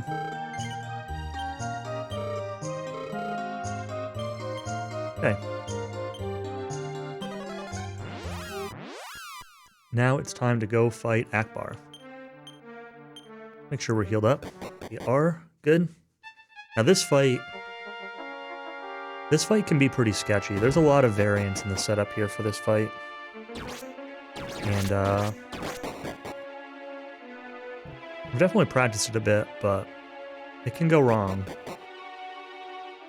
Comes with 2 ads that we want to take out and confuse, and there's like revival and calling friends, and he can cast spells. We need to get him stop spell. We want to get him sapped, and we want to buff people up, and he does a lot of damage. He does physical hit and an AoE.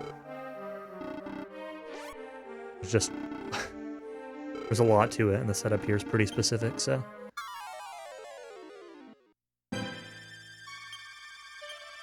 Rakos, upper on Hassan, Lucida Shard on B, upper on Hassan. Okay, that worked. B is confused. That's good.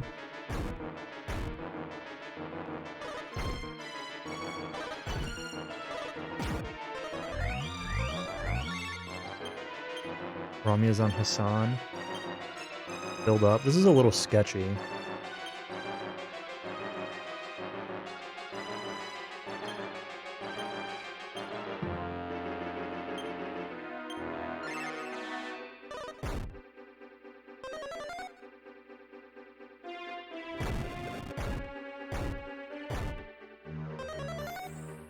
Okay, stop spell worked. That's good. Build up. Lunge. Dent. And now we try for saps. No. This is wrong. You Grakos again. Lunge. Heal. And, actually, let's go for another upper on Hassan first.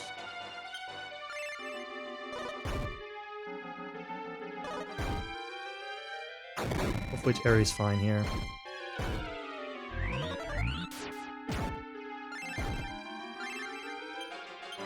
A Shield of Strength. I'm gonna build up. We're gonna Gent on yourself. And I don't know, try to upper Terry.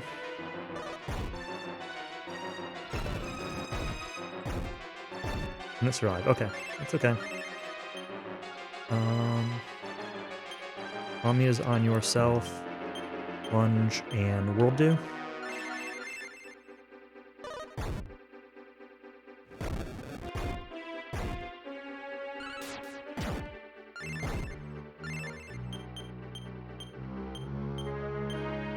Okay, we should be okay now.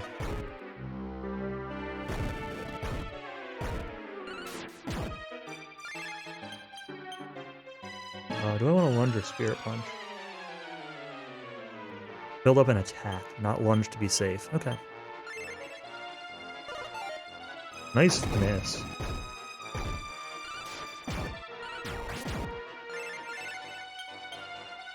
Well, just use the Shield of Strength. Build up.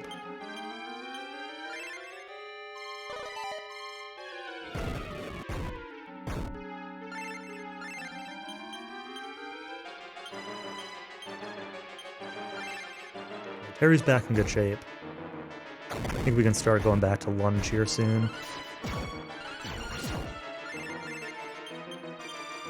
Oops.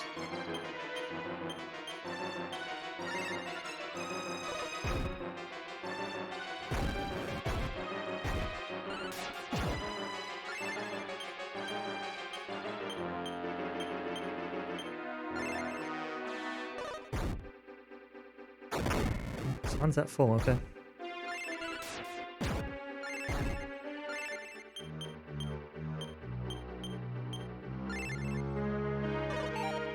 Nice dodge.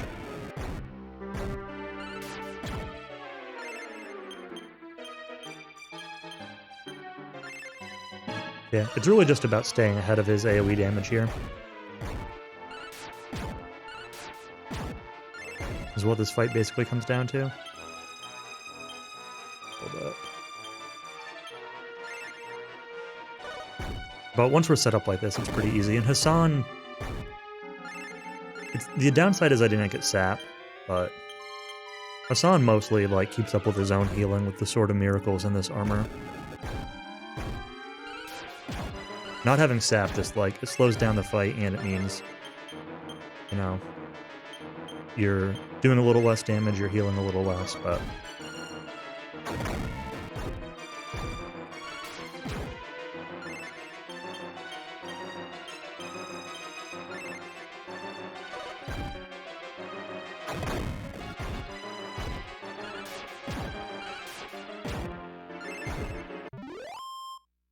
Attack bar down. Easy peasy.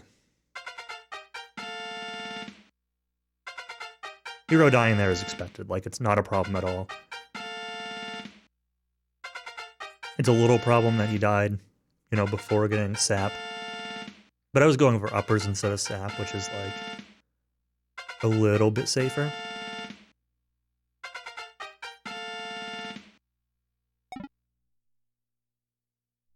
Anyway, that's good. Good. Moro can vivify your hero back.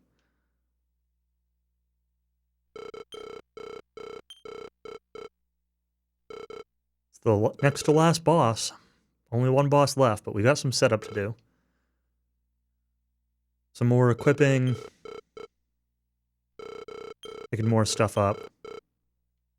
We're gonna dive into Deathmore's castle. Oh no, sorry, we do have one more boss. We have... Oh man, did I put stuff in the wrong order here? Oh no, I just didn't put... It's fine. I didn't put Zuikaku and Shokaku as a split, I guess. Might go back and re-add it later.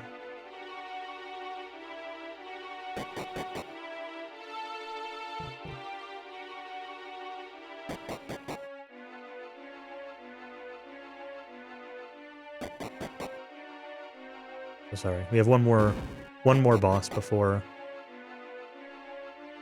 the end.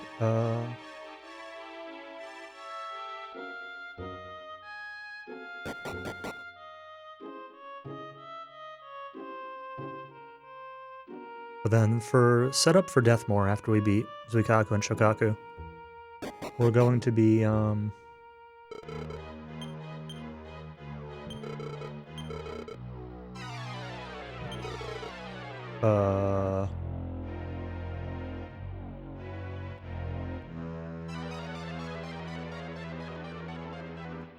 what? Oh. What am I supposed to do?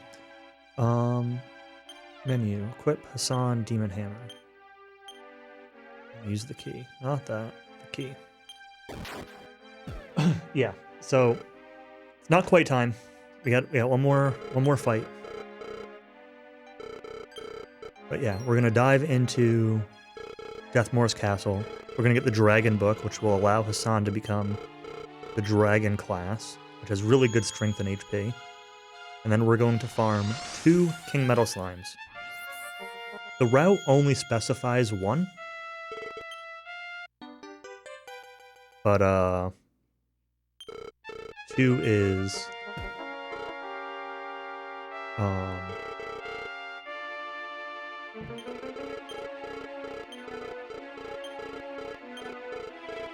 a little bit safer, and I've had a lot more success with 2 than with 1, so... Wasn't there something in one of those pots? I guess I get it later.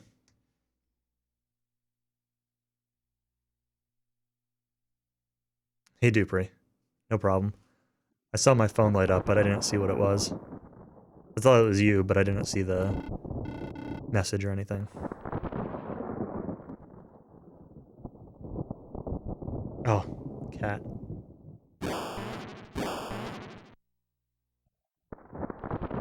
Adorable.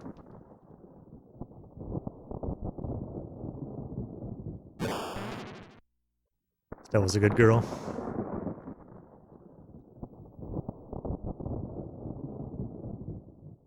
Yeah, for sure. Okay. Give Terry's Gent staff to Hero. Back outside. More stuff to do in here. in a minute, but for now...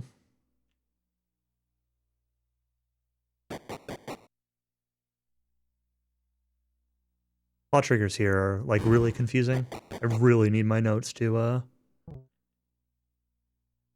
get me through this, Dark World stuff. But it's fine. That's why I've got notes.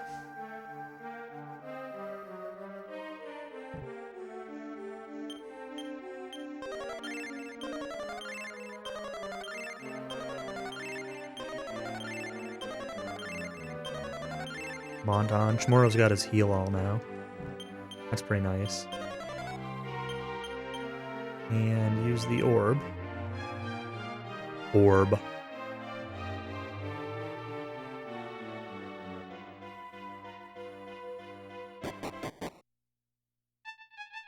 I'm gonna find the other sage. So we found Klimt in prison town, locked up, and we freed him.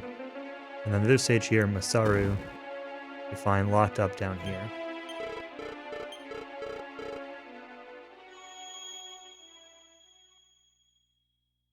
Just get another, like, 1 minute or so cutscene.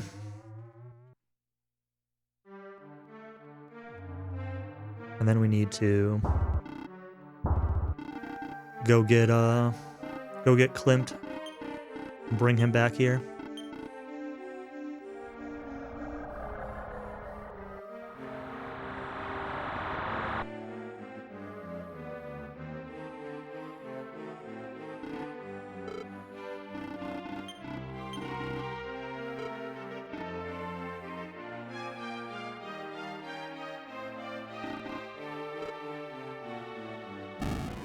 Man, I think it's like looking to the right all the time to read my notes, which is why my neck is bothering me so much here.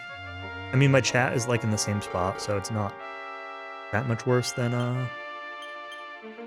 normal on my stream, I guess, but feels worse. Been here with Chamorro only.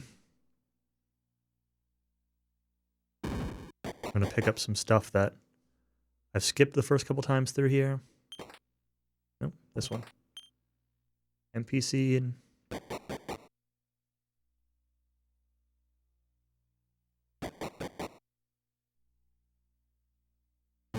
Fusion Ground.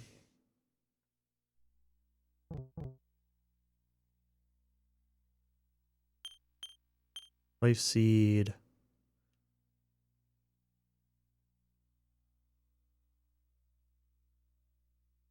Middle Pot, Agility Seed.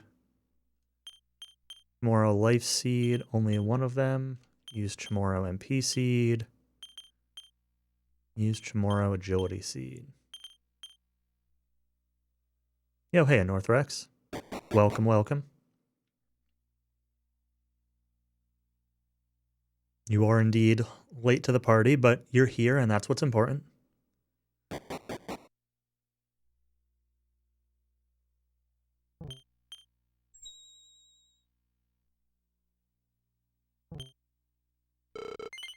Alright, enjoy the lurk. We're getting near the end. We just have one relatively easy boss here in a minute. A little bit of setup, a little bit of grinding, and then the final boss. So, we're getting close.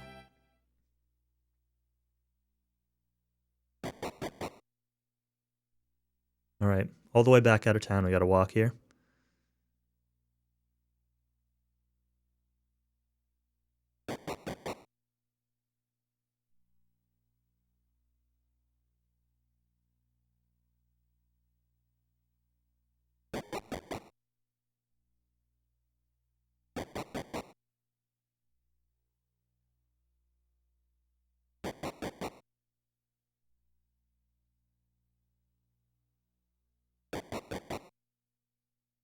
Silence of the town.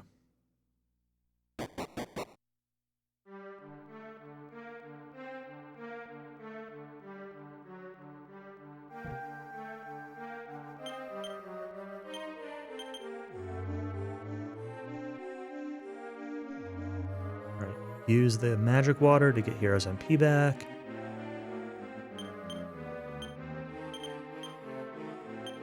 We ordered Durango, Hassan, Terry, Hero. They're all good on HP.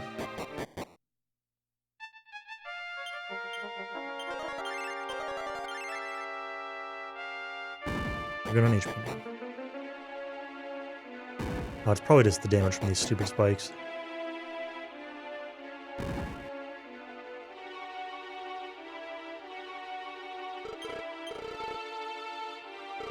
Yep, Northrex is one of the key members of our party here. Sadly, I'm not allowed to rename a character as far as I know.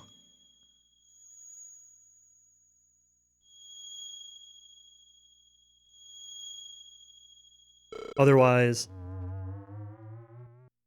I would possibly take the time to rename Northrex. Possibly.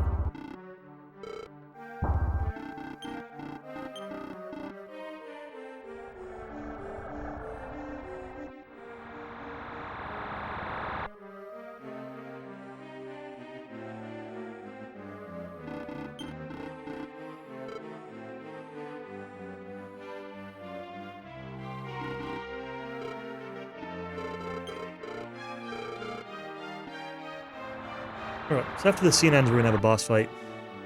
Zuikaku and Shokaku, these two goons here. Big Stone Man and the Troll. And as long as they don't, like, own somebody on turn 1, it's usually okay. They're on a fixed rotation, and it's normally pretty manageable, but if Sap gets resisted and they gang up on people, they can be trolling. Any bumps in the run so far? No, nothing really. I mean, I've made a couple mistakes in spots, like going to the wrong place, or there were a couple slow individual boss fights. Hellcloud Castle was kind of slow. A couple fights where I played a little bit safely. Like Durin, I played safely. But nothing major. Rami is on Terry. Build up. Build up. Zap on Troll. Nice dodge. Excellent. Rami is on Hassan. Spirit Punch. Vacuum Slash. Zap on Troll.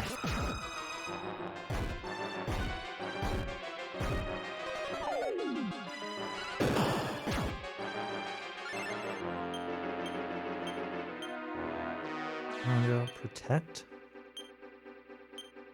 don't know if that's actually right, but build up and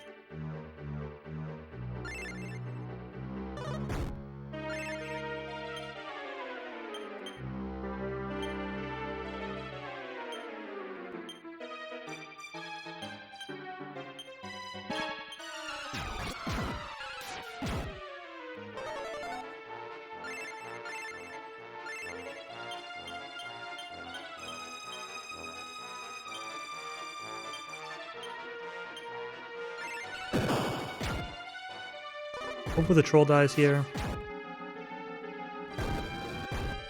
Not.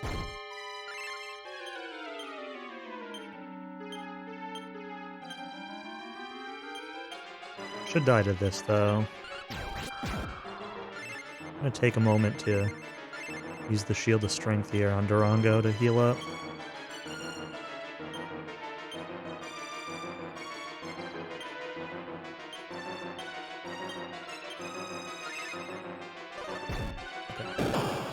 We're good now.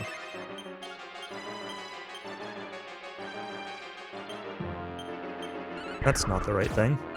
Input got dropped there. Not a good turn for it either. But.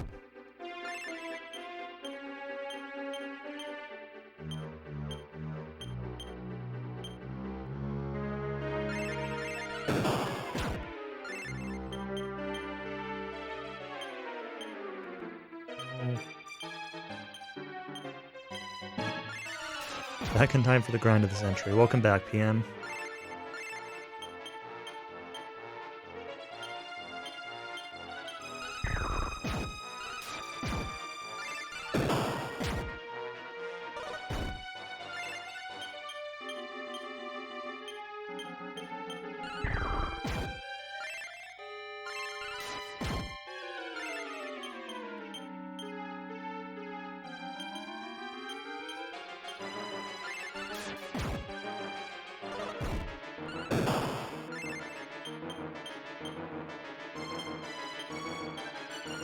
Yeah, these dudes are very forgettable. This is a rock throw turn.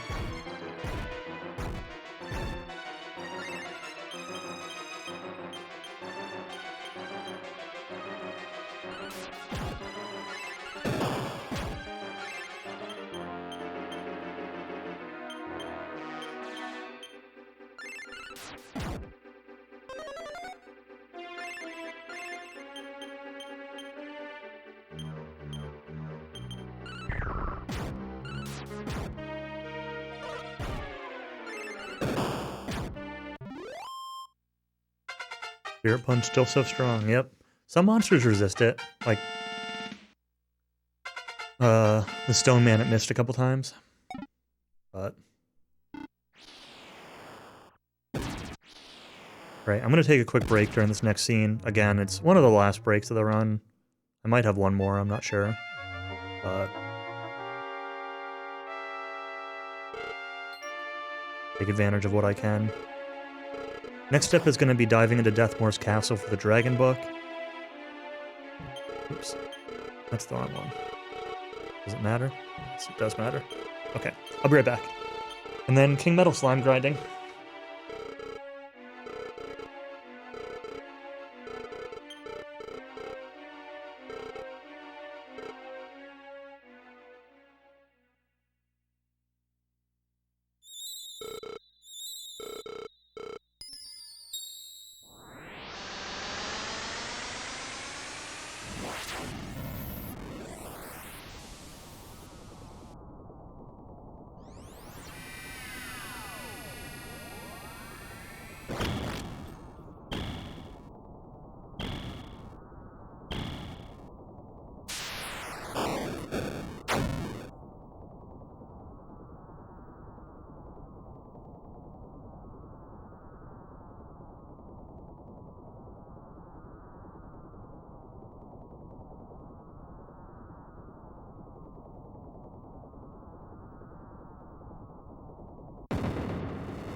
Really am kind of like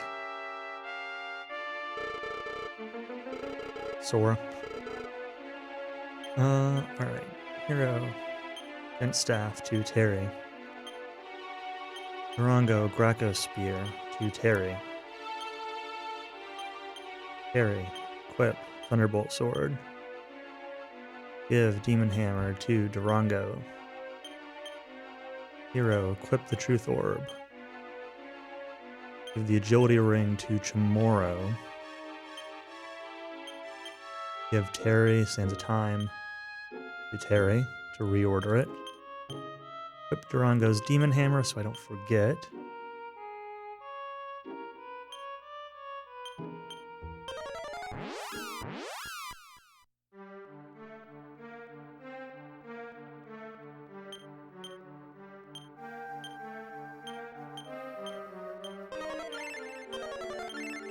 And a Monton, and then we're gonna go into Deathmore's castle real quick. Again, this is purely for the goal of getting the Dragon Book right now.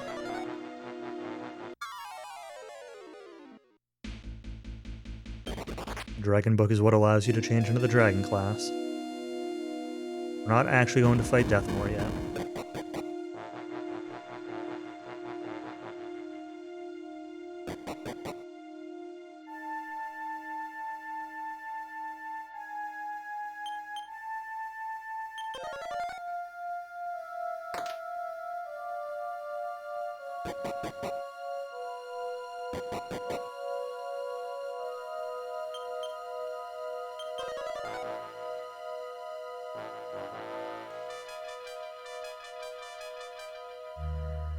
A Demon Spear from this chest.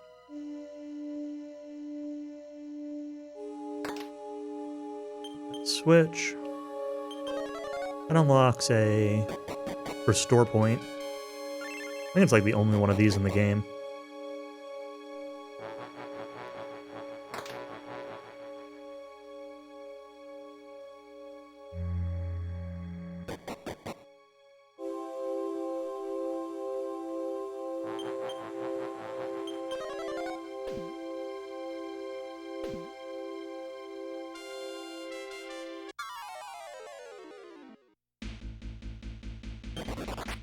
Mudo reskins. So you know things are getting serious. You start seeing early boss skins as random reskins as random encounters.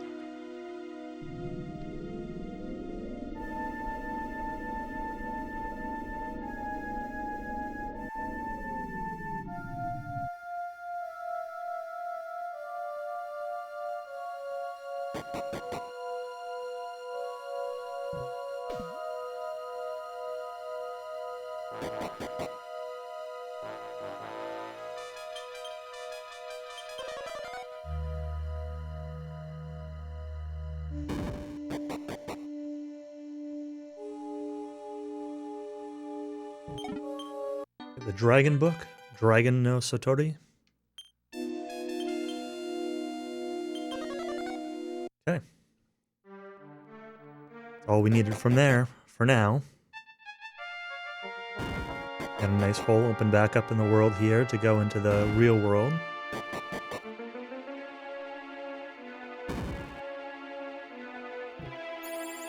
We are going to need to do a little bit of shopping still, too. We're not quite done with all that. But a couple more things to pick up here, too. Harbor returned to Long Adesio. Gotta pick up another world due, for example.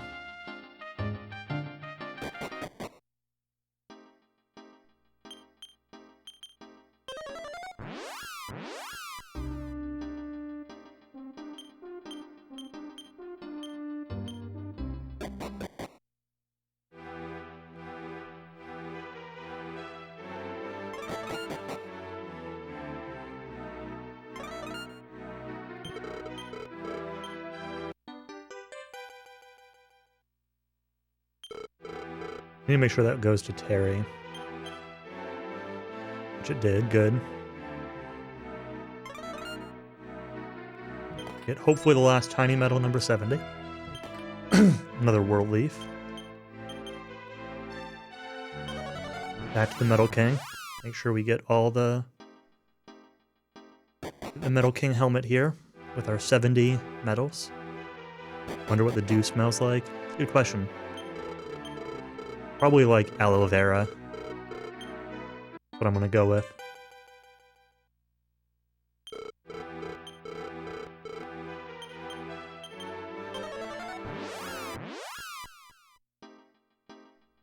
If it's like Mountain Dew? Probably not. Yeah, maybe.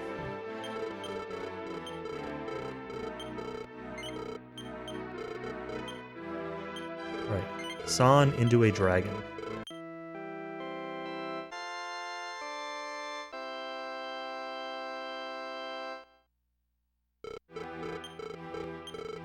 Gives him a big HP and strength buff.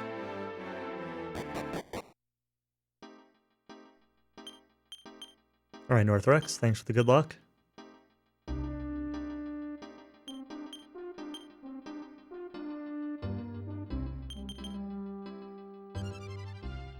Alright, so it's time to... Oh, it's the wrong button again.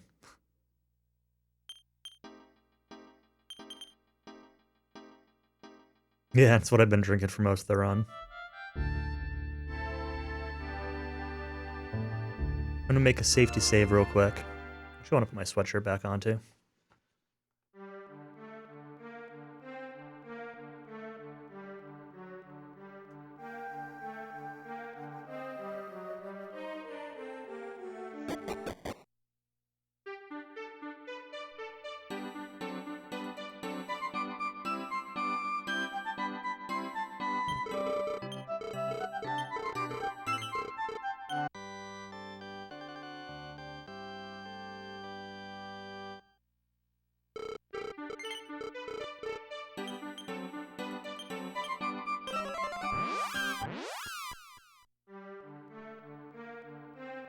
Okay.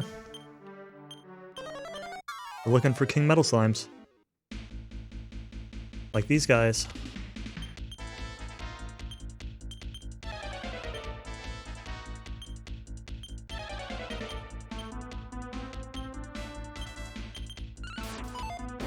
Oh, he ran away.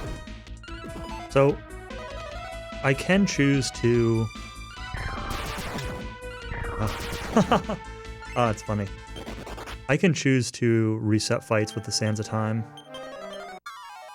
but you only get one use of them.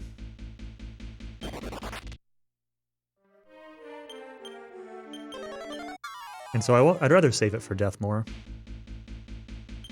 Could also be running away with just a single party member. Back to its villa, yeah.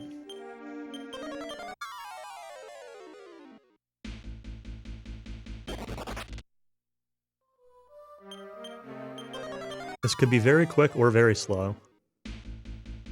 I think what I've heard is like an average estimate is like 5 minutes per King Medal. But obviously there is high variance.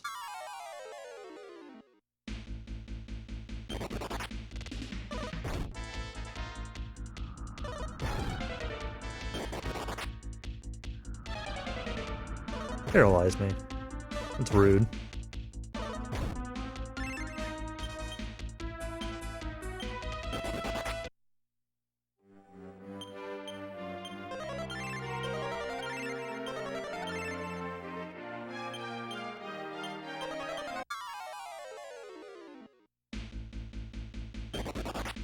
Farm too many. Yeah. A lot of...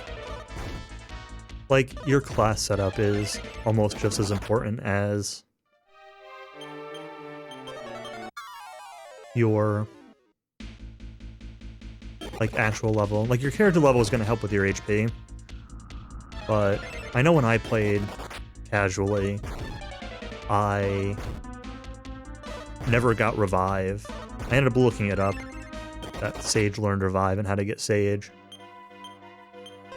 But I never had Revive, so I got a death more of just Vivify, and like 1 or 2 World Leaves, and just got rocked.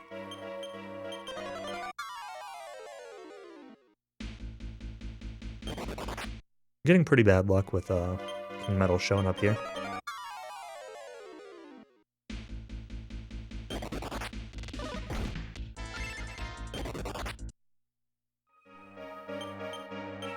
Not even showing up and running. You had the first one to show up. No one we've seen so far.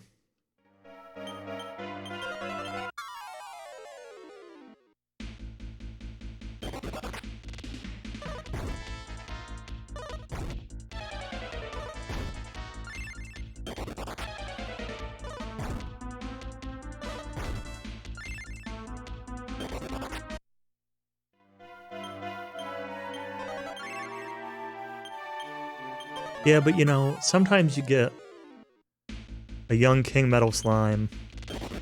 He wants to set out on his own, has something to prove to the world.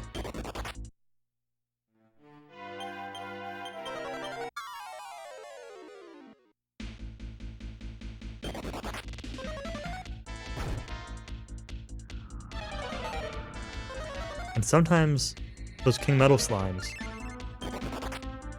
they wander into places they shouldn't be.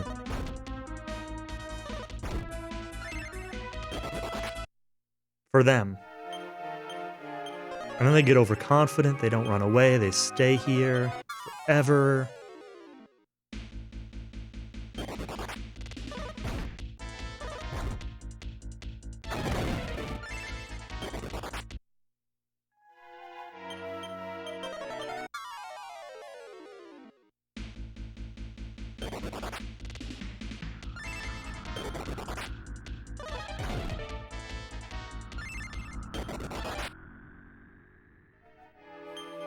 And sometimes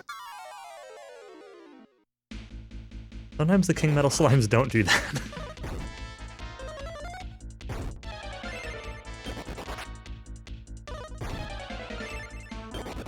Sometimes we just see goons.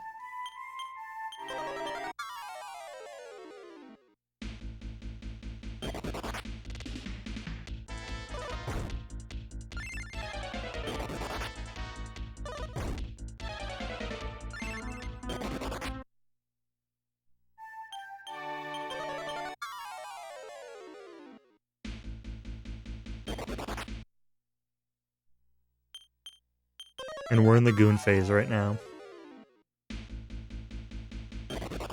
King medals are, like, it's kind of dinner time. They're probably all getting hungry. And we're late.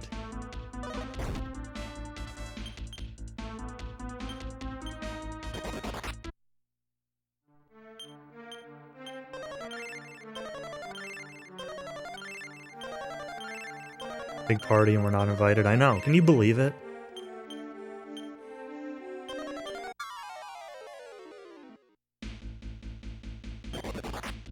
You know, maybe we'll get lucky and be able to take one of these metal slimes home with us. They're gonna wander off on their own. They get dumped at the party. Wander off through the woods, being all mopey. And suddenly there we are. Ready to pick them up and show them a good time. Right? No, not you centaurs.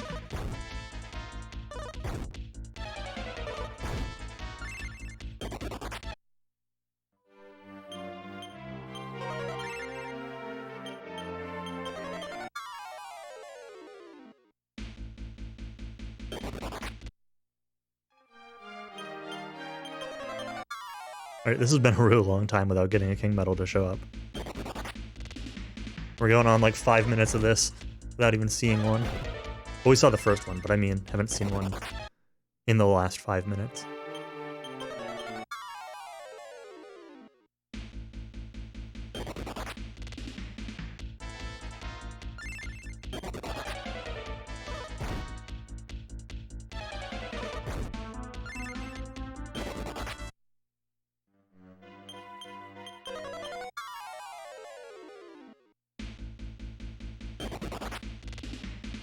Seeing plenty of turtles.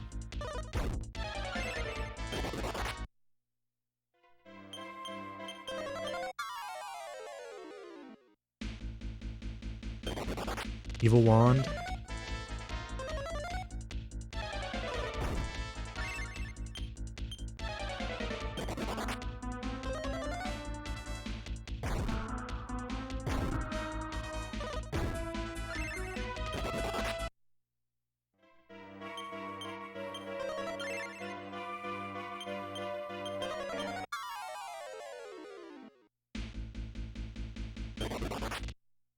They didn't see me, sadly. There were no king medals in that. Alright.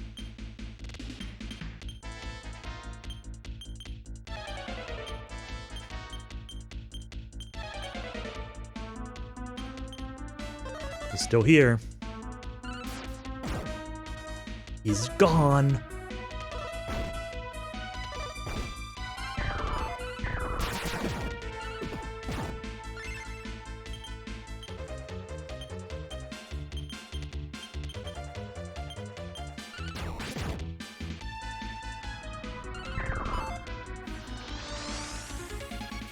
Barbara celebrates with a big bada boom.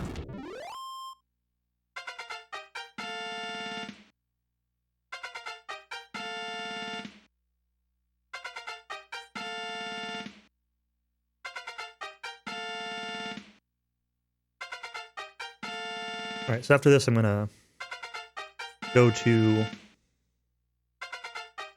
Greedtown. Because I know where I don't know if or where there's an inn in Sorrow Town. So I'm just gonna go to Greedtown. The inn and the save point are in like the same spot. So take an inn, save the game, and then we're gonna come back here and get a second one. The second one's optional, but I had notably higher success rate with the second one. So that's what we're gonna do.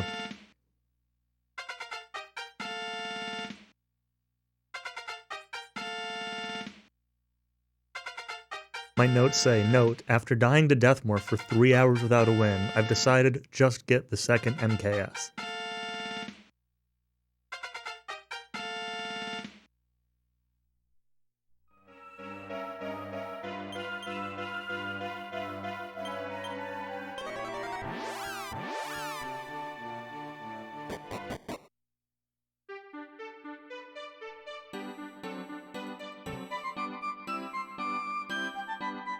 It's taken in. For 800 gold. It's an expensive inn.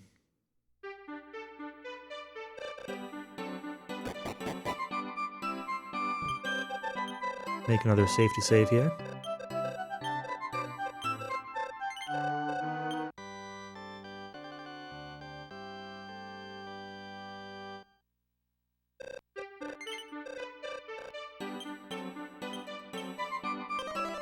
Let's get another one. We're gonna split for that first Metal King kill. That's okay.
You know what? Let's do this.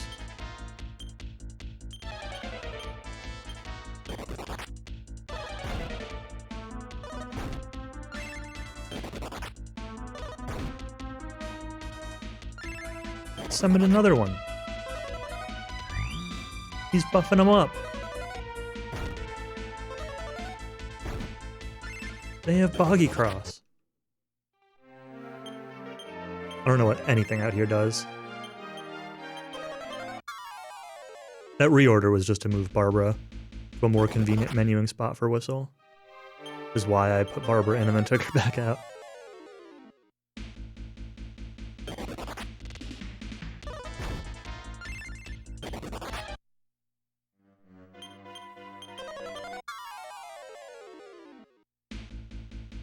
Alright, our boy.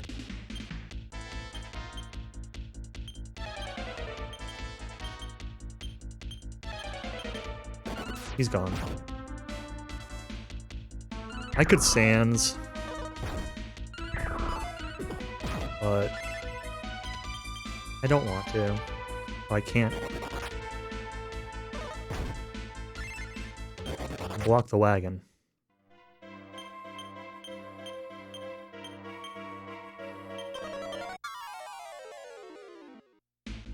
I really want to have the Sands for Deathmore.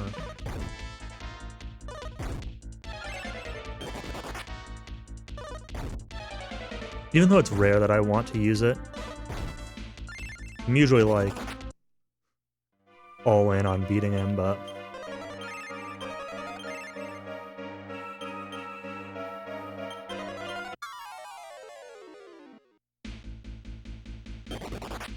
losing a lot of time to this, but alright. Sub 8 is probably not happening even if we first try at this point. Unless we get the second King Medal now. But I was not expecting a sub 8 on the first run anyway, so I'm okay with that. I was aiming for, like, I'm still aiming for, like, sub 10. I'd be very happy with sub 9. I know that sounds crazy considering I'm one King Medal and a final boss away from done with this game, but promise it's not crazy.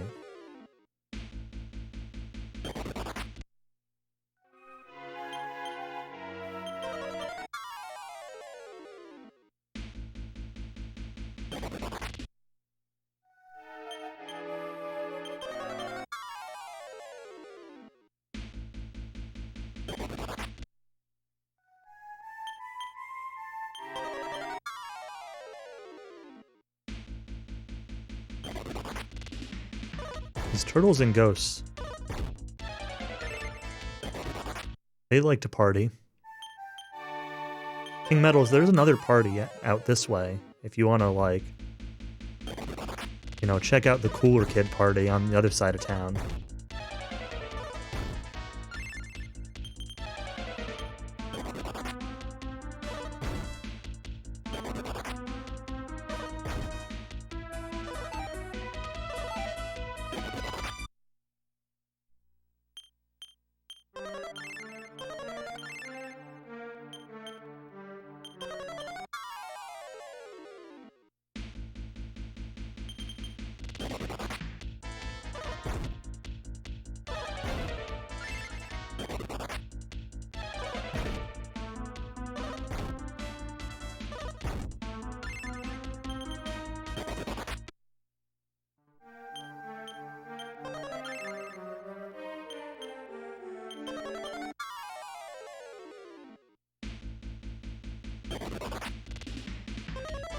It's fine, I got nowhere better to be.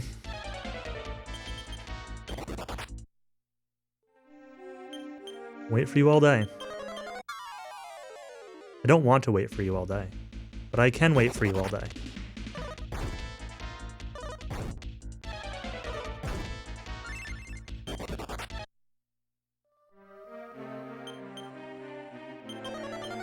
Try this next tile over. Maybe he's hiding over here.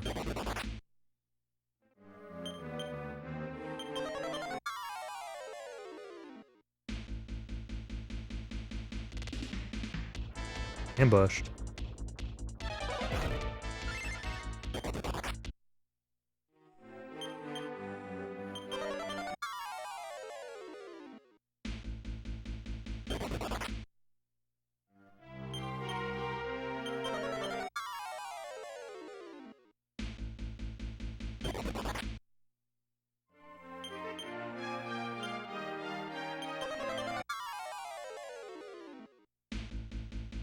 Alright, there's our boy.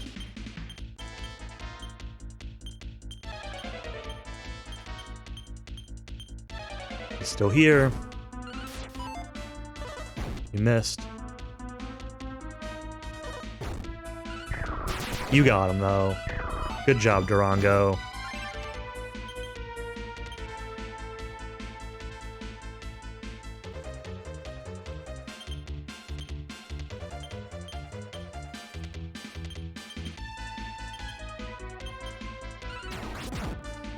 Party is over.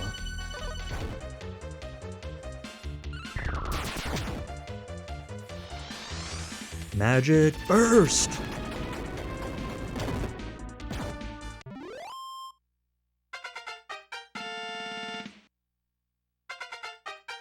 Get a 9, 11, so that's 20 more HP for Hassan. 16 for Durango.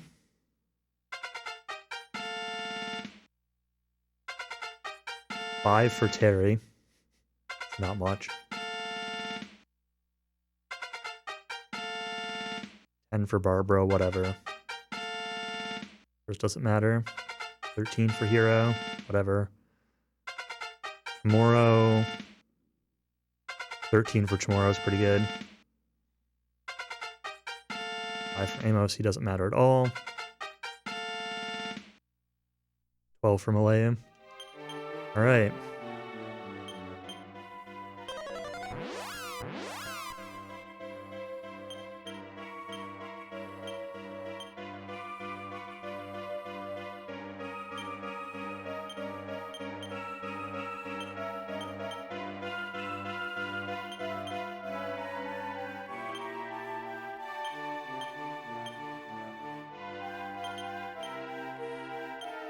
I think I have another life seed that's just like chilling out in my bag.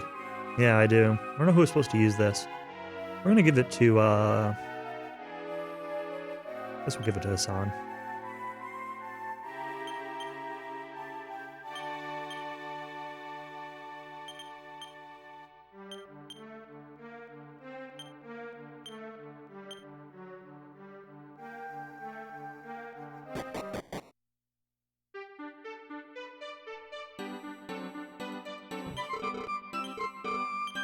sell Durango. Shield of Strength and Dragon Killer? Dragon Killer. And Shield of Strength.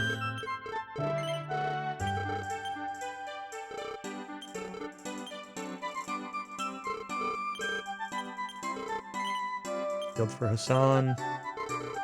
Need 40,000 gold at this next shop here.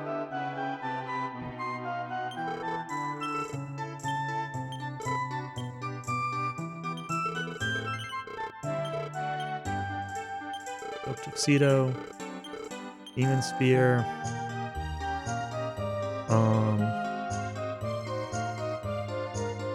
let's oh,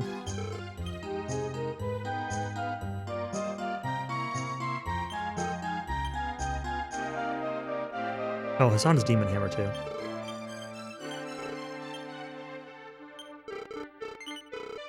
Let's fish for stuff, money from the bag. Be a little slow.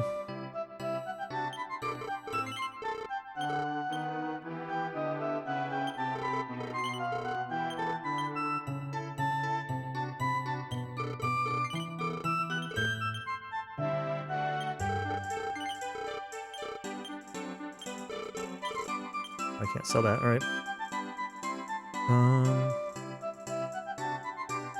Looking for these.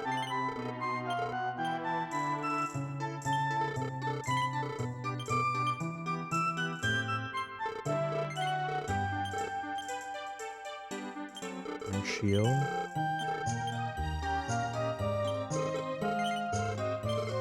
Need 1,000 more from random stuff here. Fashionable bandana.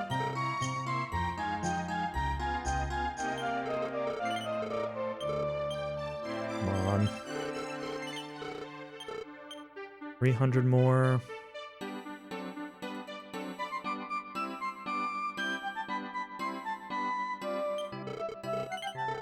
Gotta be able to get this somehow.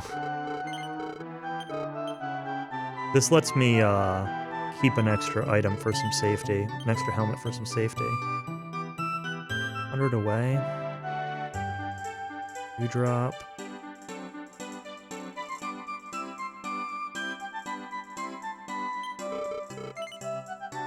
Oh, the glass slippers. I can sell those. Okay. Good. Good, good, good.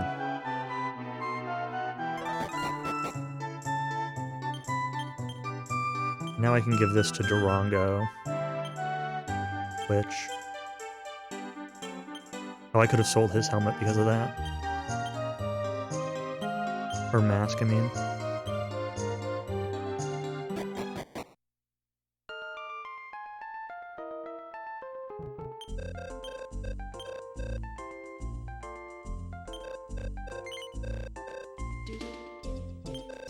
I haven't used any world leaves, so... One goes to Durango. One goes to Terry.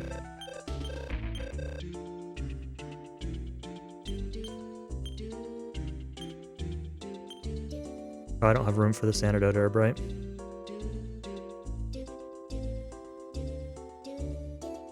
Oh yeah, I can... Terry doesn't need this.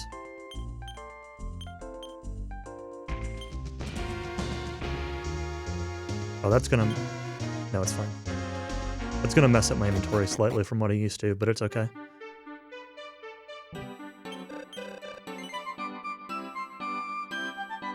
Oh, I don't need to end. Nope.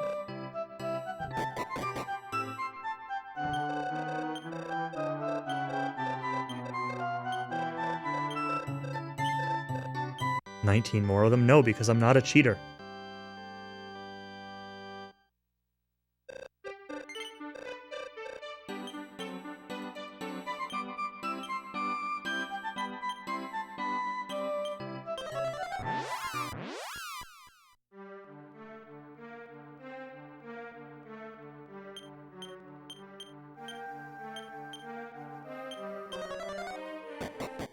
Alright.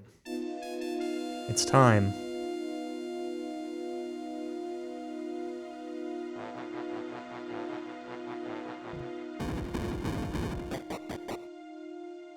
Sadly, you'll miss Deathmore shenanigans. Alright, Nacho. Thanks for watching, though.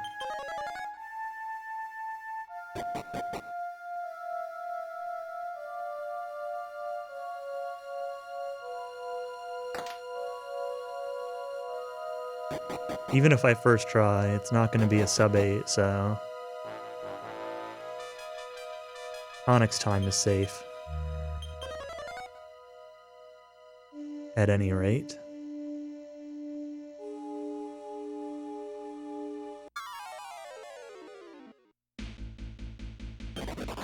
Mudo reskin and a Durin reskin.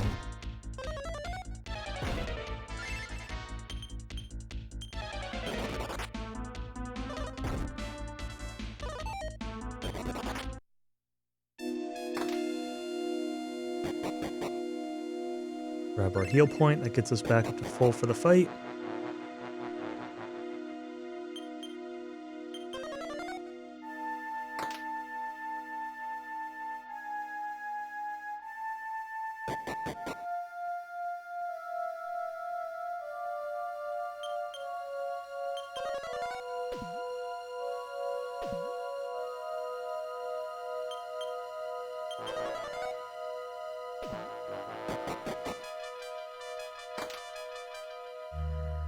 Now, like I've been saying, I'm starting to get a little nervous here. Like I've been saying this whole run, my success rate in practice has really only been like 30 to 40%. So there's a very good chance that we get stuck on Deathmore for literally an hour or two. I hope not. I hope that doesn't happen. But just because I'm here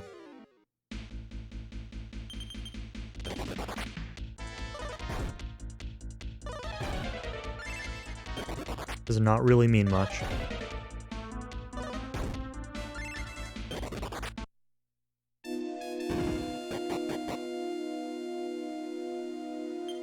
Alright, I want to manually heal with Malayo's MP. This here MP is not useful at the moment. Crazy room.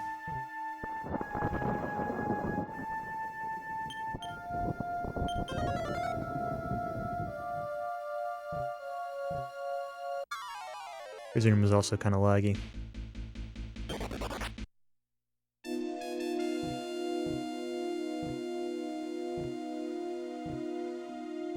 This is not where I want to be. I went out right when I should have gone left.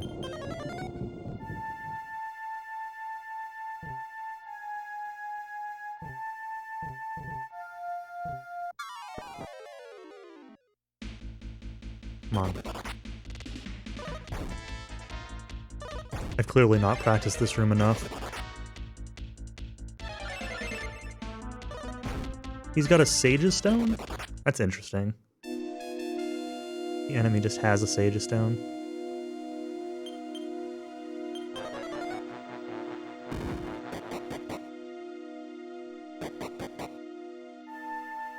Back down here for a moment to grab this, the Metal King sword.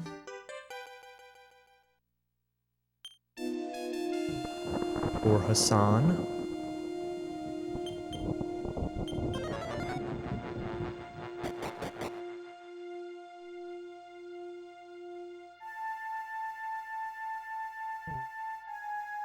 The nerves are strongly kicking in.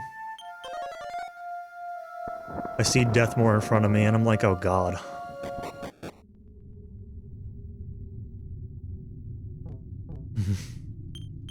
What have I gotten myself into? We'll heal that 1 HP, sure. What else is at full? Let's verify inventories. Mirror Shield, Sword, King Helm, Ruby, Armor, Key, Metal King, Demon Hammer, Mask, Dragon Robe, Bracelet, Shield, Reigns, Ramia's, Antidote, Leaf, Leaf, Leaf. You can have another Antidote. Sword, Shield, Armband, Platinum, Platinum, Ghent, Bracos, Dew, Sands, Oh, whatever I have on my notes there is wrong, but that's okay. Hero. Yep, that's all right. Moro. Yep. Amos. Yep. Maleu. Barbara. You're all good. See it.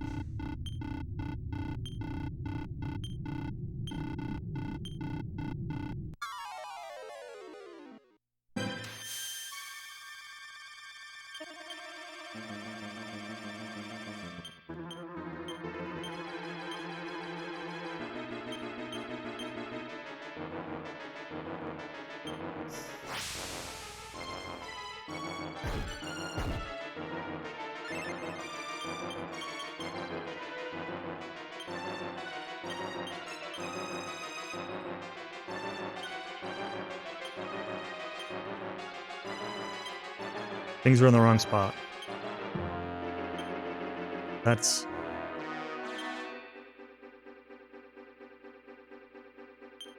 gonna be weird, but it's okay. It's gonna affect my menu in a little. Hero toast.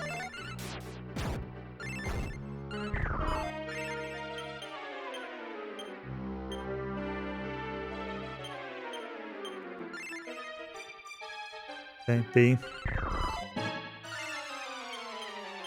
I need to take Chamorro out for this.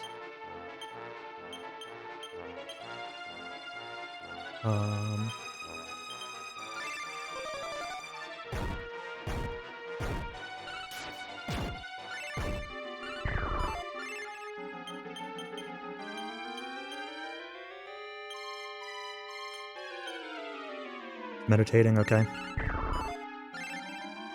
He's still in B.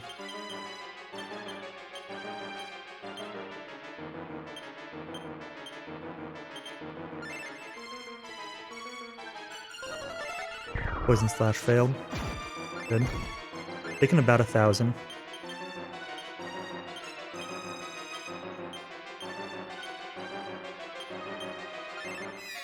Falls.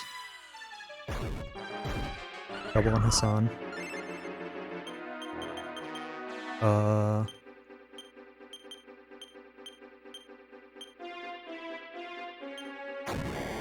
Go back into A. Means this turn's gonna hurt. That was maybe a mistake on my part. Use Durango's Leaf.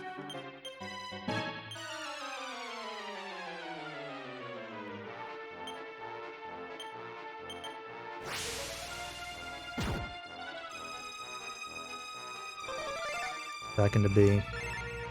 And Venom. I need to get Ramia's on you, though. Build up. We need to take Chamorro out. Ramia's. Build up. Dent.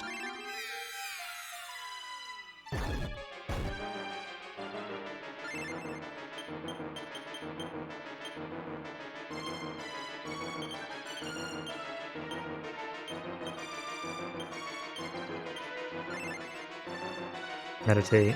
Unfortunate.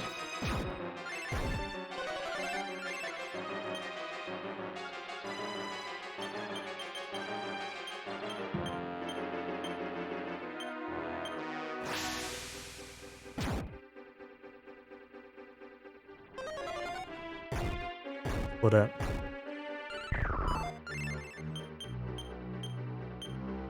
He might die this turn if he doesn't meditate, but he did.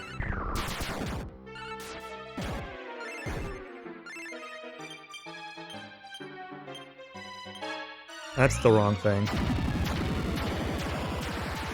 It's okay. Didn't hurt anything.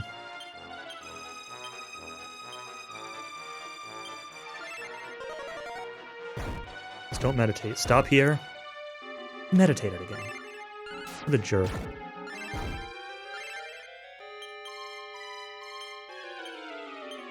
I probably should have done Shippu. I don't know if it would have been enough, though.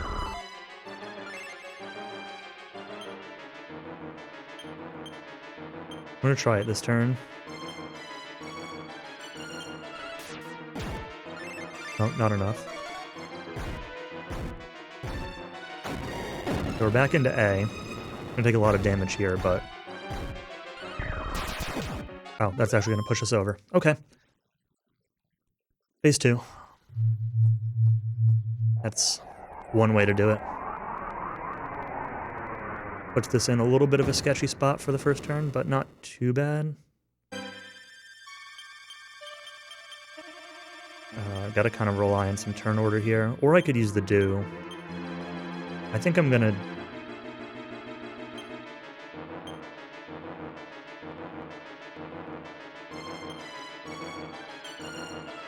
We're okay.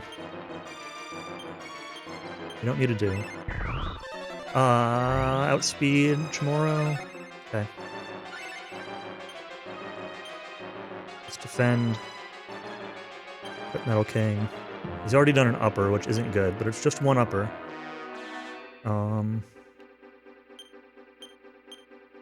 I do need to get that poison off of Durango, but... buy kill? Man. Great. I'm 2 turns in and he's already got the meme combo up.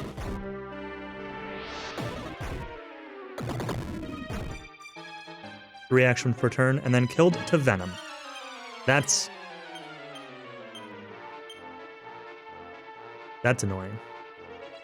Let's put Chamorro out for hero. Use your leaf. Brockos and Upper Durango. Strong D, okay. Ramia's filled up. Thunderbolt. Upper Hassan. Okay, he's got the double upper up. That's really bad.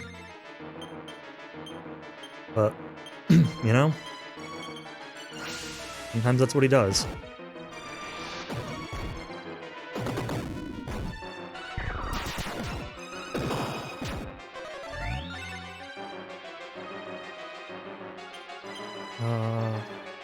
Like 800?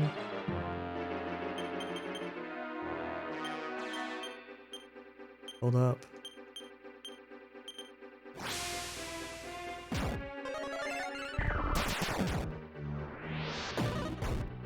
$1,100?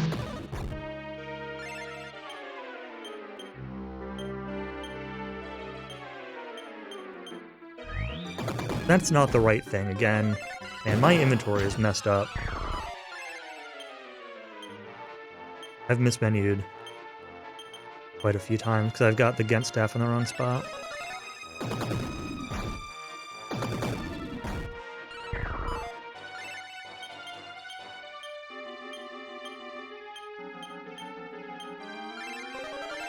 There's just 3,000 HP. Back into B. And you gotta get strong D. I gotta go Hassan only.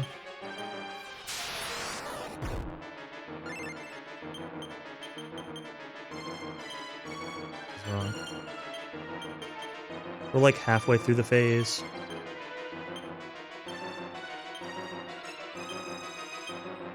Yeah, 3,000 just for this phase.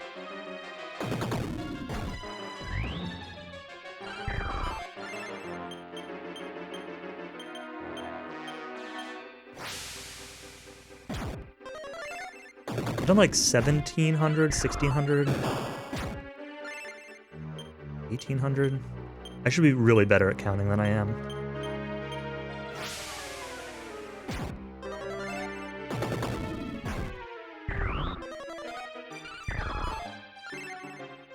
Back into B. Nice dodge. Back into A.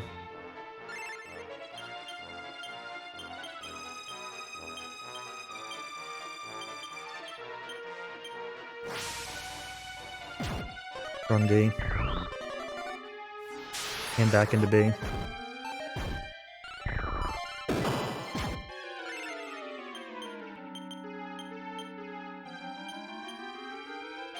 That was a mean turn for sure. Okay.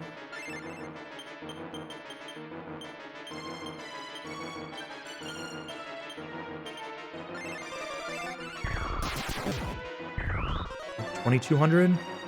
That can be 2400. We're okay on this turn. Make sure Grokos is up on you. Strong D attack, okay.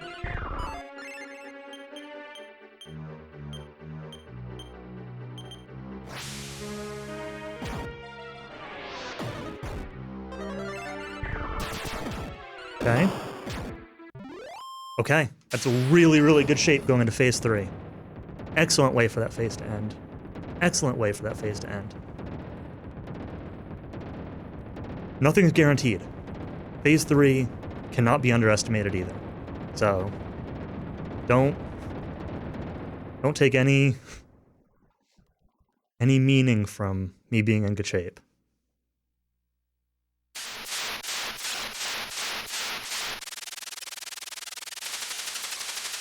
Redeems a ton of luck.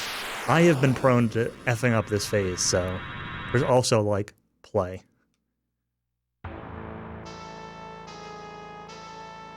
Alright, everybody's at full, so Rami is build up. Gent, Ordu, or Thunderbolt. Defend. Bracelet, Sauriku, or Kiriku. Turn 1 it guarantees put somebody to sleep. It is Chamorro. Okay. That's... Turn 2 gets reordered to hero only.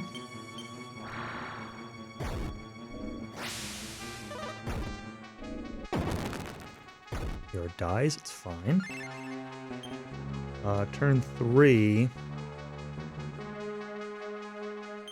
Defend. Spirit Punch. It's very important to get the left hand down first. Visually the right, but the name left hand. Hidari. Hidari-te. That's annoying wave turn. Okay, I need to adapt here. Because this next...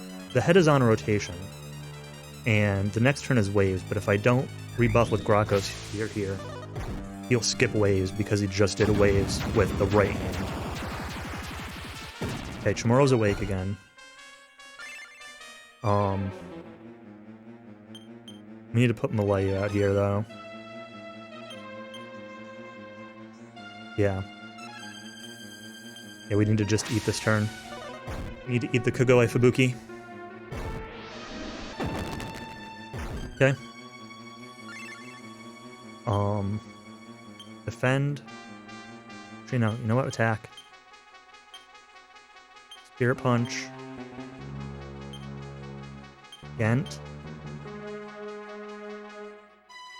Let's equip the agility ring, actually.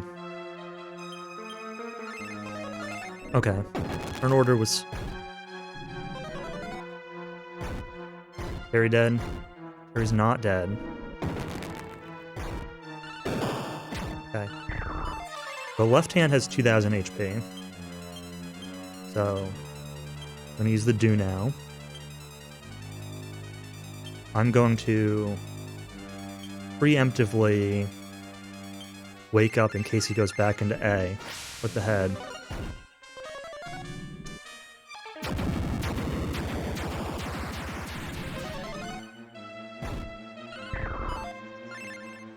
Okay, need to Ramia's. Spirit Punch. Gent.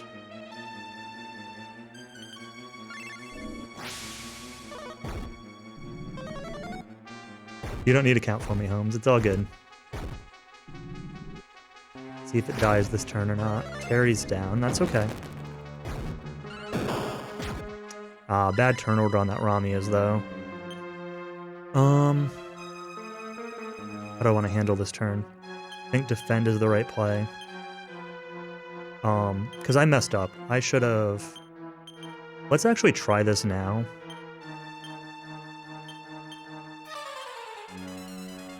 I should have done this a couple turns ago.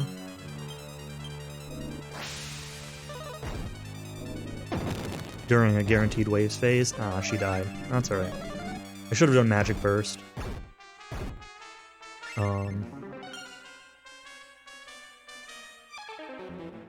What else do I have that I can put in? That's really it, okay. Durango, just defend. Spirit Punch it. See if we can keep Hassan up. Should have probably switched the other accessory. But it's okay. There's the heal all. Okay. And hands down.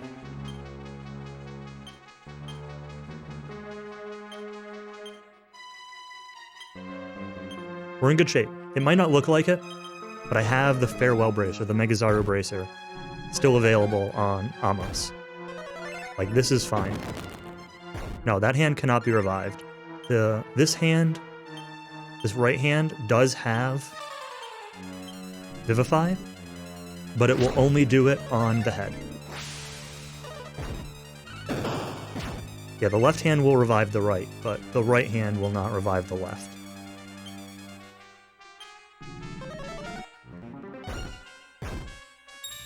At least in this version. Hassan's asleep. Okay. Well. Let's just take the damage that I know I can get.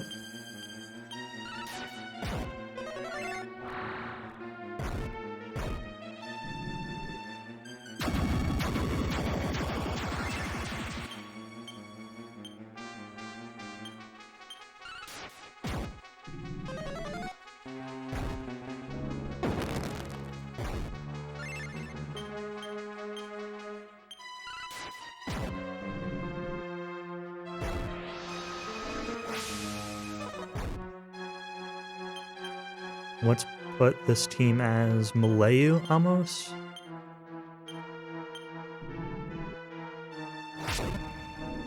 Okay, this is good.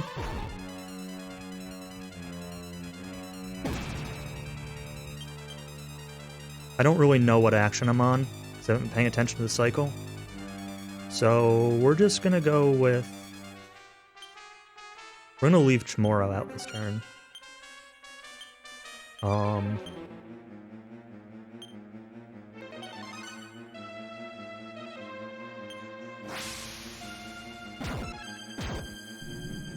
Oh, it's not Sacrifice.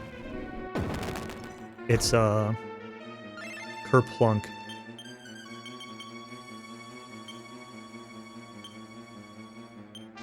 Yeah, Farewell.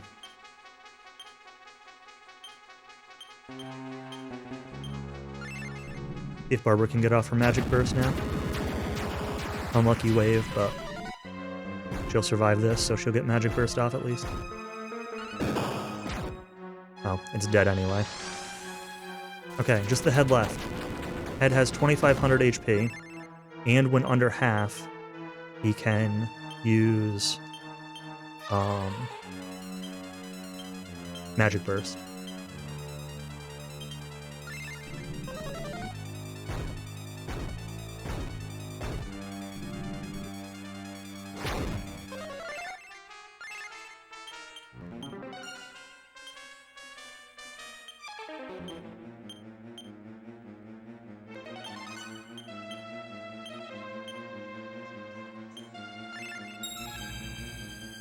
Tomorrow's asleep. Okay.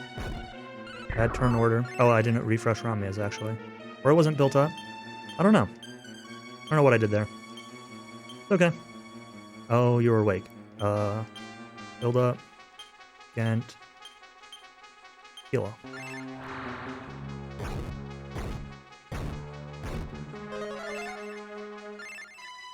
Turn 3 is fine.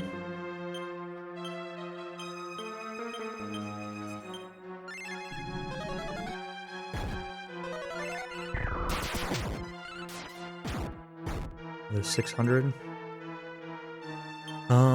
So this turn's guaranteed waves.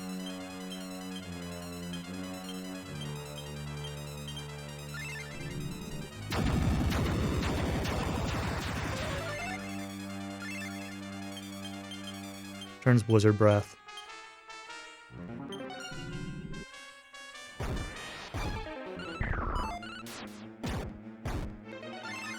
Be really careful for Magic Burst now. Magic Burst can still ruin my day.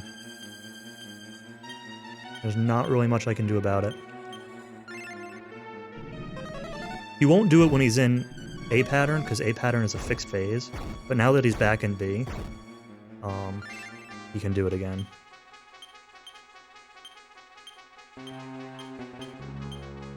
What do you have equipped? You have the agility ring. Good. Sleep. Okay, he's back into A. Terry's asleep. This should be fine. You're on action 2. Just bring in Malayu. This is Warcry. It's an AoE thing. It's fine.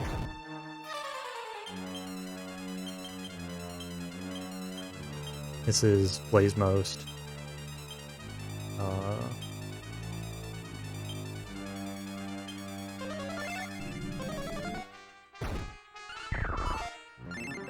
This is Waves.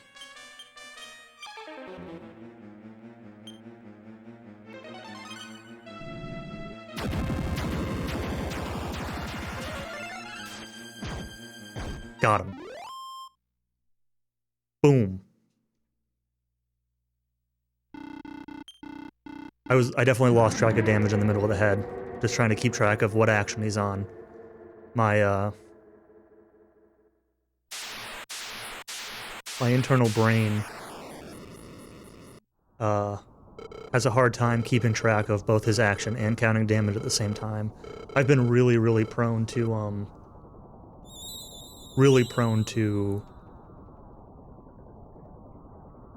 like not paying attention when he's on A, which is the fixed predictable pattern.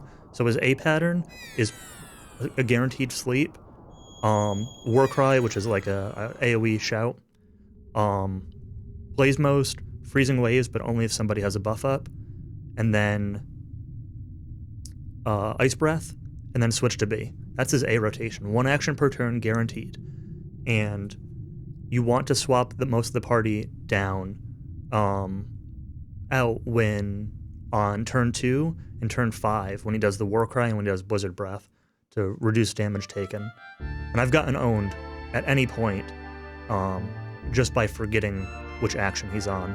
But when he's on A, like I said, he doesn't do Magic Burst. So the ending is pretty safe if he's on A. But if he's on B pattern, when he's under half health, he can just choose to do Magic Burst on any given turn. It's a pretty low percent.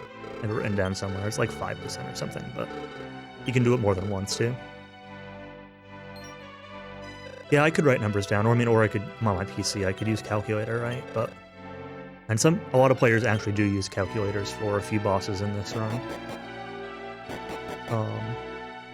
But I wanted to learn it without the calculator. I think it's just one more thing to kind of distract me from keeping track of where he is in his cycle.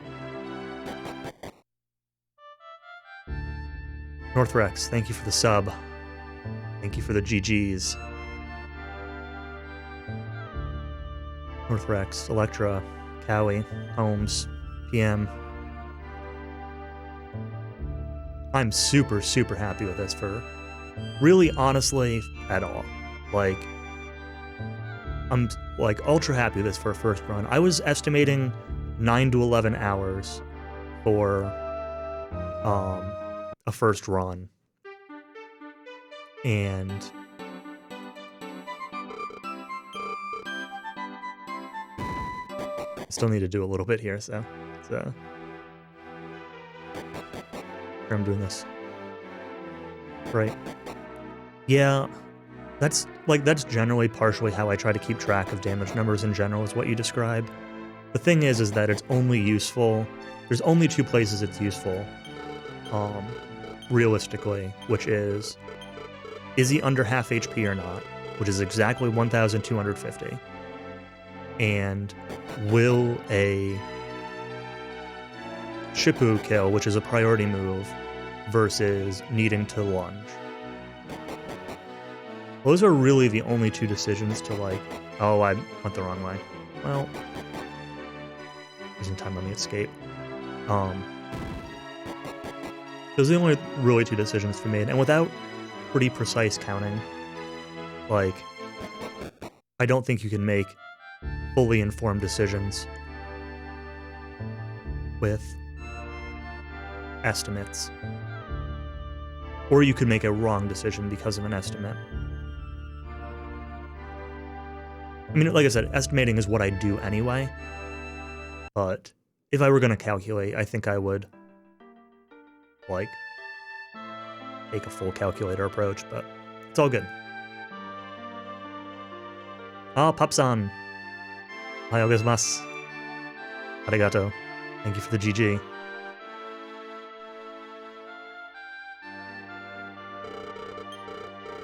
Whew.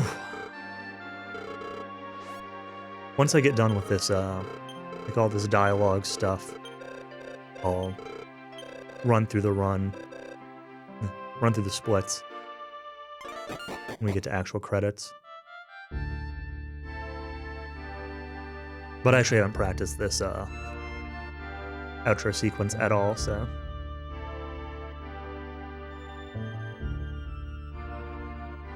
Seems goose. Yeah, honestly, like, I didn't have a specific goal time in mind with this game. But, like, my first run I was expecting to be somewhere around 10 hours, but I estimated 9 to 11. Sub 9 was, like, my main goal for the game. The secondary goal of being, like, sub 8.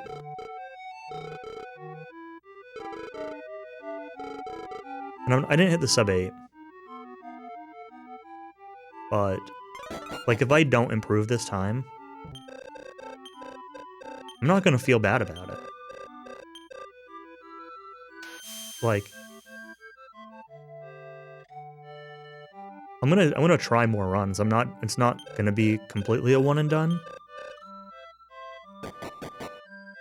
But I might never improve this time. I'm probably only gonna run this game for... I'm planning to only run this game for about a month. Sort of where I'm at.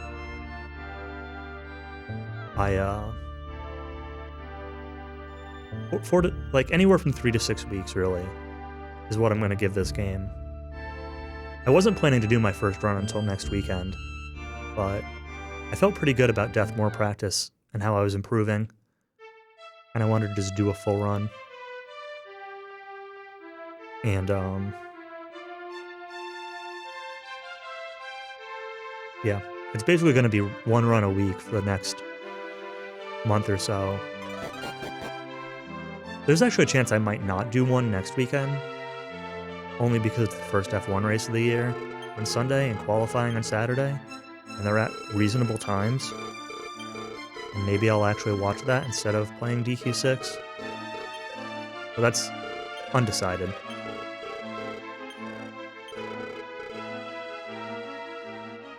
Alright, let's start, well, got a little bit more. I was gonna say let's start looking through splits, but I'll scroll up at least.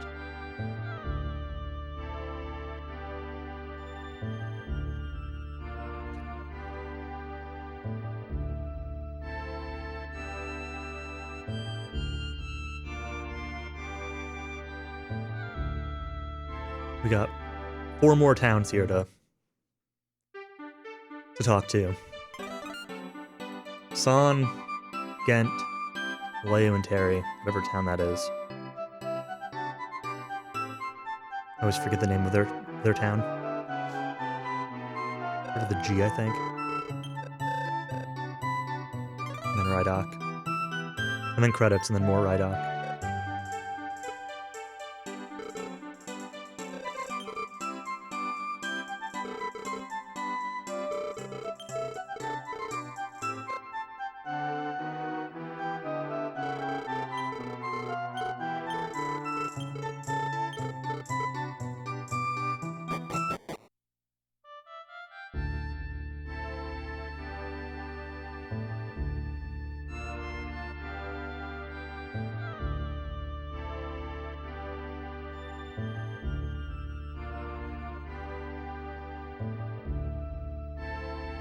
Still trying to, like, just get my heart rate under control.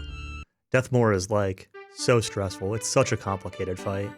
I know I beat it first try, and I know things went generally pretty well, but, like, I don't know how chaotic it looked to the stream. That was, like, a pretty nice Deathmore overall. Deathmore 2 was a little bit trolly because he did an upper on turn 1 and then bykill on turn 2, which always just sets you up for, like, having difficulty with the fight. But he waited a while to do the second upper, and he didn't get stuck on B rotation. He went to it a few times, but he never got stuck there. He never used his AoE flame that B rotation has. Crit luck at the end. Well, Durango has the Demon Hammer, so his attacks are 50-50 to miss or crit. So, it wasn't like especially great luck, or like rare luck, I should say.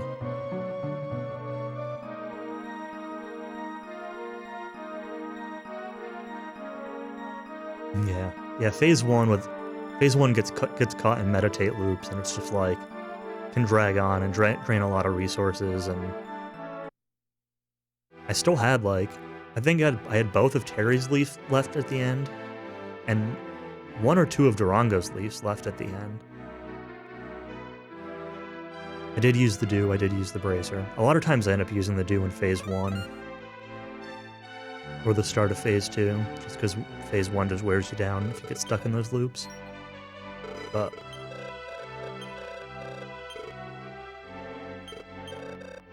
not today.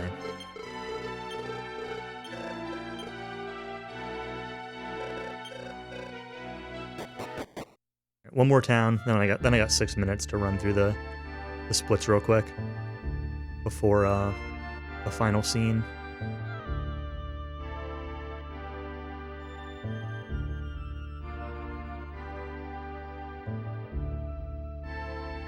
I will say that, like, Deathmore, despite the fact that he's utter BS sometimes and will just own you, was every bit as fun to learn and satisfying to learn as I expected it to be. Yeah, it was really frustrating sometimes when you'd go into an attempt and just, like, nothing would happen. You would just get owned and it would be over with. But you can clearly see improvement when you're learning that fight. Oh, I don't even have... what? Did I just leave?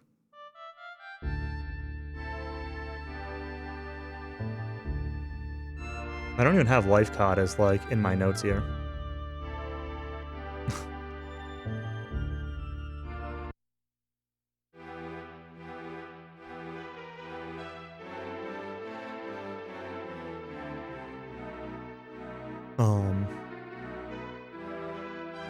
But, like, if you really think about the,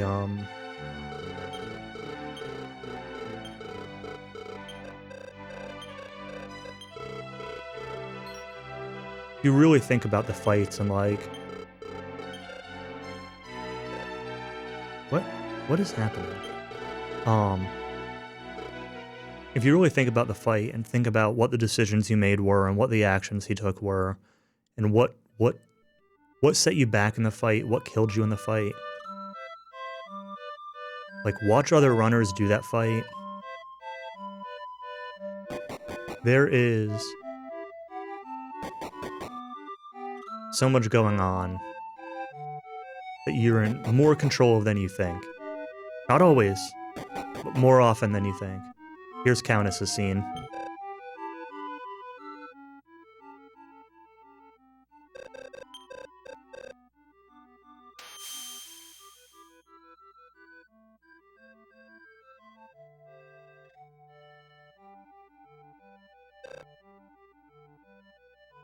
Oh, he was waiting for it.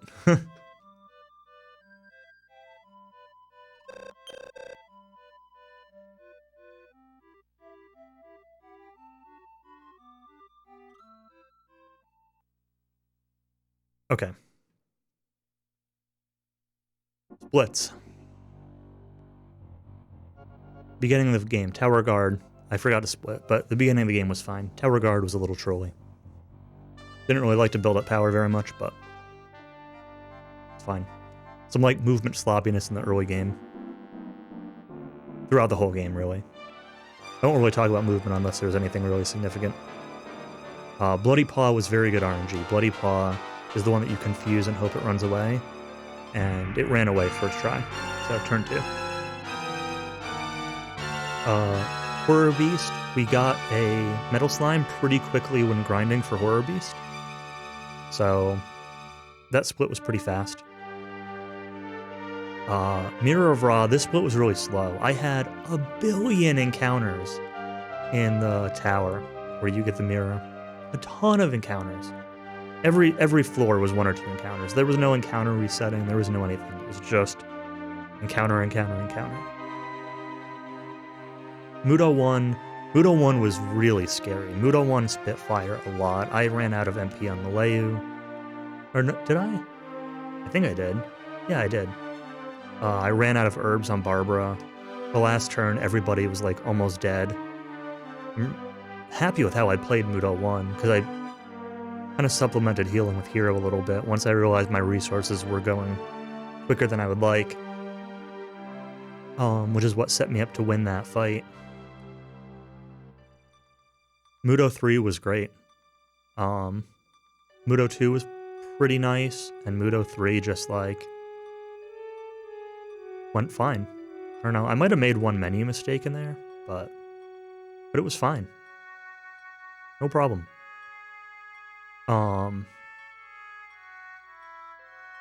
Grinding, class change, that all went fine. I took an extra fight or 2 in the class grind that I didn't need to, but it was all good. Blast, no problem. Jamiris, no problem. I don't remember. I might not have gotten sap on Jamiris, and I definitely didn't get sap on Blast. I think that was another thing. I don't think I got sap on either of those, or at least not 2 saps. So both of those boss fights themselves might have been a little on the slow side. Trials were okay. I had some really sloppy menuing on the second trial. But otherwise, no major issues. Moralgo. Oh man, I beefed Moralgo bad. I had an input drop really early on, and I missed an expel to get rid of his reflect, and then things got all messed up. I did manage to get back on track, and I didn't lose anybody, but the fight was really slow because I was on alternate turns for a while, and then I got back on track when I had to catch up on one turn. He summoned a lot of lamps too, or a lot of cloud guys, genies, that's the word. He summoned a lot of genies, which is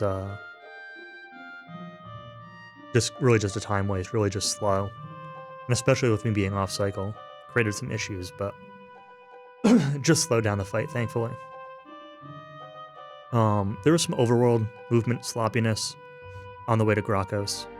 Went the wrong way a couple times, but really no more than like 10 or 15 seconds each time, which, I mean, maybe added up to like a minute or 2, but the Grakos fight itself was fine. It was nice and quick.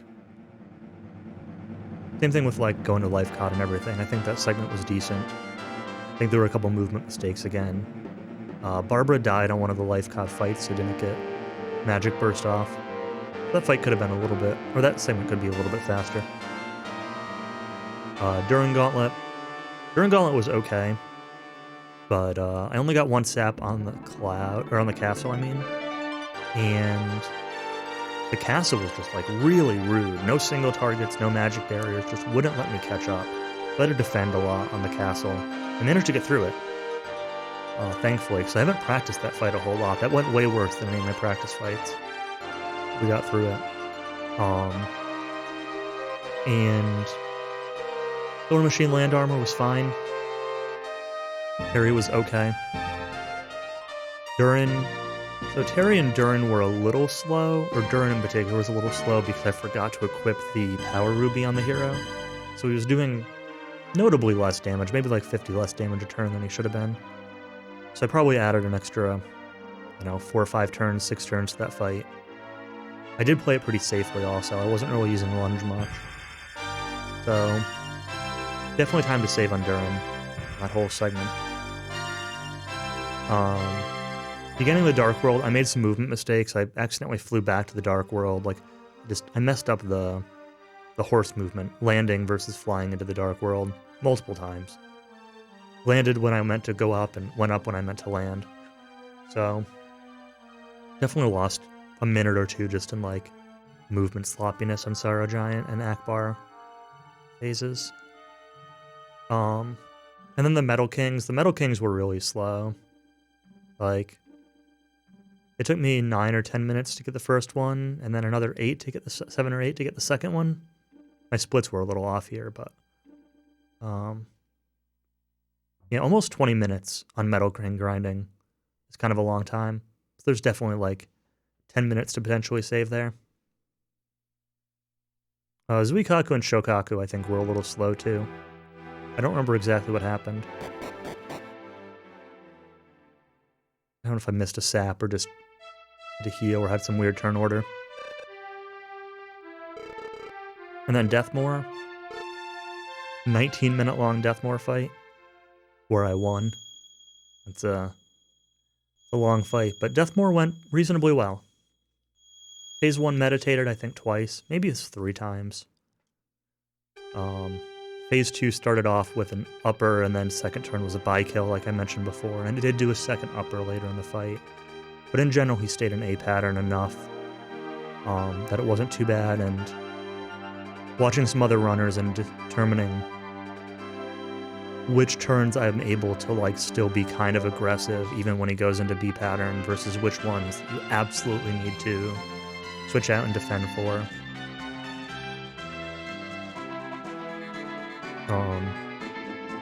Went a long way.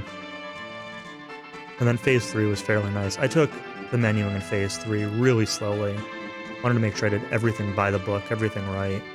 I lost track of damage counting on both the left hand and the head a little bit. If Holmes' numbers that he was posting in chat were right, there was definitely a turn where I should have just shippued on the left hand and priority killed him. But I was going off what I was thinking in my mind, which was still being farther off than that. And maybe my mind was wrong, but...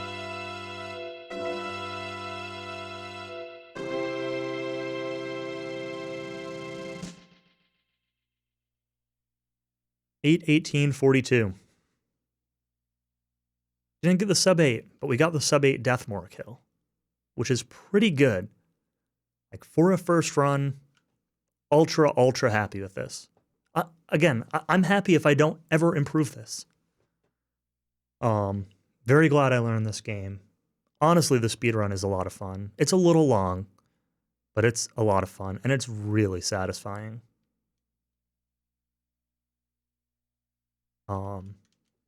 Yeah, that's, I think, all I really have to say. I'm hungry. Been streaming for 8.5 hours. I'm gonna go get some dinner. We got Countess playing casual Metroid Prime Remaster. Error of Rudo's playing casual FF12. Anatolu's doing Dragon Warrior 2, any percent no RNG manip. Lots of stuff out there to watch. Go hang out with cool people. I'm gonna raid Anatolu. Oh, never mind. He just got a sub 4. So I'm not gonna raid Anatolu. He's raiding Error. I'm gonna raid Error. Error of Rudo is playing Final Fantasy XII casual, so if you don't want to watch it, don't join the raid, but raiding never. This might raid twice, I don't know. Raiding never works right. Already raiding Error of Rudo. Okay. Well, I'm off. Gonna grab some dinner. Thanks for watching. And I'll catch you next time.